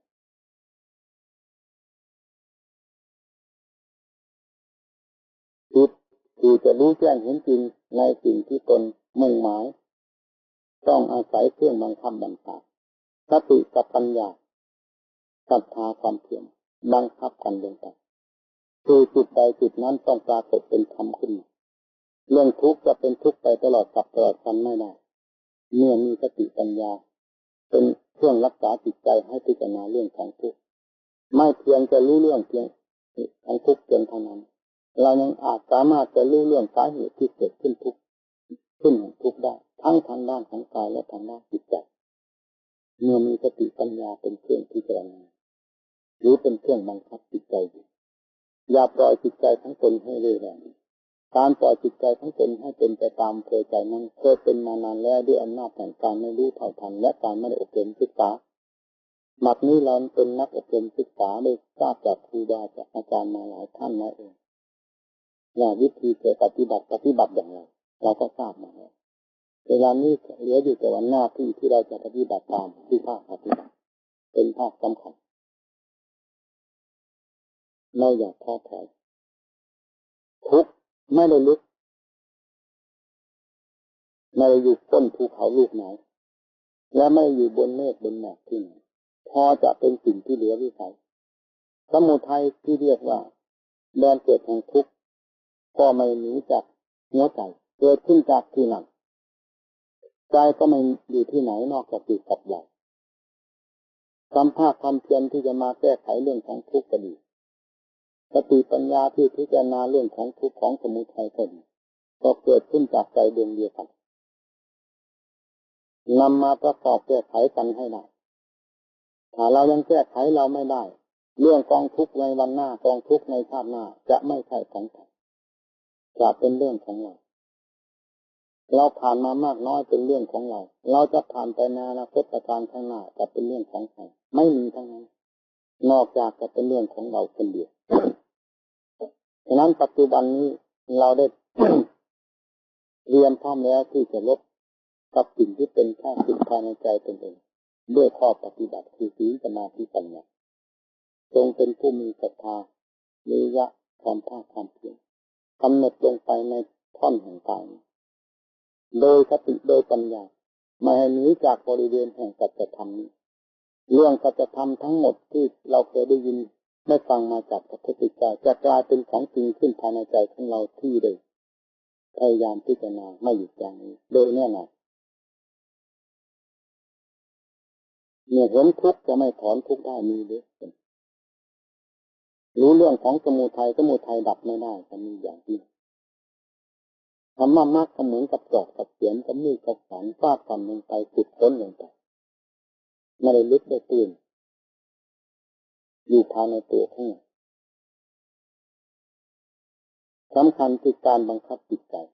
ไม่ให้เป็นไปตามเธอใจให้อยู่ในกรอบของเราผู้เป็นครูสอนเขาต้องรู้ทุกข์เกิดขึ้นแง่ไหนต้องรู้สมุทัยมีอยู่ที่ไหนก็ต้องรู้คิดไปเรื่องอะไรถ้ามีสติปัญญาอยู่แล้วแม้จะคิดไปก็ต้องดับจะฟุ้งเฟ้อต่อไปอีกไม่ได้นอกจากเราจะเสริมให้เขามีกำลังกล้าขึ้นไปนั้นเราจึงจะมีทางแก้ไขได้ถ้าเราพยายามแก้ไขอยู่เช่นนี้เรื่องของทุกข์ของสมุทัยก็มีทางก้าวเดินลุกข้ามบนที่กะเราไปได้ข้อสำคัญคือความจริงตั้งตนลงให้เป็นคนมีความจริงต่อตนเองอย่าโกหกสถานที่ว่าจะทำที่นี่แล้วคาดหมายไปเสียว่าจะทำที่อื่นมีเรียกโกหกตนเองอย่าโกหกเวลาจะทำเวลาไหนให้ทราบลงไปในเวลานั้นเป็นปัจจุบันอยู่เสมอผู้ใดเป็นผู้มีจิตปัจจุบันสัมพันธ์เกี่ยวเนื่องกันอยู่กับกายกับใจแล้วผู้นั้นคือว่าเป็นผู้มีความเพียรอยู่ตลอดเวลาเรื่องของทุกข์ของสมุทัยที่เคยได้ยินมาเป็นเวลานานนั้นจะปรากฏขึ้นภายในหัวใจว่าทุกข์กับสมุทัยนิโรธมรรคจะปรากฏขึ้นที่หัวใจดวงนี้และชัดขึ้นทีมีก็ได้เทศให้มีเพื่อนมาฟังมาเป็นเวลานานอยากให้รู้ให้เข้าใจว่าทุกข์ที่พระพุทธเจ้าทรงตรัสไว้เป็นอย่างไรแน่สมุทัยเป็นอย่างไรวิธีรื้อถอนสมุทัยนั้นรื้อถอนอย่างไรเมื่อรื้อถอนได้แล้วผลเป็นอย่างไรธรรมนิโรธะดับทุกข์นั้นดับอย่างไรเรื่องที่กล่าวมาทั้งหมดนี้เป็นหน้าที่ของเราจะรู้จะแก้ไขจะดับไม่มีอยู่ที่ไหนทำไมจึงจะค้นไม่พบหาไม่เจอ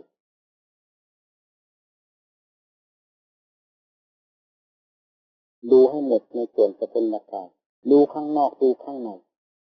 ที่กายดูด้วยปัญญาข้างบนข้างล่าง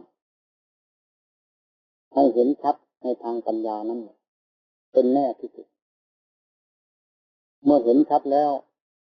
เรื่องธรรมอุปาทานนั้นจะไม่ต้องล่าต้องถอยกันโดยการบังคับแต่จะเป็นเรื่องล่าถอยออกมาด้วยความรู้เห็นจริงของตนเองถ้าอุปทานไม่ใช่จะถือมั่นเอาเฉยๆต้องถือมั่นด้วยมีเหตุไม่มีเหตุจะถือมั่นกันไม่ได้เมื่อรู้เหตุรู้ผลชัดเจนแล้วจะถือมั่นกันไม่ได้เหมือนกันเพราะต้องถอนออกมาเรื่องวัฏจักรอย่ามองให้มากและไกลจะเป็นบ่อแห่งความกังวลเรื่องการเกิดการตายอย่ามองข้ามหัวใจความหมุนเวียนที่ไหนอย่ามองข้ามหัวใจผู้เป็นเจ้าวัฏฏะเรื่องกิเลสตัณหามากน้อยอย่ามองข้ามหัวใจเรื่องหัวใจเป็นเรื่องใหญ่โตที่สุด ศาสนธรรมวางลงที่หัวใจสอนกันลงที่นี่ให้กำหนดพิจารณาดูที่นี่ใจมีความเกี่ยวข้องกับสิ่งใดให้พิจารณาสิ่งที่ใจเกี่ยวข้องจนหายสงสัยใจจะไม่มีความกังวลต่อไปเหมือนการพิจารณาเรื่องส่วนร่างกายทั้งหมดก็เพราะเป็นบอกเกิดแห่งความกังวลของใจจึงต้องให้พิจารณาเมื่อใจได้พิจารณาเห็นแจ้งชัดในส่วนแห่งร่างกายนี้ทุกส่วนแล้วถอนอุปทานออกมาได้แล้วใจจะมีความกังวลในส่วนร่างกายนี้ต่อไปอีกไม่ได้เรื่องของจิตก็เหมือนกันสิ่งที่จะเกิดขึ้นจากจิตโดยเฉพาะก็คือเรื่องความสุขความทุกข์เฉยๆความจดจำได้หมายรู้ความปรุงความคิดของใจความรับรู้ที่เป็นแสดงอาการกระเพื่อมในเมื่อมีสิ่งมากระทบเขาเรียกว่าวิญญาณนี่เป็นสิ่งที่เกิดดับอยู่กับใจธรรมชาติที่รู้จริงๆนั้นไม่มีการเกิดกันหรอกแต่สิ่งที่เป็นการกระเพื่อมนั้นเป็นสิ่งที่เกิดและดับได้ความกระเพื่อมแปลว่าการเกิดขึ้นการหยุดกระเพื่อมแปลว่าการดับเกิดขึ้นมาจากใจสภาพที่เกิดที่ดับนี้เราจะถือเป็นเราอย่างไรโดยมากที่กองทุกข์มันท่วมทับจิตใจของเราก็เพราะเราถือสิ่งที่เกิดที่ดับไม่ว่าส่วนภายนอกภายในนี้ว่าเป็นเราเป็นของเราเมื่อสิ่งใดมีความเอียงลึกผิดแปลกจากความสงวนหรือการปักปันจุดเด่นให้ตนเอาไว้บ้างก็กลายเป็นทุกข์ที่เอียงไปตามเขาเพียงเขาเอียงใจก็ล้มละลายไปเสียแล้วเราจะหาบ่อเกิดแห่งจิตมาจากที่ไหน เมื่อเราถือสิ่งทั้งหลายเหล่านี้ว่าเป็นเราจะทั้งสิ่งก็หาทางเดินไม่ได้เพราะกายทั้งหมดเมื่อเราถือเป็นเราเจ็บปวดที่ไหนก็ต้องเดือดร้อนเพราะเราเป็นผู้ป่วยเราเป็นผู้เจ็บเราเป็นผู้ลำบากเราไม่เห็นว่าสภาพของกายเป็นอย่างไรจากใจเราไม่เห็นสภาพของสุขทุกข์เวทนาสัญญาสังขารวิญญาณเป็นสภาพหนึ่งจากใจเราถือเอาสิ่งเหล่านี้ทั้งรุ่นมากลายมาให้เป็นของเราเมื่อสิ่งเหล่านี้มีเขาเดินไปตามสายทางของเขาเราจึงมีความเดือดร้อนทั้งวันทั้งคืน เข้าประมาณแล้วเหมือนกันก็ว่าแม่ไก่ได้ลูกเป็ดเขาเคยเล่นน้ำเมื่อแม่ไก่พาไปเที่ยวเล่นตามดินสระพอลูกเป็ดเห็นน้ำเขาก็วิ่งลงน้ำแหลกบ้านในน้ำแม่ตัวเป็ดตัวลูกเป็นจะตายก็วิ่งเล่ร่อนอยู่บนฝั่งลักษณะของธาตุของขันธ์คือทั้งธาตุสี่ทั้งขันธ์สี่ธาตุสี่คือดินน้ำลมไฟขันธ์สี่คือเวทนาสัญญาสังขารวิญญาณเขาเดินไปตามหน้าที่ของเขาเช่นเดียวกับลูกเป็ดเที่ยวเล่นน้ำเราก็หลงกิริยาของเขาที่เป็นไปเสียเดือดร้อนไปตามวุ่นวายไปตามเรื่องทุกข์ปรากฏขึ้นที่ไหนก็วุ่นไปหมดเพราะเห็นว่าเราเป็นทุกข์นั่นเพราะฉะนั้นเราจึงหาความสุขไม่ได้การพิจารณาด้วยปัญญาก็เห็นก็เพื่อจะให้เห็นสภาพสิ่งเหล่านี้ว่าเป็นส่วนหนึ่งต่างหากไม่ใช่เป็นจิตที่แท้จริงกายที่ให้ชื่อว่ากายนี้ก็ออกมาจากธาตุสี่ดินน้ำลมไฟประชุมกันเข้าเรียกว่ากายแต่ก็แตกเป็นดินน้ำธาตุสี่เป็นดินน้ำลมไฟตามเดิมเวทนาสัญญาสังขารวิญญาณเกิดแล้วดับไปเกิดแล้วดับไปนั่นเราจะหาจิตที่แท้จริงของเขาที่ไหนรูปเวทนาสัญญาสังขารวิญญาณไม่ใช่เป็นพ่อเป็นแม่เป็นลูกเต้าเหล่าคอเป็นญาตินี่เป็นสามีของผู้ใดเขาไม่เคยมาปักปันจุดแดนเกี่ยวข้องกับเราแต่เราไปปักปันจุดแดนกับเขาว่านั่นเป็นเรานั่นเป็นของเราเมื่อสิ่งทั้งหลายนั้นดำเนินตามร่องรอยหรือตามสายทางของเขาเราจึงเดือดร้อนเพราะเราไม่รู้จริงตามสิ่งอย่างนี้ใจที่ว่าเป็นของไม่ตายนั้นก็เลยกลายเป็นของล้มลุกคลุกคลานเดือดร้อนอยู่ตลอดทั้งวันทั้งคืนหาเวลาตั้งเนื้อตั้งตัวไม่ได้เพราะหลงไปสิ่งที่ตามสิ่งที่เกิดดับใจซึ่งเป็นของไม่เกิดไม่ดับก็เลยกลายเป็นของล้มอยู่ทั้งวันทั้งคืนตั้งความสงบไม่ได้เลยนั่นเพราะถือสิ่งนั้นมาเป็นตนพอเขาเอียงอันนี้ก็ล้มพออาการใดเอียงขึ้นมาอันนี้ก็ล้มจิตมีแต่ล้มลุกคลุกคลานอยู่ตลอดเวลาหาความสุขที่ไหนไม่มีนั่นแสดงว่าหาอริยสัจไม่เจอถ้าหาอริยสัจเจอเรื่องของทุกข์ก็เป็นเรื่องของทุกข์เกิดก็เป็นเรื่องของทุกข์ดับแล้วจะเป็นเรื่องของอะไรนั่นเกิดก็ต้องทุกข์เกิด ดับก็ต้องทุกข์ดับต่างหากไม่ใช่เราดับนั่นกายเกิดกายก็ดับเป็นเรื่องของกายนั่นกายตั้งขึ้นกายแตกไปเป็นเรื่องของกายเวทนาความสุขความทุกข์เฉยๆเกิดขึ้นตั้งขึ้นดับไปเป็นเรื่องของเวทนาสัญญาเกิดขึ้นคือความจำได้หมายรู้เกิดขึ้นเขาดับไปเป็นเรื่องของเขาสังขารความคิดขึ้นปรากฏขึ้นดับไปเป็นเรื่องของสังขารวิญญาณเกิดขึ้นดับไปเป็นเรื่องของวิญญาณเรื่องของเราผู้รู้ความเกิดความดับของเขานั้นเป็นเรื่องของเราให้รู้รอบกันอย่างนี้คือว่าเป็นผู้มีสติเป็นผู้มีปัญญาจับพลาดสิ่งแล้วทั้งหลายเหล่านี้ออกจากจิตใจใจจะเป็นใจที่บริสุทธิ์ขึ้นมาได้เพราะอำนาจแห่งปัญญาที่ใจกองที่คลายดูให้ชัดว่าอะไรเป็นเราอะไรเป็นของเราอย่างนั้นนี่นั่นท่านเรียกว่าปัญญาให้พากันออกอย่างนี้โดยวิธีแยกทางของปัญญาภาคมันนี้ภาคมันหน้าภาคอยู่ตลอดเวลาพิจารณาที่คลายดูอยู่เสมอนั่นท่านเรียกว่าความเพียรเพียรเพื่อจะรื้อถอนแยกย้ายตนเองกับสิ่งที่มาคุกเขานี้ให้ออกเป็นคนละชิ้นอันออกจากกันมันจะไม่ได้มีความกังวลต่อกันนี่คือกล่าวมานี้เป็นประเภทอันหนึ่งคือประเภทของกายประเภทของนามธรรมแต่ประเภทที่เป็นยาพิษแทรกอยู่ภายในจิตจริงๆนั้นนั่นเป็นประเภทที่ละเอียดจึงควรจะใช้ปัญญาอย่างลงไปในจิตนั้นเองให้เห็นชัดเจนเช่นเดียวกับสภาวะทั้งหลายว่าธรรมชาติอันนั้นก็มีดับมีเกิดมีดับมีเศร้าหมองมีผ่องใสมีสุขมีทุกข์อยู่นี่เราก็จะถือว่าเป็นเราอีกถ้าหลงตรงจับอันนั้นแล้วก็คือว่าเราเป็นตัวตรงจับพิจารณาคลี่คลายลงไปโดยทางปัญญาให้เห็นครับความสงสัยก็ต้องมีฐานที่เกิดความเศร้าหมองก็ต้องมีฐานที่เกิดมีฐานที่อยู่ความสุขความทุกข์ซึ่งเกิดขึ้นยังมาจากสิ่งนั้นอันเป็นของละเอียดก็ต้องมีฐานที่เกิดสิ่งเหล่านี้เป็นส่วนละเอียดแต่ก็เป็นเรื่องของสมมุติเช่นเดียวกับสภาวะที่ได้พิจารณาผ่านมาแล้วเราจะถือเอานี่แหละท่านเรียกพลังแห่งวัฏฏะมันอยู่ที่ตรงนี้การเกิดการตายมีอันนี้เป็นตัวนี้ที่ให้ชื่อว่าวัฏฏะก็คืออันนี้เป็นตัวหมุนเองยังหลงร่องรอยของตนเองเหยียบย่ำแล้วเหยียบย่ำแล้วจนไม่มีร่องรอยคือหาร่องรอยไม่ได้เหยียบที่ไหนก็มีแต่ร่องรอยตัวเองไม่ทราบว่ารอยใหม่รอยเก่าพบใหม่พบเก่าตายซ้ำตายซากตายทับตายถมตายอยู่ทั้งวันทั้งคืนตั้งกับตั้งกันเรื่องของจิตนี่เองพิจารณาให้เห็นชัดด้วยปัญญาแล้วเรื่องของภพของชาติของยาพิษอันนี้ก็จะแตกกระจายไปด้วยอำนาจของปัญญาสมมุติจึงจะหมดไป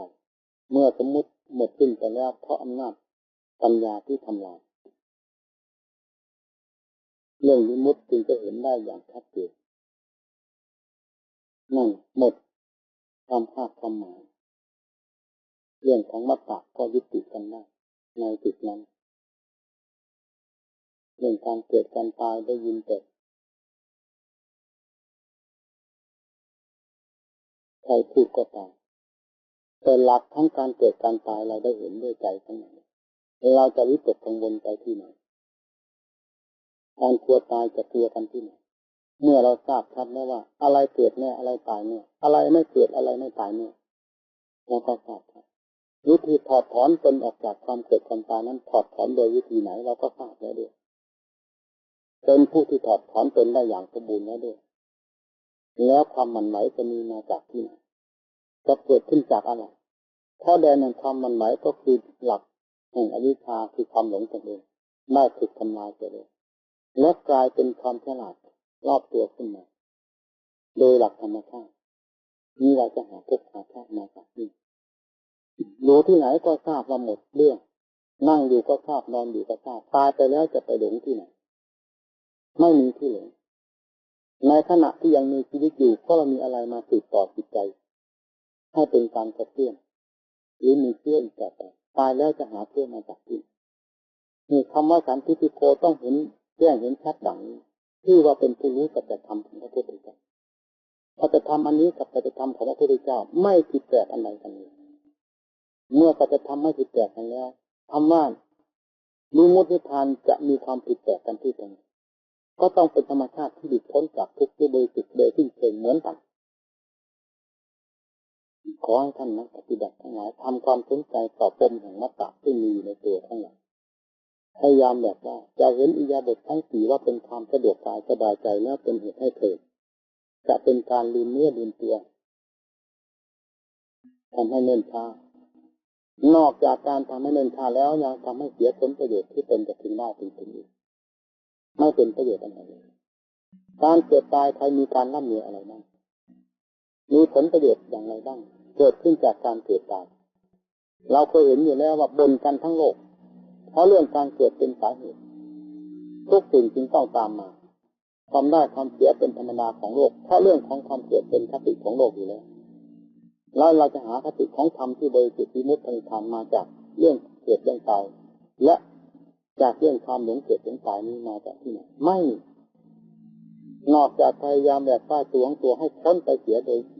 เด็ดขาดแล้วเท่านั้นเราจะมีทาง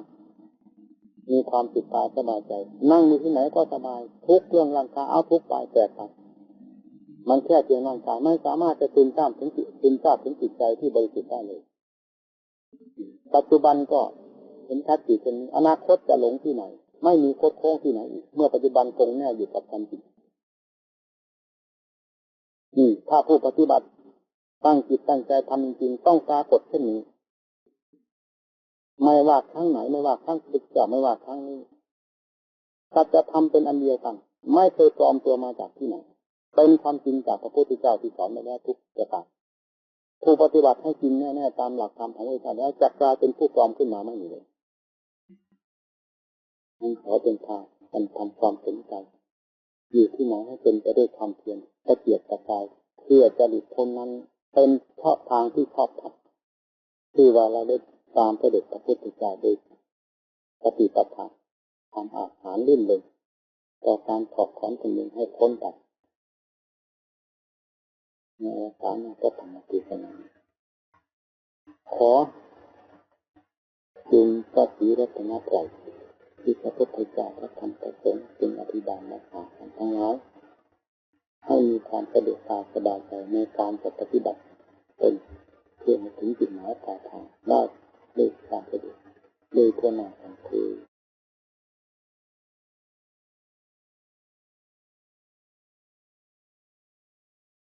พ่อแม่เลี้ยงลูกมาตั้งแต่เป็นหัดดีเป็นถึงคนสุดท้องเด็กที่รับการเลี้ยงดูอยู่ตลอดเวลาย่อมมีวันเติบโตส่วนที่เกี่ยวกับร่างกายมีอาหารการบริโภคก็เลี้ยงดูเป็นปกติทุกวันและการสั่งสอนก็เมื่อเด็กพอรู้เรียนสาภาวะซึ่งควรจะรับการสั่งสอนได้เท่าที่ควรจะกำลังของตนทำแม่ก็พยายามสอดแทรกความรู้วิชาทางจิตบ้านการเรียนเป็นลำดับเด็กที่รับการเลี้ยงดูจากพ่อแม่ทั้งส่วนร่างกายและส่วนความรู้ก็ค่อยเติบโตไปตามๆกันเด็กคนฮอบดูก็นับวันเบาใจไปเรื่อยๆคนอันดับต่อมาจนกระทั่งถึงคนสุดท้องยอมได้รับการเลี้ยงดูจากพ่อแม่เช่นเดียวกันทั้งฝ่ายอาหารการได้รับทานและความรู้วิชาศึกษากันเป็นลำดับเด็กก็นับวันเติบโตตามกันไปเรื่อยๆจนกลายเป็นผู้ใหญ่ขึ้นมาจากพ่อแม่ที่เลี้ยงดูจากนั้นแล้วก็ วางอกวางใจได้นี่เป็นคติของโลกที่เป็นมา ตลอดกาลเป็นเช่นนี้ทางด้านธรรมะ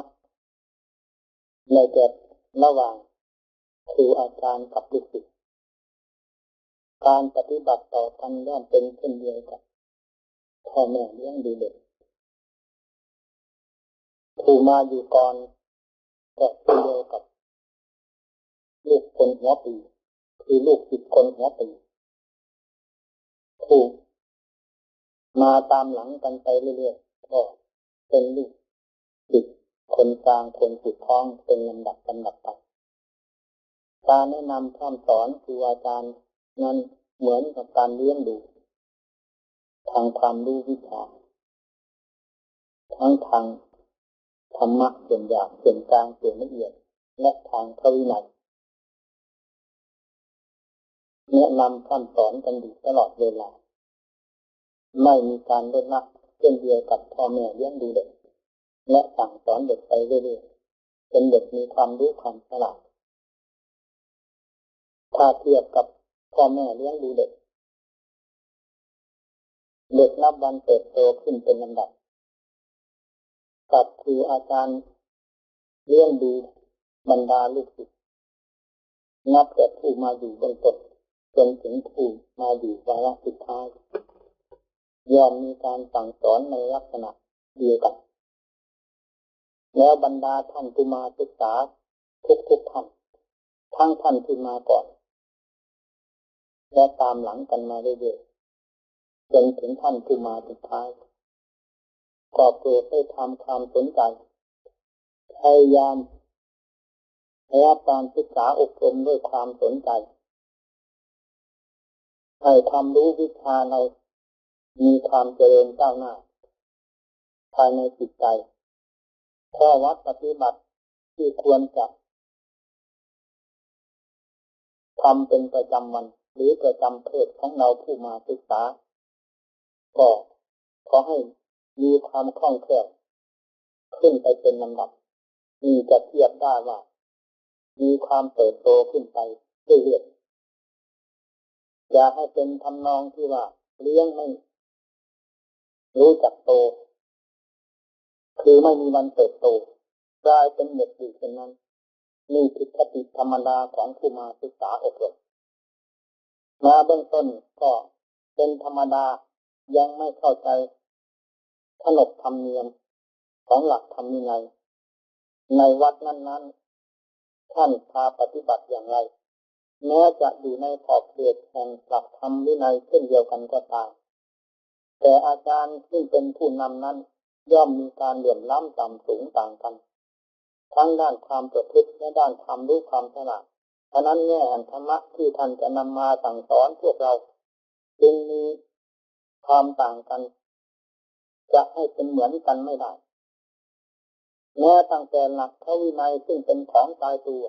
แต่ผู้นำมาปฏิบัติยังมีการยิ่งหย่อนกว่ากันไม่ต้องพูดถึงด้านธรรมะซึ่งเป็นของละเอียดเลย เมื่อเป็นเช่นนี้ผู้มาศึกษาจึงควรสำเนียกด้วยดีขนบธรรมเนียมระเบียบแบบแผนท่านพาดำเนินอย่างไรเราให้เป็นเหมือนกับคนในบ้านหน้าที่การงานอันใดที่จะพึงจัดพึงทำในบ้านให้ถือว่าเป็นงานหน้าที่ของเราภายในบ้านเราจะต้องรับภาระผิดชอบทุกสิ่งในหน้าที่การงานอยู่ในขอบเขตของบ้านของเราหรือส่วนสิ่งที่เราเกี่ยวข้องแม้จะอยู่นอกบ้านก็ตาม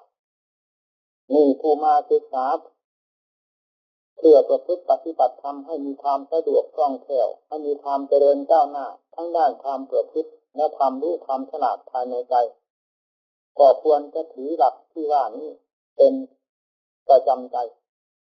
เราไม่ถือว่าวัดนี้เป็นวัดของใครไม่ถือว่าพระเป็นพระของผู้ใดถ้าวัดปฏิบัติที่เราจะทำตามหน้าที่ของพระสมกับเรามาศึกษาไม่ถือว่าเป็นหน้าที่ของใครเป็นข้อวัดปฏิบัติเป็นหลักธรรมวินัยของเราทั้งนั้น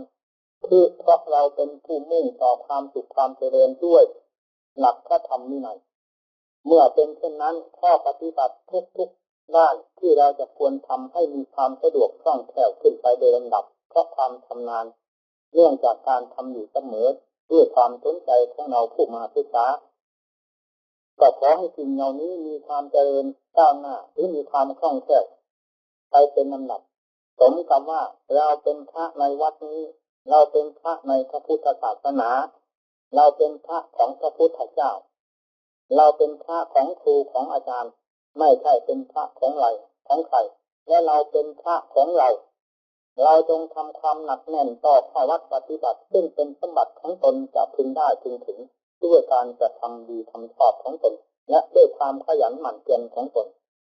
ที่ได้พยายามอุตส่าห์อยู่ตลอดเวลานี่หลักของผู้มาศึกษาจะต้องทำความเข้มแข็งหรือทำความขยันหมั่นเพียรจนเกิดความชำนิชำนาญในทางหลักธรรมวินัยเป็นชั้นๆขึ้นไปนี่คือว่าถูกต้องกับหลักของผู้มาศึกษาแต่การมาศึกษาเบื้องต้นก็มีความเข้มแข็งมีความสนใจขั้นต่อมาก็กินครูกินอาจารย์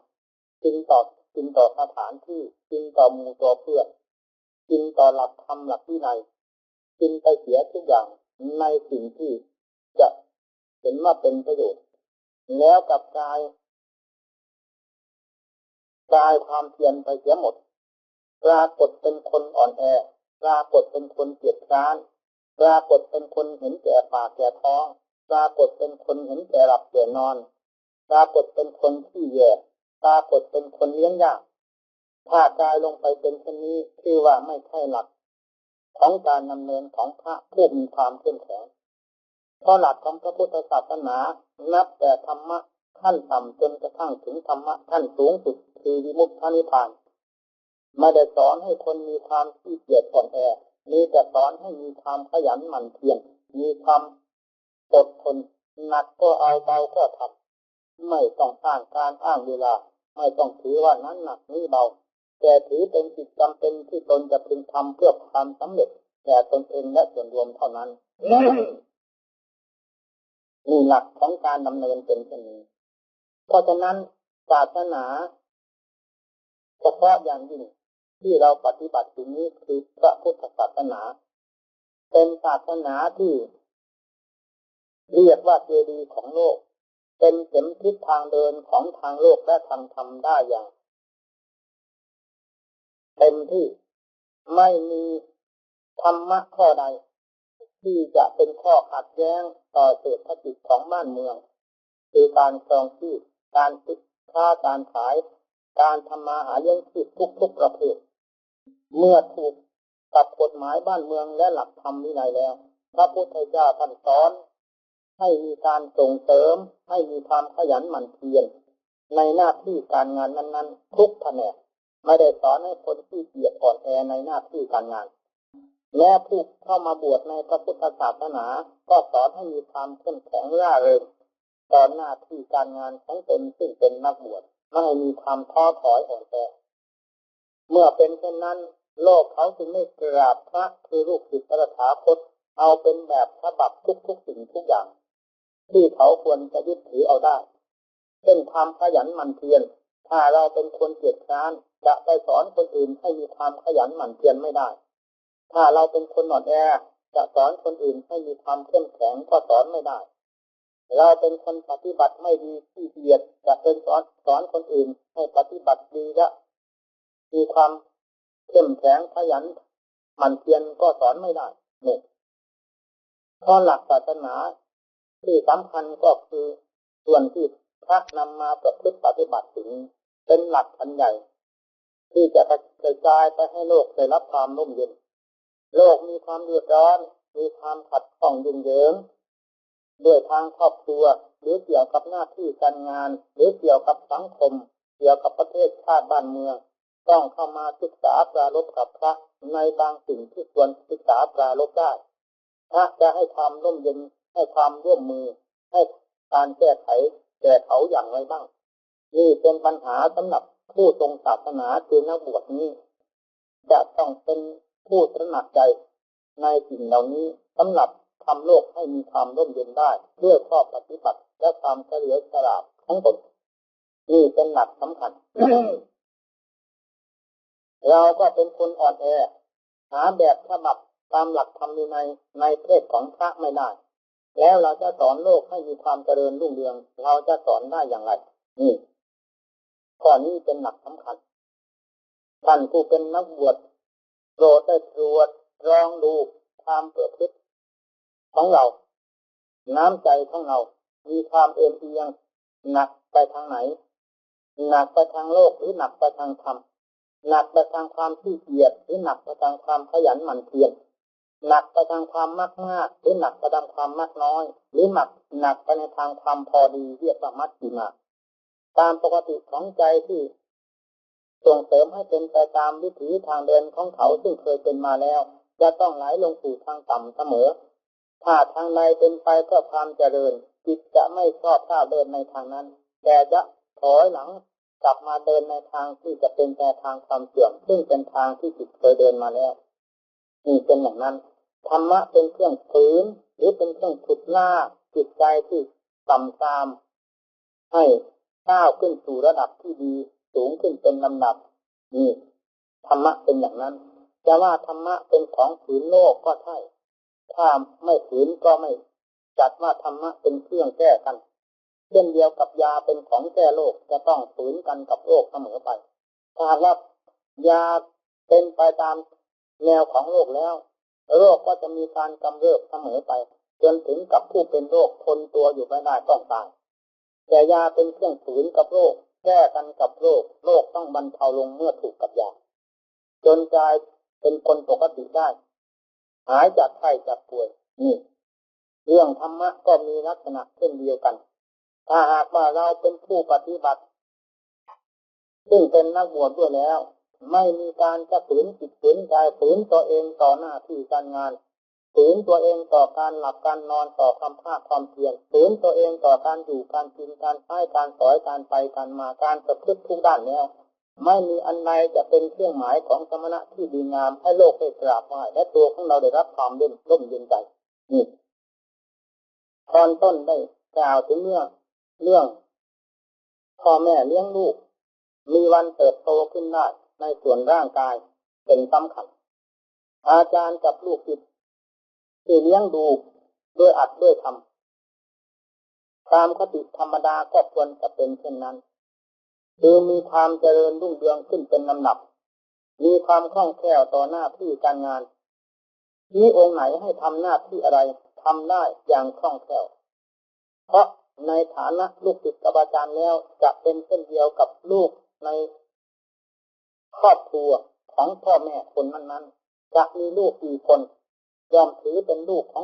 งตนโดยสนิทและจะใช้สอยคนไหนก็เป็นที่ไว้อกไว้ใจได้ควรจะเป็นเช่นนั้นลูกศิษย์ที่มาศึกษาอบรมก็เหมือนกันส่วนใดที่ยังไม่เข้าใจก็ให้พยายามสอบถามดูท่านที่มาอยู่ก่อนแล้วประพฤติปฏิบัติตัวให้เป็นเช่นเดียวกับผู้ตั้งใจมาศึกษาจริงๆนี่ที่ว่าจะเป็นผู้เจริญเติบโตขึ้นด้วยข้อวัดปฏิบัตินี่จะใช้อะไรจะบอกอะไรก็ต้องคิดแล้วคิดเล่าผู้เป็นอาจารย์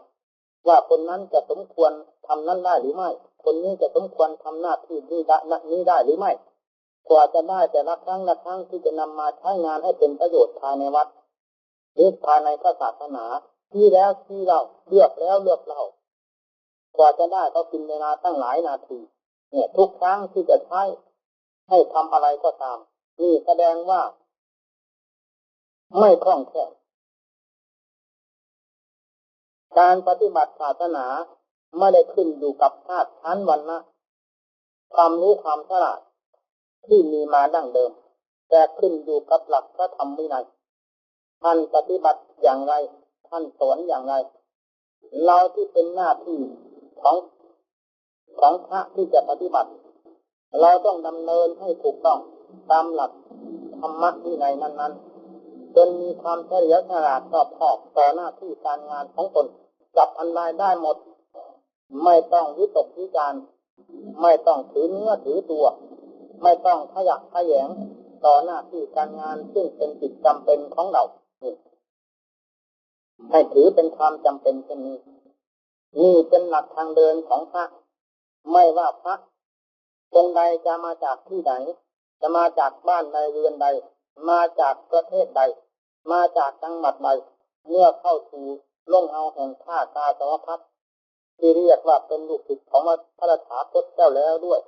เป็นผู้มุ่งต่อหลักธรรมวินัยอย่างยิ่งด้วยเพราะอำนาจแห่งความเชื่อความเลื่อมใสต้องเป็นผู้ทำด้วยความเต็มอกเต็มใจทุกชิ้นทุกอันเพราะการงานที่เราทำนั้นเราไม่ทำเพื่อใครแต่ทำเพื่อความดีงามสำหรับเราพยายามฝึกใจของเราให้ได้ใจมีความระแคะระคายอยู่กับมันใดซึ่งเป็นของที่ควรอย่างยิ่งแต่จิตเห็นว่าไม่ควรพยายามฝึกฝนจิตลงให้ได้สนิทกับสิ่งที่ควรในธรรมะแต่ตนเห็นว่าไม่ควรตามความเห็นของตนต้องพยายามฝึกพระพุทธเจ้าท่านฝึกมาจนพอตัวเรียกว่ารอดตายจึงไม่เป็นศาสดาพวกเรานี้ที่ได้ตามร่องรอยของพระพุทธเจ้าได้อาศัยพึ่งร่มพึ่งเงาพระบารมีของพระองค์ไม่มีสิ่งใดลำบากยากเย็นเข็ญใจสถานที่อยู่ก็มีพออยู่พออาศัยเครื่องใช้ไม้สอยก็พอเป็นไปตามเพศของพระซึ่งไม่ใช่เพศแห่งเศรษฐี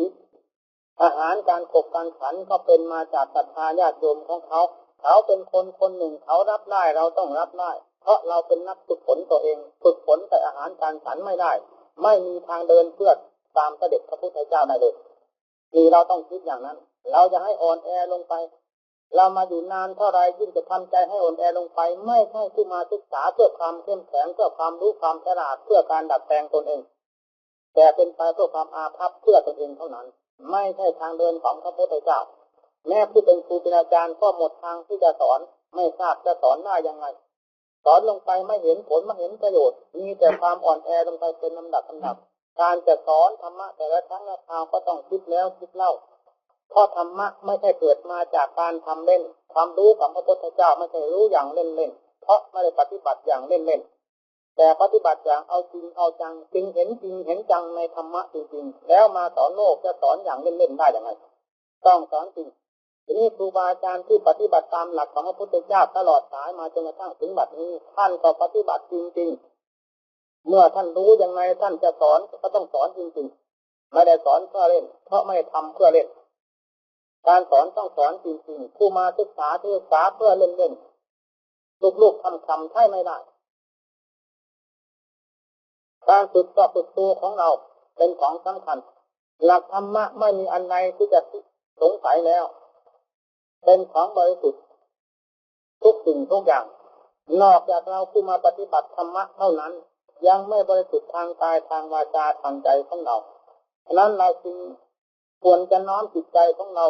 ที่มีทั้งเปลือกทั้งกระพี้ทั้งรากแก้วรากฝอยเต็มอยู่ในหัวใจนี้เข้าไปสู่ธรรมเพื่อธรรมนั้นจะได้ทำละซักฟอกคือฝึกฝนอบรมตนเองตามหลักธรรมของพระพุทธเจ้าจะมีความเจริญรุ่งเรืองขึ้นไปเป็นลำดับนี่หลักของผู้มาศึกษาถ้าตั้งใจรู้จริงเห็นจริงในธรรมะของพระพุทธเจ้าเราอย่าทำเล่นอย่าปฏิบัติอย่างเล่นๆเพราะธรรมะทั้งหมดไม่มีธรรมะเล่นแต่บทใดผู้สอนก็ไม่ได้สอนเล่นแม้แต่บทหนึ่งบาทหนึ่งคาถาหนึ่งเริ่มตั้งแต่พระพุทธเจ้ามาจนกระทั่งถึงสุดท้ายปลายแดนไม่มีธรรมะบทใดที่จะสอนเล่นๆกล่าวเล่นๆปฏิบัติอย่างเล่นๆมีแต่ปฏิบัติธรรมะเป็นของจริงซึ่งออกมาจากการปฏิบัติจริงผู้สอนก็สอนจริงๆผู้ปฏิบัติจะทำแบบเล่นๆให้ไม่ได้ไม่เข้ากับหลักธรรมะเราจะหาสาระแก่นสารได้อย่างไรวันหนึ่งคืนหนึ่งจิตใจของเรามีความไม่สะดวกกายไม่สบายใจกี่ครั้งมีสาเหตุเป็นมาอย่างไรถ้าว่าสาเหตุเป็นมาจากการปฏิบัติธรรมของพระพุทธเจ้าจิตจึงมีการกำเริบเช่นนี้แล้วก็ชื่อว่าธรรมะของพระพุทธเจ้านั้นไม่มีสาระแก่นสารและไม่เป็นสวัสดิธรรมแต่นี้หาเป็นเช่นนั้นไม่จิตใจของเราที่รับความรุ่มร้อนหรือขุ่นมัวยุ่งเหยิงภายในจิตใจเนื่องจากใจไปเกี่ยวข้องกับสิ่งที่ไม่ใช่ธรรมะที่พระพุทธเจ้าทรงสั่งสอนแต่ใจของเราชอบเช่นนั้นชอบเอาตามอำเภอใจนั่งก็นั่งตามอำเภอใจนอนตามอำเภอใจ การขบการฉันก็อยากให้ได้อย่างจิตอย่างใจคิดอะไรก็อยากจะให้ดังอย่างใจแต่หาได้คำนึงถึงเหตุถึงผลไม่ว่าการจะทำให้ได้อย่างใจนั้นจะต้องทำอย่างไรหลักธรรมของพระพุทธเจ้าท่านสอนไว้อย่างไรนี่เราไม่ได้คำนึงตอนนี้เพราะฉะนั้นจึงได้รับความเดือดร้อนไม่สบายจิตใจไม่เจริญก้าวหน้าเพราะการปรับปรุงจิตใจของเรามีระดับอันต่ำและอ่อนแอในการประพฤติธรรมของตนการปรับปรุงจิตใจต้องมีความเข้มแข็งการนั่งสังเกตใจต้องสังเกตจริงๆวิถีของใจจะเดินอยู่ตลอดสายไม่ว่ากลางวันกลางคืนแม้จะหลับก็ยังมีฝันมีล้วนแล้วตั้งแต่วิถีของจิตที่เดินอยู่ตลอดเวลาทั้งนั้นหากเราเป็นนักปฏิบัตินักจะกำจัดสิ่งที่เป็นภัยแก่ใจทั้งเป็นนักที่จะรู้เท่าวิถีใจของตนแล้วต้องเป็นนักสังเกตจิตฉะนั้นการภาวนาจึงเป็นวิธีที่ดีที่สุดซึ่งจะได้รู้เรื่องวิถีจิตของตนว่ามันเดินไปทางที่ผิดหรือที่ถูกเดินไปแต่ละครั้งละครั้งคิดไปแต่ละหนคิดไปในทางด้านธรรมะหรือคิดไปด้านทางโลกเพื่อการสั่งสมกิเลสตัณหามาครอบคลุมหัวใจเราต้องคิดอย่างนี้ถ้าเป็นผู้ต้องการธรรมะเครื่องซักฟอกจิตใจต้องดูวิถีทางเดินของใจด้วยสติด้วยปัญญาด้วยความเพียรนี่พระพุทธเจ้าท่านเดินมาอย่างนี้สาวกทั้งหลายท่านก็เดินมาอย่างนี้ครูบาอาจารย์ที่ปรากฏชื่อดีนามได้มาสั่งสอนพวกเราจนกระทั่งถึงบัดนี้ท่านก็ปฏิบัติหรือสังเกตวิถีทางเดินของท่านมาอย่างนั้นเหมือนกันไม่เช่นนั้นไม่รู้ทางเดินของจิตจะเดินอยู่ทั้งวันทั้งคืนคิดอยู่ตลอดวันยั่งค่ำคืนยั่งรุ่งจะคิดเรื่อง104 วาทะก็ตามเราไม่สามารถที่จะทราบได้ว่าเป็นทางดีหรือชั่วเป็นแต่เพียงว่าปล่อยตามอำเภอใจที่มันคิดไปเท่านั้นแต่นี่ผลประโยชน์ที่จะปรากฏขึ้นนั้นมันไม่มีตั้งแต่ความรุ่มร้อนนั่งวันนี้ก็แล้ววันหน้าก็แล้ววันนี้มืดไปวันหน้าสว่างมาก็บ่นอยู่เสมอว่าใจของเรานี่มันอ่อนแอใจของเราไม่มีความสุขความสบายก็เพราะการปฏิบัติตัวเองไม่สมภูมิแห่งเหตุที่ควรจะทำให้จิตมีความเจริญรุ่งเรืองหรือสะดวกสบายภายในตัวได้จึงหาความสงบเยือกเย็นไม่ได้นี่ขอให้พากันพิจารณาผู้ปฏิบัติต้องเป็นผู้เข้มแข็งอ่อนโยนในมารยาทแต่มีความเข้มแข็งต่อหน้าที่การงานไม่อ่อนแอมุ่งหน้าต่อความภาคเพียรเสมอนั่งอยู่ที่ไหนให้มีสติสังเกตสอดรู้วิถีทางเดินของใจความคิดของใจมันคิดไปเรื่องอะไรเราตั้งใจจะมารู้เรื่องของใจเราต้องสังเกตดูความคิดของใจด้วยข้อปฏิบัติคือความเพียรของเราไม่เช่นนั้นเราจะไม่เห็นทางเดินของใจวันยั่งค่ำมันจะต้องคิดอยู่เช่นนั้นไม่มีเวลาหยุดยั้งเลยถ้าเราเป็นนักสังเกตดูเรื่องของเราแล้วเราจะได้เห็นทั้งกลางวันกลางคืนเพราะงานของจิตนั้นไม่มีว่างไม่มีกลางคืนกลางวันไม่มีวันพระวันโยกไม่มีวันเสาร์วันอาทิตย์แต่เป็นวันทำงานของจิตตลอดเวลานี่แหละท่านเรียกว่าจิตท่องเที่ยววนไปวนมาท่านก็เรียกว่าวัฏฏะวนไปหาที่จอดที่ยับยั้งไม่ได้วกกันไปเย็นกันมาอยู่อย่างนั้นแล้วผลทุกข์มารุ่มรุมเราให้เดือดร้อนอยู่ทั้งวันเพราะความปล่อยใจเกินไปไม่ได้สังเกตตัวเองเรามีราคาเท่าไรที่มาบวชในพระศาสนาใจมีราคาเท่าไรถ้าเราฝึกฝนอบรมได้ไม่มีสิ่งใดในโลกนี้และโลกไหนๆจะมีคุณค่าเท่าจิตของบุคคลผู้ฝึกฝนอบรมได้อย่างเต็มภูมิเป็นผู้ทรงไว้ซึ่งแก้วสารพัดนึกภายในจิตใจโดยไม่ต้องไปหาอะไรมาเพิ่มเติมความสุขนั้นก็สมบูรณ์อย่างเต็มที่ท่านจึงให้ชื่อว่านิพพานังปรมังสุขขังไม่มีความสุขอื่นใดในโลกทั้งสามคือกามโลกรูปโลกอรูปโลกจะเสมอเหมือนกับความบริสุทธิ์ของใจอย่างเต็มที่นี่ท่านเรียกว่าพระนิพพานการที่จะปรากฏจิตประเภทนี้ขึ้นมา ไม่ได้ปรากฏขึ้นมาจากความเกียจคร้านอ่อนแอไม่ได้ปรากฏขึ้นมาจากความเห็นแก่ปากแก่ท้องแก่กะแก่หลับแก่นอนแต่ปรากฏขึ้นมาจากความขยันหมั่นเพียรของนักรบซึ่งเทียบกันกับนักรบในสงครามสงครามทางโลกยังมีการมีเวลาสงครามภายในจิตนี้ไม่มีเวลาถ้าผู้จะเป็นนักรบแล้วควรจะย้อนจิตเข้ามาสู่จุดที่ความวุ่นวายปรากฏขึ้นความวุ่นวายปรากฏขึ้นที่ไหนนั่นแหละวิถีทางเดินของสมุทัยเกิดขึ้นมาจากที่นั่นสมุทัยคือเหตุให้ทุกข์เกิดแดนเกิดแห่งทุกข์เกิดขึ้นมาจากไหนถ้าไม่เกิดขึ้นมาจากใจที่ปล่อยไปตามอำเภอตัวเกิดขึ้นมาจากที่นั่นผู้ปฏิบัติถ้าไม่ย้อนจิตเข้าไปดูสาเหตุที่เกิดแห่งทุกข์จะไม่มีที่แก้ทุกข์ตลอดวันตายถ้าย้อนเข้าไปถึงจุดเป็นสถานที่เกิดแห่งทุกข์นั่นแหละจะเป็นสถานที่แก้ทุกข์ได้ด้วยเนื่องจากรู้เรื่องของสมุทัยเขาจะไม่สามารถสั่งสมกำลังขึ้นธรรมะมากมูลอะไรได้นะเนื่องจากความเพียรจดจ่อหรือฟาดฟันกันอยู่ตลอดสายโดยไม่คำนึงถึงกลางวันกลางคืนเดินนั่งนอนเห็นเสียแต่หลับเท่านั้นพอเราเป็นนักบวชไม่มีหน้าที่การงานอะไรโลกให้อภัยทั่วดินแดนแล้วเวลานี้ทางราชการก็ให้อภัยให้ความสะดวกทุกด้านทางบ้านเมืองทุกชั้นให้อภัยทั้งหมดพระไปไหนเขากราบไหว้เคารพบูชาอาหารการขบการฉันมียังไงนำมาให้ทานอย่างเต็มอกเต็มใจอาหารการ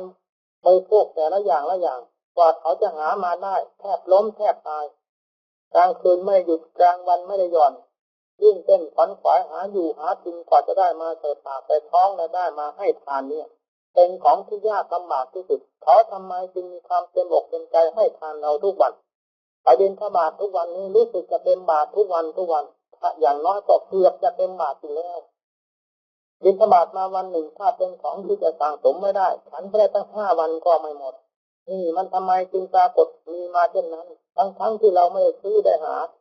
คนอื่นซึ่งไม่ใช่นักบวชที่ตั้งใจปฏิบัติตามหลักธรรมของพระพุทธเจ้าไปหาขอทานทั้งวันก็พอปากพอท้องให้เราคิดดูอย่างนี้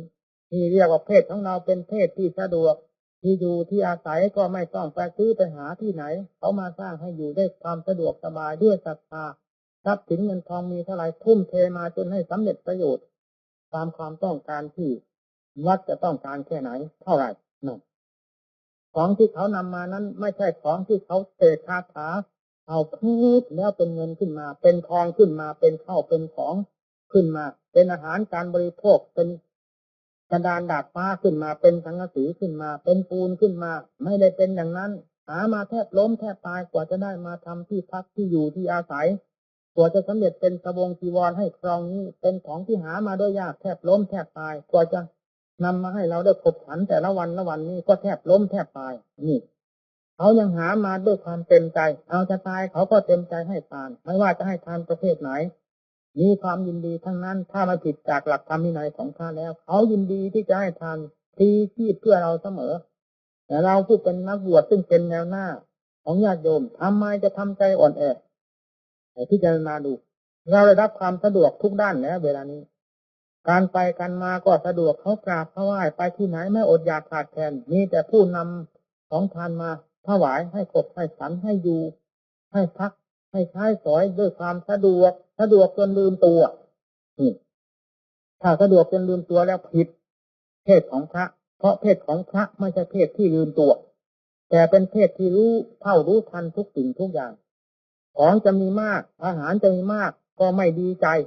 จะมีน้อยก็ไม่เสียใจอาหารจะดีหรือไม่ดีเพ่งถึงเจตนาของผู้ให้ทานเขาให้ทานอย่างสุดอกสุดใจที่เขาดีเต็มที่แล้วนั่นล่ะให้เรารับทานด้วยความบริสุทธิ์ใจเพราะใจที่เขาให้ทานนั้นเป็นใจที่บริสุทธิ์นี่ถือเอานี้เป็นสำคัญเราอย่าถือด้วยอำนาจกิเลสตัณหาว่าอาหารประเภทนี้พอใจอาหารประเภทนี้ไม่พอใจอาหารประเภทนี้ดีอาหารประเภทนี้ไม่ดีฉันลงไปแล้วเกิดความโลภความโกรธความหลงเป็นความกังวลกวายนี้ไม่ใช่ทางของพระเป็นทางของผู้นักสั่งสมความโลภความโกรธความหลงนักสั่งสมกิเลสไม่ใช่เป็นผู้ที่มาแก้ไขกิเลสภายในจิตใจ ไม่ใช่เป็นผู้เลี้ยงง่ายให้เหมาะสมกับเพศของพระเพราะเพศของพระเป็นเพศที่เลี้ยงง่ายอยู่ง่ายไปง่ายกินง่ายนอนง่ายไม่ต้องทำความกังวลไม่ต้องทำความรบกวนใครๆทั้งนั้นเขาให้อะไรรับด้วยความบริสุทธิ์ใจอย่างพระพุทธเจ้าของเราเป็นต้นไม่เคยตำหนิผลทานของเขาวัตถุทานของเขาจะเป็นประเภทใดๆแม้ที่สุดนางปุณณธาสีตีเข้าแป้งแล้วเข้าแป้งตีแล้วเหน็บพกมาเนี่ยจะนำไปรับทานเวลาเข้าไปตักน้ำเห็นพระพุทธเจ้าแล้วเกิดความเชื่อความเลื่อมใสอยากจะให้ทานคิดหาอะไรก็ไม่ได้มีแต่เข้าแป้งตีนี้จะทำยังไงก็กลัวพระองค์จะรังเกียจพระพุทธเจ้าทำเรื่องดูพระอานนท์ให้พระอานนท์นำบาตรมาถวายทันทีแล้วเข้ารับเข้าขนมแป้งจีของนางปุณณธาสีทันทีเมื่อรับมาแล้วนางปุณณธาสีนั่นก็คิดว่าเท่าที่พระพุทธเจ้าท่านรับของเรานี้ท่านก็รับพอไม่ให้เสียใจเราเท่านั้นออกจากนี้แล้วท่านจะไปฉันบ้านเศรษฐีกระดุมพีนบ้านนางวิสาขาบ้านอนาถปิณกะเศรษฐีบ้านไหนๆก็ไม่รู้เพราะสิ่งที่เราถวายไปนี้เป็นของที่เลวเป็นของที่ต่ำช้าสมกับฐานะของเราพอพระพุทธเจ้าท่านทราบอย่างนั้นและทั้งที่พระองค์ก็ทรงพระทัยอยู่แล้วว่าจะสงเคราะห์นางปุณณธาสีเพราะเห็นแต่น้ำใจของเขาเป็นน้ำใจที่มีคุณค่ายิ่งแม้วัตถุทานนั้นจะไม่มีเป็นของที่มีคุณค่าอะไรนักก็ตามแต่น้ำใจเป็นของที่มีคุณค่ามากที่สุดเนื่องจากเขาให้ทานด้วยน้ำใจที่บริสุทธิ์และเต็มใจอย่างเต็มที่พระองค์ท่านก็ทรงประทับลงในที่นั่นและฉันของนางขนมของนางปุณณธาสีเสียวันนั้นไม่ต้องทรงเสวยอะไรอีกต่อไปในวันนั้นเป็นอันว่าสิ้นวาระในวันหนึ่งไปด้วยการเสวยขนมแป้งจีของนางปุณณธาสีนั้นเช่นเดียวกับเราที่รับฉันจังหันทุกวันนี้ผ่านไปวันหนึ่งมื้อหนึ่งต่อวันหนึ่งพระพุทธเจ้าท่านก็เป็นอย่างนั้นเหมือนกันนี่หลักทางเดินของพระพุทธเจ้าท่านเดินอย่างนี้ขอให้เราทุกท่านซึ่งเป็นนักปฏิบัติจงทำตัวของเราทำใจของเราให้เป็นเช่นทางเดินที่พระพุทธเจ้าพาเดินเช่นนี้เราจะเป็นลูกศิษย์ของพระพุทธเจ้าที่มีครูจิตใจจะเป็นใจที่มีครูใจไม่เลยเถิดไม่เลยแดนไม่เลยหลักธรรมวินัยจะเป็นใจที่ดีเป็นใจของพระเป็นเพศของพระนั่งก็จะสบายเหมือนพระนอนจะสบายเหมือนพระเดินสบายเหมือนพระฉันจะสบายเหมือนพระคิดอ่านเรื่องอะไรๆเป็นเรื่องของพระไม่มีโลกเข้ามาเคลือบแฝงจะเป็นผู้ที่เย็นพระแปลว่าประเสริฐการยืนการเดินการนั่งการนอนของพระล้วนแล้วตั้งแต่เป็นของประเสริฐเพราะใจของพระเป็นใจที่ประเสริฐความประพฤติของพระเป็นความประพฤติที่ถูกต้องตามหลักธรรมของพระพุทธเจ้าที่เป็นหลักธรรมอันประเสริฐหลักวินัยอันประเสริฐนั่นเราเป็นนักบวชเราต้องคิดเช่นนั้นเป็นผู้สะดวกสบายเรื่องทิฏฐิมานะไม่นำเข้ามาเกี่ยวข้องให้เป็นค่าศึกต่อธรรมะทิฏฐิมานะมีอยู่ทั่วไปไม่ว่าบ้านใดเมืองใดแม้แต่สัตว์เดรัจฉานก็มีแต่เราผู้เป็นนักบวชแม้จะมีก็ตามเรามาบวชในศาสนาเพื่อจะมาแก้ทิฏฐิมานะของตนเพราะทิฏฐิมานะมันขวางโลกขวางตนด้วยขวางธรรมะด้วยขวางหมู่ขวางเพื่อนด้วยไปอยู่ที่ไหนฟังแต่ว่าขวางมันไม่สะดวกสบายทั้งนั้นแหละไม้ถ้าเราแบกขวางทางไปมันไปไม่ได้มีเรื่องทิฏฐิมานะมันก็เป็นเช่นนั้นเหมือนกันหลักธรรมะพระพุทธเจ้าท่านวางไว้อย่างไรเราให้ถือหลักธรรมเป็นศูนย์กลางความรู้ของเราอย่าด่วนเข้าใจว่าเป็นของวิเศษศักดิ์สิทธิ์แต่โปรดได้นำเข้าไปเทียบเทียงกับหลักธรรมะว่าถูกหรือไม่ถ้าถูกต้องตามหลักธรรมะแล้วความรู้ของเราก็เป็นธรรมะถ้าว่ามันขัดแย้งกับธรรมะความรู้ของเรานี้เป็นความรู้ที่จอมปลอมต้องพยายามแก้ไขเพราะว่าความรู้ของเรายังไม่มีแบบฉบับเป็นเครื่องรับรองแต่ธรรมะของพระพุทธเจ้านั้นเป็นสวัสดิธรรมตรัสไว้ชอบแล้วเป็นธรรมที่รับรองบรรดาพระพุทธเจ้าทั้งหลายที่ตรัสรู้จากพระธรรมอันชอบนี้นับกี่พระองค์ไม่ได้และบรรดาสาวกของพระพุทธเจ้าทุกพระองค์ก็นับ ไม่ถ้วนล้วนแล้วตั้งแต่ได้ตรัสรู้จากธรรมที่เป็นของจริงนี้เท่านั้นเราผู้เป็นผู้สั่งสมทิฏฐิมานะสั่งสมกิเลสตัณหาสั่งสมความเห็นแก่ตัวได้ตรัสรู้เหมือนพระพุทธเจ้าเหมือนสาวกทั้งหลายหรือไม่ถ้าเราได้ตรัสรู้ด้วยทิฏฐิมานะของเราก็ควรจะนำทิฏฐิมานะนี้ไปสอนโลกให้เขาเจริญทิฏฐิมานะ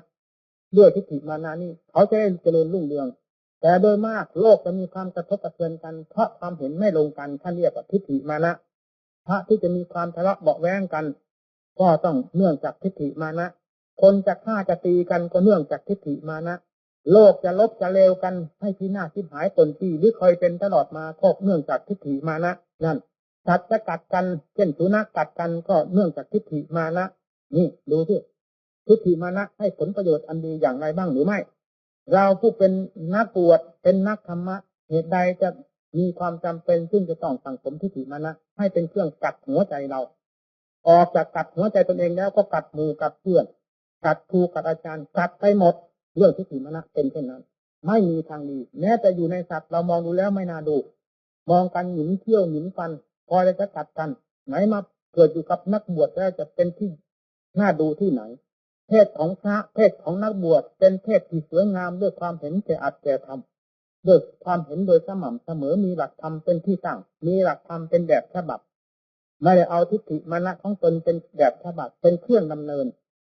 พระจึงเป็นที่กราบไหว้ไม่ว่าเป็นแม่ชีแม่ขาวเขาก็กราบไหว้ได้เพราะความถือธรรมะเป็นปัจเป็น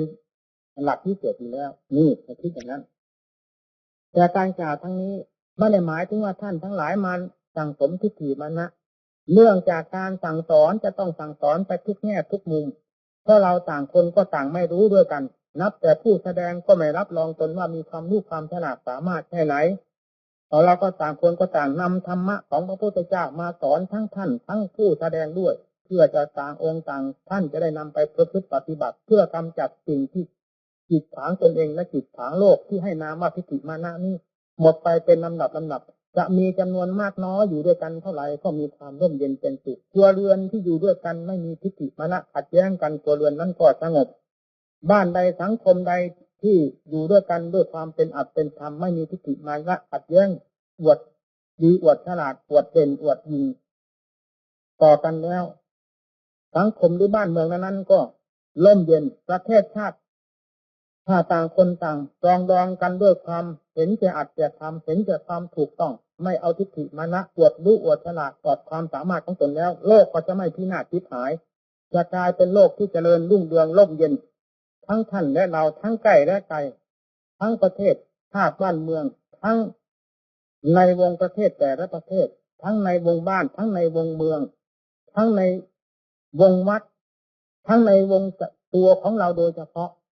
จะมีแต่ความเจริญรุ่งเรืองเป็นลำดับตลอดถึงสัตว์ถ้าเรามีทิฏฐิมานะเป็นเครื่องกระทบกระเทือนกันสัตว์จะไม่รับความเดือดร้อนนี่เรื่องของทิฏฐิมานะจึงไม่ใช่เป็นเรื่องเล็กน้อยเป็นเรื่องที่จะทำโลกให้พินาศชิบหายได้ด้วยหากว่าเราได้สั่งสมทิฏฐิมานะให้มากขึ้นเท่าไรแล้วก็ยิ่งเป็นของที่มีกำลังไฟบริการมีที่ไหนก็คือไฟบริการตัวทิฏฐิมานะนี่เท่านั้นจะทำโลกให้พินาศชิบหายไม่ว่าท่านว่าเราถ้าใครสั่งสมทิฏฐิมานะไว้มากๆจะเป็นคนมีความเดือดร้อนภายในตัวออกจากนั้นก็ระบาดไปทุกแห่งทุกคนไปที่ไหนเดือดร้อนไปที่นั้นพระพุทธเจ้าท่านจึงทรงตำหนิเรื่องทิฏฐิมานะไม่ใช่ของดีแต่หลักธรรมะเท่านั้นที่จะแก้ทิฏฐิมานะซึ่งเป็นตัวสกปรกให้ออกจากจิตใจของเราได้กลายเป็นทิฏฐิความเห็นที่ถูกต้องตามหลักธรรมหลักที่ในความเห็นแก่ท่านแก่เราเห็นแก่อาจจะทำเป็นหลักสำคัญหากไม่เห็นแก่อาจจะทำจะไม่เห็นแก่ใครทั้งนั้นโลกจะกลายเป็นหมูเป็นหมาจะกลายเป็นสัตว์ไปหมดเป็นคนแต่เราคนเดียวนี่ถ้าว่าเราก็เทียบเขาเขาก็เทียบเราเราก็เทียบท่านท่านก็เทียบเรามีหัวใจเหมือนกันมีความรักในชีวิตเหมือนกันมีความรักในสมบัติเหมือนกันแล้วคนเราจะมองเห็นกันด้วยความสนิทสนมด้วยความเมตตาสงสารด้วยความเห็นอกเห็นใจกันทั้งวงกว้างวงแคบก็อยู่ด้วยกันด้วยความอยู่เย็นเป็นสุขสะดวกกายสบายใจเป็นที่ไว้วางใจซึ่งกันและกันได้นี่หลักธรรมะเป็นอย่างนั้นให้ความไว้วางใจแก่โลกได้อย่างนี้ที่จะให้เป็นค่าศึกแก่โลกนั้นไม่ปรากฏว่าธรรมะบทใดของพระพุทธเจ้าที่ตรัสไว้ นี้จะให้ความสุขแก่โลกหากว่าโลกให้นำไปประพฤติปฏิบัติตามกำลังความสามารถของตนแค่ไหนความร่มเย็นเป็นสุขของโลกจะมีเพียงนั้นมีแต่กล่าวถึงเรื่องทิฏฐิมานะส่วนหยาบส่วนกลางส่วนละเอียดฝังอยู่ภายในใจของเราพยายามแก้ไขให้หมดไปด้วยข้อปฏิบัติความเพียรเป็นสิ่งสำคัญให้มีความสม่ำเสมออย่าอ่อนแอในทางความเพียรของที่มีค่าไม่ต้องไปหาที่ไหนใจดวงนี้เป็นของที่มีค่ายิ่งขอให้พยายามฝึกฝนอบรมให้ได้เวลานี้กำลังกระฟัดกระเฟือดกำลังแสดงอาการแง่งอนทุกเล่ทุกเหลี่ยมทุกแง่ทุกมุมต่อเราจะยอมจำนนได้จากธรรมะเท่านั้นเข้าไปบังคับถ้าธรรมะบังคับเราไม่ได้บังคับ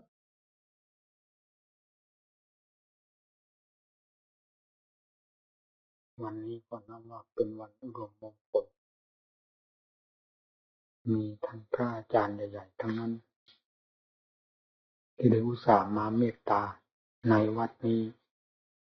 นับแต่สร้างวัดมาก็เป็นเวลาหลายปีคราวนี้รู้สึกว่าเป็นคราวที่ต่างท่านก็จะลืมความระลึกถึงคราวนี้ไปไม่นานเนื่องจากพระอาจารย์ล้วนแต่ท่านผู้ทรงคุณวุฒิและต่างก็ได้มาโดยไม่ได้นัดแนะซึ่งกันและกันแต่มารวมกันได้ในวันเดียวกันนี่เรียกว่าเป็นอุดมมงคลอันหนึ่งสำหรับเราทุกท่านที่จะได้เห็นแต่ละครั้งละครั้งแม้เราจะอยู่ในสำนักปฏิบัติและเป็นผู้ตั้งใจปฏิบัติอยู่ตามสถานที่ของตนก็ตามแต่ที่จะได้มารวมกันเช่นนี้นั้นรู้สึกจะเป็นโอกาสที่หาได้ยาก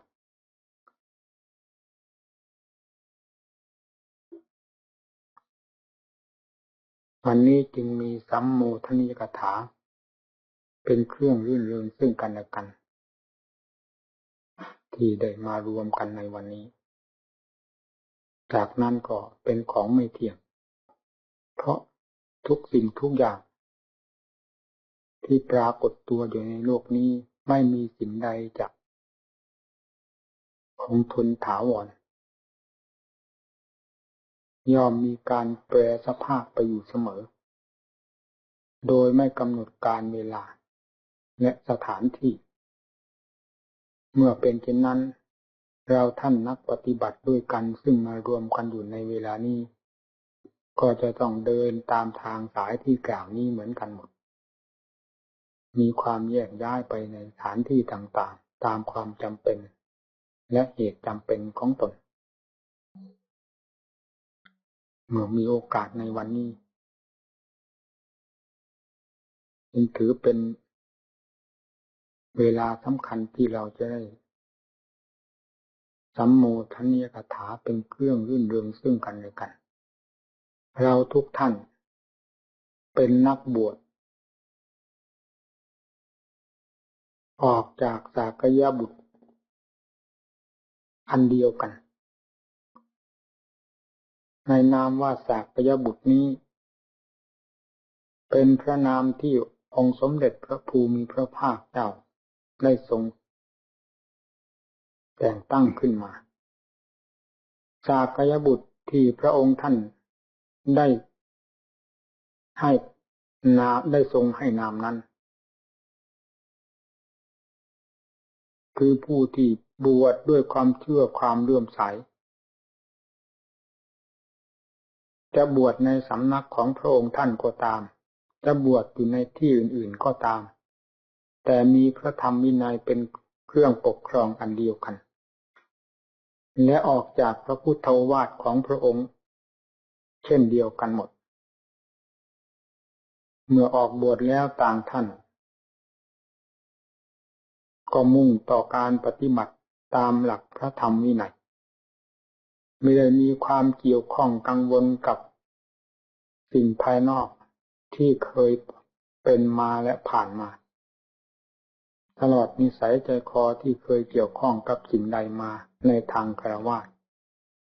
ย่อมพยายามปลดเปลื้องสิ่งเหล่านั้นออกให้หมดให้ปรากฏอยู่แต่หลักพระธรรมวินัยเป็นเครื่องประดับใจเท่านั้นจะเดินเหินไปมาในบรรดาอิริยาบถทั้งสี่เป็นผู้มีความงามด้วยข้อวัดปฏิบัติกลมกลืนกับพระธรรมวินัยนี่เรียกว่าสากยบุตรแม้จะยังไม่สำเร็จเต็มขั้นเต็มภูมิดังที่เราได้ทราบมาในประวัติก็ตามแต่ก็ชื่อว่าต่างท่านต่างดำเนินตามหลักพระธรรมวินัยอันจะเป็นไปเพื่อความบริสุทธิ์เช่นเดียวกันหมดเมื่อเป็นเช่นนั้นโปรดได้ทำความดีใจในการที่เราทั้งหลายได้ก้าวเข้ามาสู่ร่มกาสาวพัสต์ของพระพุทธเจ้าและได้ประพฤติปฏิบัติตนเองตามหลักพระธรรมวินัยที่ได้ทรงตรัสไว้แล้วและโปรดได้มีความพยายามมีความหนักแน่นต่อหลักพระธรรมวินัยยิ่งกว่าสิ่งอื่นใดทั้งหมดแม้ชีวิตก็ยอมพลีได้เพื่อหลักพระธรรมวินัยการปฏิบัติพระศาสนาโปรดอย่าได้มองข้ามตัวของเราซึ่งเป็นที่ตั้งแห่งพระศาสนาคำว่าพระก็คือตัวของเราเอง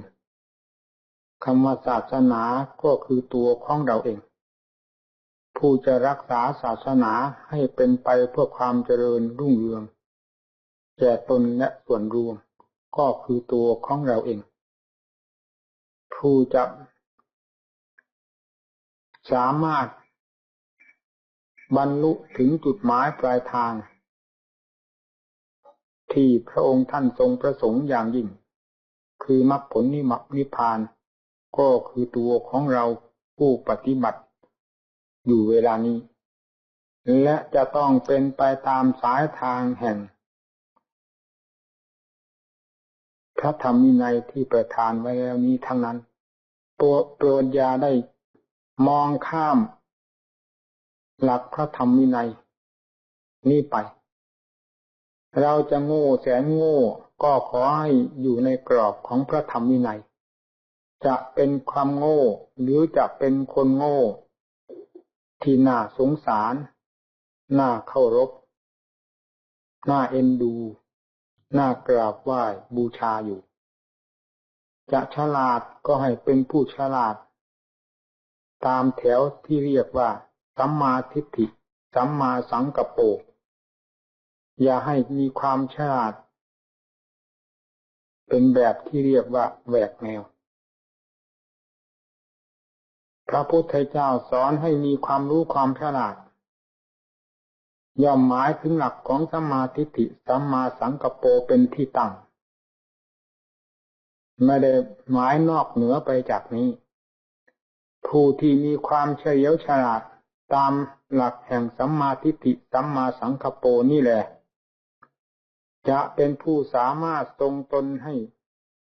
มีความร่มเย็นเป็นสุขตลอดอิริยาบถตั้งแต่ต้นจนถึงอวสานคือจุดหมายปลายทางนี่ชื่อว่าความฉลาดในหลักพระศาสนาความฉลาดนอกจากนี้ที่จะเป็นค่าศึกต่อตนเองจะเป็นค่าศึกต่อโลกนั้นไม่ได้เรียกว่าเป็นความฉลาดอันเป็นที่นิยม ทางพระศาสนาอำนาจวาสนาก็จะเกิดขึ้นจากการปฏิบัติตนโดยถูกต้องตามหลักแห่งสวขาตธรรมไม่มีอำนาจวาสนาอื่นใดจะปรากฏตัวขึ้นมานอกจากกรอบแห่งการปฏิบัติให้ถูกต้องตามหลักของพระธรรมวินัยนี้เลยนี่เป็นหลักใหญ่สำหรับเราเป็นนักบวชถือพระพุทธเจ้าพระธรรมพระสงฆ์เป็นที่พลีชีพของเราโปรดอย่าได้มองเห็นสิ่งอื่นใดว่าเป็นของมีคุณค่ายิ่งกว่าหลักพระธรรมวินัยที่กำลังดำเนินอยู่ในเวลานี้เป็นการสมควรอย่างยิ่งที่ทุกท่านซึ่งกำลังศึกษานี้เพื่อความเจริญรุ่งเรืองแก่ตนและส่วนรวมไปในวันหน้าหลักข้อวัดปฏิบัติที่ครูอาจารย์ท่านได้พาปฏิบัติอย่างไรเราอย่าเห็นว่าเป็นของล้าสมัยอย่าเห็นว่าเป็นของไม่สำคัญโปรดให้ถือเป็นหลักสำคัญทุกชิ้นหรือทุกอย่างที่ท่านพาดำเนินมาโดยทางธรรมเราจะเห็นความอยากตามอำเภอใจของเราว่าเป็นสิ่งที่สำคัญยิ่งกว่าหลักปฏิปทาที่ท่านพาดำเนินมาการประกอบหน้าที่การงานทุกส่วนแม้ที่สุดการฉันก็ให้มีหลักพระธรรมวินัยครอบครองตัวของตัวอยู่เสมออย่าให้เป็นไปตามอำนาจแห่งความอยากซึ่งหาประมาณไม่ได้เข้ามาครอบงำจิตใจผู้ที่ถือปฏิปทาเป็นหลักแม้ทางด้านจิตใจจะยังไม่เป็นไปก็มีความอบอุ่นภายในใจตนเองว่าเราได้ดำเนินตามปฏิปทาเต็มสติกำลังความสามารถของเรายิ่งเราก็ได้มีจิตใจได้รับความสงบเยือกเย็นด้วยแล้วก็ยิ่งเป็นการเพิ่มพูนขึ้นอีกเป็นลำดับการฉันก็ให้มีหลักการไปการมาการพูดให้มีหลักมีกฎเกณฑ์มีเหตุมีผลพร้อมมูลอยู่กับผู้ปฏิบัติคือนักบวชของเรานักบวชนี้เป็น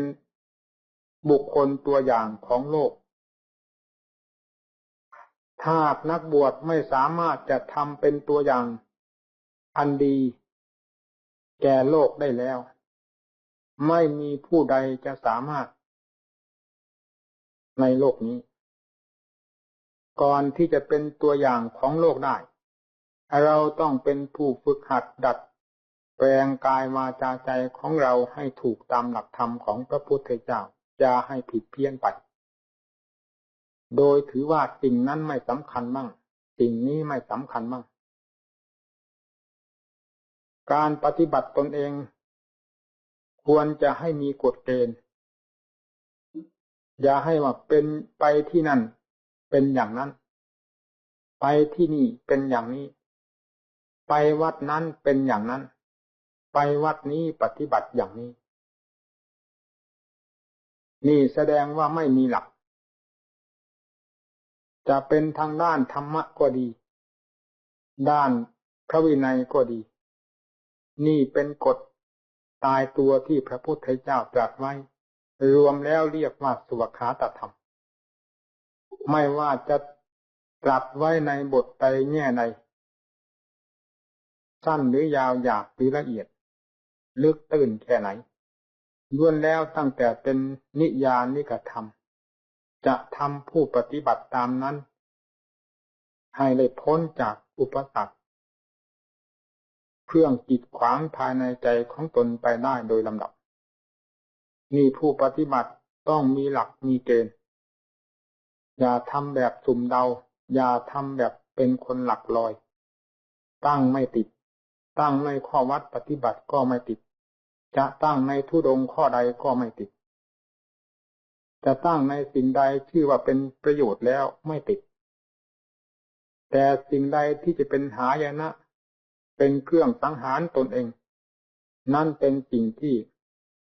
แนบแน่นอยู่กับใจและสนใจที่จะคิดที่จะส่งเสริมอยู่ตลอดเวลาผู้นี้เช่นนี้แลชื่อว่าเป็นผู้จะทำลายตนเองโดยไม่มีปัญหา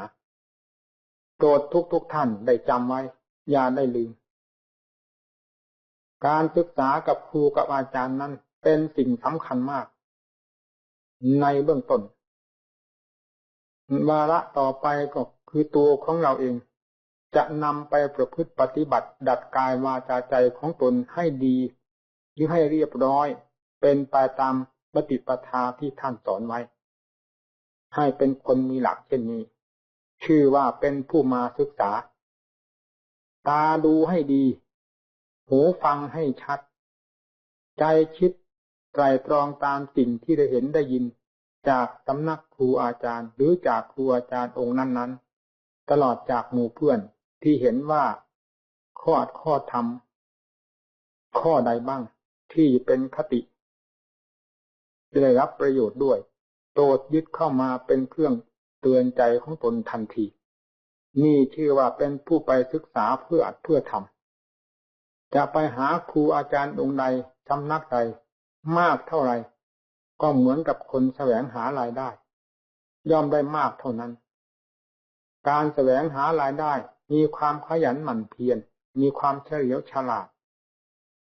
ไปใกล้ไปไกลไปวงกว้างวงแคบเท่าไรก็ยิ่งได้รับความฉลาดรอบรู้เป็นลำดับไปเช่นเดียวกับบุคคลที่เที่ยวเสาะแสวงหาผลประโยชน์ในที่ต่างๆไม่ว่าใกล้หรือไกลย่อมเป็นผู้ชินต่อเหตุการณ์และปฏิบัติต่อเหตุการณ์นั้นๆได้ดีกว่าบุคคลที่ไม่เคยกับสังคมนี่เรื่องของผู้ที่มุ่งต่ออัตธรรมจากครูจากอาจารย์จะไปสำนักใดๆก็ย่อมได้รับความรู้ความฉลาดเพิ่มเติมขึ้นเป็นลำดับเช่นเดียวกันนั้นแต่ถ้าจะไปแบบหูหนวกตาบอดคือตาก็แม้จะมองเห็นอยู่ก็ไม่สนใจจะดูเพื่ออัดเพื่อทำหูได้ยินก็ไม่ถือว่าจะเป็นประโยชน์อะไรจากครูจากอาจารย์ที่ตนได้เห็นได้ยินนั้นประพฤติตามอำเภอใจจะไปสัก100สำนักก็ไม่เห็นเป็นประโยชน์อะไรสำหรับโมฆะบุรุษคนนั้นเปล่าประโยชน์ไปเปล่าๆโปรดท่านทั้งหลายได้จำเอาไว้การปฏิบัติตนเพื่อมีสาระแก่นสารเพื่อเป็นผู้มีคุณค่าสำหรับตัวเองไม่ใช่จะปฏิบัติแบบลุ่มๆดอนๆไม่ใช่ปฏิบัติแบบล้มลุกคลุกคลานไปเฉยๆแต่ปฏิบัติมีเหตุมีผลมีสัจจะความจริงบังคับตนเองจะทำอะไรก็ให้ทำจริงด้วยความจงใจจะนั่งสมาธิจะเดินจงกรมภาวนาในอิริยาบถใดๆก็ตามขอให้มีความสัตย์เป็นเครื่องบังคับมีสติเป็นเครื่องกำกับจิตใจดำเนินความเพียรไปด้วยความมีสติรอบคอบไปด้วยความตั้งอกตั้งใจนี่ชื่อว่าเป็นผู้มุ่งต่อการศึกษาเพื่อความก้าวหน้าแก่ตนเองไปเป็นลำดับผู้นี้แลแม้จิตจะมีความฟุ้งซ่านหาขอบเขตไม่ได้ก็ตามอย่างไรก็จะต้องอยู่ในเงื้อมมือของความเพียรนี้และตั้งเข้าสู่ความสงบได้ในวันใดวันหนึ่งโดยไม่ต้องสงสัยนี่การปฏิบัติธรรมต้องมีกฎเกณฑ์อย่างนี้เราอย่าให้เป็นลักษณะว่าวที่เชือกขาดไม่กำหนดว่าจะตกที่ไหนนี่การปฏิบัติแบบนี้ปฏิบัติจนวันตายก็ไม่เห็นอะไรเพราะไม่มีกำหนดกฎเกณฑ์เป็นเครื่องบังคับตนเองการบังคับตนเองนั่นแหละ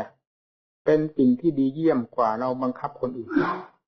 มีอำนาจกดขี่บังคับตนเองในทางที่ชอบนี่ท่านถือว่าบุคคลที่เยี่ยมถือว่าเป็นบุคคลที่ดีแต่มีอำนาจไปใช้ในทางที่ไม่ถูกนั้นเขาเรียกว่าคนโลกวินาศถ้าเป็นพระก็เป็นโมฆะบุรุษใช้อำนาจวาสนาในทางที่ไม่ถูกทางที่ถูกควรใช้บังคับตนเองเพื่อให้ดำเนินตามหลักพระธรรมวินัยนี่อันนี้เป็นทางที่ถูกกดขี่บังคับตรงไปเรื่องของใจนี้ไม่มีสิ่งใดที่จะดื้อด้านทนทานยิ่งกว่าจิตที่มีกิเลสดื้อด้านต่ออัตต่อธรรมดื้อด้านต่อพระโอวาทคำสอนของพระพุทธเจ้าต่อครูต่ออาจารย์เป็นอย่างนี้เราต้องใช้อำนาจในทางธรรมะมากดขี่บังคับฝึกฝนทรมานตนนักบวชต้องเป็นบุคคลเช่นเดียวกับผ้าขี้ริ้วไม่ต้องถือว่าตนมีราคาไม่ต้องถือว่าตนนี้เป็นพระเป็นผู้มีอำนาจวาสนามากแต่ให้ถือว่าเรานี้แหละ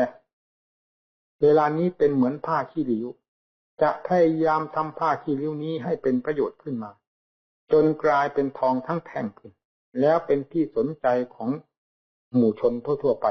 นอกจากเป็นที่ยินดีและพออกพอใจสำหรับตัวเองแล้ว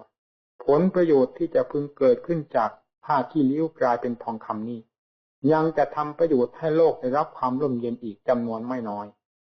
นี่ผู้ปฏิบัติต้องสละทิฏฐิมานะอย่างนี้สละภายในตัวเอง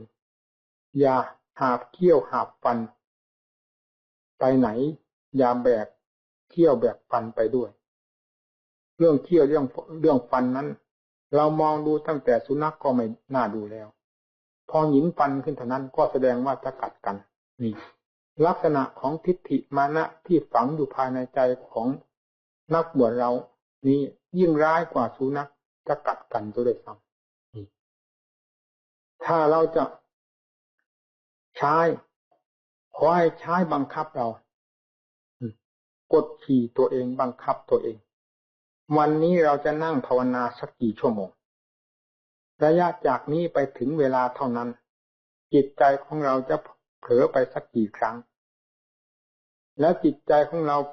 เผลอไปในระยะหนึ่งนานประมาณเท่าไหร่เราจะยอมปล่อยให้ใจของเราเผลอไปอีกอย่างนี้เรื่อยๆไปหรือเราจะพยายามสกัดกั้นจิตใจของเราให้หายพยศในความคิดที่เคยคิดนั้นย่นเข้ามาเป็นลำดับนี่เป็นอำนาจที่ดีสำหรับพระนำมาใช้อย่างนี้จะเป็นประโยชน์จะไม่เป็นโมฆะบุรุษเรื่องทุกข์ก็ดี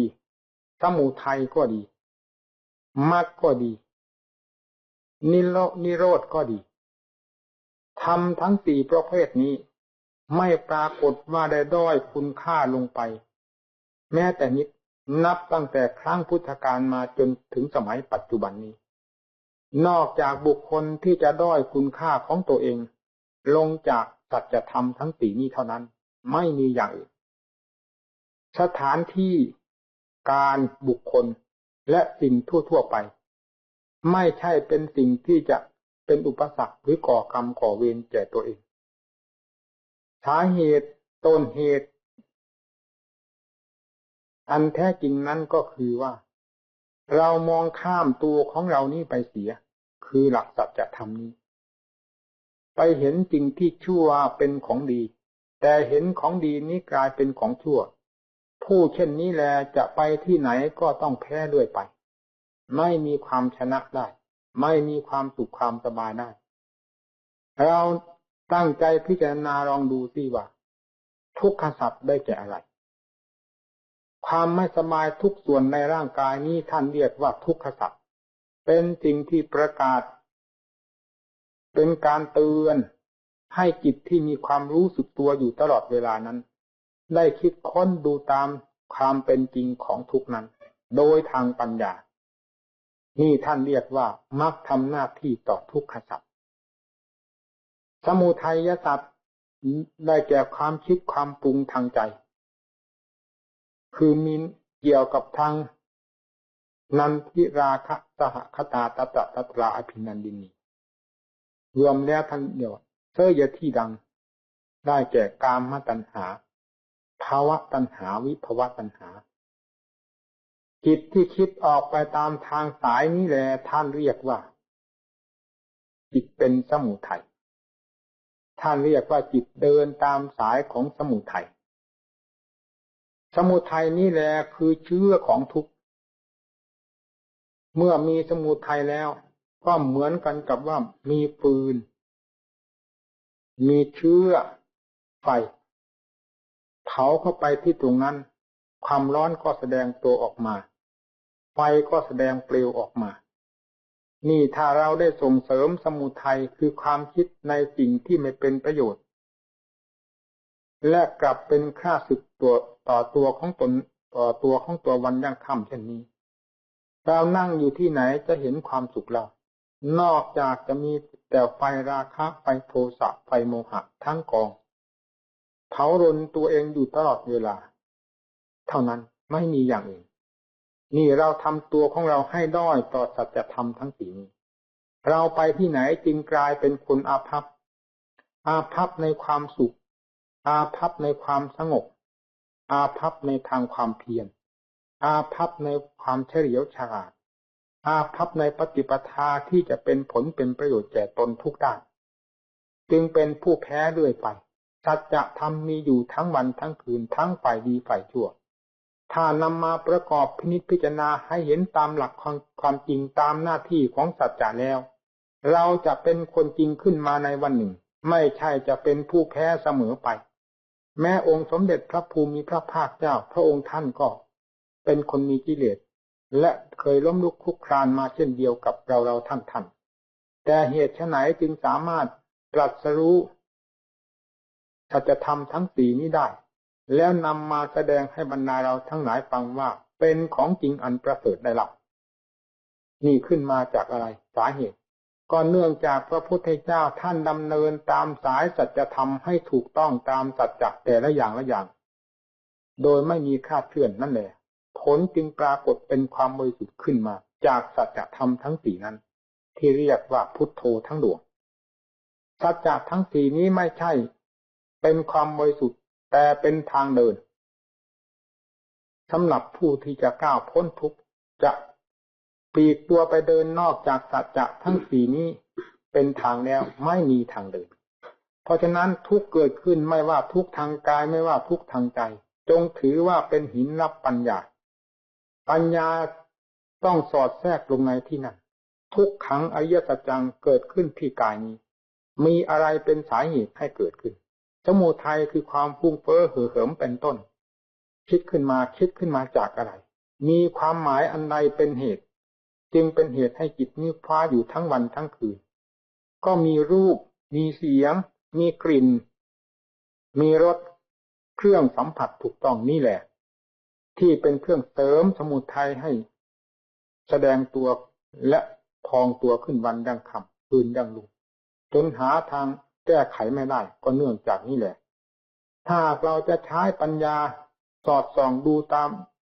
สิ่งที่มาเกี่ยวข้องนี้มีรูปเป็นต้นแล้วสมุทัยจะไม่สามารถแสดงตัว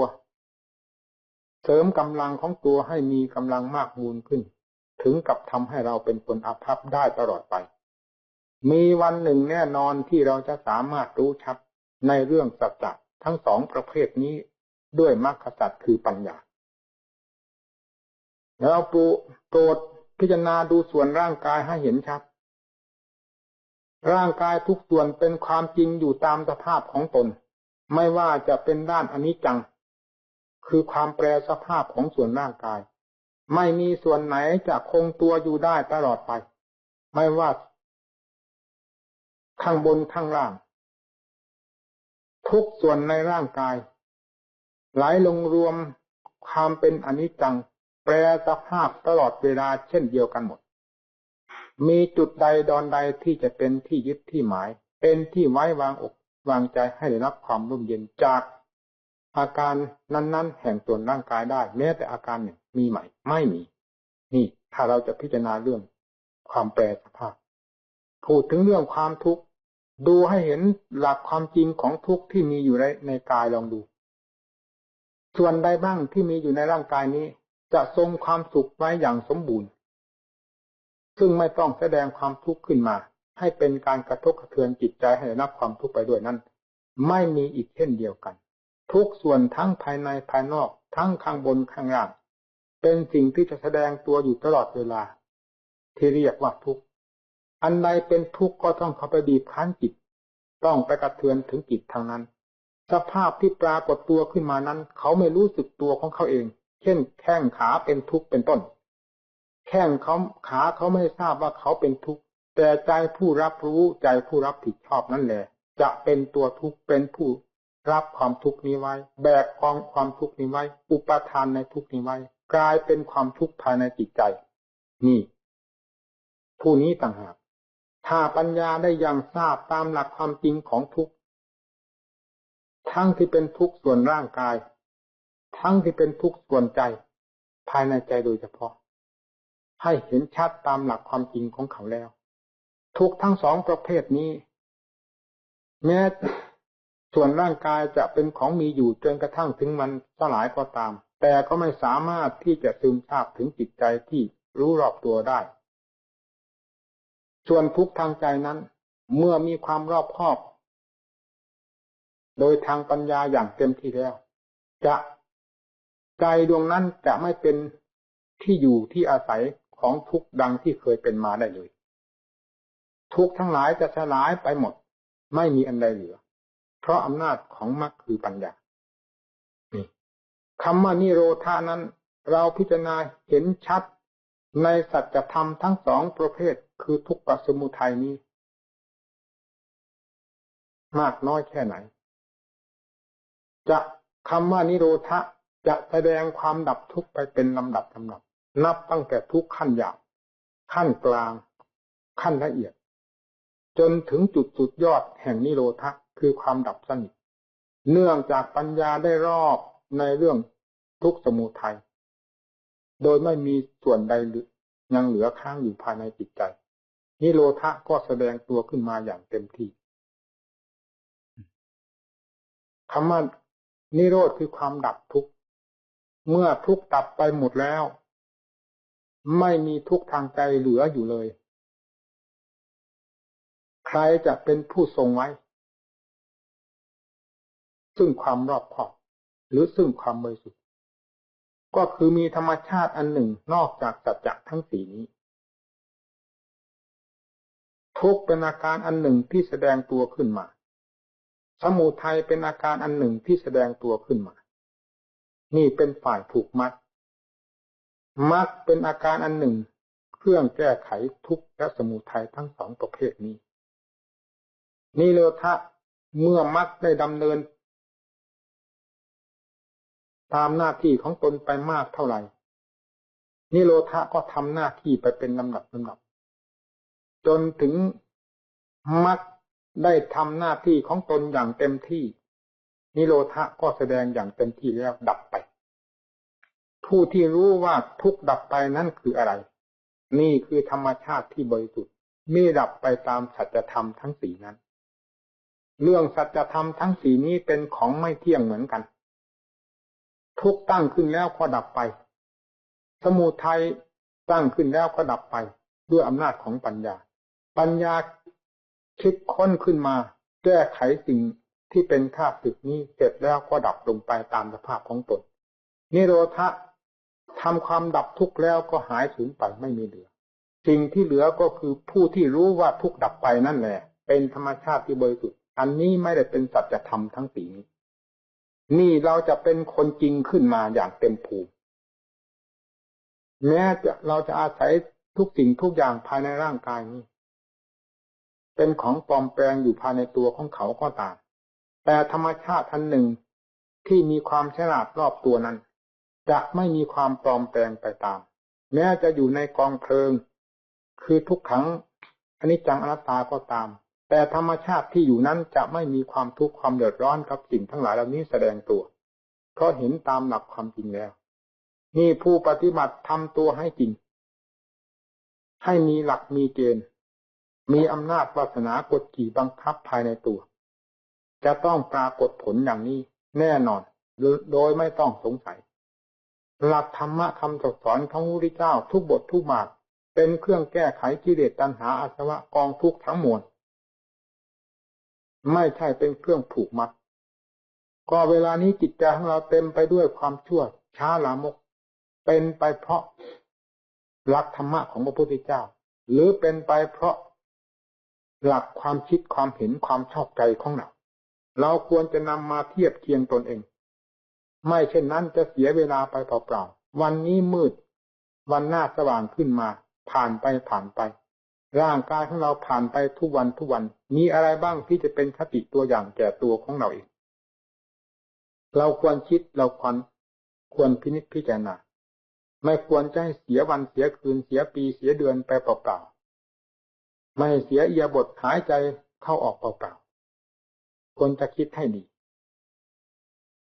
การปฏิบัติตามหลักธรรมวินัยถึงจะยากลำบากก็ตามยากเพื่อจะหลุดพ้นจากทุกข์ไปเป็นชั้นๆไม่ควรถือว่าเป็นอุปสรรคและไม่ควรจะถือเป็นข้ออิจฉาละอาใจโลกทุกย่อมย่ามีความทุกข์เหมือนกันไปหมดไม่ว่าสัตว์ไม่ว่าบุคคลไม่ว่าคนมีคนจนไม่ว่าคนโง่เขลาบ่ปัญญาและคนฉลาดเพราะอยู่ในโลกที่สร้างอยู่สร้างกินไม่หาไม่ได้ธาตุขันธ์มีความต้องการอยู่ตลอดเวลาเป็นเครื่องบ่งบังคับให้ต้องเสาะแสวงหาไม่เช่นนั้นจะทนอยู่กับโลกนี้ไปไม่ได้นี่โลกก็มีความทุกข์เช่นเดียวเรายิ่งเป็นนักปฏิบัติเป็นนักบวชไม่ได้มีความกังวลอะไรกับสิ่งภายนอกที่โลกเสาะแสวงหากันอยู่ทุกวันนี้ทุกสิ่งทุกอย่างเกิดขึ้นมาด้วยอัตด้วยธรรมเพราะอำนาจคุณของพระพุทธเจ้าพระธรรมพระสงฆ์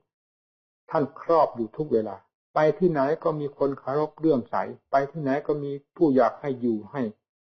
ใช้ให้สอยให้ฉันเต็มไปหมดแต่เครื่องสักการะบูชานอกจากว่าเราจะนอนใจไปกับสิ่งเหล่านี้เสียเท่านั้นก็จะกลายเป็นหมู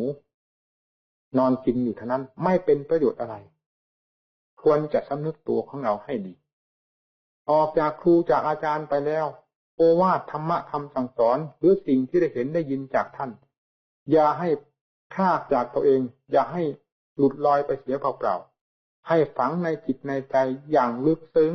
แล้วนำไปประพฤติปฏิบัติจนเกิดผลประโยชน์มีความเจริญรุ่งเรืองขึ้นภายในตนโดยลำดับนั่นแหละ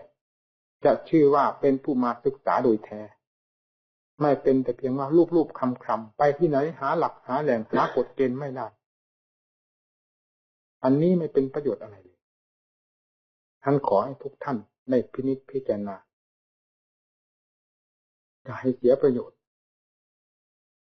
ให้สมนามว่าเป็นนักบวชและนักปฏิบัติไม่มีใครจะมาสามารถสร้างตนให้ดีได้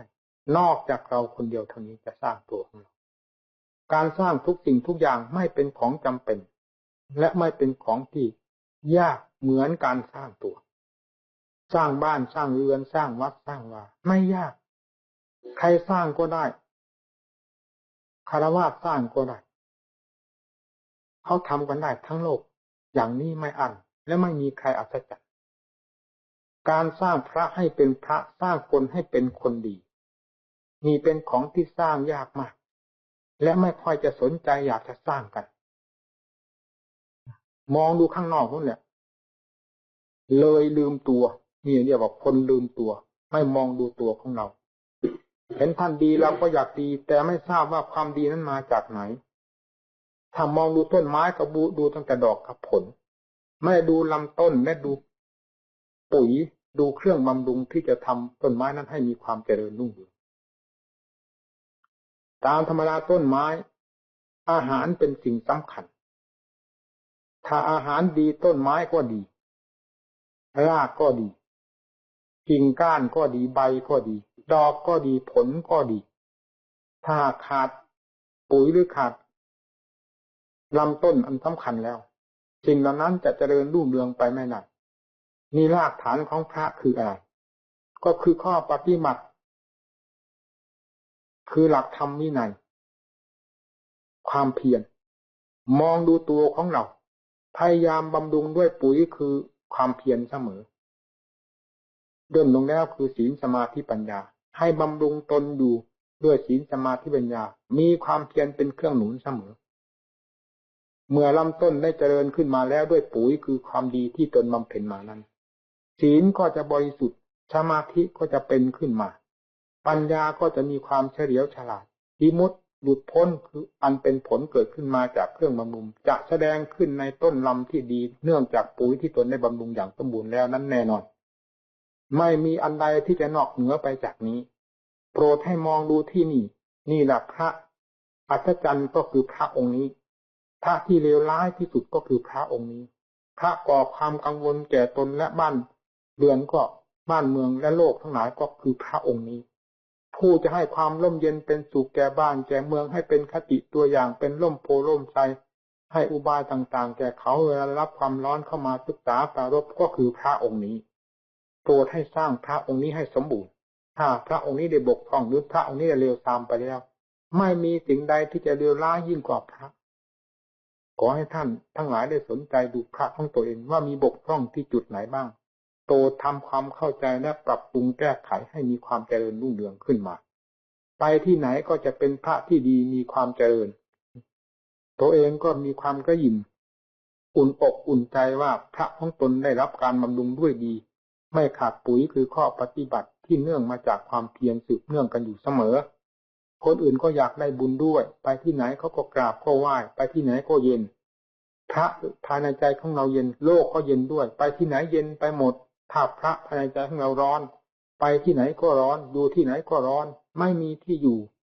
ร้อนไปทั้งวันทั้งคืนหาที่พักที่อยู่อาศัยไม่ได้โลกกว้างแสนกว้างก็มาร้อนอยู่ที่หัวใจของพระเลยหาที่ตรงที่วางไม่ได้นี่คือพระนรกพระอเวจีโปรดแก้ไขกันให้ได้แล้วจะกลายเป็นพระที่วิเศษศักดิ์สิทธิ์ขึ้นมาภายในจิตใจของเรานี้การแสดงธรรมมาก็เห็นว่าสมควรหวังว่าทุกท่านคงจะนำไปพินิจพิจารณาหากว่ามีการขาดตกบกพร่องหรือประการใดๆก็ดีหวังว่าได้รับอภัยจากบรรดาท่านผู้ฟังทั้งหลายมีท่านครูบาอาจารย์ผู้ที่เคารพเลื่อมใสเป็นต้นจึงขอยุติธรรมเทศนาเพียงเท่านี้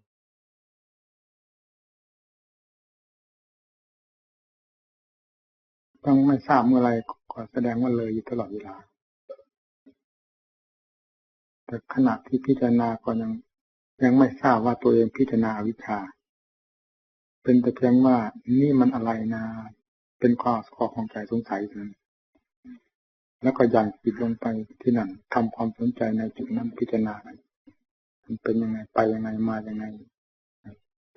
แต่มันก็ไปถูกจุดเพราะเราไม่รู้ชื่อนะอะไรเป็นอวิชชาที่แท้จริงกับชื่อมันผิดกันเห็นเป็นกระแส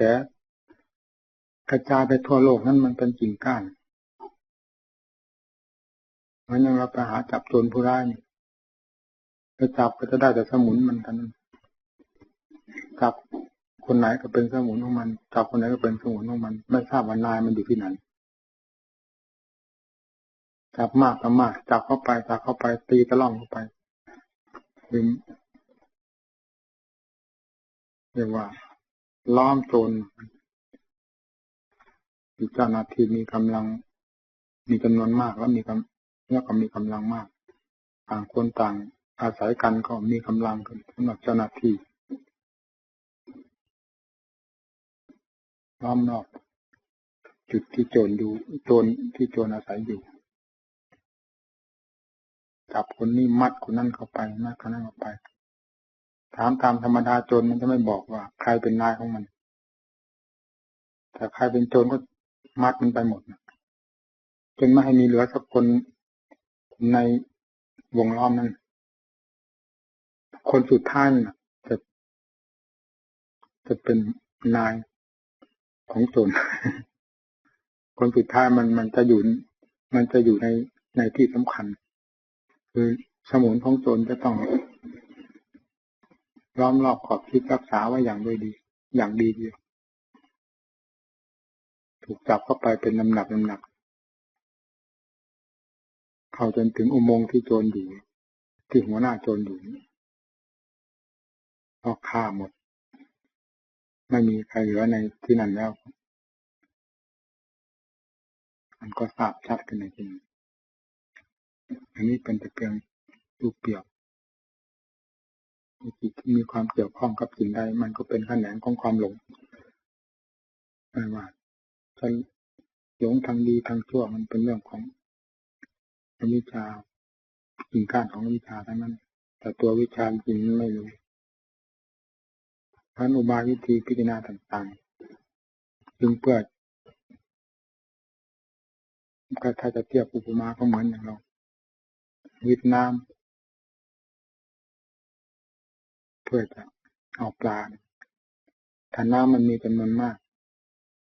ปลาจะมีอยู่จำนวนมากน้อยก็ไม่ทราบวิทน้ำออกจนน้ำมันแห้งลงไปเป็นลำดับปลามันก็รวมตัวเข้าไปตัวไหนอยู่ที่ไหนก็วิ่งลงในน้ำวิ่งลงในน้ำก็ถูกวิทออกเรื่อยๆปลาก็รวมตัวไหนวิ่งไปไหนก็มองเห็นเพราะน้ำมันแห้งลงไปผลสุดท้ายเมื่อน้ำมันมีแล้วปลาก็มีที่หลบหลีกก็จับได้ที่ว่ารูปเสียงกลิ่นรสเครื่องสัมผัสกับอาการของจิตที่มันเข้ากันมันก็เหมือนกับน้ำที่ปกคลุมน้ำที่มันเป็นที่อาศัยของจางการพิจารณาสิ่งนี้เราไม่ได้หมายจะเอาเหมือนกับคนที่วิทน้ำไม่ได้หมายจะเอาน้ำแต่หมายจะเอาปลาต่างหากการพิจารณาก็ไม่หมายจะเอาสิ่งเหล่านี้แต่ให้รู้สิ่งเหล่านี้เป็นลำดับพอรู้ไปที่ไหนจิตก็หายกังวลรู้ทั้งสิ่งที่ไปเกี่ยวข้องรู้ทั้งตัวเองผู้ไปเกี่ยวข้องว่าเป็นผู้ผิดเป็นความเห็นผิดของตัวจินไปหลงรักหลงชังในสิ่งนั้นนี่นะวงก็แคบเข้ามา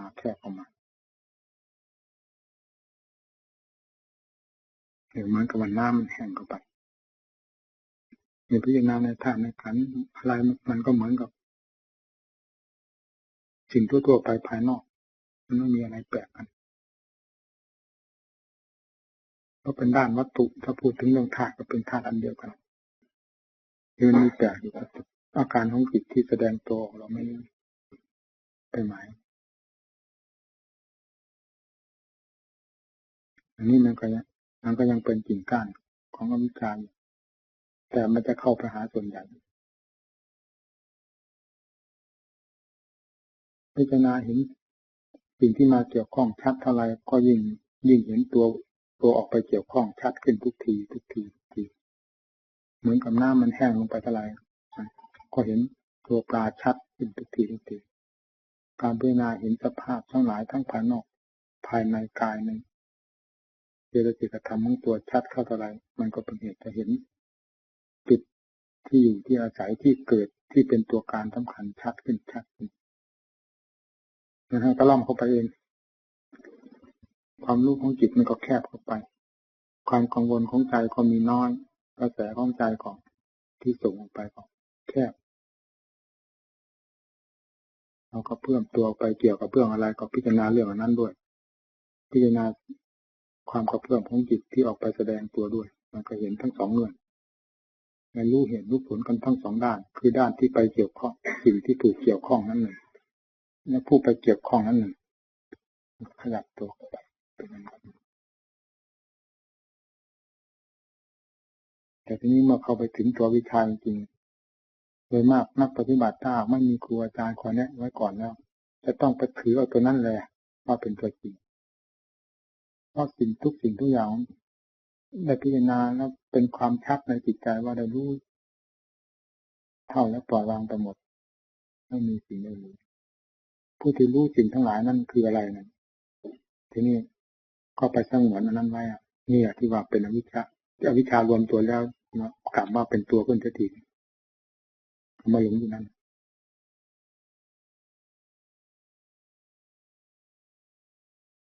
นี่คืออวิชชาก็คือหลงตัวเองนี่ส่วนที่หลงสิ่งภายนอกนั้นมันเป็นกิ่งก้านไม่ใช่เป็นเรื่องของวิชาแท้จริงมาหลงอันนี้เองถ้าหลงผู้ที่รู้สิ่งทั้งหลายแต่ผู้นี้เป็นอะไรลืมวิพากษ์วิจารณ์ ราะจิตเมื่อมีวงแคบเข้ามาแล้วจะต้องรวมจุดตัวเองจุดของจิตที่ปรากฏตัวอยู่เวลานั้นจะเป็นจิตที่ผ่องใสมีความยิ้มแย้มแจ่มใสมีความองอาจกล้าหาญความสุขก็รู้สึกว่าจะรวมตัวอยู่ที่นั่นหมดสิ่งเหล่านี้ทั้งหมดมันเป็นผลของอะไร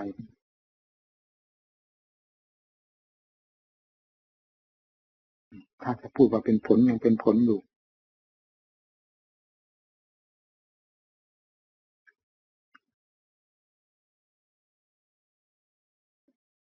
เราจะพูดว่าเป็นผลของปฏิปทาเครื่องดำเนินก็ถูกถ้าหากว่าเราไม่หลงอันนี้นะ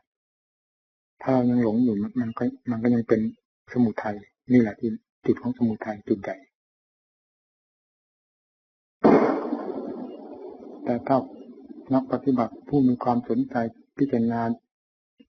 ต่อสิ่งที่เกี่ยวข้องอยู่เสมอแล้วก็ยังไงทนไม่ได้ต้องสนใจเข้าพิจารณาจุดนั้นเพราะทุกสิ่งทุกอย่างเราก็เคยพิจารณาและเคยรู้เรื่องกันแล้วมันก็ไม่สัมผัสจะแยกจิตออกไปพิจารณาอะไรมันก็ไม่สัมผัสดูมันพอตัวแล้วถึงที่สัมผัสมันก็เป็นเหตุให้สนใจนั่นสนใจในจุดอาการที่เกิดขึ้นก็เกิดขึ้นจากนั้นจิตที่ปรุงขึ้นมามันก็ปรุงขึ้นจากนั้นสุขที่ปรากฏขึ้นมามันก็ปรากฏอยู่ที่นั่นแล้วที่มีความสุขที่มันปรากฏขึ้นมามันก็มีอาการเปลี่ยนแปลงให้เห็นนี่ก็เป็นเหตุให้พิจารณาอีกเพราะในขั้นนั้นเป็นขั้นที่สังเกตมากความสุขมันก็ไม่แน่นอนความสุขที่ผิดคือจากอวิชชามันไม่แน่เหมือนกันบางทีก็มีอาการเฉาบ้างเล็กๆน้อยๆพอให้ทราบมันแสดงอาการว่าไม่สม่ำเสมอมันค่อยเปลี่ยนตัวเองอย่างนั้นตามขั้นอย่างทำที่ละเอียดเป็นจุดที่จะนอนใจสำหรับผู้ปฏิบัติมาด้วยความเข้มแข็งหรือด้วยความสนใจอย่างยิ่งแต่จะมานอนใจในจุดนี้หากว่ามีผู้ให้อธิบายให้ทราบไว้ลงหน้าถึงอย่างไรก็หากถึงจะนอนใจก็ยังทนไม่ไหวที่จะทราบเหมือนกันถ้าใช้ความสนใจอยู่เพราะมีเท่านั้นเป็นสิ่งที่ดูดดื่มจิตใจเป็นเหตุให้ดูดดื่มเป็นเหตุให้พอใจทั้งการพิจารณาทั้งพอใจในสิ่งที่ปรากฏนั่น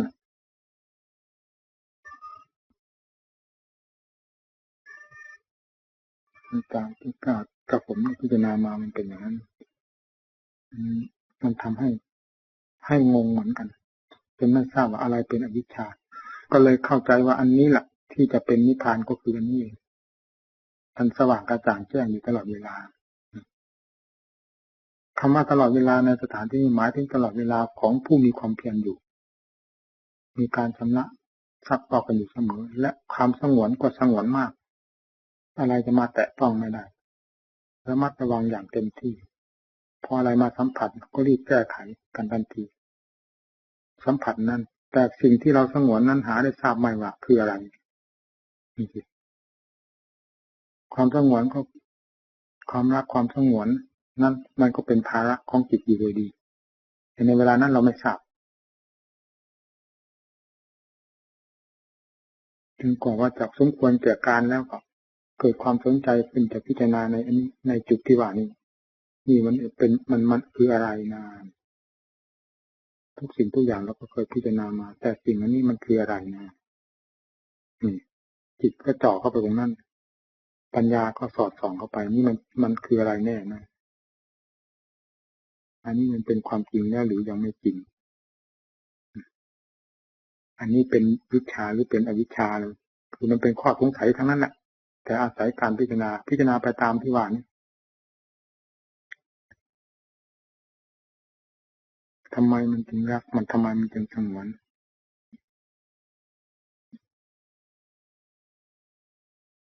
ถ้าว่าเป็นของที่จริงแล้วทำไมจะต้องสงวนกันทำไมจะต้องรักษากันความรักษานี่มันก็เป็นภาระถ้าอย่างนั้นอันนี้มันก็ต้องเป็นภัยอันหนึ่ง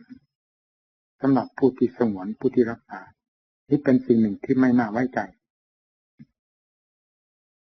ทั้งที่ก็ไม่ทราบนะว่านั้นคืออะไรเป็นอวิชชาจริงหรือไม่เพราะเราไม่เคยเห็นว่าวิชาที่แท้จริงกับอวิชชามันต่างกันยังไงเรียกว่าวิมุตติกับสมมุติมันต่างกันยังไงปัญญามันก็มีนะคือกว่าเกิดความสนใจในจุดนั้นพิจารณาที่นั้น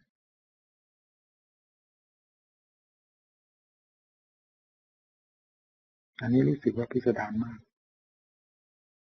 ถ้าจะพูดตามที่พิจารณามานี่ย่นย่อลงมาเฉพาะให้ได้ความตามโอกาสอันควรเป็นสรุปลงมาทีเดียว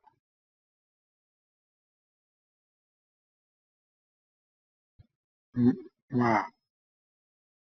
อันใดที่มีความปรากฏตัวขึ้นมาให้พิจารณานั้น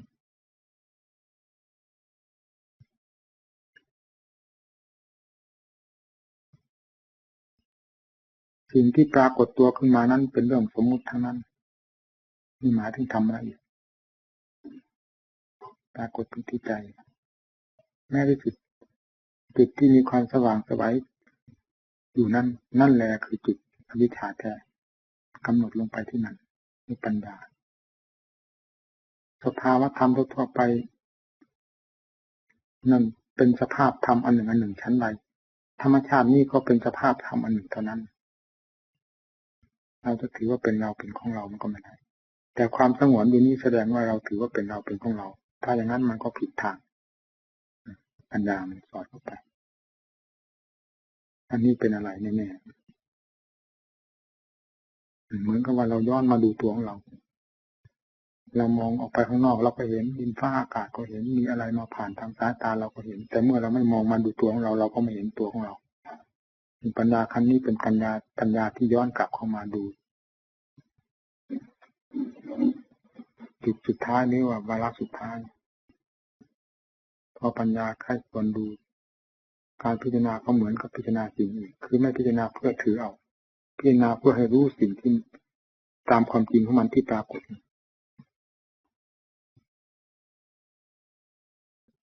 อย่างนี้เราอันนี้มันจะดับมันไม่เหมือนสิ่งทั้งหลายดับสิ่งทั้งหลายดับเป็นความรู้สึกของเราเข้าใจแล้วในสิ่งนี้เป็นอย่างนั้นแต่อันนี้ดับมันไม่เป็นอย่างนั้นคืออันนี้มันสลายลงไปทันทีเหมือนกับอะไรถ้าพูดถึงฟ้าก็เหมือนฟ้าแลบมันเป็นขณะอันหนึ่งที่ทำงานของตัวเอง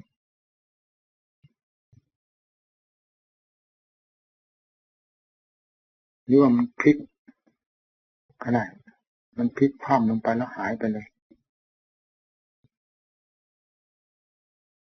พอนี้หายไปแล้วเราถึงจะทราบว่านี่คืออวิชชาถึงเพราะเหตุว่าอันนี้หายไปแล้วมันไม่มีอะไรที่จะเป็นปรากฏขึ้นมาให้เป็นตัวสมมติสิ่งที่เหลืออยู่มันไม่เป็นอย่างนี้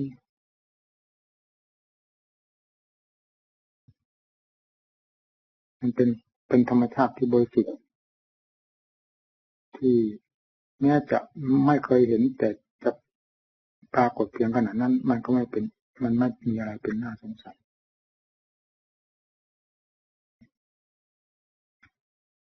มันภาระมันทั้งหมดคำว่าเราก็หมายอันนี้เองหมายที่อันนี้ยังตั้งอยู่พิจารณาอะไรก็พิจารณาเพื่ออันนี้คำว่ารู้ก็ว่าเราตัวนี้รู้คำว่าสว่างก็เราสว่างคำว่าเบาก็ว่าเราเบาคำว่าสุขก็ว่าเราสุขคำว่าเราก็คือหมายถึงตัวนี้เองนี่ตัวที่ว่าตัววิชาแท้ทำอะไรก็เพื่ออันนี้ทั้งนั้นพอนี่สลายไปแล้วไม่มีเพื่ออะไรหมดถ้าจะเทียบอุปมาก็เหมือนอย่างก้นหม้อที่ถูกทำลายไปแล้วแม้จะเทน้ำลงไปมากเท่าไหร่ก็ไม่มีอะไรถ้าขังอยู่ทุกสิ่งทุกอย่างที่ปรุงขึ้นมาตามธรรมชาติของขัน มันก็ปรุงขึ้นได้แต่มันไม่มีที่เกิดเพราะภาชนะอันนั้นมันดับมันสลายไปแล้วไม่มีอะไรเหลือปรุงก็พอปรุงภาพดับไปมันก็ผ่านไปธรรมดาหายไปไม่มีที่เกิดไม่มีใครเป็นเจ้าของธรรมชาติที่รู้สึกตัวเองว่าไม่มีอะไรเป็นเจ้าของนั้นมันก็เป็นความพอตัวของธรรมชาตินั้นอยู่แล้วนั่นจึงเป็นธรรมชาติพอตัวและหมดภาระที่จะระมัดระวังรักษาเป็นความพอตัวหรือตายตัวอันนี้เองที่ปกปิดธรรมชาติอยู่จึงไม่เห็นความมหัศจรรย์ในหลักธรรมชาติของจิตอันแท้จริงแต่เรามาเห็นอันนี้ว่าเป็นของอัศจรรย์เสียจึงมารักมาสงวนมาหึงหวงไว้มาเข้าใจว่าเป็นเราเป็นของเราจิตเราสว่างไสวจิตเรามีความมุ่งมั่นกล้าหาญจิตเราเป็นสุขจิตเรานี่รู้ทุกสิ่งทุกอย่างแต่ธรรมชาติอันนี้ไม่รู้ตัวเองนั่นท่านเรียกว่าอวิชชาแท้พอกลับมารู้อันนี้มันสลายไปพอรู้แล้วอันนี้ตั้งอยู่ไม่ได้ก็สลายไปพอนี้สลายไปก็เหมือนเราเปิดฝาหม้อขึ้นมานั่นเองมีอะไรอยู่ในนั้นมันเห็นหมดอันนี้เท่านั้นปิดเลยความจริงที่เป็นความจริงพิเศษจากสัจจะคือทุกข์สมุทัยนิโรธมรรคก็คือความบริสุทธิ์นี้เป็นความจริงที่นอกจากสัจจะทั้งสี่สัจจะทั้งสี่นี้มันสองสัจจะหนึ่งก็เป็นฝ่ายผูกมัดสองสัจจะหนึ่งก็เป็นฝ่ายแก้ฝ่ายดับดับอะไรผูกก็ผูกอะไรก็คือผูกจิตดวงบริสุทธิ์นี้คือมาปกคลุมไว้แก้ก็คือว่าเปิดออกเปิดสิ่งที่ปกคลุมนั่นน่ะให้ได้เห็นความบริสุทธิ์ตามความจริงของตนความจริงนั้นมีอยู่อย่างนั้นแล้วแต่ว่าสัจจะทั้งสองคือทุกข์สมุทัยนี่มันปิดเหมือนกับฝาหม้อปิดหม้อไว้มีอะไรอยู่ในนั้นก็ไม่เห็นมรรคคือข้อปฏิบัติเปิด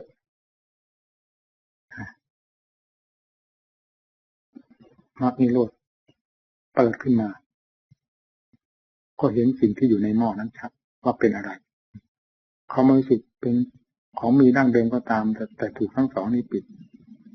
และถูกสัจจะซึ่งเป็นฝ่ายแก้ทั้งสองนั้นเปิดขึ้นมาเนี่ยเปิดก็เปิดให้อันนี้ผูกก็ผูกอันนี้ปิดมันไม่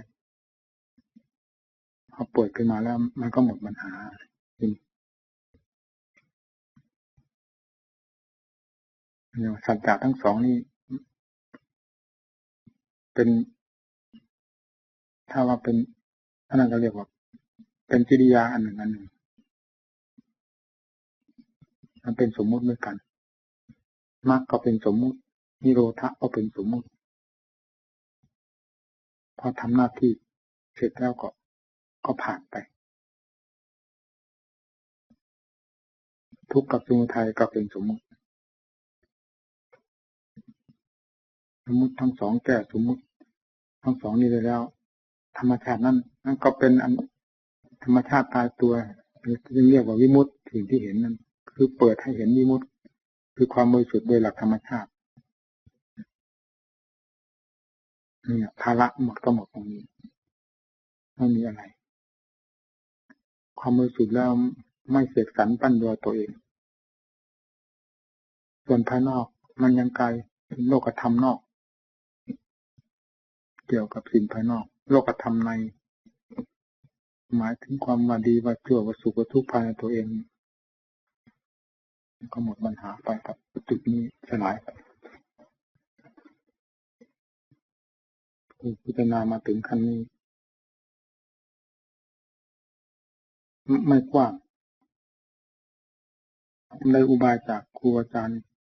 ที่ผู้ที่ท่านเคยรู้เคยเห็นเคยผ่านไปอธิบายครั้งเข้าไปได้อย่างรวดเร็วแต่สำคัญจะไปคาดคะเนความคาดคะเนไม่ใช่ทางอะไรปรากฏในความรู้สึกก็พิจารณาจุดนั้นสิ่งที่ปรากฏนั้นเป็นลำดับแล้วเข้าใจกันไปเรื่อยๆนี่เป็นทางที่ถูกอวิชชาคือหมายถึงอันนี้เอง เป็นอวิชชาแท้ดังนั้นก็ปิดกิ่งก้านสาขาเหมือนกับเถาวัลย์เนี่ยมันเกิดขึ้นที่นี่เลื่อยไปที่ไหนไม่ทราบมันยาวเท่าไหร่มันก็เลื่อยไปเลื่อยไปเลื่อยไปเวลาจับถูกแล้วก็ตามเข้ามามันก็ลงมาจุดเดียวนี้ลำต้นมันอยู่ที่นี่รากมันอยู่ที่นี่พอถอนรากมันขึ้นแล้วมันก็ตายไปด้วยกันหมดกิ่งก้านสาขาวิชามันจึงกว้างขวางมากมายเขาถึงอวิชชาจริงเลยไม่รู้อะไรเป็นอวิชชาแต่ก็พิจารณาเรื่องของปัญญามันก็พิจารณาเข้าไปถึงจะไม่รู้ว่านี่คืออวิชชาก็ตามแต่การพิจารณานั้นมันถูกทางแล้วมันก็เปิดขึ้นเองเช่นเดียวกับเรารับทานความอิ่มก็แสดงขึ้นมาให้เห็นชัดเป็นลำดับ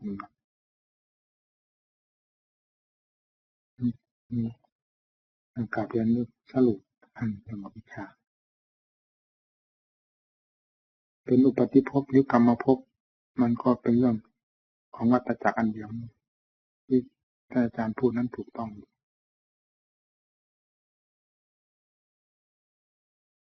มันก่อภพก่อชาติภายในตัวเองอยู่อย่างนั้น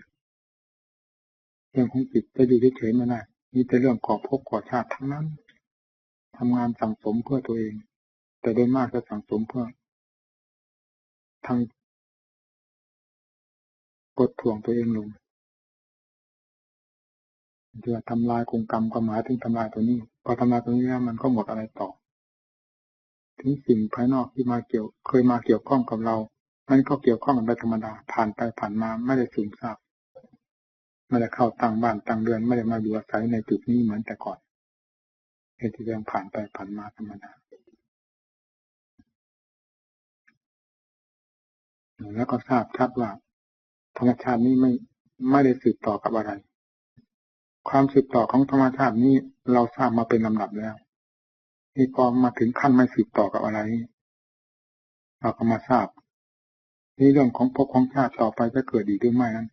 แล้วไม่จำเป็นจะคาดคะเนเพราะปัจจุบันนี้บอกอยู่แล้วอย่างชัดเจนว่าเมื่อไม่สืบไม่ต่อไม่ก่อภพก่อชาติภายในตัวเองให้เห็นประจักษ์อยู่มันก็มีภพมีชาติอะไรจะต่อไปข้างหน้าเพราะโรงงานนี้จะถูกทำลายไปแล้วไม่ก่อตัวขึ้นมาหรือไม่ก่อเหตุแต่ตัวเองขึ้นมาเหมือนอย่างที่เคยเป็นมาทำลายโรงงานอันที่ว่าขันล้วนๆก็หมายถึงตอนนี้ขันก็เป็นขันล้วนๆไม่เป็นกิเลสถ้าจิตตรงนั้นมันเป็นกิเลสขันก็ไม่เป็นกิเลสเป็นแต่เพียงเครื่องมือถ้าส่วนใดเป็นกิเลสขันทุกขันเป็นกิเลสไปตามๆกันรูปก็เป็นเครื่องเสริมกิเลสให้พอกพูนในใจเวทนาสัญญาสังขารวิญญาณเป็นกิเลสเครื่องเสริมใจทุกอย่าง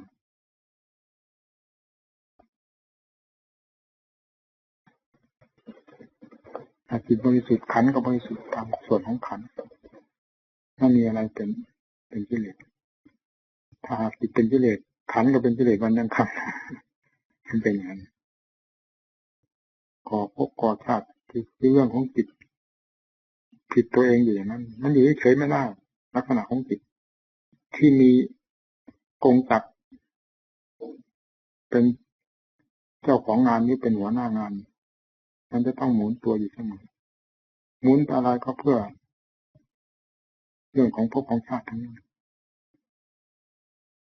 พอธรรมชาติอันนั้นมันสลายลงไปมันก็ไม่มีอะไรจะก่อพอรู้ได้อย่างนั้นนะที่ท่านรู้ว่าท่านต่อไปว่าไม่เกิดอีกเลยอย่างพระพุทธเจ้าท่านอุทานทรงอุทานขึ้นมารู้อยู่ในปัจจุบันนั้นมันไม่มีอะไรจะมาก่อตัว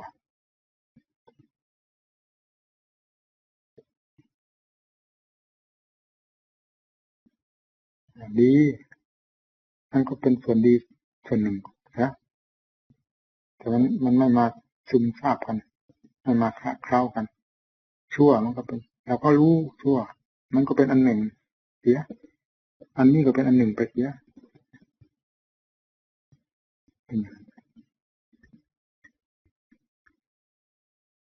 มันไม่วิ่งเข้าถึงกัน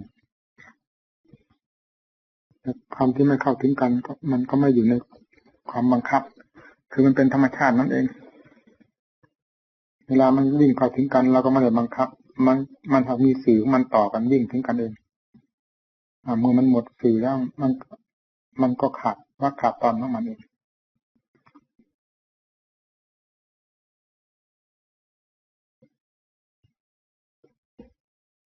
ตามความรู้สึกของผมที่พิจารณาตอนไอ้นี้มันจะดับลงไปมันมีขนาดเหมือนกันมันเป็นขนาดคือขนาดนั้นเราไม่ได้คาดในฝัน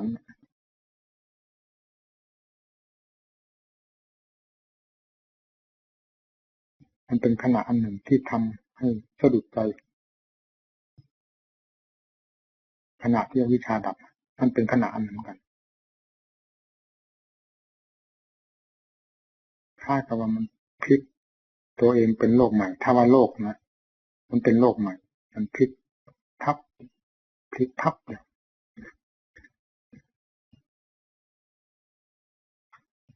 อวิชชามันก็ดับในขณะนั้นแต่ไม่ได้อยู่ในการคาดคะเนไม่ได้อยู่ในความตั้งใจว่าจะพลิกมันเป็นขึ้นมาเอง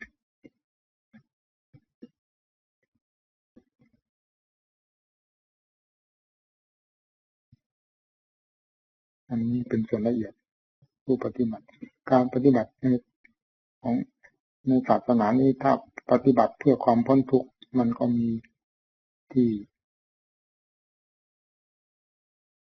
มีเคล็ดลับอีกสอง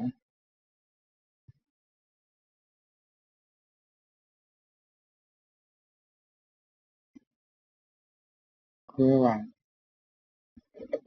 อุปทานของกายกับจิตกายกับจิตเป็นอุปทานต่อกันที่แยกจากกันนี่เป็นเคล็ดลับอันหนึ่งกลับมาจิตนี้มันมีเคล็ดลับสองที่จะทำให้ผู้ปฏิบัติสำคัญผิดได้นอกจากนั้นก็มันก็ไม่น่าจะสงสัยมันมีสอง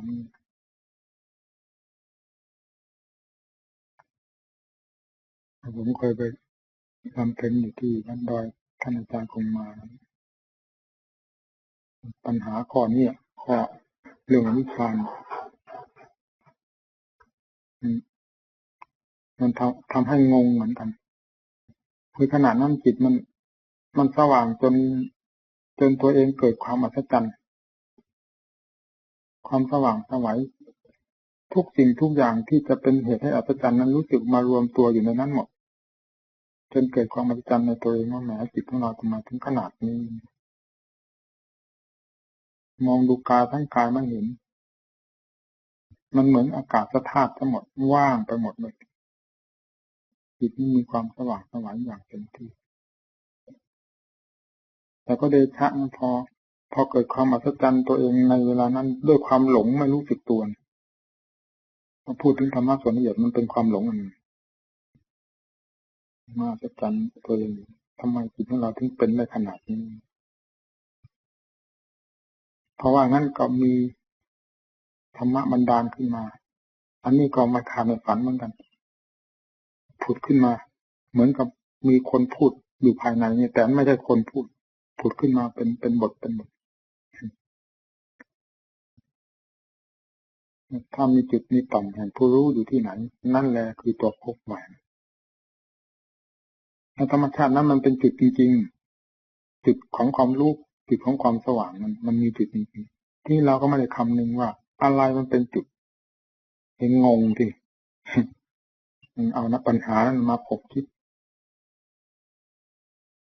จนกว่าได้มาพิจารณาถึงตอนนี้แล้วตอนที่ว่าจุดนี้อันนี้มันปัญหานี่มันยุติลงไปถึงได้ย้อนกลับขึ้นไปรู้เรื่องที่ว่าถ้ามีจุดแห่งมีจุดมีต่อมอยู่ที่ไหนนั่นแหละตัวพบมันถึงมาได้ความหมายถึงไหนเมื่อก่อนไม่เข้าใจมันเป็นจุดจริงๆจะอัศจรรย์แค่ไหนมันก็เป็นจุดของความอัศจรรย์มันเป็นจุดให้รู้อยู่ เพราะอันนั้นมันสลายลงไปแล้วมันไม่มีจุดเพราะจุดมันเป็นสมมุติทั้งนั้นแล้วอยากแค่ไหนมันก็เป็นสมมุติ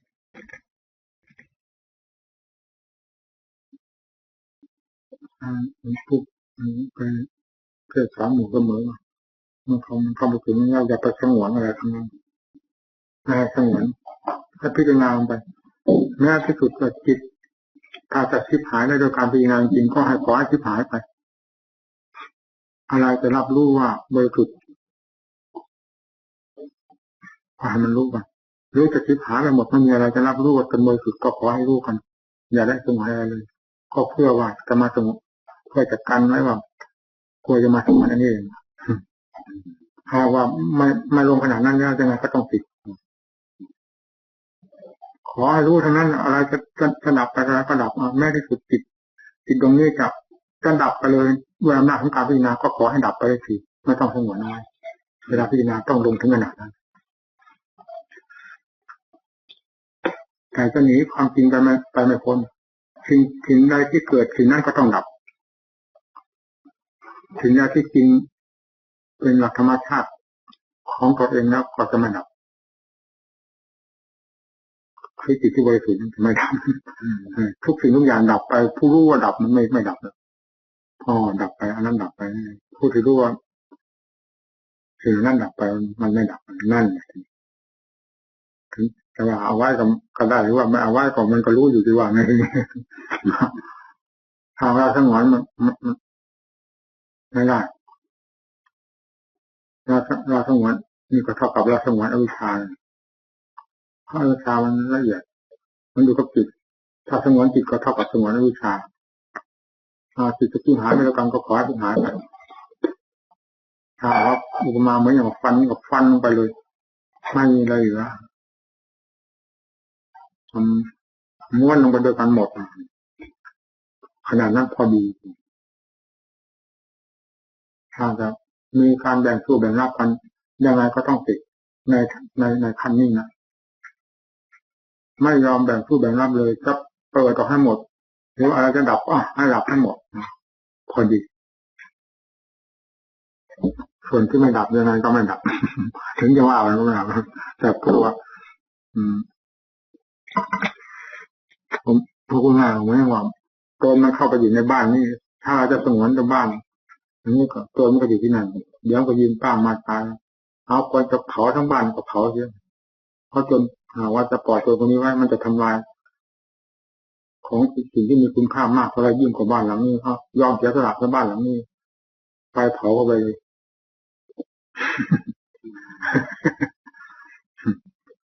นี่แหละที่ว่าอวิชชา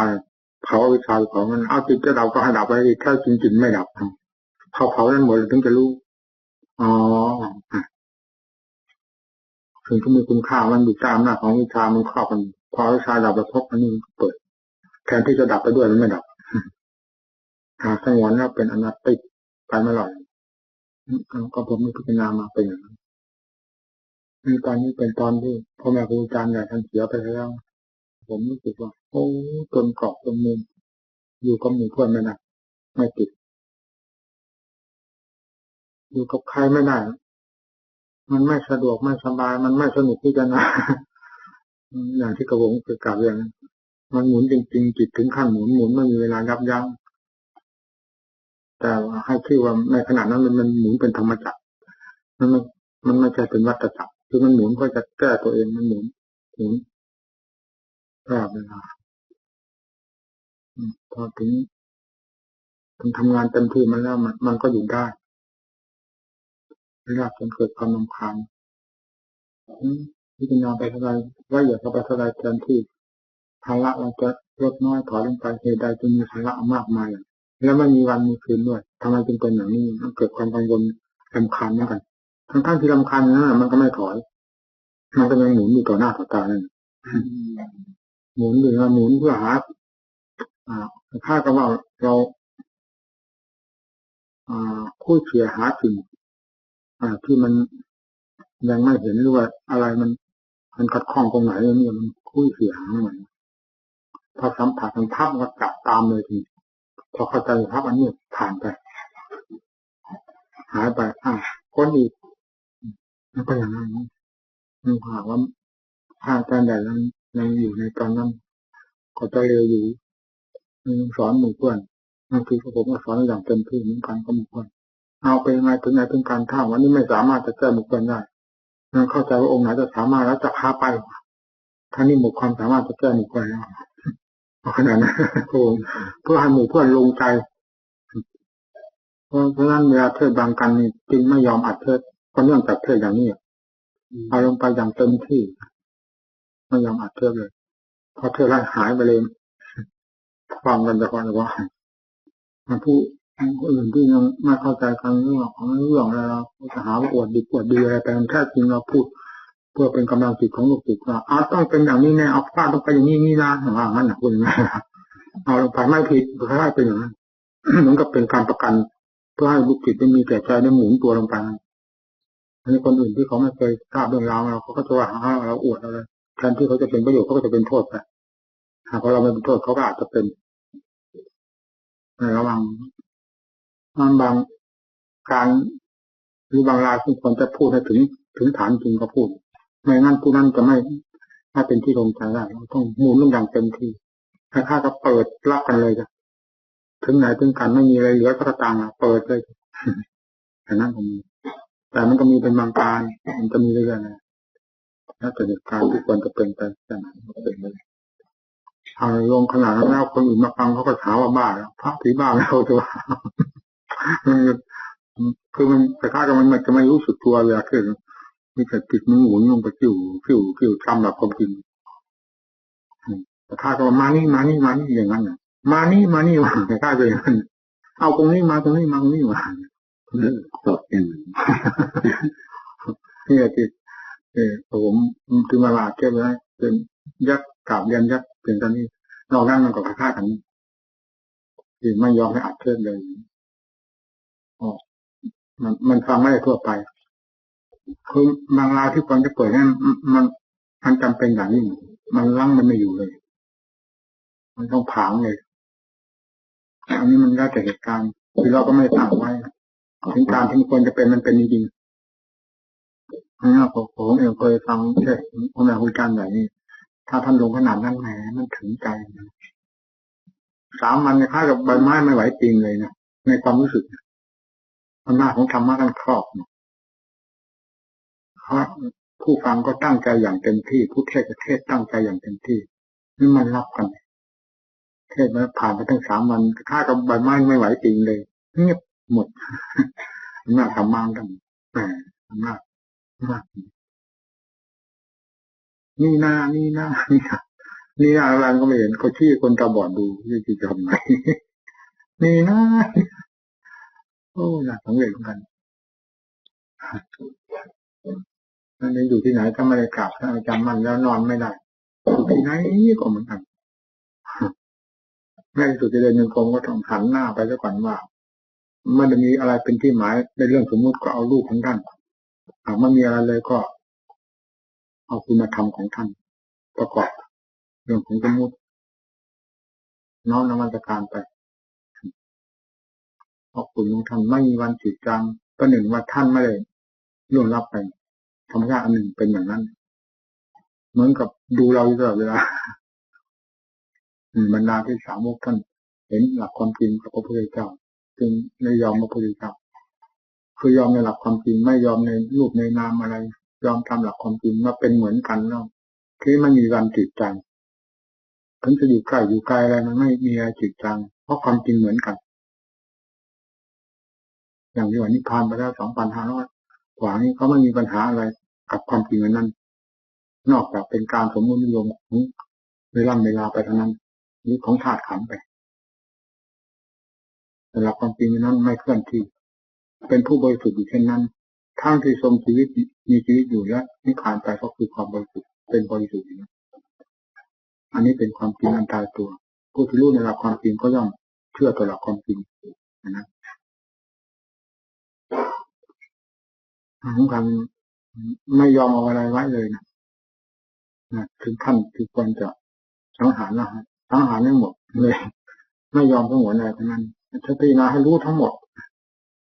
อะไรปรากฏขึ้นมาถือความปรากฏนั้นเป็นทางเดินของการพิจารณาถ้าไม่ปรากฏก็ไม่ทราบจะพิจารณาอะไรดีเกิดขึ้นก็ให้มันรู้ชั่วเกิดขึ้นสุขทุกข์เกิดขึ้นภายในใจทั้งนั้นไม่เกิดที่อื่นกำหนดตามให้รู้หมดเพราะสิ่งนี้เป็นสิ่งที่เกิดดับนี่แหละเป็นสิ่งที่หลอกให้หลงอยู่มีอันนี้เท่านั้นสิ่งที่เกิดดับนี่หลอกให้หลงนอกจากนี้ไม่มีอะไรหรอกแต่เราก็ถือว่าเป็นตนเป็นตัวอย่างที่ครูอาจารย์ว่าเมื่อกี้นี้ มันร้อยแต่กรรมการจิตดวงเดียวว่า มันออกมาเป็นตนเป็นตัวจริงๆไม่ต้องรับใบไม้ไม่ต้องรับพุ่มไม้สักพุ่มมันโกหกเราได้อย่างสบายโกหกต่อหน้าต่อตา ก็คือเรื่องของเราโกหกเราเลยคนอื่นเขาก็มาโกหกก็ยังมีเป็นบางครั้งบางคราวไอ้ตัวโกหกตัวเองทั้งวันนี่แหมน่าสลดทั้งเองแค่คำโกหกตัวเองได้เท่านั้นมันก็หมดภัยไม่มีอะไรมาหลอกอะไรก็กินไปหมดลูกเสียงกินรสเครื่องสัมผัสไม่ทราบว่าเป็นอะไรเป็นมาหลอกมันไม่หลอกตัวเองไปหลอกทั้งนั้นพอเห็นนี่ครับอ๋อนี่เป็นอย่างนั้นอย่างนั้นเนี่ยตั้งขึ้นแล้วเป็นรูปเป็นภาพขึ้นมาแล้วแล้วอารมณ์ตัวเองนี่แหละมาหลอกตัวเองที่อันนั้นมันทราบว่าหายไปไหนไม่รู้เช่นไปเห็นสิ่งนี้ไปเห็นเหตุการณ์อย่างนั้นแล้วเราก็ผ่านไปแล้วไม่ทราบว่าเหตุการณ์นั้นมันหายไปไหนแต่เรื่องที่มโนภาพที่มันว่ามาไว้ในจิตมันไม่หายอันนี้แหละมันหลอกอยู่ตลอดเวลาเหยียบท่อนไม้ก็ว่าเขาใจว่างูกระโดดให้จนตัวลอยพอหันหน้ามาดูก็งูมันก็หายทั้งสายถ้ามันยังมาหามันกระโดดอีกพอมาดูอ้อมันท่อนไม้นี่ว่านี่เหมือนกันพิจารณาอะไรมันรู้อ๋อมันอันนั้นมันก็หายตรงไหนมันรู้ภายในของตัวของอ๋อมันอันนี้มันก็หายเองมันไม่รู้อะไรมันก็ตื่นเต้นความตื่นเต้นของจิตไม่มีเมืองพอ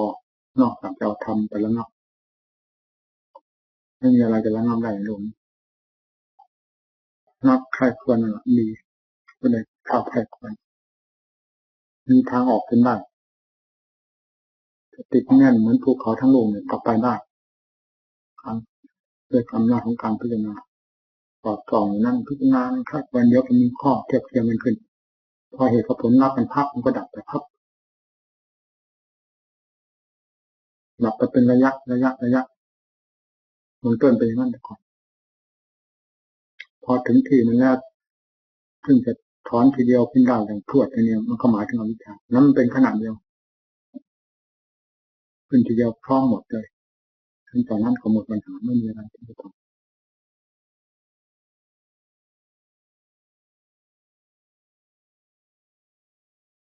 นอกจากเป็นพระแล้วยังเป็นนักปฏิบัติซึ่งเป็นเพศและหน้าที่ที่เด่นในสังคมแห่งพระพุทธศาสนาถ้าจะเทียบอย่างทหารแล้วก็คือทหารผู้ออกแนวรบแล้วทำหน้าที่ต่อการรบทุกๆประเภทไม่ว่าข้าศึกจะมาทางด้านใดเป็นหน้าที่ของทหารผู้ที่ก้าวเข้าสู่สงครามแล้วจะต้องทำหน้าที่ให้เต็มกำลังความสามารถขาดดิ้นในจิตใจหากว่าชีวิตเหลือมาก็ให้มีชัยชนะถ้าไม่เหลือก็มอบไว้กับความกล้าหาญคือตายด้วยความกล้าหาญชาญชัยไม่ท้อถอยต่อปัจจามิตรที่จะมาจากจตุพิษมีเรื่องของทหารที่ทำหน้าที่ในแนวรบต้องเป็นอย่างนั้นถ้าจะเป็นผู้ขี้ขลาดหวาดกลัวแล้วอย่างไรก็ต้องจมเป็นแน่นอนมีนักปฏิบัติย่อมเป็นเช่นเดียวกับทหารที่ออกแนวรบแล้วเวลานี้ต่างท่านต่างสละมาจากบ้านจากเรือนสละทุกสิ่งทุกอย่างสิ่งที่เราสละทั้งหมดนั้นล้วนแล้วแต่เป็นของมีคุณค่ามากทั้งนั้นพ่อแม่ก็มีคุณค่ามากญาติโยมทุกสิ่งทุกอย่างสมบัติที่มีมากมีน้อยทั้งที่ยังไม่มีก็เป็นสิ่งที่ต้องมีขึ้นโดยการสอดแสวงหามาเป็นสมบัติของตนและเป็นของมีค่าเหมือนกันกับโลกทั่วๆไปแต่เราสละมาโดยสิ้นเชิงไม่มีสิ่งใดที่จะเหลือหากว่าเรายังมีเป็นอยู่ในคฤหัสถ์โลกเขามีอย่างไรเราจะต้องมีอย่างนั้นลูกก็ต้องมีเพราะจะต้องมีเมียเราก็สละเพื่อให้โลกเขาเสียทานเสียโดยสิ้นเชิงลูกก็เป็นว่าทานไปด้วย สมบัติสิ่งของเงินทองทุกสิ่งทุกอย่างที่เป็นของเคยหวงแหนและโลกเคยหวงแหนมาประจำโลกนั้นเราสละเสียสิ้นไม่มีสิ่งใดเหลือภายในจิตใจจึงได้มาถวายตัวเป็นสากยบุตรเรียกว่าเป็นบุตรของพระพุทธเจ้าที่บริสุทธิ์ผู้กล้าหาญชาญชัยในทำหน้าที่แห่งการลบกิเลสตัณหาอาสวะโดยพระองค์เองไม่มีใครที่ช่วยเหลือพระองค์แม้แต่นิดหนึ่งนอกจากเขาจะให้ทานไปตามธรรมดาที่เรียกว่าเป็นเสบียงกลางพออาศัยยังชีวิตให้เป็นไปในวันหนึ่งเพื่อสงครามภายในได้แก่ระหว่างกิเลสกับจิตใจหรือกิเลสกับธรรมะพระพุทธเจ้าสามารถรบสิ่งทั้งหลายเหล่านี้ด้วยความกล้าหาญชาญชัยเอาเป็นเอาตายจริงๆผลที่ปรากฏก็เป็นพระพุทธเจ้าขึ้นมานั่นแหละคือผลอันยิ่งยวดไม่มีสิ่งใดจะเสมอได้ถ้าเรียกว่าสมบัติก็คือโลกุตระสมบัติหรือนิพพานสมบัตินี้เกิดขึ้นมาจากความกล้าหาญของพระพุทธเจ้าเราผู้เป็นศิษย์พระถาคตปรากฏว่าเป็นผู้สำคัญคนหนึ่งได้มาบวชในพระพุทธศาสนาแล้วยังไม่แล้วยังได้ออกแนวรบคือการปฏิบัตินี่เป็นหลักสำคัญการรบของเรานั้นไม่ได้หมายถึงรบปัจจามิตรภายนอกใดๆแต่เป็นเรื่องที่จะรบกับเรื่องของตัวเองที่เกี่ยวกับสิ่งภายนอกที่ผ่านไปมาอยู่ตลอดเวลาคือทางรูปทางเสียงทางกลิ่นทางรสเครื่องสัมผัสทุกสิ่งทุกอย่างต้องมาเกี่ยวข้องกับทางตาหูจมูกลิ้นกายและล่วงไหลเข้าไปสู่ใจนี่ท่านเรียกว่าข้าศึกหากท่านผู้ใดมีความขยันหมั่นเพียรมีความกล้าหาญชาญชัยต่อการพิจารณาสิ่งทั้งหลายเหล่านี้ไม่เสียเล่ห์เสียเหลี่ยมไม่เสียทีแห่งแง่งอนของสิ่งทั้งหลายที่เกี่ยวข้องทั้งภายนอกและภายในแสดงออกผู้นั้นแลจะเป็นผู้มีชัยชนะเราผู้เป็นนักปฏิบัติที่ได้ก้าวออกแล้วสู่สงครามจงเป็นผู้มีความกล้าหาญอย่ามีความประมาทในอิริยาบถทั้งสี่ยืนจงเป็นผู้มีความระมัดระวังเดินนั่งนอนเว้นแต่หลับเท่านั้นที่เป็นสิ่งที่สุดวิสัยด้วยกันทั้งโลกนอกจากนั้นให้เป็นผู้มีสติระมัดระวังตั้งตัวไว้เสมอและมีความรู้สึกตัวอยู่เสมอว่าเวลานี้เราเป็นพระเราอยู่ในท่ามกลางแห่งข้าศึกไม่ทราบจะมาด้านไหนมั่งทางรูปก็จะผ่านเข้ามาเสียงกลิ่นรสเครื่องสัมผัสทุกสิ่งทุกอย่างจะผ่านเข้ามาสติปัญญาซึ่งเป็นศาสตราอาวุธอันสำคัญที่พระพุทธเจ้าทรงมอบไว้ให้กับเรานั้นเราได้ถือแนบสนิทกับตัวหรือไม่โปรดได้นำมาพิจารณาตลอดเวลาอย่าได้ลดละนี่คือหน้าที่ของพระผู้ก้าวเข้าสู่สงครามภายในคือกิเลสกับตัวของเราเองหากเราเป็นผู้มีความท้อถอยแล้วจะเอาตัวไปไม่รอดอยู่ที่ไหนก็มีแต่ยอมแพ้อยู่ตลอดเวลาคนที่แพ้ไม่ว่าแพ้อะไรย่อมเป็นคนหมดความสง่าราศีถ้าคนชนะแล้วอยู่ที่ไหนก็มีความองอาจกล้าหาญนี่เราอยู่ด้วยความแพ้นั่งยืนเดินนอนในอิริยาบถหรือความเคลื่อนไหวทุกสิ่งทุกอย่างเป็นอยู่ด้วยความแพ้แล้วใช้ไม่ได้เลยไม่ใช่ลูกศิษย์พระถาคตผู้ปรากฏเป็นความอาถรรพ์ให้โลกได้ถือเป็นคติตัวอย่างแต่เราที่เป็นลูกศิษย์ของพระพุทธเจ้ากลับมาเป็นผู้คนท้อแท้อ่อนแออย่างนี้ไม่สมควรเลยโปรดได้นำมาคิดให้สนิทติดจิตติดใจของตนเรื่องสติเรื่องปัญญาเรื่องความเพียรนี้เป็นเครื่องมือสำหรับรบความอาถรรพ์หรือความอดทนความอุตสาห์พยายามนี้เป็นกำลังเครื่องสนับสนุนของเราผู้เป็นทหารของพระพุทธเจ้าอย่าได้ลดละเรื่องความเป็นอยู่ของเราเป็นอยู่กับญาติกับโยมไปที่ไหนไม่อดตายเราไม่ต้องกลัวว่าจะอดตายหากว่าเราเป็นผู้บำเพ็ญตนเพื่อชาติศาสนาพระมหากษัตริย์รัฐธรรมนูญอยู่แล้วจะไม่มีใครทอดทิ้งเราโปรดได้มอบชีวิตจิตใจทุกสิ่งทุกอย่างที่เป็นเครื่องใช้ของพระไว้กับฆราวาสญาติโยมแต่หน้าที่ของพระจริงๆคือการทำความภาคความเพียรระมัดระวังตัวผลิตตัวให้ดีขึ้นทุกวันด้วยความเพียรโดยทางสติโดยทางปัญญานี่ชื่อว่าเป็นผู้ทำหน้าที่อันถูกต้องและจะเป็นผู้ได้รับชัยชนะเป็นลำดับไปการรบฆ่าศึกภายในนี่เป็นสิ่งสำคัญเราไม่ต้องไปมองดูที่อื่นให้ดูความเคลื่อนไหวของจิตที่เคลื่อนไหวออกแต่ละครั้งนี้หาเรื่องอะไรบ้างมาก่อความรำคาญหรือมาก่อความเดือดร้อนให้แก่เราโดยมากจิตจะต้องผิดเรื่องเหล่านี้ขึ้นมาไม่ได้ผิดธรรมะ เรื่องธรรมะนั้นเป็นเรื่องที่เราจะตั้งใจผิดขึ้นมาด้วยความระมัดระวังตั้งใจจริงๆแล้วปรากฏเป็นธรรมะขึ้นมาเช่นสติคอยระมัดระวังสิ่งที่มาเกี่ยวข้องนี่แสดงว่าตั้งขึ้นมาปัญญาตรวจตรองดูสิ่งที่มาเกี่ยวข้องเป็นสิ่งที่ดีหรือชั่วจะควรปล่อยวางหรือละถอนโดยประการใดบ้างต้องนำมาพิจารณาแล้วแก้ไขไปตามอำนาจแห่งความเพียรที่ไม่ลดละของตนนั่นแหละเราจะเป็นผู้เห็นผลเป็นลำดับไปสำหรับเราที่เป็นนักบวชและเป็นผู้กล้าเข้าสู่สงครามอยู่ทุกระยะการนี้แล้วคำว่ามรรคผลนิพพานเราไม่ต้องไปคาดขอให้ดำเนินหลักแห่งเหตุอันเป็นไปเพื่อผลนิพพานให้ถูกต้องให้ถูกต้องเท่านั้นเรื่องผลจะหนีไปไหนไม่พ้นเหตุกับผลต้องเป็นของคู่เคียงกันอยู่เสมอไม่ว่าแต่การไหนการใดมาเราไม่ต้องไปคาดไปหมายให้ระมัดระวังตั้งตัวให้ดีชีวิตจิตใจเราไม่ต้องกลัวตายการนั่งภาวนานั่งให้เป็นการภาวนาจริงๆอย่านั่งเพียงสักแต่ว่านั่งอย่าเดินจงกรมสักแต่ว่าเดินไปไหนมาไหนให้มีสติสตังระมัดระวังตัวเสมอเราจะเห็นเรื่องของเราทุกระยะที่แสดงออกจากใจและสิ่งที่มาเกี่ยวข้องเข้ามาสัมผัสกับใจก็จะรับทราบกันว่าเป็นเรื่องอะไรควรจะแก้ไขกันโดยวิธีใดบ้างถ้าผู้มีสติเป็นอยู่เช่นนี้จะเป็นผู้มีชัยชนะในอิริยาบถทั้งสี่ไม่ขาดวรรคขาดตอนและจะจับชัยกรรมชัยชนะอย่างเอกไว้ได้ในเงื้อมมือโดยไม่ต้องสงสัยแต่ถ้าเราจะอยู่ด้วยวิธีแท้คืออยู่ด้วยความเผลอเรออยู่ด้วยความนอนใจอยู่ด้วยความอ่อนแออยู่ด้วยความท้อถอยกำลังอยู่ด้วยความขี้เกียจมากง่ายอยู่ด้วยความเห็นแก่ปากแก่ท้องเหล่านี้จะเป็นทางที่แพ้ทั้งนั้นมีแต่แพ้ไปเป็นลำดับไม่เป็นประโยชน์อะไรโปรดพากันสนใจในตัวเองให้มีความเข้มแข็งนักบวชนี่แหละ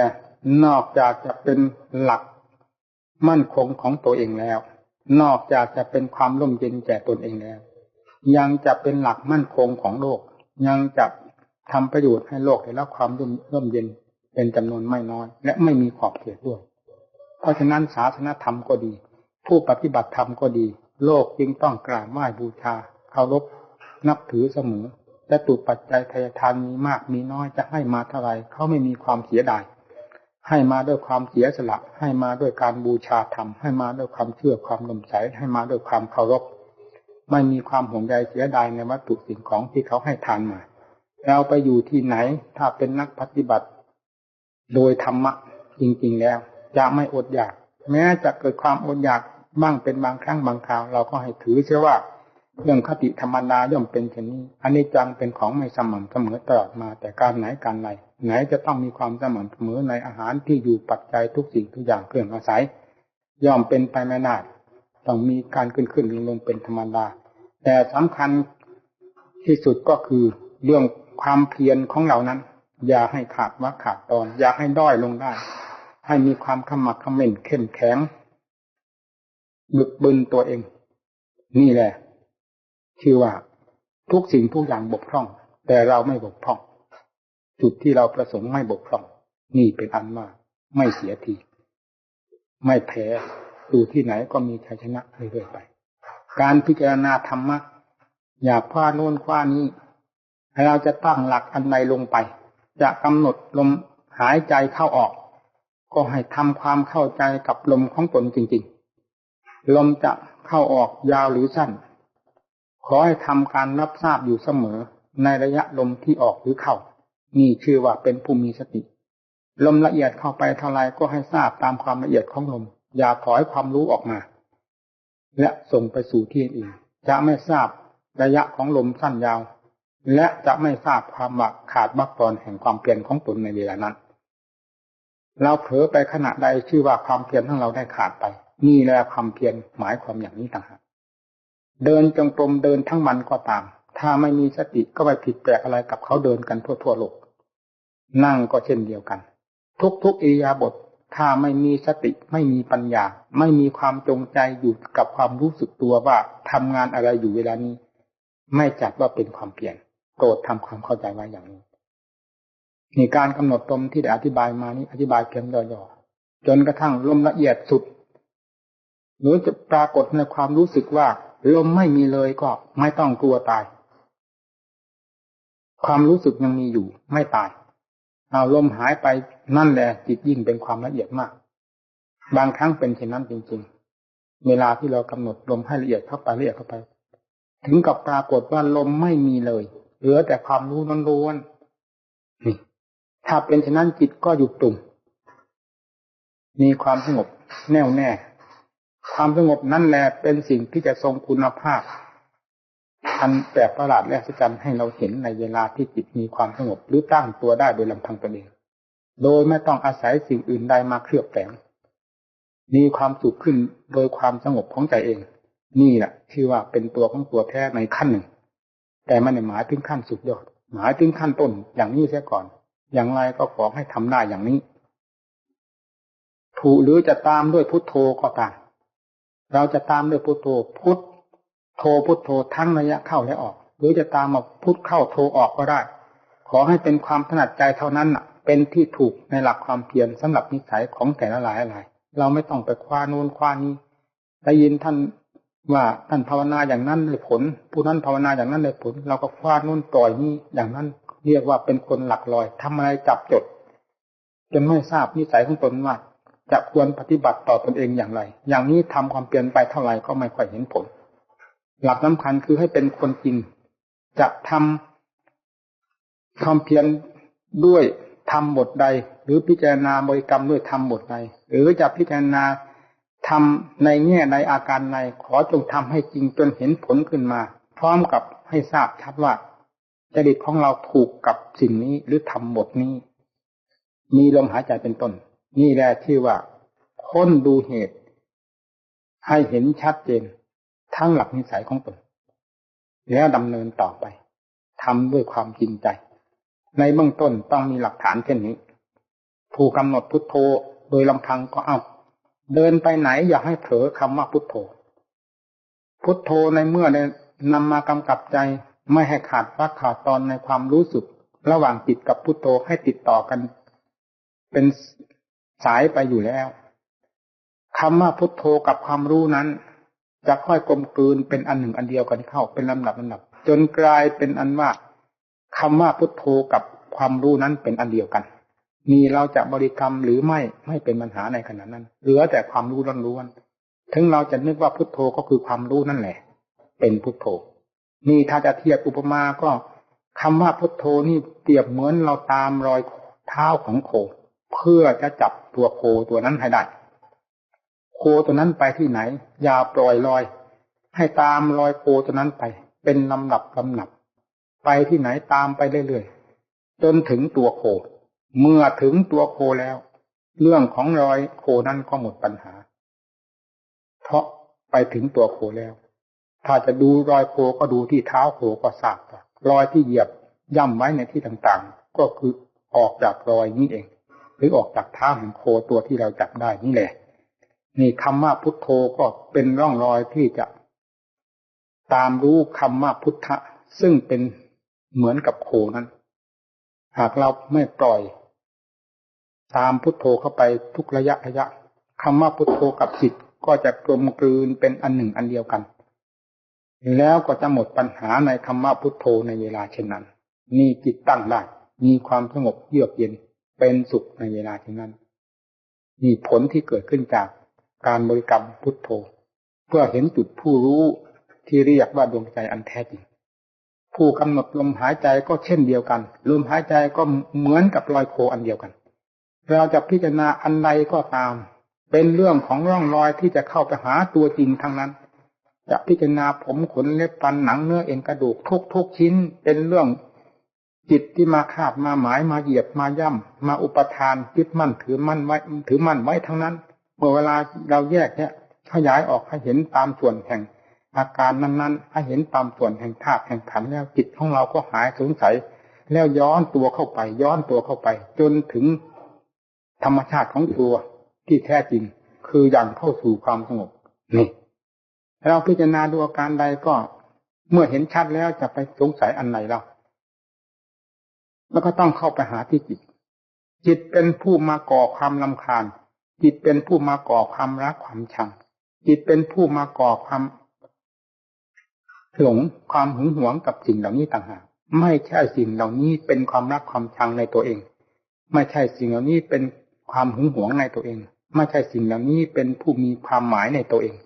แต่เป็นเรื่องของจิตไปให้ความหมายว่าสิ่งนั้นเป็นนั้นสิ่งนั้นเป็นนั้นสิ่งนั้นเป็นนั้นสิ่งนั้นน่ารักสิ่งนี้น่าชังแล้วก็ยึดมั่นตามเรื่องแห่งความหมายที่ตนไปทำกุยหมายป้ายทางเอาไว้นี่เป็นการผูกมัดตนแต่การพิจารณานี้เพื่อจะแก้ไขจุดที่ตนผูกมัดนั่นแหละท่านเรียกว่าปัญญาเมื่อพิจารณาเห็นชัดในสิ่งใดแล้วจิตย่อมปล่อยไปเป็นระยะหากว่ารู้รอบคอบหมดในส่วนแห่งร่างกายนี้จิตก็ปล่อยได้โดยเด็ดขาดเรียกว่าหมดอุปทานของกายนี่ก็เข้าไปถึงตัวจิตนั่นเองว่ากายเหล่านี้ไม่มีความหมายในตนเองแต่เป็นเรื่องของจิตเป็นผู้ให้ความหมายในกายนี้ว่าเป็นอย่างนั้นบัดนี้ได้รู้แล้วว่ากายเป็นส่วนหนึ่งต่างหากหรือว่าธาตุส่วนธาตุดินนี้เป็นส่วนหนึ่งต่างหากจิตก็เป็นอันหนึ่งต่างหากจากสิ่งนี้หมดความกังวลกันไปเป็นพักๆนี่การพิจารณาเป็นอย่างนี้ขอให้พิจารณาจริงๆก็แล้วกันอย่าทำเล่นๆทำอะไรให้ทำจริงการพิจารณากายนี้จะพิจารณากายนอกกายในไม่สำคัญเพราะสมุทัยมีได้ทั้งภายนอกมีได้ทั้งภายในเมื่อเป็นเช่นนั้นมรรคคือทางดำเนินเพื่อการแก้ไขปลดเปลื้องสิ่งที่ตนไปเที่ยวผูกมัดก็ย่อมมีได้ทั้งภายนอกภายในเช่นเรารักรูปความรักรูปนั้นเป็นสมุทัยหมายรูปนอกเป็นสำคัญรูปนั้นน่ารักรูปนั้นน่ากำหนัดยินดีแล้วนำรูปนั้นมาพิจารณาคลี่คลายดูให้เห็นชัดตามหลักความจริงของรูปนั้นว่ามีที่สำคัญตรงไหนมั่งพอที่ให้เกิดความรักความกำหนัดยินดีเมื่อแยกออกทุกอาการแล้วก็เห็นเป็นแต่เพียงสักว่าธาตุหรือเห็นแต่เป็นของปฏิกูลน่าเกลียดไปเสียสิ้นหาจุดที่น่ารักน่ากำหนัดไม่มีเลยจิตก็ถอนความกังวลความรักเหล่านั้นเข้ามาสู่ตัวเองเห็นโทษของตัวเองว่าเป็นเพราะตัวเองไปทำความสำคัญมั่นหมายในสิ่งนั้นต่างหากจึงเกิดความรักความกำหนัดยินดีขึ้นมานี่เราก็ได้เห็นโทษของเราด้วยเราก็ได้เห็นโทษในสิ่งที่เราไปสำคัญมั่นหมายว่าน่ารักน่ากำหนัดยินดีนั้นด้วยนี่เป็นอันว่าถอดถอนมาได้เป็นระยะอย่างนี้เพราะฉะนั้นเรื่องของปัญญาจึงเป็นสิ่งที่ละเอียดมากปัญญาในขั้นของธาตุขันธ์ยังมีนอกจากนั้นปัญญาในขั้นของธาตุคือรูปธรรมนี่เป็นประเภทหนึ่งปัญญาในขั้นของนามธรรมเป็นอีกขั้นหนึ่งหากว่าจิตของเราตั้งตัวได้ด้วยความสงบเพราะอำนาจของความเพียรพยายาม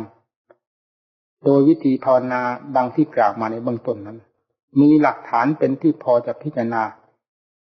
หรือตั้งตนได้แล้วโปรดพิจารณาเรื่องปัญญาจะเป็นเรื่องนอกก็ตามจะเป็นเรื่องในก็ตามให้แยกส่วนแบ่งส่วนดูดังที่กล่าวนี้จิตใจให้ทำงานอยู่กับสิ่งเหล่านี้ทั้งวันยิ่งเป็นการดีเมื่อมีความเหนื่อยภายในจิตใจกำหนดจิตให้เข้าพักในความสงบเป็นสมาธิเยือกเย็นขึ้นมาพอถอยจากความสงบแล้วออกทำหน้าที่การงานของตัวเองเคยพิจารณาอะไรที่ยังไม่ชัดเอาคลี่คลายดูให้ชัดถืออันนั้นแหละเป็นงานของตนพิจารณาจนรู้ชัดตามเป็นจริงแล้วจิตใจนั้นจะปล่อยตัวเองปล่อยงานประเภทนั้นโดยเราไม่ต้องไปบังคับเพราะรู้รอบคอบแล้วจะถือมันไว้ทำไมนี่เป็นเรื่องของจิตจะปล่อยตัวเองนี่ขั้นของธาตุนี่อธิบายอย่างสรุปขั้นของขันธ์นี่เป็นอีกประเภทหนึ่งขันธ์ในขันธ์สี่คือเวทนาสัญญาสังขารวิญญาณอันนี้เป็นส่วนละเอียดมากละเอียดยิ่งกว่าขันธ์แต่ถึงจะละเอียดแค่ไหนก็ตามจะพ้นวิสัยของปัญญาไปไม่ได้ขันธ์ทั้งธาตุทั้งธาตุหรือว่ารูปทั้งกองนี้ในส่วนร่างกายของเราปัญญายังสามารถสอดแทรกหรือแทงทะลุถอดถอนอุปทานความยึดมั่นถือมั่นในกายได้เหตุใดจะไม่สามารถรู้เท่าทันในเวทนาสัญญาสังขารวิญญาณได้คำว่าเวทนาทางกายประเภทหนึ่งเวทนาทางใจประเภทหนึ่งเวทนาทางใจนี้เป็นส่วนละเอียดมากโดยมากถ้าจิตได้รับความสงบเยือกเย็นมาเป็นลำดับแล้วจะมีแต่สุขเวทนาปรากฏขึ้นภายในใจสุขเวทนานี้ก็ต้องในพิจารณา ถึงการเวลาที่ควรจะพิจารณาจะปล่อยทิ้งไว้หรือนอนใจกับสุขเวทนานั้นไม่ได้เช่นผู้ติดสมาธิโดยมากติดสุขเวทนาเมื่อเข้าสมาธิแล้วก็แน่วแน่อยู่นั้นเป็นอันเดียวไม่อยากจะออกมาคิดมาอ่านไตร่ตรองอะไรให้หนักอกหนักใจให้เกิดความลำบากรำคาญเราอยู่อย่างนี้สบายดีทั้งวันก็สบายออกมากระทบกระเทือนรูปเสียงกลิ่นรสเป็นต้นก็รู้สึกมันเกิดไม่ค่อยสบายรำคาญในจิตในใจแล้วย้อนเข้าไปสมาธินั้นเสียสบายดีนี่คือจิตติดสุขเวทนาในสมาธิเมื่อเป็นเช่นนั้นเราก็ควรจะถอยออกมาพิจารณาเพราะการถอดถอนกิเลสนี้ไม่ใช่ถอนด้วยสมาธินะสมาธิเป็นแต่เพียงต้นทุนให้ใจได้รับความสงบเป็นชั้นหนึ่งต่างหากแต่การจะถอดถอนกิเลสนั้นทุกประเภทจะต้องถอดถอนด้วยปัญญาไม่ว่าส่วนหยาบไม่ว่าส่วนกลางส่วนละเอียดจะต้องถอดถอนด้วยปัญญาทั้งนั้นถ้าเพียงแต่สมาธิหากไม่ได้ใช้ปัญญาพิจารณาเลยก็จะอยู่แต่เพียงความสงบหาปรากฏว่าได้ถอดกิเลสตัวไหนออกได้ด้วยอำนาจของสมาธิจะไม่มีเห็นแต่ความสงบถ้าเราปล่อยไม่บ้างหรือมีความประมาทบ้างไม่ค่อยจะเข้าสมาธิบ่อยไม่ค่อยทำความเพียรบ่อยจิตที่เคยเป็นสมาธิก็เลยกลายเป็นจิตที่ฟุ้งซ่านรำคาญไปอีกเลยเข้าสมาธิไม่ได้นี่เรียกว่าสมาธิเสื่อมฉะนั้นเพื่อให้ความเหมาะสมในเวลาจิตที่เป็นสมาธิก็ให้พักเสียได้ตามกาลเวลาที่ต้องการเมื่อถอนออกมาแล้วให้พิจารณาตามธาตุขันธ์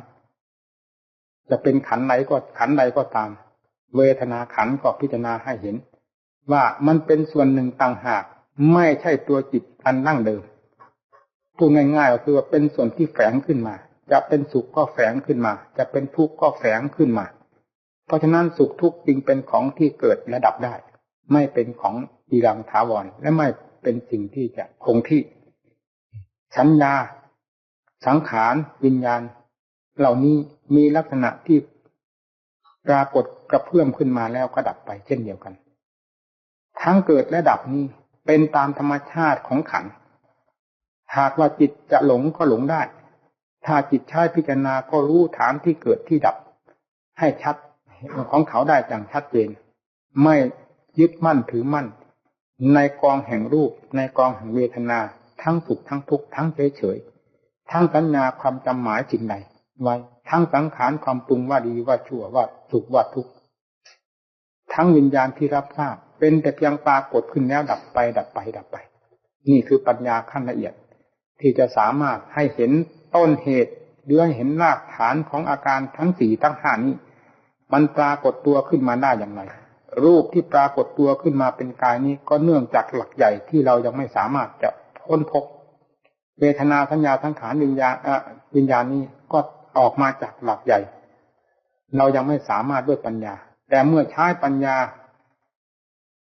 พิจารณาเข้าไปโดยไม่หยุดยั้งแล้วรูปก็จะเห็นชัดว่าเป็นหนึ่งต่างหากจากจิตเวทนาสัญญาสังขารวิญญาณแต่ละอย่างละอย่างไม่ว่าเวทนาประเภทใดไม่ว่าสัญญาจะหมายเรื่องอะไรไม่ว่าสังขารจะปรุงเรื่องอะไรจะเห็นความเกิดของสิ่งเหล่านี้มาจากจิตอันและเป็นธรรมชาติอันหนึ่งต่างหากจากจิตและเรายังจะได้เห็นตัวจิตที่มีธรรมชาติอันหนึ่งหุ้มห่อไว้อย่างมิดชิดธรรมชาตินั้นเป็นผู้ทำหน้าที่โดยมากในอิริยาบถทั้ง4จะเป็นเรื่องของธรรมชาตินี้ทั้งนั้นเป็นตัวเชิดเป็นตัวพาให้คิดให้อ่านให้ปรุงแต่งต่างๆนี่ท่านเรียกว่าอวิชชาอันนี้เป็นสิ่งที่สนิทติดกับใจมากจนผู้ปฏิบัติเมื่อถึงขั้นอันละเอียดแล้วไม่สามารถจะทำลายจิตอันนี้ไม่สามารถจะพิจารณาธรรมชาติอันนี้ได้เนื่องจากเข้าใจว่าธรรมชาตินี้แลเป็นตนคือธรรมชาติอันนี้รูปเวทนาสัญญาสังขารวิญญาณทั้งหลายพรากได้หมดแล้วแต่ธรรมชาตินี้พรากกันไม่ออกเนื่องจากเราเห็นธรรมชาตินี้ว่าเป็นเราในขณะเดียวกันเราก็คือธรรมชาติอันนี้ เมื่อเป็นชนิดธรรมชาตินี้จะต้องแสดงตัวอยู่ตลอดเวลาและแสดงอย่างอาจหาญด้วยคือจิตที่เป็นขั้นละเอียดนี้จะมีแต่เรื่องความดีทั้งนั้นแสดงตัวความดีอันนี้แหละที่เรียกว่าอวิชชาอันแท้จริงหลอกทางชั่วหลอกทางส่วนหยาบก็ตามกันทันมาเป็นลำดับแสดงความละเอียดถ้าปัญญาไม่สามารถก็จะแสดงตัวตลอดเวลาเช่นความผ่องใสก็คือธรรมชาตินี่แหละแสดงตัวอยู่ความองอาจกล้าหาญก็คือธรรมชาตินี้ความสุขความสบายก็คือธรรมชาตินี้เพราะเหตุใดเพราะธรรมชาตินี้ยังเป็นตัวสมมุติอยู่สิ่งที่แสดงออกมาทั้งหมดจึงเป็นเรื่องของสมมุติทั้งนั้นถ้าเราได้ทราบหรือได้ยินได้ฟังจากครูอาจารย์ที่ชี้ช่องบอกทางมาแล้วอย่างนี้เรามีทางที่จะพิจารณาจุดที่ว่านี้ได้โดยไม่มีความสะทกสะท้านโดยไม่มีความหึงหวงในธรรมชาตินี้เลยแต่ถ้าเราไม่ได้เคยได้ยินได้ฟังมาก่อนนั้นน่ากลัวจะติดอยู่เป็นเวลานานๆหรือติดกันไปเลยถอนกันไม่ออกเนื่องจากมีความรักมีความสงวนมีความชอบมีความพอใจอย่างเต็มที่แล้วก็ยกธรรมชาติอันนี้ขึ้นว่าเป็นตนกดขี่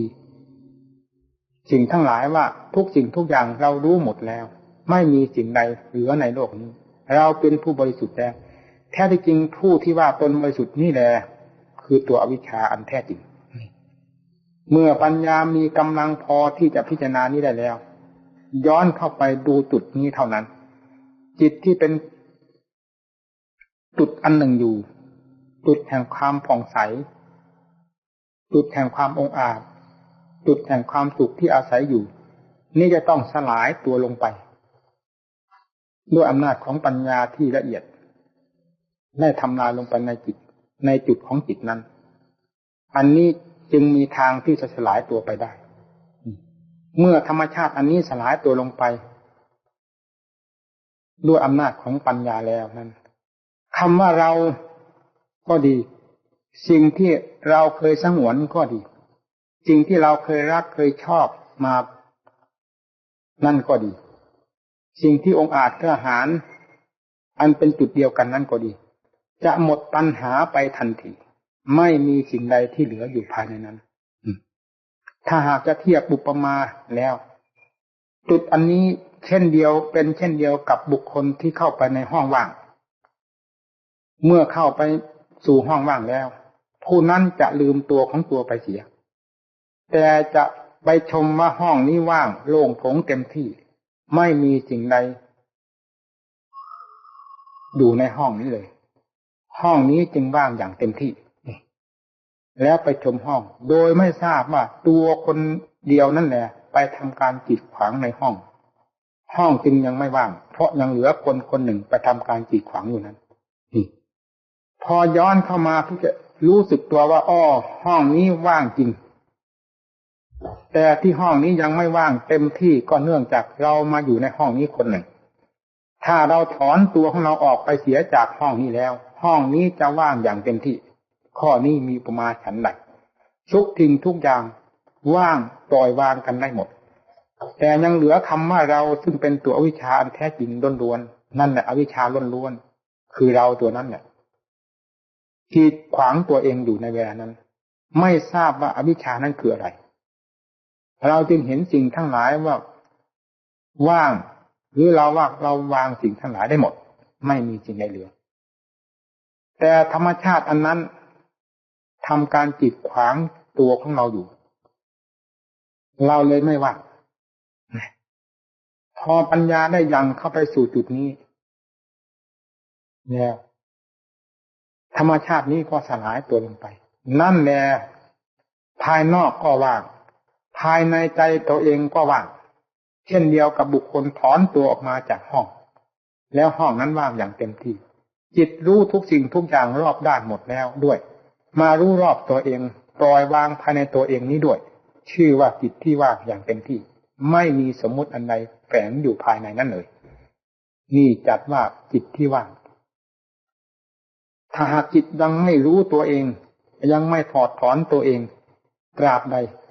ถึงจิตจะว่าสิ่งใดว่างหรือปล่อยวางสิ่งใดได้แล้วก็ตามจิตก็ยังไม่ว่างในตัวเองจิตยังไม่ปล่อยวางตัวเองอยู่นั่นแหละเมื่อเป็นเช่นนั้นธรรมะอวิชชาก็คือจิตผู้นั้นยังจะมีทางสืบต่อไปได้อีก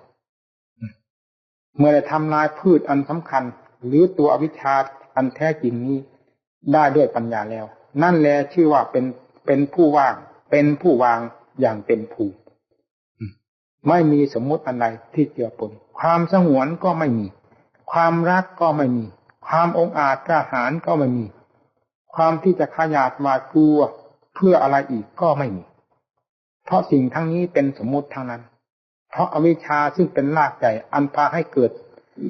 อาการเหล่านี้ขึ้นมานั้นได้สลายลงไปแล้วเหลือแต่ธรรมชาติล้วน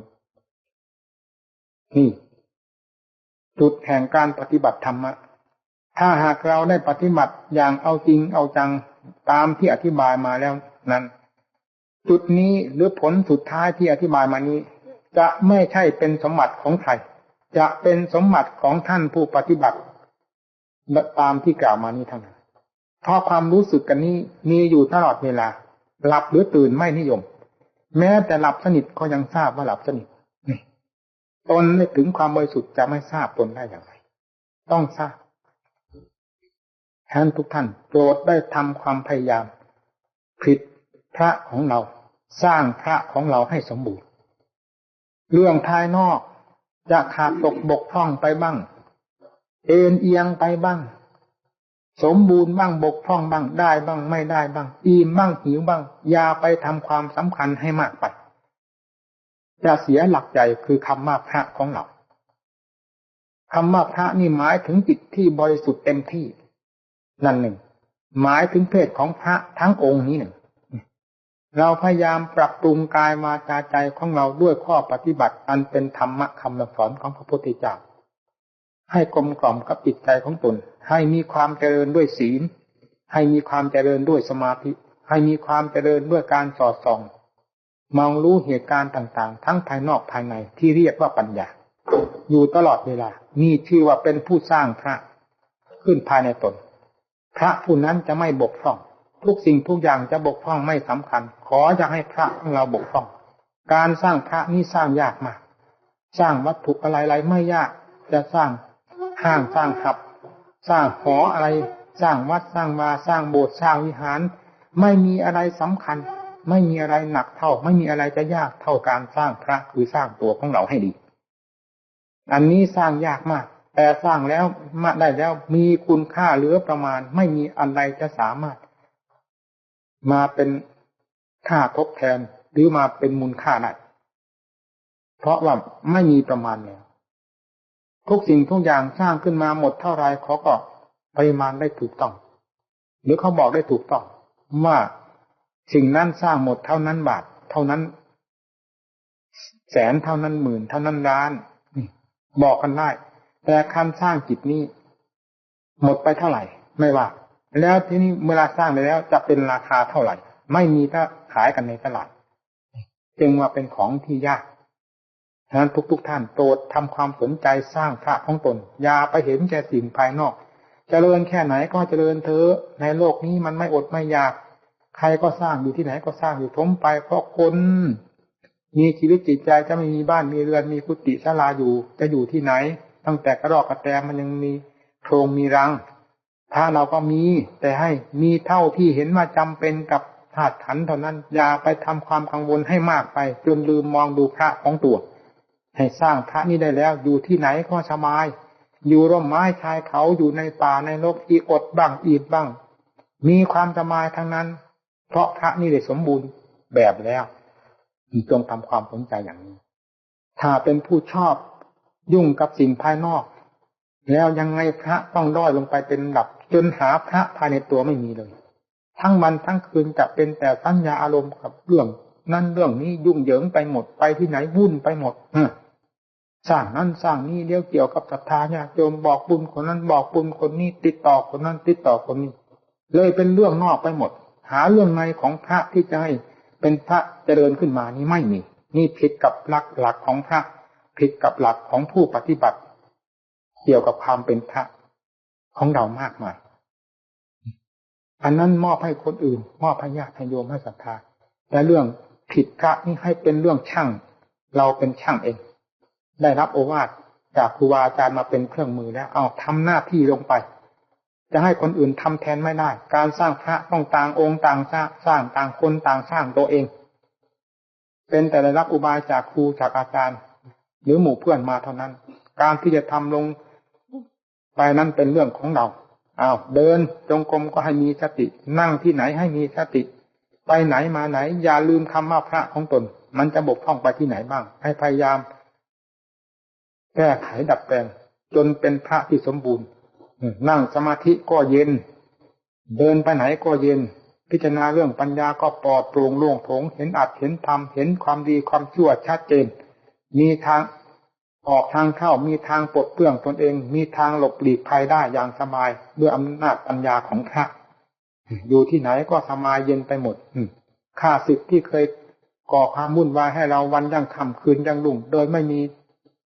วันหยุดยั้งก็ได้ยุติกันลงด้วยอำนาจแห่งพระของเราได้มีความกล้าหาญชาญชัยรบกับสิ่งทั้งหลายให้รู้เท่าทันปล่อยวางได้ตามเป็นจริงทั้งภายนอกและภายในเรื่องภายนอกก็ไม่มาเกี่ยวข้องให้เป็นกังวลกับภายในใจเรื่องใจก็ไม่เจาะแสวงหาไม่พุ่งเพ้อเหิมกับสิ่งภายนอกเพื่อก่อไฟเผาตัวต่างอันต่างอยู่ต่างอันต่างจริงพระก็จริงสำหรับพระของเรานั่นไปที่ไหนสบายเมื่อใจถึงความเป็นพระอันสมบูรณ์แล้วอยู่ที่ไหนก็พอตัวไม่ต้องการอะไรทั้งนั้นนี่เรียกว่าความพอตัวอดก็พอตัวอิ่มก็พอตัว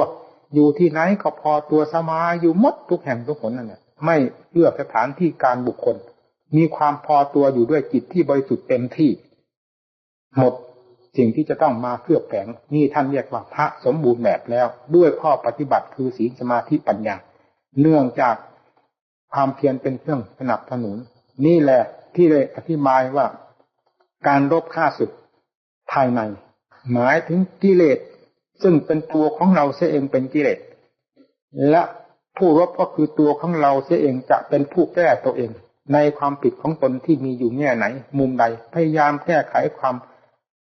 ผิดพลาดของตัวเองชื่อว่าเป็นการรบกับความผิดของตัวเองเมื่อรวมแล้วเรียกว่ารบกับกิเลสเมื่อรบให้ถึงจุดหมายปลายทางสิ่งที่เป็นข้าศึกได้สลายยอมแพ้อย่างราบคาบแล้วเราก็เป็นผู้มีความองอาจกล้าหาญจะเห็นรูปก็เห็นอย่างเต็มหูเต็มตาฟังได้อย่างเต็มหูเห็นได้อย่างเต็มตาเสียงกลิ่นรสเครื่องสัมผัสทุกสิ่งทุกอย่างที่มาสัมผัสรับทราบได้อย่างเต็มจิตเต็มใจแต่ไม่ติดไม่พันไม่เป็นกังวลไม่มีท่ามีทางว่าจะต้องระมัดระวังซึ่งกันและกันหรือไม่มีท่ามีทางจะต้องพุ่งเพ้อเหิมไปตามสิ่งทั้งหลายนั้นเพราะยถาภูตังญาณทัสสดังเป็นสิ่งที่ได้เห็นแจ้งชัดตายตัวแล้วภายในจิตใจนั่นท่านเรียกว่าสุขโตอยู่ก็สุขโตคืออยู่ก็อยู่ดีไปก็ไปดีคิดก็คิดดีอะไรมาสัมผัสกลายเป็นธรรมะทั้งหมดไม่เป็นโทษแก่ตัวเองนี่ท่านเรียกว่าสุขโตอยู่ก็ดีนั่งก็ดีนอนก็ดีหลับและตื่นก็ดีอะไรดีไปหมดถ้าจิตดีเพียงดวงเดียวเท่านั้นไม่มีอะไรจะเป็นข้าศึกในโลกนี้ที่เป็นข้าศึกที่เป็นความทุกข์ความเดือดร้อนก็เนื่องจากใจดวงเดียวนี่แหละเสาะหาเรื่องก่อเรื่องใส่ตัวเองเสมอเกิดเรื่องกับตัวเองหาที่ตดที่เปลืองหาทนายความมาแก้ช่วยไม่ได้หาผู้ตัดสินหาผู้พิพากษาไม่ได้นอกจากเราจะเป็นผู้พิพากษานอกจากเราจะเป็นผู้พินิจพิจารณาคู่ความในระหว่างแห่งดีกับชั่วปลดเปลื้องกันลงได้แล้วเราก็ตัดสินตัวเราเองได้ที่เรียกว่าสันทิฏฐิโกเห็นเองไม่ต้องให้ผู้อื่นผู้ใดมาเห็นได้มาทำนายทายทักเราเพราะคำว่าสันทิฏฐิโกนี้พระพุทธเจ้ามอบไว้กับพุทธบริษัททุกรูปทุกนามผู้ใดมีข้อปฏิบัติสมควรที่จะรู้ตามสันทิฏฐิกธรรมก็ย่อมมีสิทธิที่จะรู้ได้ไม่เลือกว่าเป็นหญิงเป็นชายเป็นนักบวชหรือฆราวาสสามารถจะรู้ได้โดยกันฉะนั้นในอวสานแห่งธรรมที่แสดงวันนี้ขอให้ท่านนักปฏิบัติ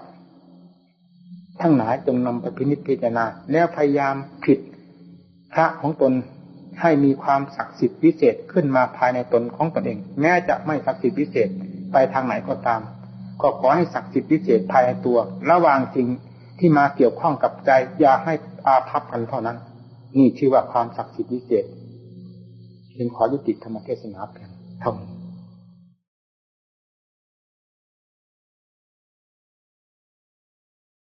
เปรียบเหมือนสมบัติทางโลกก็เรียกว่าสมบัติมีหลายประเภท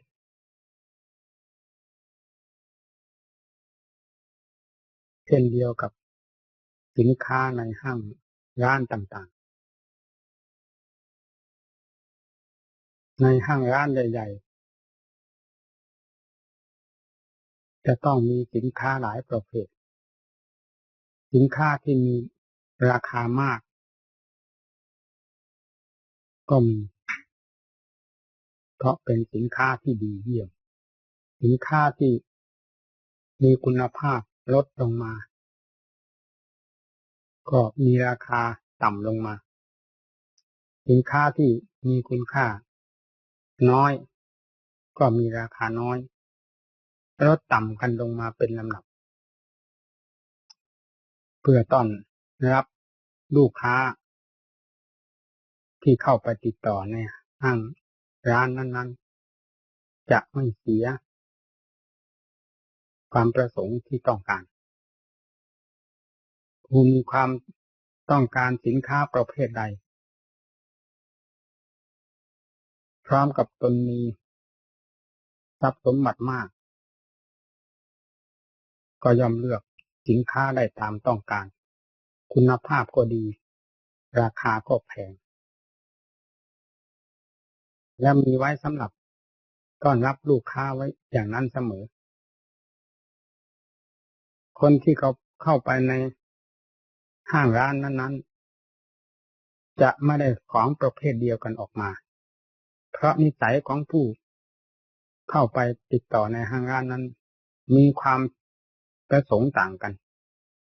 ตามความต้องการของตนใครต้องการสินค้าประเภทใดก็นำเอาสินค้าประเภทนั้นออกมาตามความต้องการและทุนทรัพย์ของตนตลอดถึงสินค้าที่มีคุณค่าและราคาที่ต่ำสุดก็ย่อมมีไว้ในห้างร้านนั้นๆเหมือนกันเพื่อต้อนรับลูกค้าที่มีฐานะต่างกันผู้ที่ไปติดต่อในห้างร้านย่อมไม่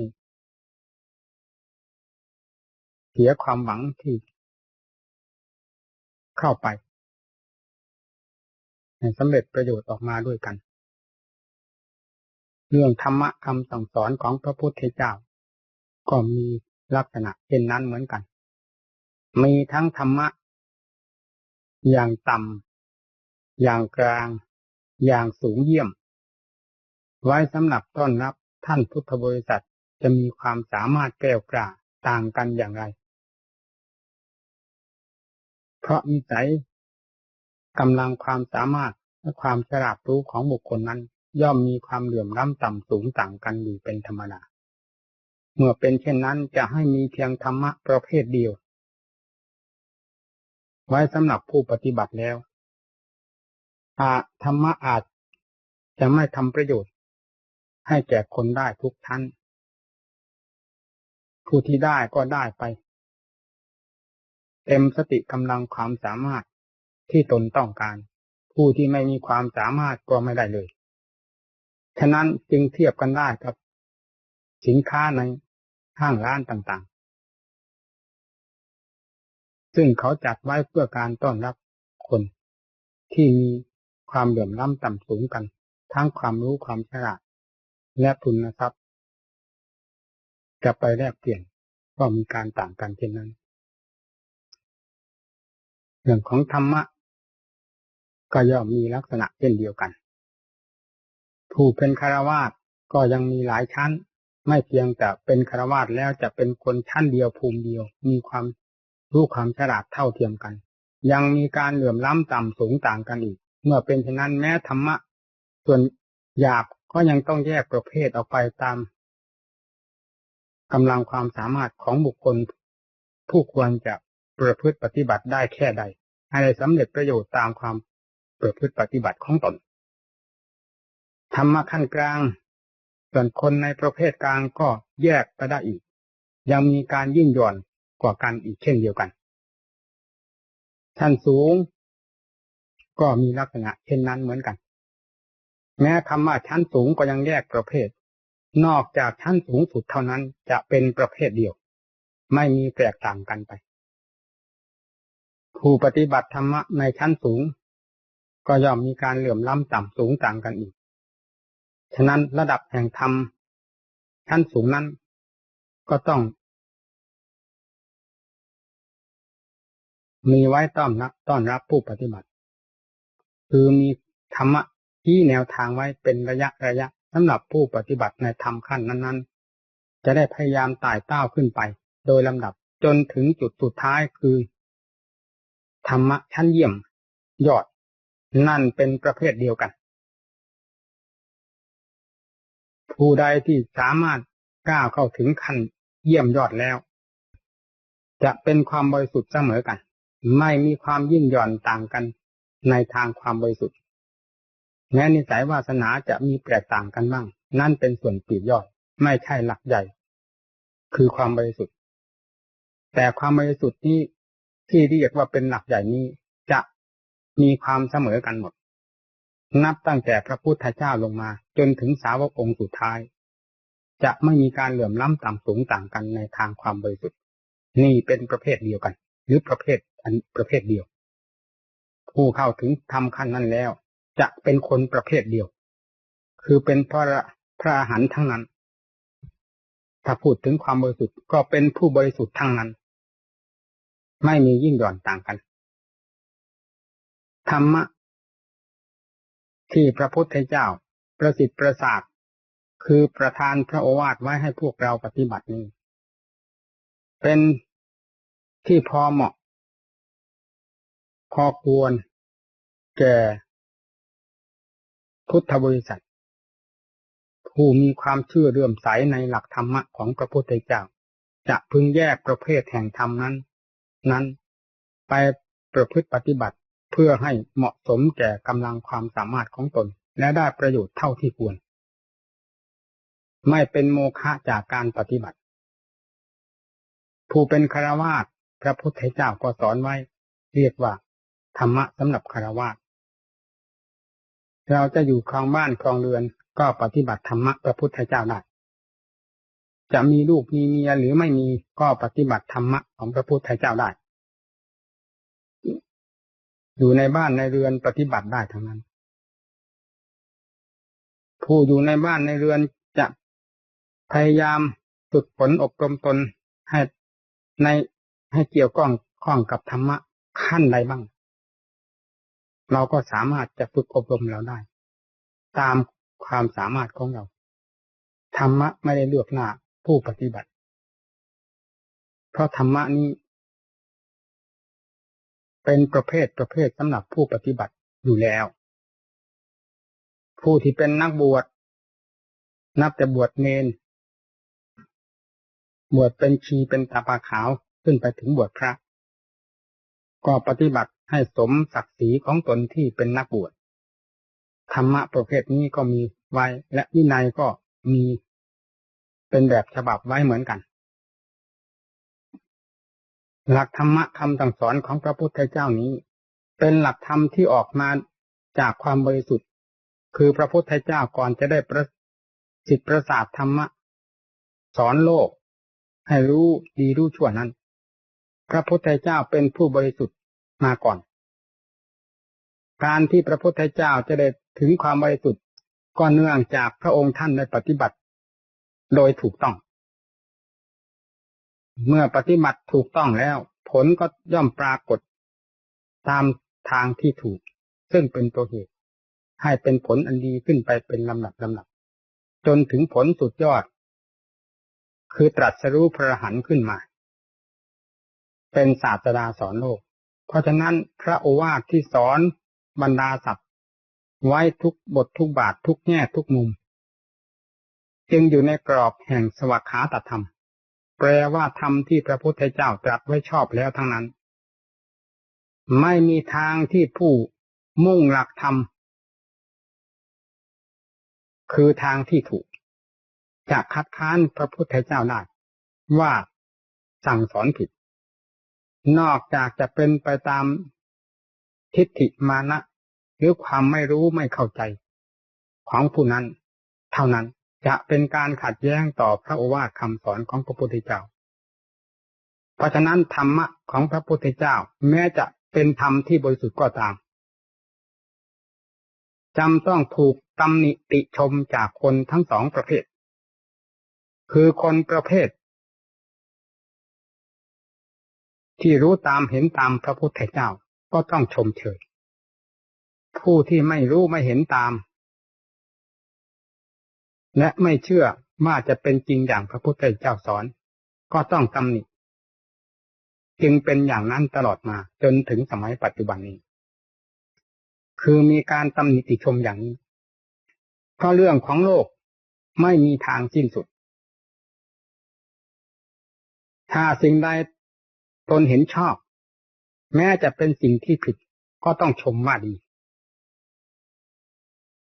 ถ้าเป็นสิ่งที่ตนไม่ชอบแม้จะเป็นของดีก็ตำหนิว่าชั่วแต่ผู้เห็นธรรมเป็นธรรมผู้มุ่งต่อหลักความจริงแล้วติในสิ่งที่ควรติจะชมในสิ่งที่ควรชมไม่ได้ชมไปตามความชอบใจเฉยๆแต่มีหลักเหตุผลเป็นเครื่องทดสอบและเป็นที่ลงรอยกันได้ในจุดที่ควรจะตำหนิหรือจะควรชมนี่เป็นคติของโลกซึ่งมีความรู้เป็นลุ่มๆดอนๆเมื่อมาเกี่ยวกับธรรมะจึงกลายเป็นเป้าหมายที่จะให้โลกตำหนิติชมตลอดมาแต่ผู้ปฏิบัติเพื่ออัตธรรมจริงๆแล้วจะหาที่ตำหนิคำสอนของพระพุทธเจ้าไม่ได้ยิ่งปฏิบัติตนให้มีความรู้ความเข้าใจทางด้านจิตใจเข้ามากเท่าไหร่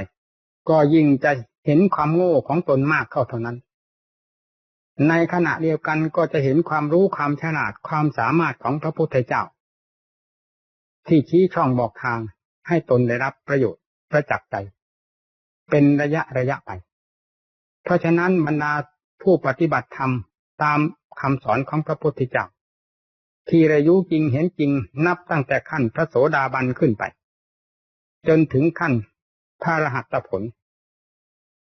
จึงจะหาทางตำหนิพระพุทธเจ้าแม้แต่นิดหนึ่งไม่ได้นอกจากจะมอบกายถวายชีวิตพึ่งเป็นพึ่งตายพระพุทธเจ้าจนกระทั่งวาระสุดท้ายเท่านั้นไม่มีทางอื่นที่พระอริยบุคคลผู้รู้จริงเห็นจริงตามพระพุทธเจ้าจะหาช่องทางตำหนิพระพุทธเจ้าไม่มีเลยนี่เนื่องจากหลักธรรมเป็นธรรมที่บริสุทธิ์สืบเนื่องมาจากความบริสุทธิ์ของพระพุทธเจ้าต้นเหตุคือการดำเนินของพระพุทธเจ้าเป็นต้นเหตุที่ถูกต้องผลที่ปรากฏคือความบริสุทธิ์จึงเป็นความบริสุทธิ์หมดจดโดยสิ้นเชิงโอวาทที่แสดงออกแก่สัตว์ซึ่งเป็นตัวเหตุเพื่อสัตว์จะได้ดำเนินและเห็นผลตามนั้นก็จึงเป็นโอวาทคำสอนที่บริสุทธิ์ผลที่พุทธบริษัทซึ่งได้ศึกษาจากพระพุทธเจ้าแล้วไปปฏิบัติตามจนปรากฏขึ้นมาภายในตนนั้นก็เป็นผลที่ถูกต้องเป็นลำดับไปเพราะฉะนั้นคำว่ามรรคผลนิพพานจึงไม่นิยมการเรียกว่าอากาลิโกถ้าผู้ปฏิบัติให้ตรงตามหลักธรรมของพระพุทธเจ้าจริงๆแล้วจะมีทางสิ้นทุกข์เป็นที่ไปไม่มีทางอื่นซึ่งจะเป็นข้อขัดแย้งและเป็นอุปสรรคการกล่าวธรรมะไว้จากพระโอษฐ์ของพระพุทธเจ้านี้เรานับกันพอประมาณมี 84,000 พระธรรมขันธ์ถ้าจะพูดตามแง่อุบายวิธีที่พระพุทธเจ้าสอนโลกแล้ว จะมีมากมายิ่งกว่าที่กำหนดไว้นี้นี่เห็นว่าพอประมาณเท่านั้นเพราะจริตนิสัยของพุทธบริษัทซึ่งมาเกี่ยวข้องกับพระพุทธเจ้าที่จะได้ให้โอวาทสั่งสอนแก่บรรดาสัตว์นั้นมีจำนวนมากมายเมื่อเป็นเช่นนั้นอุบายวิธีที่จะสั่งสอนโลกนั้นจะมีเพียง 84,000 นัยยะนี้ไม่เพียงพอกับจริตนิสัยของคนที่มีจำนวนมากยิ่งกว่านั้นแต่ถึงจะมากเท่าไรก็ตามถ้าเทียบแล้วก็เหมือนกับว่าการนับของเราซึ่งเคยได้อธิบายให้บรรดาท่านผู้ฟังทราบมาหลายครั้งแล้วนับตั้งแต่ต้นก็ถูกไปตั้งแต่ต้นเช่น1 บวก 1ก็เป็น2นี่2 บวก 2ก็เป็น4เป็นลำดับจนถึงบวกในวาระสุดท้ายจะถึงล้านก็ตามก็ต้องเป็นการถูกต้องไปเป็นลำดับเช่นนี้ไม่มีส่วนใดที่จะทำให้ผิดพอที่จะให้ปลายทางนั้นผิดไปนี่หลักโอวาทคำสอนของพระพุทธเจ้าเริ่มต้นแต่พระพุทธเจ้าประทานโอวาทแก่สาวกองค์แรกเริ่มแรกจนถึงสาวกองค์สุดท้ายแล้วปิดพระโอษฐ์คำว่าพระโอษฐ์คือปากหยุดการสั่งสอนจะเป็นสวขาตธรรมไปเป็นลำดับนับตั้งแต่วาระแรกที่เริ่มสอนสัตว์จนถึงวาระสุดท้ายเข้าสู่พระนิพพานไม่มีวาระใดที่จะคลาดเคลื่อนจากคำว่าสวขาตธรรมคือตรัสไว้ชอบนี้ไปได้เลยถ้าจะเทียบการบวกแล้วก็เรียกว่าถูกตั้งแต่เริ่มต้นบวกจนกระทั่งถึงจุดสุดท้ายแห่งการบวกเราจะถึงบวกถึงล้านก็ตามนับแต่1จนถึงล้านไม่มีการบวกตอนใดจะเป็นการผิดไปพอที่จะทำการบวกตอนสุดท้ายให้เคลื่อนขาดหรือเสียหายไปด้วยนี่การให้โอวาทสั่งสอนสัตว์ของพระพุทธเจ้าก็มีการถูกต้องมาตั้งแต่เริ่มแรกการสั่งสอนไม่เช่นนั้นผู้นับพระโอวาทคนแรกก็คือพระอัญญาโกณฑัญญะจะได้ตรัสรู้มรรคผลนิพพานได้อย่างไรหากพระพุทธเจ้าไม่สอนให้ถูกต้องตั้งแต่เบื้องต้นในท่ามกลางสาวกก็บรรลุมรรคผลนิพพานเป็นลำดับตั้งแต่เริ่มแรกจนถึงครั้งวาระสุดท้ายสาวกได้บรรลุพระอรหันต์เป็นลำดับเมื่อผลได้ปรากฏแก่ผู้ปฏิบัติจนถึงขั้นพระสำเร็จพระอรหันต์แล้วพระอรหันต์แล้วเราจะมีทางตำหนิพระโอวาทของพระพุทธเจ้าได้อย่างไรว่าผิดตอนไหนผิดวาระใดถ้าผิดแล้วผู้ปฏิบัติจะไม่ได้ผลนี่ไม่เป็นเช่นนั้นสอนวาระใดก็มีผลปรากฏขึ้นมาจากผู้สดับตรับฟัง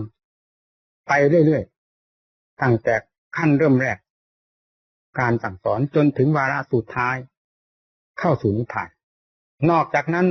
เข้าวาทที่ประทานไว้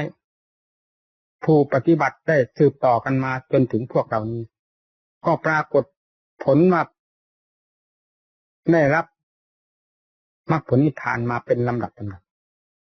จนถึงสมัยทุกวันนี้ก็เป็นพระโอวาทจากพระพุทธเจ้าพระองค์เดียวไม่เปลี่ยนแปลงเป็นอย่างอื่นไปคำว่ามัชฌิมาก็มี8สัมมาทิฏฐิสัมมาสังกัปโปจนกระทั่งถึงสัมมาสมาธินี่ท่านเรียกว่ามัชฌิมาปฏิปทาเป็นหนทางสายกลางเพื่อจะมุ่งเข้าสู่จุดที่หวังอย่างยิ่งคือพระนิพพานไม่มีทางสายใดที่จะสามารถยังบุคคลผู้ปฏิบัติตามให้บรรลุถึงมรรคผลนิพพานได้เหมือนทางที่เรียกว่ามัชฌิมาปฏิปทานี่เลยและไม่มีใครจะสามารถอาจรู้มาสั่งสอนธรรมะให้ผิดแปลกจากพระพุทธเจ้าแล้วหรือขนสัตว์ทั้งหลายให้พ้นจากทุกข์ได้เท่าเทียมกับพระพุทธเจ้าหรือมากยิ่งกว่าพระพุทธเจ้าไปไม่ปรากฏเมื่อเป็นเช่นนั้นพระพุทธเจ้าจึงเป็นผู้รับประกันบรรดาพุทธบริษัท ที่มาอบรมสั่งสอนปฏิญญาณตนเป็นพุทธบริษัทคือภิกษุสามเณรอุบาสกอุบาสิกาเป็นผู้รับประกันในทางพระโอวาทที่สอนไว้ไม่ให้คลาดเคลื่อนผู้ปฏิบัติก็ให้ปฏิบัติตนไปตามหลักสวขาตธรรมที่ตรัสไว้ชอบแล้วนั้นผลจะเป็นที่พึงพอใจตลอดมาไม่ว่าสมัยปัจจุบันนี้ไม่ว่าอนาคตที่จะมาข้างหน้าขอให้ยึดหลักมัชฌิมาปฏิปทาเครื่องดำเนินจากพระพุทธเจ้าที่สอนไว้แล้วด้วยดีผลจะไม่เป็นอื่นจากธรรมซึ่งเป็นตัวเหตุคือมัชฌิมานี่เลยจะเป็นไปเพื่อความพ้นทุกข์มีทางเดียวเท่านั้นเนี่ยพระพุทธเจ้าที่เป็นคนแปลกประหลาดจากโลกแปลกอย่างนี้การปฏิบัติก็ไม่มีใครจะสามารถปฏิบัติได้อย่างแบบพระพุทธเจ้าตรัสรู้อย่างพระพุทธเจ้าแนะนำสั่งสอนด้วยความรู้ความฉลาดสามารถทุกด้านไม่มีการผิดพลาดอย่างพระพุทธเจ้าบรรดาสาวกนับจำนวนไม่น้อยต้องดำเนินตามพระพุทธเจ้าทั้งนั้นไม่มีใครจะแซงออกหน้าโดยหาว่าพระพุทธเจ้าไม่ทันสมัยมีแต่ต้องเดินตามจึงเรียกว่าอนุพุทธะแปลว่าผู้รู้ตามเพราะว่าที่กล่าวมามากมายนี้นับปริมาณแล้ว 84,000 พระธรรมขันธ์หากเป็นคนผู้ใดผู้หนึ่งที่มีกิเลสหนาปัญญาปุถุชนเช่นอย่างเราท่านแล้วจะต้องมีผิดมีพลาดไปจนได้ไม่เป็นธรรมที่คงเส้นคงวาในวาระแห่งคำพูดที่พูดออกไปแต่ละครั้งละครั้งอาจจะมีผิดพลาดไปได้ไม่วาระใดก็ต้องวาระหนึ่งแต่ของพระพุทธเจ้าที่ตรัสไว้นี้ไม่มีนี่เราจะเห็นความสมบูรณ์ของพระพุทธเจ้าแค่ไหนทางภายในคือความบริสุทธิ์เมื่อรากฐานคืออันดั้งเดิมคือความบริสุทธิ์เป็นสิ่งที่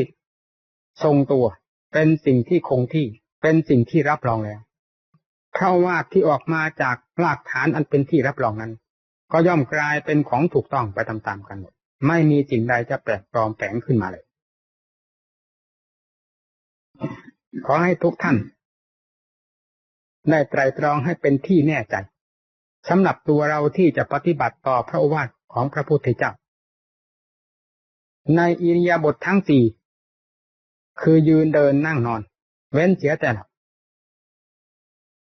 จงปลุกจิตใจของตน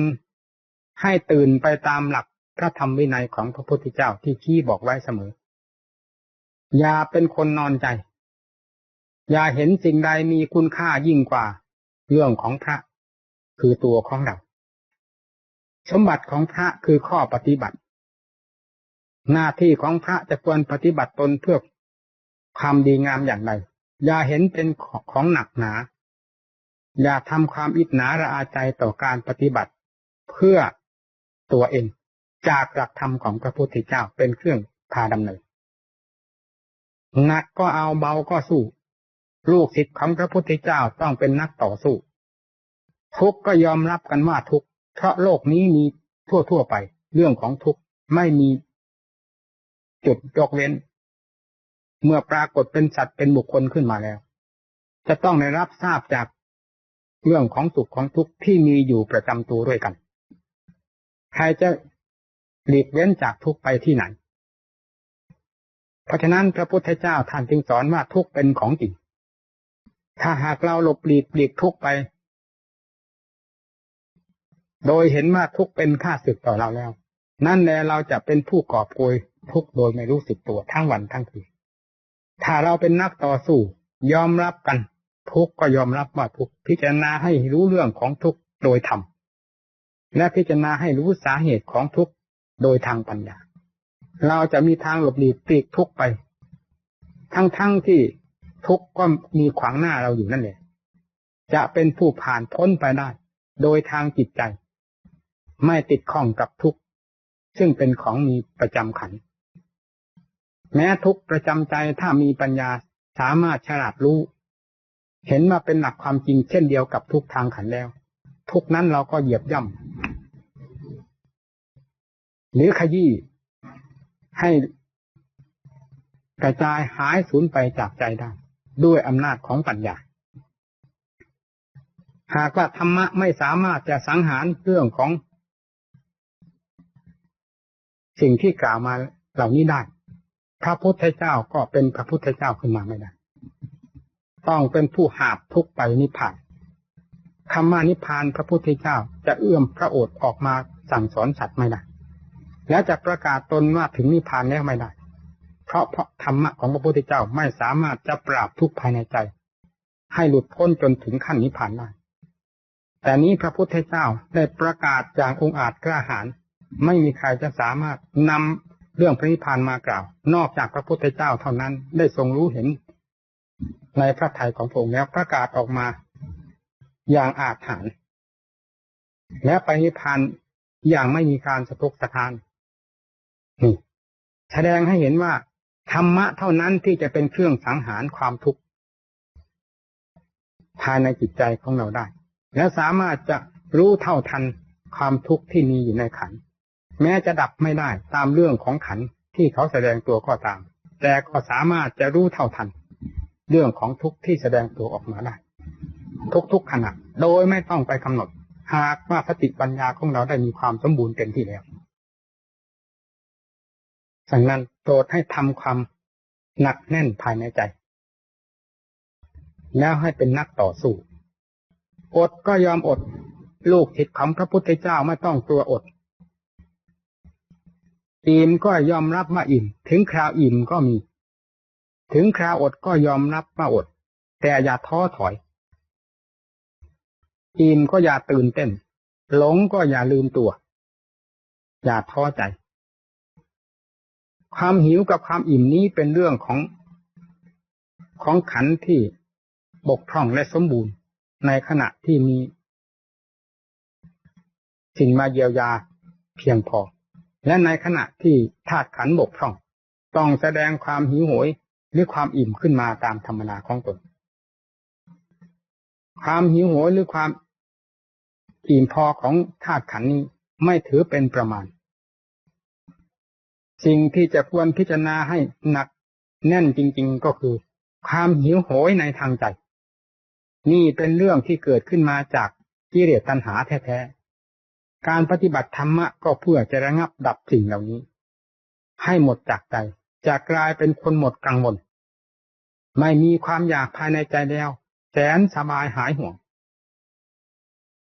ที่สัตว์และบุคคลได้รับความทุกข์วุ่นวายเดือดร้อนกันไปทุกแห่งทุกหนทั้งใกล้ทั้งไกลทั้งในและนอกประเทศก็เพราะเรื่องความอยาก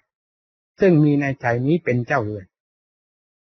แล้วประกอบกับมีธาตุขันธ์เข้าไปเป็นเครื่องเสริมด้วยแล้วก็ยิ่งทวีรุนแรงทำให้ไม่มีเวลาว่างหมุนตัวเป็นเกลียวอยู่ทั้งวันทั้งคืนไม่ว่าคนมีคนจนไม่ว่าคนโง่คนฉลาดจะเห็นแต่เรื่องหมุนตัวเป็นเกลียวอยู่ด้วยหน้าที่การงานเพื่อหารายได้ทั้งนั้นอันนี้เป็นคติธรรมดาของโลกถ้าไม่หาก็ไม่ได้แต่ขออย่าให้ลืมตัวว่าเสาะแสวงหาสมบัติมาเพื่อเป็นสิริมงคลและความสุขแก่ตัวแล้วแต่กลายมาเป็นค่าศึกต่อตัวเสียนี้เป็นสิ่งที่ร้ายแรงมากคือไม่รู้จักเมืองพอไม่รู้จักการพักการผ่อนจิตใจให้มีความสะดวกสบายพอถึงขั้นเมืองพอสักทีแม้แต่อาหารธาตุขันธ์ของเราที่มีความหิวโหยเรารับทานแล้วเขายังมีความอิ่มพอของเขาเป็นบางการแล้วหิวขึ้นมาเป็นบางคราวใจก็ควรจะให้มีเมืองพอมั่งในบางการบางคราวหากไม่ได้โดยเด็ดขาดแต่ธรรมะนี้ถ้าเราปฏิบัติดัดความโลภโมโทโสของเราภายในจิตใจแล้วจะเป็นผู้อยู่สบายนอนสบายในอิริยาบถทั้งสี่จะเต็มไปด้วยความสบายไม่มีอะไรมาเกี่ยวข้องยุ่งเหยิงไม่มีอะไรจะมาเป็นข้าศึกเครื่องรบกวนใจเหมือนอย่างที่เคยเป็นมานี่ท่านเรียกว่านัตถิสันติปรังสุขขังสุขอันใดที่จะให้เสมอเหมือนกับสันติคือความสงบใจนั้นไม่มีในโลกที่อื่นเราเคยปรากฏไหมความไม่สงบเป็นสุขเคยมีไหมไม่มีคนจะตายก็ ดิ้นรนกระวนกระวายระส่ำระสายทิ้งเนื้อทิ้งตัวทิ้งกิริยามารยาททุกอย่างไม่ทราบว่าสวยงามไม่สวยงามน่าดูไม่น่าดูคนจะตายมันกระเสือกกระสนอย่างนั้นเรียกมันทุกข์จิตมีความกระเสือกกระสนกระวนกระวายก็คือจิตเป็นทุกข์แต่เราไม่รู้เมื่อจิตปราศจากความทุกข์แล้วจะไปกระเสือกกระสนกระวนกระวายหาอะไรเหมือนกับคนที่อยู่ดีๆธรรมดาไม่มีโรคภัยไข้เจ็บมาเสียดแทงร่างกายแล้วย่อมเป็นปกติของคนธรรมดาเป็นสุภาพชนจะไปจะมาที่ไหนก็เป็นสุภาพชนไปธรรมดาไม่ทิ้งมารยาทอันดีงามให้โลกเขาดูถูกเหยียดหยามแต่คนเจ็บไข้ได้ป่วยมากๆนั้นต้องทิ้งมารยาทที่ดีงามหมดแต่โลกเขาก็เห็นใจถ้ามันทนไม่ไหวก็ต้องแสดงอย่างนั้นนี่เป็นข้อเทียบเคียงเข้าสู่ภายในของใจเราถ้าใจไม่สงบต้องระส่ำระสายลืมเนื้อลืมตัวยุ่งเหยิงไปหมดอยู่ที่ไหนไม่สบายอาหารการขบฉันได้มากน้อยเป็นที่ไม่สบายทั้งนั้นเพราะใจไม่สบายเหมือนกับคนไข้ไม่ต้องการอะไรทั้งนั้นอาหารดิบๆดีๆที่เคยรับทานมาก่อนไม่ต้องการไม่ว่าหวานไม่ว่าคาวไม่ว่าอาหารประเภทใดราคาถูกราคาแพงประณีตบรรจงเท่าไรคนไข้ที่เป็นไข้หนักๆไม่สนใจไม่ต้องการทั้งนั้นมีแต่กระเสือกกระสนท่าเดียวในเรื่องของใจก็เช่นเดียวกันถ้าลงในกระเสือกกระสนอย่างเต็มที่แล้วเรื่องอัดเรื่องทำเป็นสิ่งแสลงไปหมดสิ่งใดที่เป็นข้าศึกแก่ใจแล้วชอบยุ่งชอบคิดชอบวุ่นวายชอบเป็นอารมณ์กับสิ่งนั้นก็ยิ่งเพิ่มความทุกข์ความทรมานของใจเลยจากนั้นเขาก็เรียกว่าคนบ้าคนบอไปเท่านั้นเมื่อคิดมากๆยุ่งมากๆความทุกข์หมุนใจเขามากก็กลายเป็นคนเสียสติไร้ความหมายไร้คุณค่าคนทั้งคนไม่มีราคาเท่าสุนัขตัวนึงก็ไม่ได้นี่การปราศจากสติการปล่อยใจให้เป็นไปตามอำเภอของกิเลสตัณหาทำตัวให้เสียอย่างนี้ถึงกับหมดคุณค่าไปเลยไม่มีใครนับหน้าถือตาไม่มีใครสนใจเพราะตัวเองก็หมดความสนใจในตัวเองแล้วจะให้คนอื่นมาสนใจตัวเองได้อย่างไรนี่โทษแห่งความเผลอเลยเป็นอย่างนี้โทษแห่งความไม่มีสติโทษแห่งการมองข้ามตนโทษแห่งการมองข้ามใจที่กำลังพุ่งเพ้อเห่อเป็นอย่างนี้คุณแห่งความระมัดระวังเป็นอีกอย่างธรรมะเมื่อเข้ามาสวมภายในจิตใจมาสวมมารยาทแล้วย่อมกลายเป็นมารยาทที่งามพูดก็งามน่าฟังมีเหตุมีผลไพเราะสนอโสดแก่ผู้ฟังกิริยามารยาทแสดงท่าทางออกอันใดน่าดูน่าชมทั้งนั้นจิตใจคิดอะไรออกมีเหตุมีผลควรคิดสิ่งคิดไม่ควรคิดระงับทันทีความคิดเช่นใดจะเป็นไปเพื่อความกระเทือนตนและผู้อื่นและเป็นช่องทางที่จะทำความประพฤติของเราให้เสียด้วยรีบระงับดับความคิดประเภทนั้นทันทีสั่งสมความคิดที่ดีงามขึ้นเพื่อเป็นประโยชน์แก่ตนและส่วนรวมนี่ชื่อว่าผู้ปฏิบัติธรรมะย่อมมีความงอกงามไปเป็นลำดับมารยาทก็กลายเป็นมารยาทที่น่าดูน่าชมทางด้านจิตใจก็กลายเป็นใจที่สงบเยือกเย็นนอนก็สบายนั่งก็สบายใจไม่ระส่ำระสายไม่กระวนกระวายมีความสบายเป็นเจ้าเรือนอยู่ที่ไหนก็สบายมีอำนาจแห่งการสังรวมระหว่างการประพฤติปฏิบัติตนด้วยความเข้มงวดกวดขันไม่เห็นแก่ปากแก่ท้องไม่เห็นแก่หลับแก่นอนเห็นแก่ธรรมะเห็นแก่การปฏิบัติธรรมะในทางที่ถูกและขยับตัวของเราให้เข้มแข็งขึ้นไปเป็นลำดับในหน้าที่การงานมีการเดินจงกรมนั่งสมาธิภาวนาไม่ขี้เกียจทุกข์หรือสุขก็พยายามฝ่าฝืนไปที่จุดนั้นจนถึงผลสำเร็จจุดสุดท้ายก็ถึงสันติอันแท้จริงคือบรมสุขภายในใจนี่เป็นจุดสุดท้ายแห่งธรรมะคำสอนของพระพุทธเจ้าที่ชี้บอกให้พวกเราดำเนินฉะนั้นต่างท่านก็โปรดได้พยายามปรับปรุงตนเองให้มีคุณค่าขึ้นไปเป็นลำดับใจที่มีคุณค่าภายในตัวแล้วย่อมฉายแสงออกไปให้เป็นความสง่าราศีแก่โลกได้รับความร่มเย็นด้วยใครเข้ามาเกี่ยวข้องก็แนะนำคำสอนให้รับความรู้ความฉลาด ให้รับความร่มเย็นเป็นสุขผู้มีความทุกข์ร้อนเข้ามาก็แนะอุบายวิธีให้เขาเข้าอกเข้าใจกลายเป็นคนร่มเย็นขึ้นมานี่อำนาจแห่งธรรมะที่มีอยู่ภายในใจสามารถจะฉายแสงออกไปให้คนอื่นได้รับความร่มเย็นด้วยเช่นนี้เช่นเดียวกับพระพุทธเจ้าของเราเริ่มแรกก็ได้ตรัสรู้เพียงพระองค์เดียวแต่สามารถจะทำโลกให้รับความร่มเย็นไปเป็นจำนวนไม่น้อยตลอดมาจนถึงปัจจุบันนี้และยังโลกยังจะได้อาศัย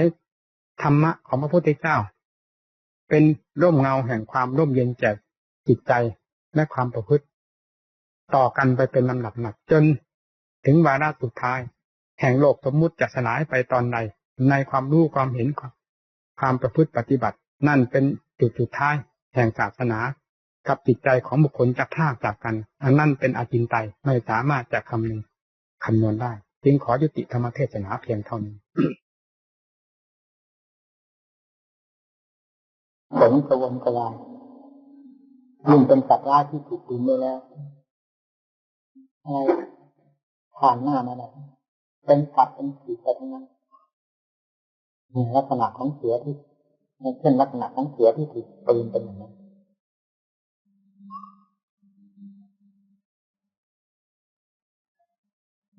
อะไรผ่านหน้าพอจะกัดก็ผิดไม่ค่อยจะพิจารณาไตร่ตรองอะไรในรอบขอบเพราะความทุกข์มันบีบบังคับจิตใจอุบายวิธีต่างๆที่จัดแสดงออกในเวลาเจ็บปวดแสบร้อนมากๆจนนั้นมันไม่ได้ออกด้วยความคิดแต่ออกเพราะเรื่องของความทุกข์ผลักดันให้ทำให้สนใจหนึ่งด้วยความเจ็บปวดสองด้วยความเครียดแค้นว่าใครเป็นคนทำเราสิ่งที่ฝังใจที่สุดก็คือรู้แล้วว่าสัตว์มนุษย์เป็นผู้ทำใจที่ได้รับความทุกข์เดือดร้อนภายในเราก็ย่อมเป็นเช่นนั้นคนที่มีความทุกข์มากย่อมไม่ค่อยจะมีโอกาสใกล้ควรดูเหตุผลหลักทำดีชั่วนำมาพิจารณาและแก้ไขกฎเกลื่อนตนไปตามเหตุการณ์ที่ควรแต่จะทำจะคิดจะพูดอะไรต้องแสดงออกเพื่อให้เป็นความสนใจด้วยอำนาจแห่งความทุกข์นั้นผลักดันออกมาให้ทำเช่นนั้นให้พูดหรือให้คิดเช่นนั้นอีกเป็นลำดับหนึ่ง ลักษณะที่กล่าวมาทั้งนี้ไม่ใช่เป็นทางที่จะยังบุคคลให้มีความเจริญรุ่งเรืองไปด้วยดีแต่จะเป็นทางหายนะเป็นลำดับจนถึงความหายนะที่แก้ไขไม่ได้สิ่งที่ถูกต้องตามหลักธรรมของพระพุทธเจ้านั้นคือเหตุผลเป็นสิ่งสำคัญการปกครองตนการปกครองผู้อื่นต้องมีหลักเหตุผลเป็นเครื่องปกครองหากปราศจากเหตุผลแล้วแม้จะปกครองผู้นั้นเขาก็ไม่เคารพอย่างเป็น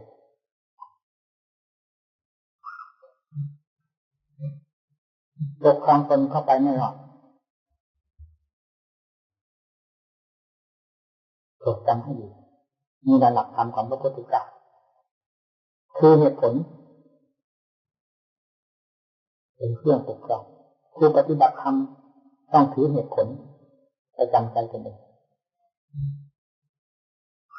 เรื่องความอยากนั้นถือเป็นประมาณไม่มากแม่น้ำในมหาสมุทรยังมีเวลาขึ้นเวลาลดลงแต่ความอยากที่ถูกผลิตออกมาจากกิเลสตัณหานี้ไม่มีเวลายึดยอดลงเหมือนกันกับไฟได้เชื้อไม่ยังไม่มีวันคืนปีเดือนกับกันไม่ก็ได้ทั้งนั้นขอแต่มีเชื้อให้ไหมลักษณะของใจก็ย่อมเป็นเช่นนั้นถ้ามีเครื่องติดต่อที่จะให้คิดไปด้วยความอยากให้มีสิ่งผลักดันออกมาจากภายในนี่แหละจิตจะชอบคิด โดยไม่คำนึงว่าเป็นกลางวันกลางคืนหรือกำลังทำงานหรือทำอะไรมีทางที่จะคิดได้ตลอดเวลาความคิดประเภทที่มีแรงฝังใจ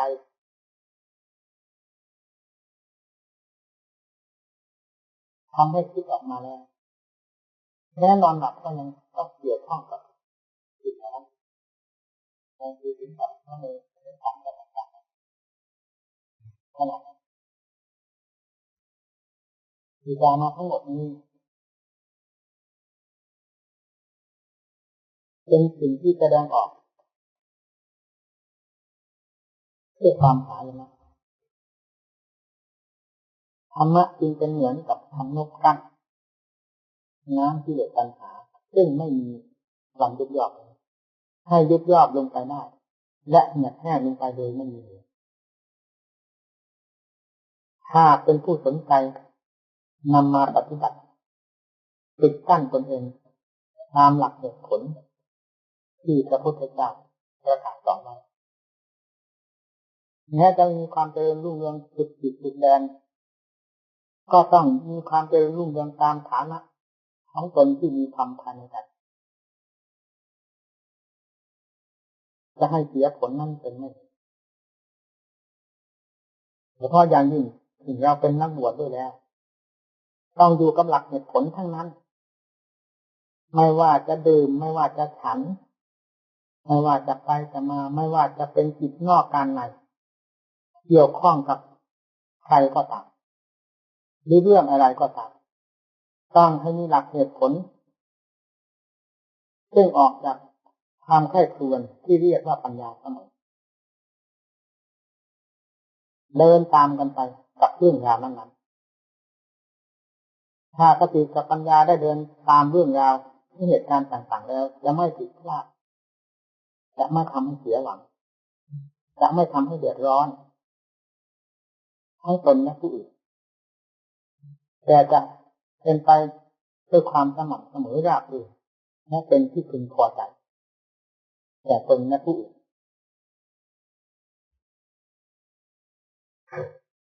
การตั้งหมันตนจะตั้งหมันเฉยๆโดยไม่มีเหตุมีผลก็จะเป็นการเหยียบย่ำตนลงโดยไม่รู้สึกตัวตามธรรมดาของความตั้งหมันตนนี้ไม่มีอยู่เพียงชาติมนุษย์ของเราแม้แต่สัตว์เดรัจฉานทุกๆประเภทเขาก็มีการตั้งหมันตนของเขาเหมือนกันคนโง่คนฉลาดคนมีคนจนมีการตั้งหมันตนทั้งนั้นแต่อุบายวิธีที่จะให้ถูกต้องตามความตั้งหมันตนนั้นเราจะปฏิบัติต่อตนเองอย่างไรนี่เป็นเรื่องหนึ่งต่างหากเพราะฉะนั้นคนเราที่ทำอะไรผิดพลาดลงไปทั้งที่ตนมุ่งหวังความสุขความเจริญและนำสิ่งนั้นเข้ามาเพื่อบำรุงตนซึ่งเป็นหลักใหญ่ในการทำความสงบแต่ก็ทำให้พลาดลงไปนี่เพราะความไม่รอบคอบในเหตุผล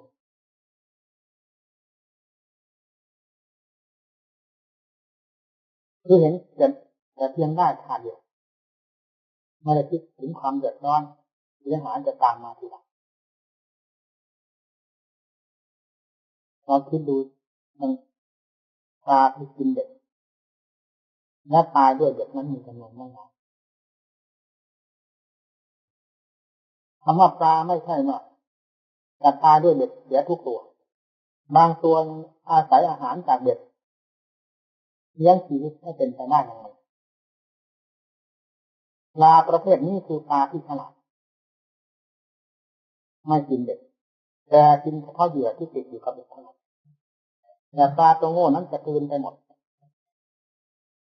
ทั้งเหยื่อทั้งเด็กเหยื่อที่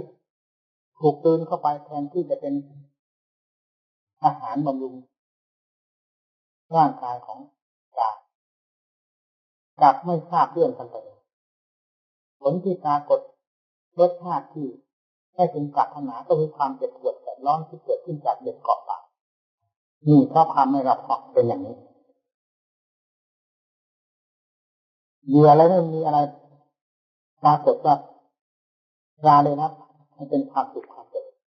แต่ที่นี่นอกจากมีแต่ความเจ็บปวดแสบร้อนเพราะถูกเบ็ดเกาะเท่านั้นมีอะไรเล่าเป็นปลาอะไรเล่าเป็นเหยื่อสิ่งที่มาเกี่ยวข้องกับสัมผัสทางตาทางหูทางจมูกทางลิ้นทางกายทางใจถ้าผู้มีสติปัญญาจะเป็นโอชารสอันหนึ่งจากสิ่งที่มาสัมผัสไม่ติดนำมาพิจารณาเป็นอัตเป็นธรรมได้ทั้งนั้นแต่ถ้าไม่ใช้เหตุผลอุบายเป็นเครื่องพิจารณาปล่อยให้ตามความอยากเห็นอยากฟังอยากดื่มอยากสัมผัสถูกต้องอยากคิดอยากปรุงไปต่างๆเพียงเท่านั้นนั่นเลยเป็นทางที่ล่อแหลมต่อเบ็ดทุกๆขณะคำว่าเบ็ดก็คือความทุกข์เหยื่อก็คือเรื่องของสมุทัยต้องควรเสมอควรให้คิดเพื่อเบ็ดคือคิดเพื่อเรื่องทุกข์เบ็ดนั่นหมายถึงเรื่องทุกข์ชวนให้พูดชวนให้สนใจในการเห็นการได้ยินการสัมผัสการคิดการปรุงการแต่งต่างๆนานาทั้งเป็นเรื่องอดีตทั้งเป็นเรื่องอนาคตเป็นเรื่องที่ชวนให้คิดให้ปรุงไปเรื่อยๆเพื่อเบ็ดคือเรื่องกองทุกข์มาเผารนจิตใจนี่เป็นเรื่องของเหยื่อและเป็นเรื่องของเบ็ดทั้งนั้นถ้ามีปัญญาให้ครวน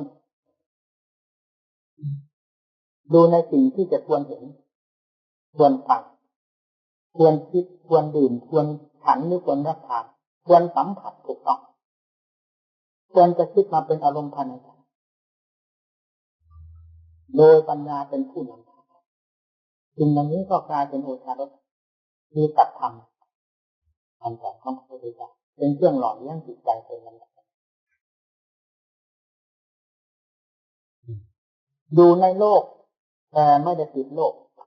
ก็คือเรื่องนี้เลยเราจะหนีจากโลกนี้จะหนีไปไหนเพราะเราก็เป็นโลกคนหนึ่งเหมือนกัน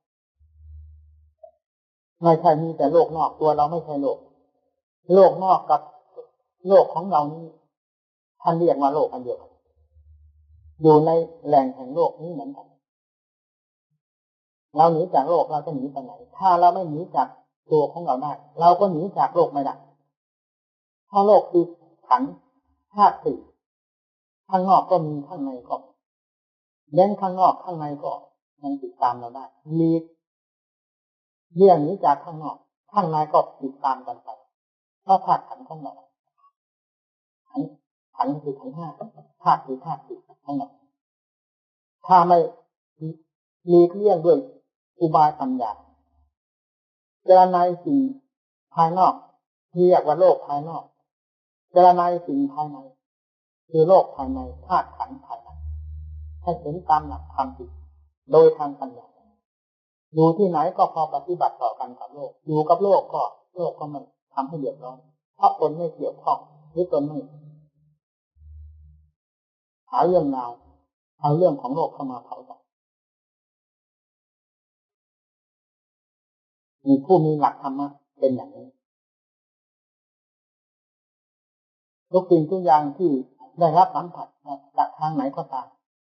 ต้องให้มอบให้เรื่องของสติเรื่องของปัญญาเป็นผู้วิพากษ์วิจารณ์พิจารณากลั่นกรองดูเรียบร้อยแล้วค่อยหยิบไว้สำหรับเป็นประโยชน์แก่ตัวหรือเก็บไว้สำหรับเป็นประโยชน์แก่ตัวต่อไปถ้าเห็นว่าไม่ควรแม้จะอยากแสนอยากก็รีบผลักดันออกไปด้วยอุบายของปัญญาคือหลักเหตุผลทันทีไม่ฝืนดื่มไม่ฝืนรับทานไม่ฝืนดูไม่ฝืนฟังไม่ฝืนสัมผัสไม่ฝืนคิดต่อนี่คือว่าผู้ปกครองตนเองแท้โดยธรรมะ ถ้านอกจากนี้แล้วเป็นที่เสี่ยงภัยจะเรียนรู้มากน้อยไม่สำคัญเพราะคำว่าเรียนนั้นเรียนด้วยกันทุกคนทางตาเห็นก็เป็นอันรู้สึกเข้าถึงใจหูฟังก็เป็นอันทราบซึ้งถึงใจอันใดมาสัมผัสทางกายทุกส่วนจะต้องอย่างเข้าถึงใจเกิดความรู้ขึ้นมาชื่อว่าเป็นการศึกษาการเรียนด้วยกันนั้นแต่จะมีสติปัญญาไตรตรองเอาตามสิ่งที่มาสัมผัสรับรู้นั้นให้เกิดประโยชน์หรือความที่หาอย่างไรหรือไม่นั้นเป็นอีกเรื่องเพราะฉะนั้นผู้ศึกษามากน้อยทำตัวให้ร่มจมจึงมีจำนวนไม่น้อยดาบดื่นในโลกเหล่านี้เพราะขาดธรรมะคือเครื่องยับยั้งขั้นตัวขาดสติปัญญาเป็นเครื่องกันกรองให้เห็นควรไม่ควรก่อนแล้วค่อยผ่านไปหรือค่อยยึดมั่นนี่แหละหลักสำคัญจิตถ้าเคยอยู่ในกรอบของเหตุผลแล้วจะไม่ฝืนไปถ้าเคยเลยเถิดเสมอไม่เคยสนใจในเรื่องหลักเหตุผลที่จะปกครองตนแล้วอะไรก็ต้องเป็นไปตามความคิดความอยากเท่านั้นถ้าน้ำก็ไม่มีแอ่งสำหรับเด็กไหลเตลิดเปิดเปิงตามลำคลองไปหมดพอฝนขาดฟ้าน้ำก็ขาดลำคลองไม่มีเหลือถ้ามีที่เก็บไว้บ้างฝนตกก็ตกลงไปเมื่อฝนหยุดน้ำก็ยังมีที่ขัง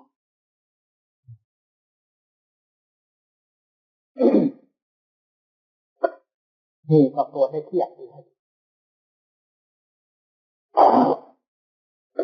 กระแสของความคิดที่มีความอยากเป็นเครื่องผลักดันออกมานี้จะมีแต่ไหลลงต่ำท่าเดียวเท่านั้นโดยไม่มีการยับยั้งหรือหยุดได้แม้แต่ขณะนั้นถ้าไม่ใช้ปัญญาพิจารณาไตรตรองดูให้เห็นเหตุผลแล้วยับยั้งตนไว้ด้วยเหตุผลแม้จะอยากก็ไม่ยอมฝืนจนจิตมีความเคยชินต่อเหตุผลไปไหนก็มีหลักเหตุผลเป็นเครื่องปกครองตนเสมอไม่ค่อยเสียหรือไม่เสียถ้าปล่อยเลยตามเลยแล้วจะเรียนรู้มากน้อยเท่าไหร่ไม่เป็นปัญหาทั้งนั้นเพราะความเสื่อมเสียนั้นไม่ขึ้นอยู่กับความรู้แต่ขึ้นอยู่กับภาคปฏิบัติของผู้จะทำตนให้เจริญนั้นมีอุบายวิธีที่สมควรแก่เหตุแก่ผลที่ให้เกิดประโยชน์แก่ตนแล้วทำลงไปเท่านั้นนี่เป็นสิ่งที่รับรองความเจริญแต่เพียงความรู้จะเอามาอวดอ้างกันเฉยๆว่าเรามีความรู้ยังเท่านี้นั้นไม่ได้เอาไปใช้นำไปใช้ประโยชน์ไม่เกิดผลอะไรเลยเหมือนอย่างเครื่องมือของเราจะมีอยู่เป็นบ้านเป็นเรือนก็ตามไม่นำไปใช้ประโยชน์มันก็เป็นเครื่องมืออยู่อย่างนั้นหาให้เกิดประโยชน์อะไรให้แต่เราไม่พอนำไปใช้เราจะมี2 ชิ้น 3 ชิ้นก็ตามเครื่องมือแต่ใช้ให้สำเร็จประโยชน์ก็เกิดขึ้นมาตามฐานะของตนและเครื่องมือที่มีอยู่มากน้อยมีหลักธรรมะก็เหมือนกันที่ศึกษาเราเรียนมามากน้อยนำไปปฏิบัติก็ย่อมเกิดผลประโยชน์แก่ตนเช่นนั้นเหมือนกันเรียนมามากแต่ไม่ได้สนใจหรือไม่สนใจธรรมะเลยจะเรียนทางไหนก็ตามแต่เป็นผู้เรียนมากศึกษามากหากไม่ได้สนใจในหลักการปกครองตนเองมีทางที่จะเสียได้เช่นเดียวกันผลประโยชน์มันก็เกิดยิ่งเฉพาะจิตใจได้แล้วต้องอาศัยเหตุผลเป็นสิ่งสำคัญในการปฏิบัติต่อตนเองไม่ต้องพูดถึงเรื่องสิ่งภายนอกอะไรมากพูดแต่เรื่องของใจที่แสดงออกเกี่ยวกับสิ่งภายนอกเป็นอย่างไรบ้างการฝึกพลังงานตนเองทำอย่างไรได้ผลแค่ไหนต้องสังเกตเสมอใจนี้ถ้าได้พยายามฝังเข้าสู่ภายในกายตาที่เรียกว่าองค์แห่งอริยสัจมีอยู่ที่นี่แล้วจะไม่เป็นอย่างอื่นขึ้นมาถึงทุกข์กับทุกข์เพื่อสุขทุกข์กับทุกข์ในเวลาทำงานแต่ผลคือความสุขต้องความสงบสุขของใจจะต้องแสดงตัวออกมาหากใจของเราได้อย่างเข้าสู่กายตาซึ่งเป็นหลักฐานปัจจุบันอันเป็นที่ตั้งแห่งสติปัญญาด้วยดีจะไม่แสดงผลอย่างอื่นขึ้นมาคือความทุกข์ร้อนต่างๆที่จะเพิ่มพูนกิเลส ขึ้นมาที่ใจไม่มีส่วนความทุกข์ในทางร่างกายมันมีบ้างเป็นธรรมดาแต่จะสั่งสมกิเลสขึ้นมาภายในใจนั้นจะเป็นไปไม่ได้ขอให้พิจารณาตามให้ถูกตามหลักธรรมของพระพุทธเจ้าในองค์ของกายกตาไม่มีอะไรเสียนี่เคยแสดงให้ฟังหลายครั้งแล้วกายกตาพิจารณาอย่างไรมันเป็นกายกำหนดให้รู้สึกอยู่ภายในร่างกายของตัวเองนี้ก็จัดมาเป็นขั้นอย่างนี้ความแยบคายที่จะขยายออกไปในวงกว้างวงแคบตามแต่สติปัญญาของผมนั้นเป็นการกตาเป็นชั้นๆเข้าไปการกตาจะสิ้นสุดได้ในเมื่อจิตได้ผ่านการกตาลงไปโดยไม่มีความยึดมั่นถือมั่น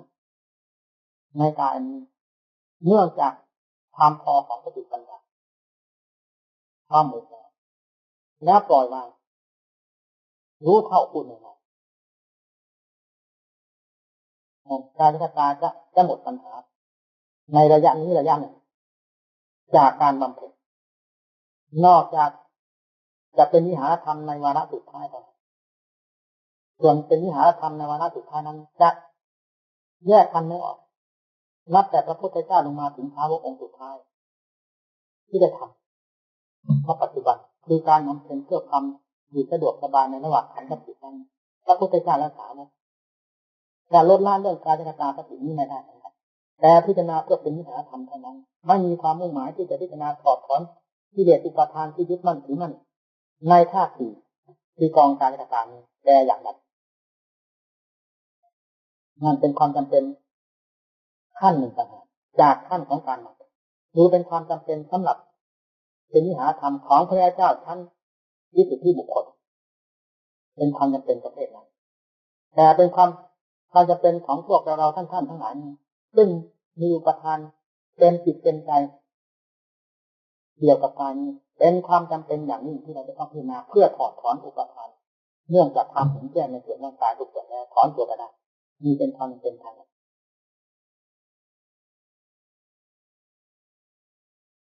ทำไมจะไม่รู้ถ้าจิตได้อย่างเข้าสู่ที่นี่ด้วยความรู้สึกตัวอยู่เสมอทำไมจะไม่รู้มีผมแปลกใจมากนะครับท่านนักปฏิบัติถ้าจิตยังเข้าสู่ที่นี่แล้วไม่ปรากฏผลผมมายังเขาที่เยอะทะลุออกไปที่อื่นมีขณะเดียวเท่านั้นที่ฝังลงที่ตายพอจะเป็นกายคตาสติได้ในขณะต่อไปนั้นรู้สึกว่าจะเตลิดเปิดเพลินไปร่วมเข้ากองสมุทัยทั้งสิ้นจึงได้สั่งสมแต่ทุกข์ขึ้นมาให้เราแล้วก็มาหามาภาวนากายคตาสติผลไม่เห็นตาผลเลยส่วนไปเป็นผู้สั่งสมสมุทัยในขณะที่ภาวนากายคตาสติโดยเจ้าตัวไม่รู้นั้นมีจำนวนมากเท่าไหร่นั้นไม่รู้สึกนี่แหละผลจึงไม่ปรากฏในทางที่เป็นปรารถนาแต่ไปปรากฏตรงกันข้ามคือสิ่งที่เป็นปรารถนาเนื่องจากจิตมันเล็ดลอดออกไปอย่างนั้นการทรมานจิตใจเอาหนักเท่าไรก็ให้รู้จะตายให้เขาเล่นประกาศทางวิทยุไอ้ถึงก็ให้รู้ว่าผู้ฝึกทรมานจิตใจนี้เป็นบาปยังไม่เคยเห็นหลักความจริงก็มีอยู่ที่นี่ไม่อยู่ที่สิ่งที่ความปลอมมันมีจำนวนมากเท่าไหร่แต่เราก็ชอบดังนั้นผลที่เป็นเครื่องตอบแทนเราความชอบมันยังคิดเป็นตัวเรื่องความทุกข์ขึ้นเพราะชอบในทางที่ถูกในทางที่ไม่ถูกความทุกข์เป็นสิ่งที่เราพึงปรารถนาก็ต้องแสดงตัวขึ้นมาเพราะเห็นเป็นทางที่ไม่ถูกแล้วผลจะเป็นทางที่ถูกชอบใจเป็นที่ถึงใจได้นักปฏิบัติต้องเป็นผู้กล้าหาญ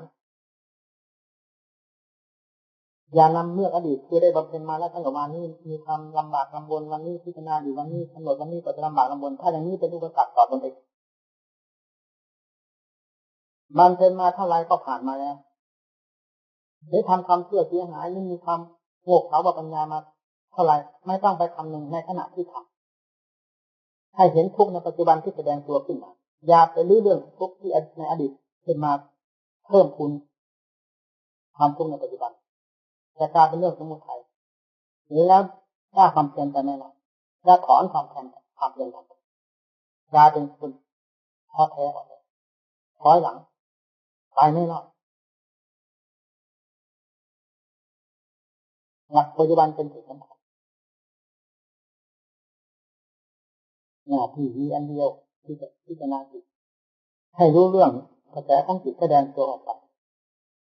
ด้วยสติปัญญาทางนั้นเป็นเครื่องกำกับให้รู้ทำไมจะไม่รู้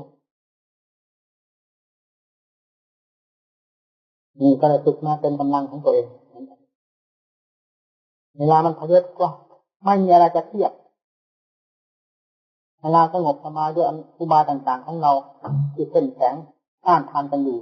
มันก็รู้สึกว่าเป็นของอัศจรรย์ยิ่งเหมือนกันในบางการบางเวลามีหมายถึงขั้นเริ่มแรกเป็นอย่างนั้นต้องลงกันอย่างหนักนั่งไม่อย่างนั้นไม่พอมันขนองมากเราต้องฝึกทรมานกันให้หนักเหมือนอย่างตัดตัวขนองทำค่อยๆเบาๆมือมันไม่ได้ยกถ้าเป็นพายหรือเป็นวัวก็ทนตัวเองผิดตัวเองให้ผ่านแต่ของต้องตายเอาให้หนักมือมีจิตที่มันกำลังแสดงตัวในลักษณะของตัดตัวขนองตรงนั้นก็ต้องทำให้หนักมือบังคับให้อยู่ในกรอบของธรรมะไม่มีอะไรเสียหายการบังคับตัวเองจะเป็นทุกข์ก็ทุกข์เพื่อสุขไม่ใช่ทุกข์เพื่อเพิ่มทุกข์ขึ้นไปในทางใจทุกข์ทางกายจริงแต่เพิ่มความสุขขึ้นในทางใจความทุกข์ที่เป็นอยู่ในปัจจุบันขณะที่เราทำความเพียรนี้กับความทุกข์ที่ผ่านมาแล้วกี่มากน้อยและจะเป็นความทุกข์ต่อไปอีกข้างหน้ามีเท่าไหร่อะไรจะมากกว่ากันอดีตผ่านมาแล้วเท่าไหร่และอนาคตที่เป็นข้างหน้านั้นเท่าไหร่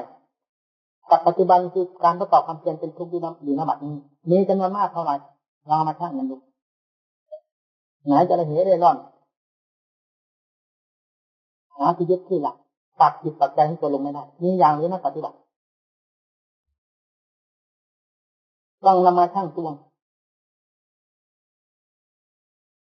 ถ้าเมื่อชั่งตวงได้เหตุตามเหตุผลแล้วนั้นข้างหน้าก็กับข้างหลังมันสองแล้วว่าไงปัจจุบันมีเพียงอันเดียวทำไมจะได้สู้สองอย่างได้เพียงเราจะทนความทุกข์ความทรมานในขณะที่ทำความเพียรนี้เท่านี้ก็ไม่ได้แล้วไหนเราจะไปสามารถทนความทุกข์ความทรมานในอนาคตซึ่งจะมีมาไม่รู้กี่สัปดาห์กันในตัวของเราคนเดียวซึ่งจะเป็นผู้แบกทุกข์อยู่ตลอดเวลาส่วนเป็นอดีตผ่านมาแล้วก็ทราบว่ามาแล้วความทุกข์ในระยะนี้กับความทุกข์ที่เป็นข้างหน้านานเท่าไหร่มากเท่าไหร่ทำไมเราจะอาหารต่อสู้หรือทนต่อสู้ด้วยไม่มีเหตุมีผลอะไรเลยมีอย่างเลยทั้งที่เราก็ทรงธรรมะของพระพุทธเจ้าอันเป็นหลักเหตุผลล้วนๆอยู่ในตัวของเราทำไมเราจะเป็นผู้ถอยหลังต่อการประพฤติปฏิบัตินำจากสิ่งที่จะให้เกิดความทุกข์ขึ้นภายในจิตใจและความทุกข์ที่มีอยู่แล้วให้หมดไปเราจะทนไม่ได้การเคารพฆ่าศึกถ้าไม่ตายขอให้ได้ชัยชนะนี่เป็นหลักของนักรบในสงครามเป็นอย่างนั้นมีสงครามระหว่างกิเลสกับจิตก็ต้องเป็นเช่นนั้นเหมือนกันเรื่องของสงครามภายในหาไม่ตายให้ชนะชนะแล้วจะไม่ต้องกลับมาเกิดแบบกองทุกข์ต่อไปกล่าวไว้ว่าการชนะตนนั่นแหละเป็นประเสริฐ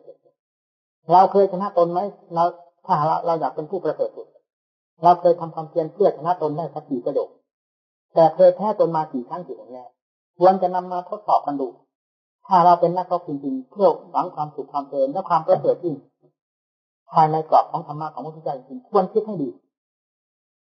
เราจะเอาความโง่เขลาว่าปัญญาความขี้เกียจที่การทำหมดเข้ามาเป็นเจ้าเรือนบังคับทำอันดีที่เราหาจะหมดยังปรากฏอยู่ตั้งแต่ความชอบแท้อ่อนแอความเห็นแก่ปากแก่ท้องเห็นแก่หลับแก่นอนอยู่ภายในใจเห็นแยงเข้าไปก็ไม่มีที่จะแยงมันเต็มไปด้วยที่เรียกประเภทเหล่านี้ทั้งนั้น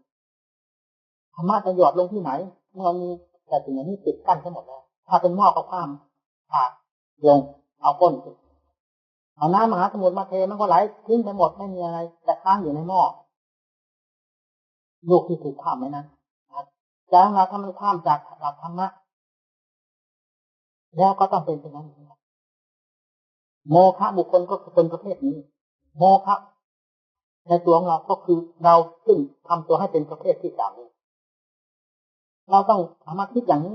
การศึกษาอบรมหรือการฝึกทรมานตนต้องหาอุบายวิธีต่างๆฝึกตนการดูดาว่ากล่าวการฝึกตนนั้นหนักจะเบาบ้างไม่มีอะไรเสียหายไม่มีการกระทบกระเทือนถึงใจให้เกิดความเครียดแค้นไม่เหมือนบุคคลอื่นที่มาฝึกทรมานหรือดูดาว่ากล่าวมันผิดกันทั้งโลกที่ใจแสนใจขนาดนั้นผู้ปฏิบัติต้องหาเหตุผลหาความฉลาดมาแก้ความโง่ของตนอย่าเอาความโง่เข้าไปแก้ความโง่เนี่ยมันจะเป็นการหนึ่งกับหนึ่งเป็นสองขึ้นมาความโง่ดั้งเดิมก็มีอยู่แล้วความโง่อันดับต่อไปก็เพิ่มขึ้นอีกเป็นสองเป็นสามการสมตั้งแต่ความโง่ความขาวปัญญาความที่เกียจที่ท่านมันยังทำคืนยังลุกมันเต็มไปด้วยความโง่ทั้งนั้นตัวของเราหาธรรมะที่ไหนจะส่องแสงสว่างออกนิดนึงมันก็ไม่เพราะเป็นนั้นความวิเศษจะมีอยู่ที่ไหนถ้าปรากฏว่าความวิเศษที่โตอะไรจะเกิดขึ้นกับลักษณะที่กล่าวเหล่านี้ลักษณะความที่เกิดที่ท่านที่มีอยู่ฝังอยู่ในหัวใจท่านเองและการพิจารณาให้ดีถึงใครจะเป็นจะตายขึ้นมาจริงๆมันจะทนไม่ไหวเรื่องความเพียรนี้หนักเป็นทีทรมานตนเกินไปให้ระลึกถึงพระพุทธเจ้าอย่าระลึกถึงที่อื่นผู้อื่นพระพุทธเจ้าเคยสลบสลายมาแล้วกี่ครั้งที่ในตรัสรู้ในตรัสรู้เพราะนอนอยู่อย่างสะดวกสบายในหอปราสาทนะแต่ตรัสรู้เพราะความลำบากลำบนที่สุดไม่มีใครจะสู้พระพุทธเจ้าพามาแข่งขันกันแล้วทั่วทั้งโลกยังมีใครเป็นที่หนึ่งนอกจากพระพุทธเจ้าพระองค์เดียวนั่นทำเกิดขึ้นมาด้วยความลำบากลำบนไม่ได้เกิดขึ้นมาด้วยการอ่อนแอท้อแท้นักปฏิบัติตามหลักธรรมของพระพุทธเจ้าที่เรียกปฏิบัติก็ต้องเป็นผู้มีความขยันหมั่นเพียรองอาจกล้าหาญต่อหลักธรรมที่ชอบกล้าทั้งการบำเพ็ญที่จะทำตนให้ยิ่งขึ้นไปกล้าทั้งการกระโดดโผดแอกจากกิเลสทั้งหลายเป็นชั้นๆโผดหรืออิ่มไม่ถือเป็นปัญหาสำคัญที่ประโยชน์แห่งความพยายามของเราวันหนึ่งที่ผ่านไปได้ความเพียรมากเท่าไหร่จิตใจของเราเป็นต้องสนใจในที่จุดนี้กิเลสปัญหาอาสวะทั้งหลายเกิดอยู่ที่ใจอย่างเดียวนี้อยากเข้าใจไปเกิดที่อื่นการแบกกองทุกข์จะไม่มีผู้อื่นใดเป็นผู้แบกไม่มีสถานที่ใดเป็นสถานที่แบกนอกจากจะแบกที่จิตเพราะจิตเป็นตัวสมุทัยผู้สั่งสมกิเลสขึ้นมากองภพกองชาติจึงมีอยู่ในที่นี้การแก้ไม่แก้ลงที่จะแก้ที่ไหนถ้ามันเอาไปแก้กิเลสตัวไหนขาดหลุดลงไปไม่เคยมีนอกจากความขยันหมั่นเพียรความโง่ไปแก้กิเลสก็ไม่หลุดทำให้เอาความฉลาดเราพอกเข้าไปแก้เราต้องคิดให้ดีเราบวชมาเพื่อโง่หรือเพื่อความฉลาดเราบวชมาเพื่อความหมั่นแอหรือความขยันหมั่นเพียรเราก็ทำตัวเราให้เป็นแบบเป็นฉบับไม่ได้เราจะสอนโลกให้มีแบบฉบับได้ยังไงเราเป็นคนไม่ดีจะสอนโลกให้เป็นคนดีไม่ได้เราเป็นคนโง่จะสอนคนโลกให้เป็นคนฉลาดไม่ได้เหมือนกันเราต้องเทียบดูตัวของเราให้ดีก่อนอื่นเราต้องทำตัวของเราให้ดีให้มีความเฉลียวฉลาดนอกขอบภายในตัวสิ่งใดที่เป็นลักษณะความโง่แก้ลงด้วยปัญญาปัญญามีอยู่ทุกแห่งทุกผลมีอยู่ทุกขณะในเมื่อเรานำมาใช้ไม่นอกเหนือไปจากใจตรงนี้อาจจะปล่อยให้นอนอยู่เหมือนหมูจะรอขึ้นเสียงมันก็ได้หาความฉลาดไม่มีวันไม่ค่ำจะตลอดวันตายที่เปล่าอุบายนี่คือฝึกตนต้องทำอย่างนี้แต่การจากทางนี้ไม่ได้หาจะดูเบื่อว่าจากท่านทั้งหลายแต่แสดงอุบายวิธีที่จะฝึกทรมานตนให้ทุกท่านที่ได้ยินได้ฟังแล้วนำไปพิจารณาแก้ไขดัดแปลงนี้ฝึกทรมานตนได้รับประโยชน์ขึ้นมาเท่าที่ควรแต่อุบายวิธีที่ตนทำได้แค่ไหนพยายามสั่งสมพยายามค้นคิดให้เป็นไปทุกวันสิ่งเล็กน้อยที่ผสมกันเข้าโดยลำดับลำดานั่นแหละจะกลายเป็นของใหญ่โตขึ้นถ้าปัญญาเป็นน้อยก็จะมากปัญญาที่ยังอ่อนก็จะกลายเป็นปัญญาแข็งขึ้นมาสติที่อ่อนก็จะเป็นสติที่กล้าขึ้นมานี่เลยปัญหากลัวคนที่มีความขยันหมั่นเพียรกลัวคือคนใช้ความคิดความอ่านแต่ไม่กลัวสำหรับหมูที่จะรอขึ้นเสียงผู้ใดปฏิบัติเป็นลักษณะในลักษณะของหมูตัวขึ้นเสียงนั้นที่เรียกนอนทับศีรษะอยู่วันยังค่ำนอนทับคออยู่วันยังค่ำลืมยังลงไม่ยอมให้ตื่นไม่ได้ยกจากนั้นก็ขึ้นเสียงเท่านั้นเราจะต้องการเป็นขึ้นเราต้องการขึ้นเสียงไม่ขึ้นที่ไหนขึ้นเสียงไม่ขึ้นทับถ้าขึ้นทำก็กล้าตามบันไดที่พระเจ้าสอนมามักโขมีแต่สมาธิคิดให้ดีทุกสิ่งทุกอย่างก่อนจะทำจะพูดอะไรผ่าน เข้ามาคิดให้ดีสมาสังกปรสมาธิสมาสังกปรดำริให้ถูกต้องวาจาที่เป็นเสนียดจังไรอย่านำมาใช้การกระทำของพระเป็นการกระทำที่สม่ำเสมอในกรอบหลักธรรมนี้ทำอย่าให้นอกเหนือจากนี้การเลี้ยงชีพก็เหมือนกันเลี้ยงจิตที่บริสุทธิ์ได้มาด้วยความบริสุทธิ์ไม่เก็บไม่รักไม่ขโมยแค่ให้มาด้วยความรู้ใจรับเนี่ยเรียนก็เพียนให้ชอบเรียนในความสี่ประการท่านศึกษาไว้แล้วในปริยัติท่านบรรดาท่านที่ศึกษาเราเรียนมาคงจะเข้าใจทางความเพียรสี่อย่างสมาธิตั้งลงที่กายสมาธิจะปรากฏขึ้นมาในจิตนี่แหละทางของพระเจ้าอย่างนี้ทางของหูขึ้นเสียงตรงกันข้ามให้ทราบทันทีทำให้หูขึ้นเสียงนี่คืออยู่เฉยๆใจไม่ได้คิดได้อ่านได้ใจได้ฟังอะไรเลยนั่นแหละขณะหูขึ้นเสียงวันหนึ่งปัญญาจะแยกออกมาพอเป็นเครื่องสะดุดใจตนบางอย่างไม่มีเพราะไม่สนใจแต่คิดมีเรียกว่าลักษณะของหูขึ้นเสียงไม่ได้หมายถึงผู้ปฏิบัติกลายเป็นหมูได้จริงๆแล้วขึ้นเสียงให้เขายำลงไปอย่างนั้นมีเป็นข้อเทียบเทียงต่างหากไว้นำไปที่พิจารณาก็แค่แต่เองเปลี่ยนสภาพแห่งจิตที่เคยเป็นหมูตัวโง่ตัวไม่คิดไม่อ่านอะไรเลยนั้นให้กลายเป็นผู้ฉลาดขึ้นผสมกับว่าทรงธรรมะของพระเจ้าในหลักแห่งธรรมที่กล่าวว่าสมาธิสัมมาสังกัปปะเป็นถึงสมาธิได้มีผู้ใดเป็นผู้เป็นเจ้าของสมาธิกลางนอกจากผู้ปฏิบัติเท่านั้นมีขอให้ทุกท่านนำมาปฏิบัติการจะเกิดจะตายอย่าไปสงสัยไม่มีผู้อื่นใดที่เกิดจะตายแทนเรานอกตัวเราเป็นผู้เกิดจะตายมาตลอดกับตลอดการจนกระทั่งถึงบัดนี้ไม่มีผู้อื่นผู้ใดที่ทำงานแทนกันได้คือเรื่องเกิดจะตายขอให้ทราบไว้ทันทีแล้วฝังลงให้ลึกถึงใจและข้างหน้าที่จะเป็นไปโดยลำดับนั้นก็คือเราผู้นี้เท่านั้นไม่มีผู้จะทำแทนได้เช่นเดียวกันไหนเราจะเป็นผู้มีความขยันเกิดขยันตายขยันแบกหามทุกข์มีความกล้าหาญต่ออย่างนี้ไม่ใช่ทางเลยนอกจากขยันเรื่องกองเพลิงใหญ่ทั้ง3-4กองออกจากจิตใจให้บริสุทธิ์เท่านั้นเรื่องความเกิดความตายนั้นจะหมดปัญหาไปทันทีสำหรับจิตที่บริสุทธิ์หมดเสียแล้วมีความรู้สึกทางใจจะเป็นของเอง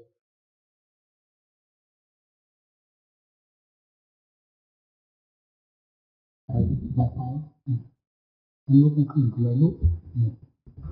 อย่างนี้เท่านั้นรู้ลงมันอยู่แล้วมันลุกไม่ขึ้นขอทราบมันธรรมดาเนี่ยเวลานี้มันเป็นอย่างนั้นอาการของแต่ละธรรมมีแสดงอาการอย่างนี้เนี่ยแต่จะทำมันสติปัญญาที่มามันเป็นอย่างนี้กับลูกเนี่ยแต่จะทำมันกับทุกข์การทุกข์ใกล้ป่วยไม่สะดวกสบายตามมันก็เป็นการทำมันจะทำอันนั้นผมไม่รู้แต่จะทำอันนี้มันก็อยู่ด้วยกันแล้วนะครับตื่นเต้นจริงๆไม่มีตื่นที่เราสายเรื่องของโลกมันคือกันไม่บางนิดหนึ่งยุ่งใหญ่เนี่ยคนจะมายุ่งเราทันทีเรารำคาญเรื่องนั้นมันเป็นเรื่องหนักมันมาช่วยกันให้ตายมันจะมาช่วยกันให้หายไปต่อไปเป็นหน้ามันเพื่อกันอย่างนั้นของโลกเขาเป็นอย่างนั้นเป็นงานก็เป็นอาจารย์เป็นงานนี่จะควรตรงนั้นใครมาแล้วก็เลยพูดด้วยนั่งด้วยคุยด้วยวันนี้นั่งคุยเนี่ยมันมาหาคนทำไงคนนั้นมาคนนี้มาคนนั้นนาทีคนนี้นาทีบวกกันเท่าไหร่เราคนเดียวสู้นั่นแหละคือว่ามันก็ลืมช่วยในระหว่างนั้นมันทำอะไรเราสบายอย่างนี้อะไรทำอย่างนี้เรามีงานแต่ไม่ได้ไม่ฟังแบบเราเองแบบธรรมดาเป็นปกติทำเรื่องของความจริงลุกขึ้นลุกขึ้นลุกได้ก็ลุกมันทำไม่ได้ก็ไม่ไปมันกินไม่ได้ก็อย่ากินเดี๋ยวกินไม่ได้ก็กินเนี่ยมันทนไม่ได้มันจะไป มันทนไม่ได้วางมันต่อไปไม่ได้แล้วรุ่มอยู่นั่นเป็นปกติมันต้องพิจารณาอย่างไรความจริงมันบอกตลอดเวลาความจริงกับความจริงมันรู้กันตลอดเวลาไม่ทราบอะไรจะสงสัยอะไรไม่มีสงสัยนี่มันก็เป็นปกติเพราะมันจะเป็นอะไรอย่างนี้มันก็เป็นเรื่องปกติธรรมชาติของมันเรียนอยู่เราต้องรู้ตามเรื่องปกติของมันปกติของความจริงมันระวังเรื่องความวุ่นวายโลกมันไม่หาความพอดีไม่ได้มีความสงบเมื่อไหร่มันวุ่นกันอยู่นั่นมาหาเราเนี่ยมาโดยเจตนาของดีความจริงแล้วมันก็คือวุ่นมันก็เพิ่มความสะดวกสบายขึ้นมาโดยลำดับมันเมื่อวันคืนเมื่อวันไหนเราปัญญากันมาเราไปขายไปกวดละเอียดรอบางของกรมฐานนะเรื่องต่างเขาจัดห้องจัดอะไรเรียบร้อยแล้วประมาณมารับตรวจเช็คให้ละเอียดรอว่าโน่นอะไรปกติเช่นมันเรื่องอะไรทางปกติเคยเช็คมาหลายครั้งแล้วเกี่ยวกับเรื่องอะไรถ้ามันแสดงนั้นต้องได้แน่ๆขณะที่มันกำลังเป็นนั่นยังไงต้องได้ไม่สงสัยโลกนี้มันเวลาปกติมันก็เหมือนไม่มีอะไรมันธรรมดาเวลาจะเป็นก็ปุบปับขณะที่มันปุบปับเนี่ยเอาตรวจได้ทั้งนั้นรู้เลยแต่เรายังรู้ความไม่สะดวกของการทำการที่มันแสดงตัวมันเป็นยังไงขนาดมันควรจะล้มทั้งยืนมันไม่เป็นมากขนาดจะล้มมันจะล้มได้ไงอย่างนั้นมันมาถามไปถึงอะไรนี้เลยอะไรขัดข้องอย่างวันที่7ที่ว่ามันมาถามถึงเวลาปกติมันเป็นเหมือนคนนอนหลับนี่อย่างที่เอาอะไรมาถามในเรื่องอย่างนั้นหมอพาไปขายทะเลไม่ได้เรื่องอะไรเป็นอย่างนั้นเนี่ยมันเป็นอะไรก็บอกส่วนเอวนี่แต่ก็รู้ส่วนกระดูกมันงอกออกไปชนกระดูกข้างบนมันไปทับเส้นเราเองไม่ใช่หมอเราก็รู้ดูเลยมีกระดูกงอกขึ้นไปชนกระดูกข้างบนกระดูกที่ข้างอันนี้มันชนบอกว่ามันมีเส้นนี่ตรงนี้เวลากระทบกันนิดหนึ่งนั้นมันก็เคลื่อนย้อนได้ใช่ไหมทุกอันนี้เราไม่เขียนมองในเฟซบุ๊กในอิสราเอลที่ถามมันก็เป็นนะครับเขาก็อยากให้ผ่านไปตรงนี้แต่ตรงนี้ออกหายเลยเราถือว่าเราทำมันดึงเราไปโรงพยาบาลอยู่ดีไปผ่าตัดคือมันจะลงโรงพยาบาลยุ่งหมดเลยนะเรื่องนั้นมันเรื่องแบบเรื่องนี้ตัวเราอยู่นี่เป็นยาคนมาให้สามยาก็เป็นรำคาญจริงดุคนตัวยามาให้เด็กเพราะนั้นมันก็กินยาแล้วสนใจทำไมเรื่องมันด้วยจะทำทุกขังมันด้วยสัจจังมีพันเลยให้สัจจังทุกทางกายอย่างทุกทางใจอย่าง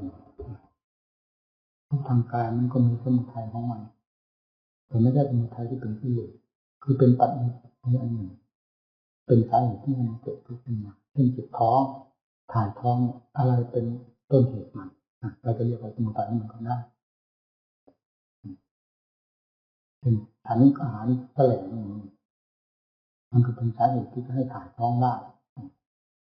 แต่นี่ไม่เป็นที่อยู่ท่านจึงไม่เรียกว่าสมุทัยนี่ถ้าไม่เรียกหลักธรรมชาติมันก็บอกอยู่นะสมุทัยทางกายสมุทัยทางจิตสมุทัยทางจิตก็คือนันทิราคะสารตาปตะปลายมันไงเพื่อที่ทางการมาตัณหาเพราะปัญหานี่สมุทัยทางใจสมุทัยทางร่างกายก็คืออย่างผมก้ม ติดใบไม้เป็นสาเหตุให้มันขัดยอดนั่นก็เรียกสมุทัยสมุทัยประเภทนี้นอกจากจะเป็นกิเลสมันเกิดขึ้นมีระยะสาเหตุให้เกิดขึ้นสาเหตุให้เกิดเนี่ยสาเหตุให้เกิดกิเลสแสดงความทุกข์ขึ้นมาครับเหตุให้ขัดให้เป็นความทุกข์ขึ้นมานี่ก็เหมือนกันนิโรธมีความดับถ้าแก้ถูกมันเนื่องแก้ถูกมันก็ดับแก้ถูกมากทางให้ดับทางให้ทุกข์นั้นดับก็ต้องตัดไปไม่ต้องแก้ไปท่านพูดอะไรก็เป็นกิเลสท่านก็พูดมาเป็นชาติปิขาชราปิขานี่จะเห็นมาจากไหนเนี่ยเป็นความทุกข์ชราก็คือความทุกข์ตายก็คือความทุกข์ก็ก่อนก็ตายงานอันนี้เป็นต้นนั่นมาจากนี้อันนี้เจริญปัญญาปานะอันนี้เจริญปัญญาปานะขั้นฐานที่ข้าสรุปแล้วขันธ์ทั้งห้าเป็นทุกข์มันแสดงถึงเรื่องทุกข์ในอริยสัจธรรมจักรวาลทั้งสิ้นอันนี้แสดงถึงธรรมที่ทำโคตรนาที่คือไม่ได้โยอริยสัจตาม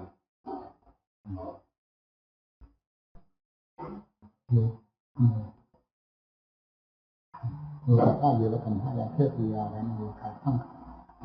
เวลาไม่มีโรคตัวการก็ตั้งดูกับข้าวเยอะแล้วกันถ้าอยากเชื่อปียาอันนี้เป็นทุกข์อันนี้เป็นโลกประสาทดูบางพวกอันนี้คือยุคขับไม่ได้โยเรียกประจำยาลันกันห้าปุโนคุยกามันที่การการกระดาษกระตัดกระจายมันมีเพื่อที่การทำของเราวิพัฒน์หนอนเป็นสมุทัยอย่างโคกนาคือที่ครับนิโรโทเรียกประจำโยตะผ้าเยอะเป็นผ้าใหญ่เพื่อคือการนิโรโทจางโลกนิจิอันนี้กับโคกุตินาลีความสลับตัดจะได้ซึ่งปัญหาทั้งสามหมดความอะไรมันเป็นนิโรธความมันเป็นแรงมากของลงมาเข้ามาที่เข้ามาทั้งกระโปง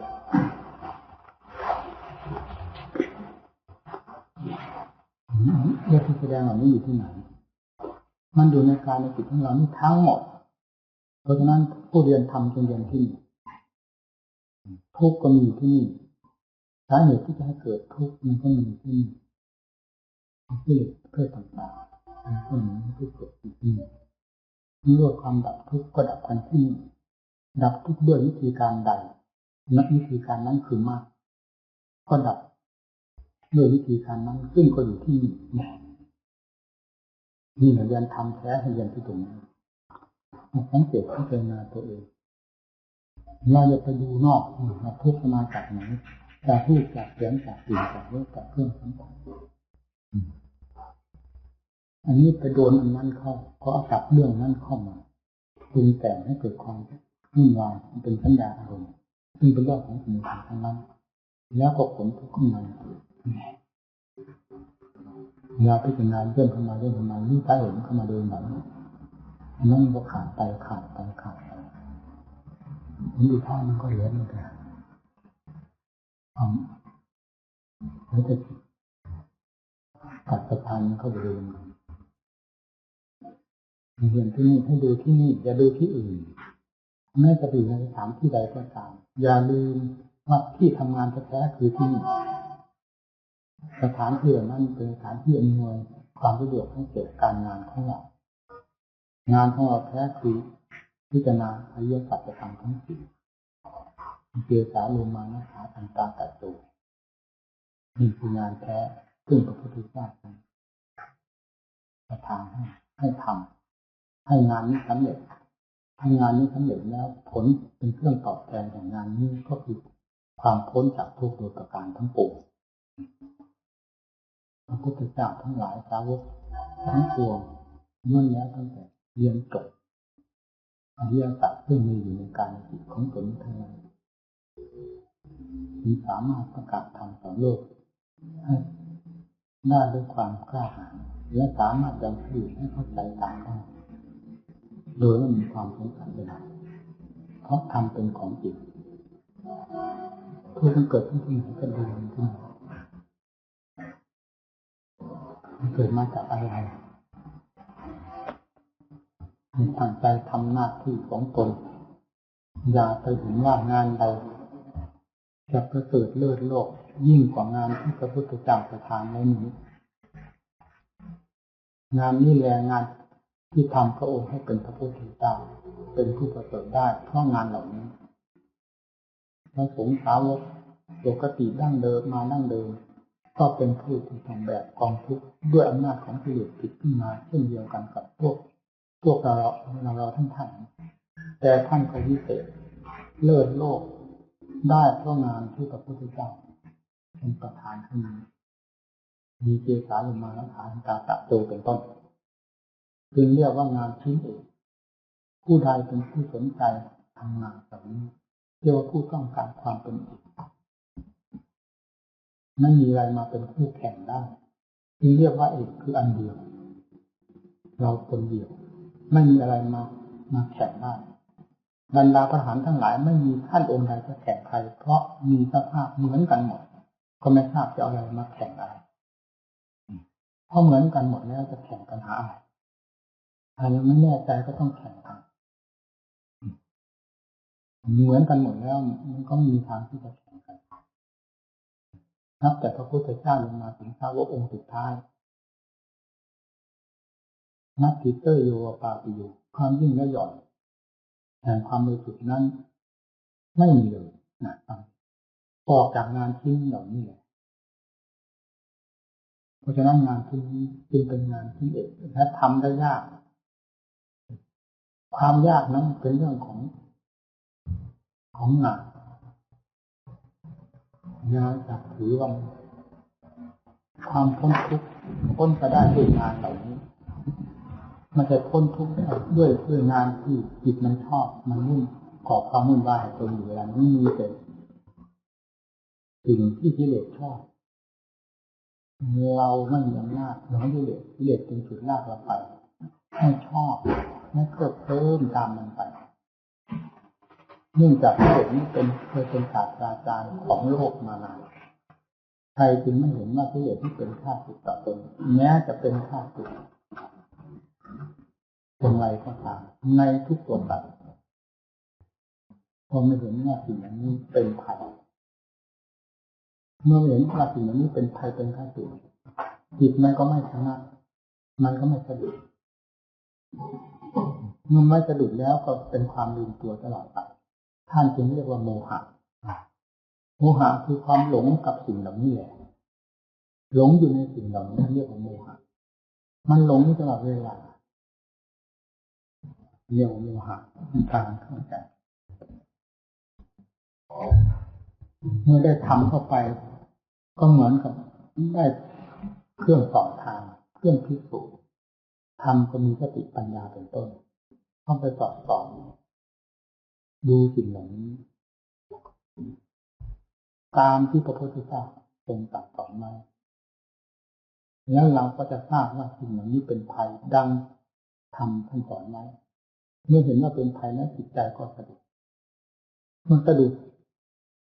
แล้วก็หาทางต่อสู้กันเช่นเราทำความเพียรเพื่อละกิเลสก็คือการต่อสู้กับกิเลสนั่นเอง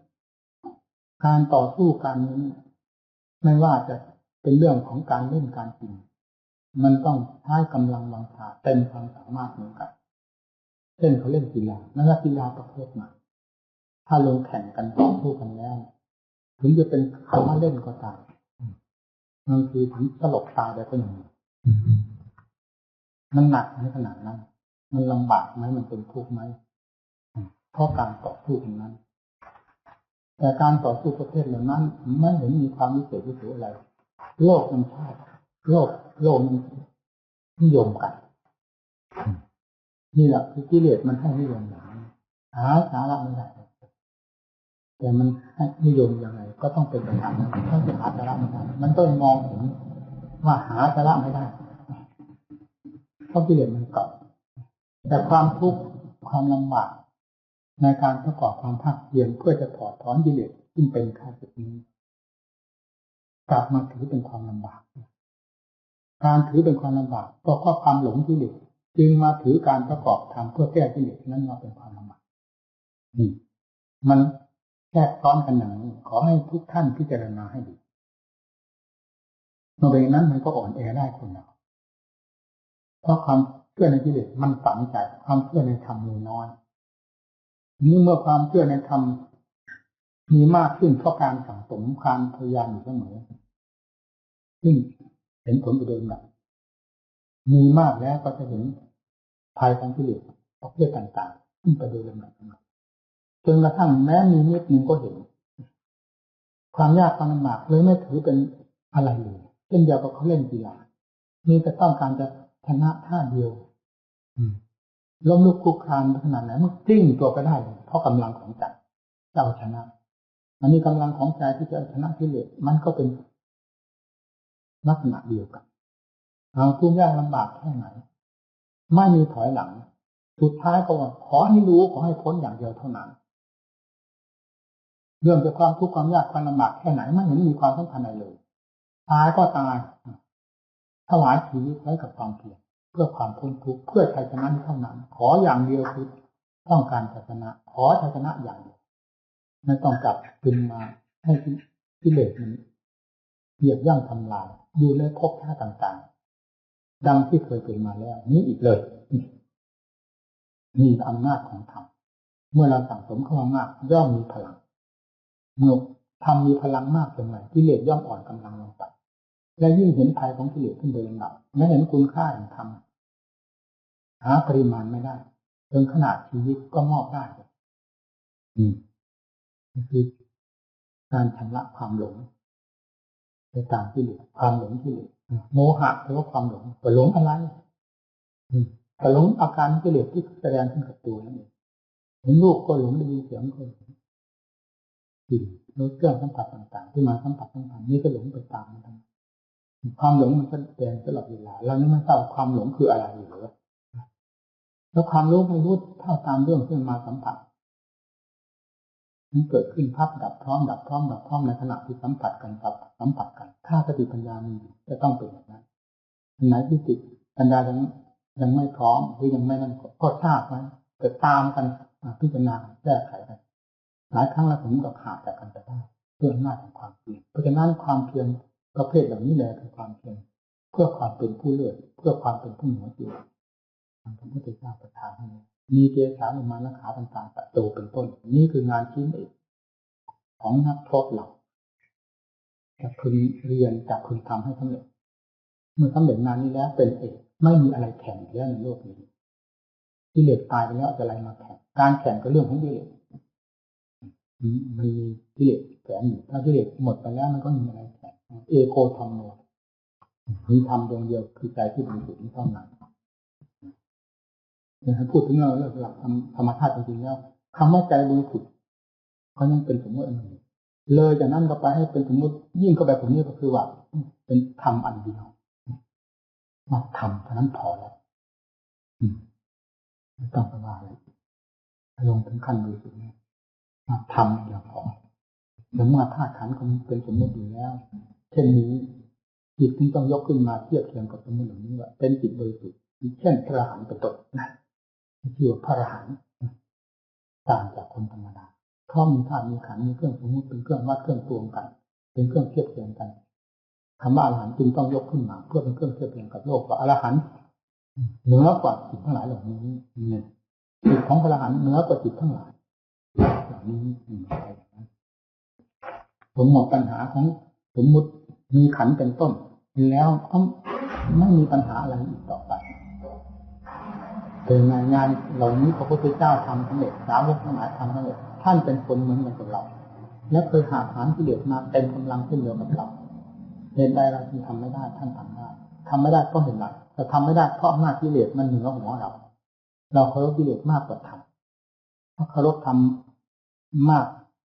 พอๆกับกิเลสหรือเหนือกิเลสแล้วกิเลสจะอยู่ไม่ได้เลยไม่มีที่ขาดกระเด็นไปหมดนี่ก็เพราะเรานับถือมันเมื่อขาดความนับถือแล้วมันสาบแช่งไปอยู่ด้วยทำลายกันด้วยแล้วมันอะไรมันจะยกครอบครัวอะไรไม่พอใจที่จะมาตั้งบ้านเรือนอยู่แต่ละสัปดาห์มันหนักแน่นมันไปดินักโทษตั้งหน้าตั้งตาทุกอย่างเจสาลงมานะฐานปัจจุบันเป็นความจริงล้วนๆอยู่ตลอดเวลาเหตุใดเราพิจารณามันไม่ถึงความจริงสักทีก็เพราะกิเลสพาพิจารณาทำพาพิจารณาก็จริงแต่กิเลสมันฝึกไว้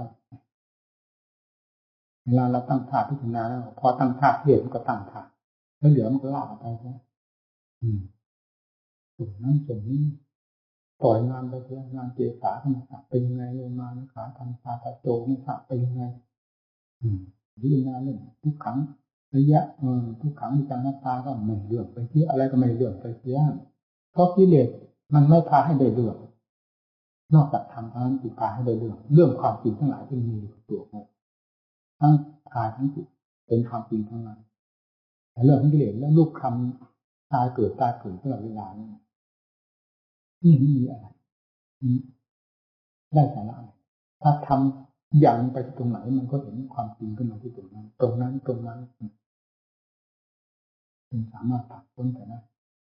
เอาให้จริงให้จังมันดูหมู่ดูเพื่อนมันก็เราหนักใจนั่นก็จริงก็จังทางหนึ่งเป็นหนึ่งแม้กระทั่งแบบอยากพูดต่างเสียอะไรอย่างนี้มันเคลื่อนมันข้ามกันเลอะเทอะไปนี่เป็นการสอนให้ถึงความจงใจความจริงใจของผู้มาปฏิบัติของผู้มาอบรมศึกษากับเราอย่างชัดเจนเนี่ยทำให้เกิดความวินาลาภว่าฟังมันถึงใจเพราะพูดออกมาแต่ละประโยคแต่ละคำสั่งเสียอะไรนี่พูดออกมาอย่างถึงใจกำหนดทุกระยะที่พูดตัวเห็นนี้เองจึงไม่หวั่นเกี่ยวกับโลกยกตัวอย่างเป็นเอกเทศเช่นเขาว่าหลวงตาบัวหรืออาจารย์มหาบัวนี่ดุลั่นโลกกว่าเราไม่เคยสนใจเพราะเหตุอะไรเพราะว่าจะดีก็ดีจะดุก็ดีเราพร้อมด้วยเหตุผลทุกอย่างแล้วที่ควรจะดุที่ควรจะดีตามเพราะเหตุผลด้วยเหตุผลนั่นคือธรรมดีนะแล้วเราจะไปไหวกับธรรมไปตามเรื่องของการทำกิจการของโลกซึ่งเป็นโลกธรรมหาอะไรได้ถ้าเราเชื่อธรรมก็พิจารณาตามหลักธรรมโดยเหตุดูตามเหตุตามผลนี่ดำเนินตามเหตุตามผลแล้วมันจะผิดไปที่ตรงไหนเขาตีเหล็กปั้งทุ่งนาวันท่าอะไรเขาถามว่านั่นเขาตีเหล็กเขาตีอะไรนะถึงตั้งนี่ทราบบางคนไม่ทราบบางคนเขาตีเหล็กนั่นแหละเรายกออกมาสอนคนเห็นไหมล่ะเหล็กที่แล้วมันเป็นเหล็กแท่งเหล็กท่อนนั่นพอมาตีแทบล้มเจ็บตายเลยมันปึ้งตั้งหนึ่งจนจะหมดกำลังตายเลยเนี่ยเมื่อมันคือเขาอุตส่าห์ตีลงขนาดนั้นนี่แต่เรื่องขวัญแต่เรื่องข้างผ่านมาข้างมาอย่างพวกคนมันถึงมากลายเป็นมีดเป็นขวัญขึ้นมาแค่การขนาดนั้นเหล็กทั้งท่อนเอามาเป็นมีดเป็นขวัญได้อย่างไรแต่มันต้องผ่านในช่างมาก่อนตีผ่านไปนั่นปุ๊บไปยุ่งไปแล้วเราจะสอนคนให้เป็นคนทั้งคนแต่ละคนทั้งคนแต่ละคนทำไมจะไม่ให้มันมีเสียงแต่เขาตีเหล็กมันมีเสียงเขาถากไม้มาทำบ้านทำเรือนเขายังมีเสียงไถกบมันก็ยังมีเสียงตีตะปูมันก็มีเสียงแม้ที่สุดผสมปูนมันก็ยังมีเสียงเขาจะสร้างตึกสร้างบ้านสร้างเรือนน้อยใหญ่ยินมีเสียงทางนั้นเห็นใดเราจะสร้างคนให้เป็นคนสร้างพระให้เป็นพระทั้งคนทั้งองค์มันก็ไม่มีเสียงเสียงดุเสียงด่าว่ากล่าวสั่งสอนต่างๆนั่นแหละคือเสียงที่ทำคนให้ดีเหมือนกับงานช่างเขาตีนี่เขาสร้างบ้านสร้างเรือนก็มีเสียงก็จะสร้างบ้านสร้างเรือนให้เป็นตึกเป็นร้านขึ้นมาด้วยความสวยงามและมั่นคงเสียงการแนะนำสั่งสอนพระเจ้ากลางวันเพื่อโลกเห็นแดงนี่ขหะปัจหะการสรรเสริญเยินยอกับการดุด่าว่ากล่าวถูกเสียงหรืออัปเดหิเป็นของคู่กันมาตั้งแต่พระพุทธเจ้าจะให้แยกไปไหนถ้าไม่ไปตามหลักธรรม ควรดีต้องดีควรดุต้องดุด้วยเหตุผลแล้วจะแยกไปไหนอีกใครจะตำหนิก็ตำหนิไปที่ใครจะชมก็ชมไปปากของเขาลิ้นของเขาเรื่องหน้าที่ของเราผู้ปฏิบัติธรรมให้เดินแล้วตามธรรมนี่คือหลักดำนะแล้วเราก็เหมือนกันผู้ปฏิบัติแต่ละองค์ให้ถือหลักธรรมเป็นเกณฑ์อย่าเอาโลกมาเป็นประมาณนั้นนะถ้ากลับจากเหตุผลแต่สิ่งใดที่เป็นเรื่องเหตุผลให้ถือก็มาเป็นธรรมะเป็นคติเครื่องเตือนใจตนให้ได้ผลได้ประโยชน์จากสิ่งที่มาสัมผัสภายนอกจากภายนอกหรือภายในในอารมณ์ของใจเองก็ตามมันคิดเรื่องอะไรเป็นเรื่องดีก็เป็นมรรคถ้าเรื่องไม่ดีก็เป็นสมุทัยแก้กัน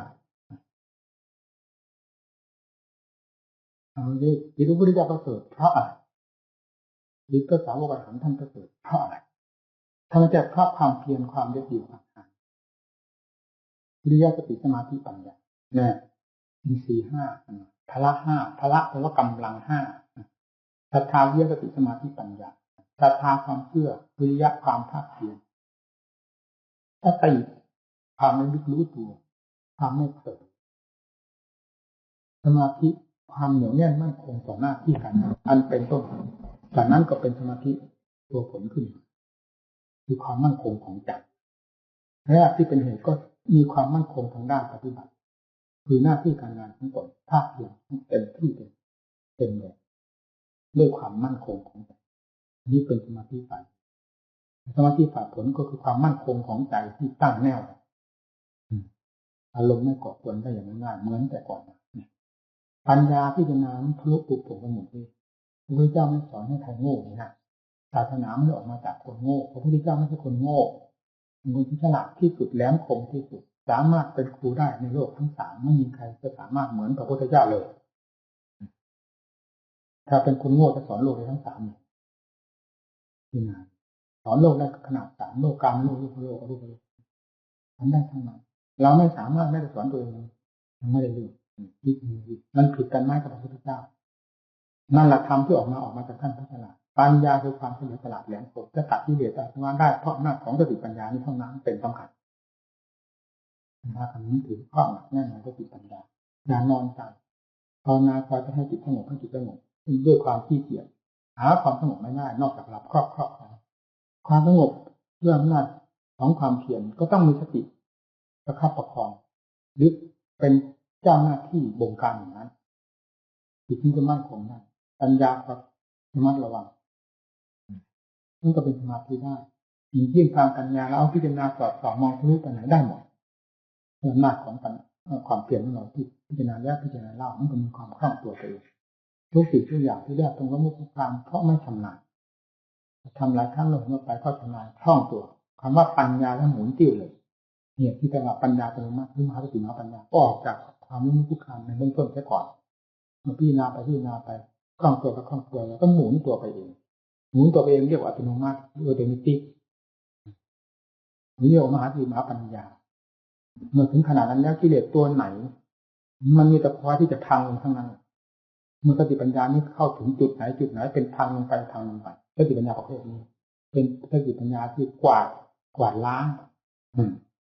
เนี่ยสติปัญญาที่กวาดล้างคือที่สติปัญญาประเภทนี้นะครับต่างๆเดี๋ยวนี้ก่อน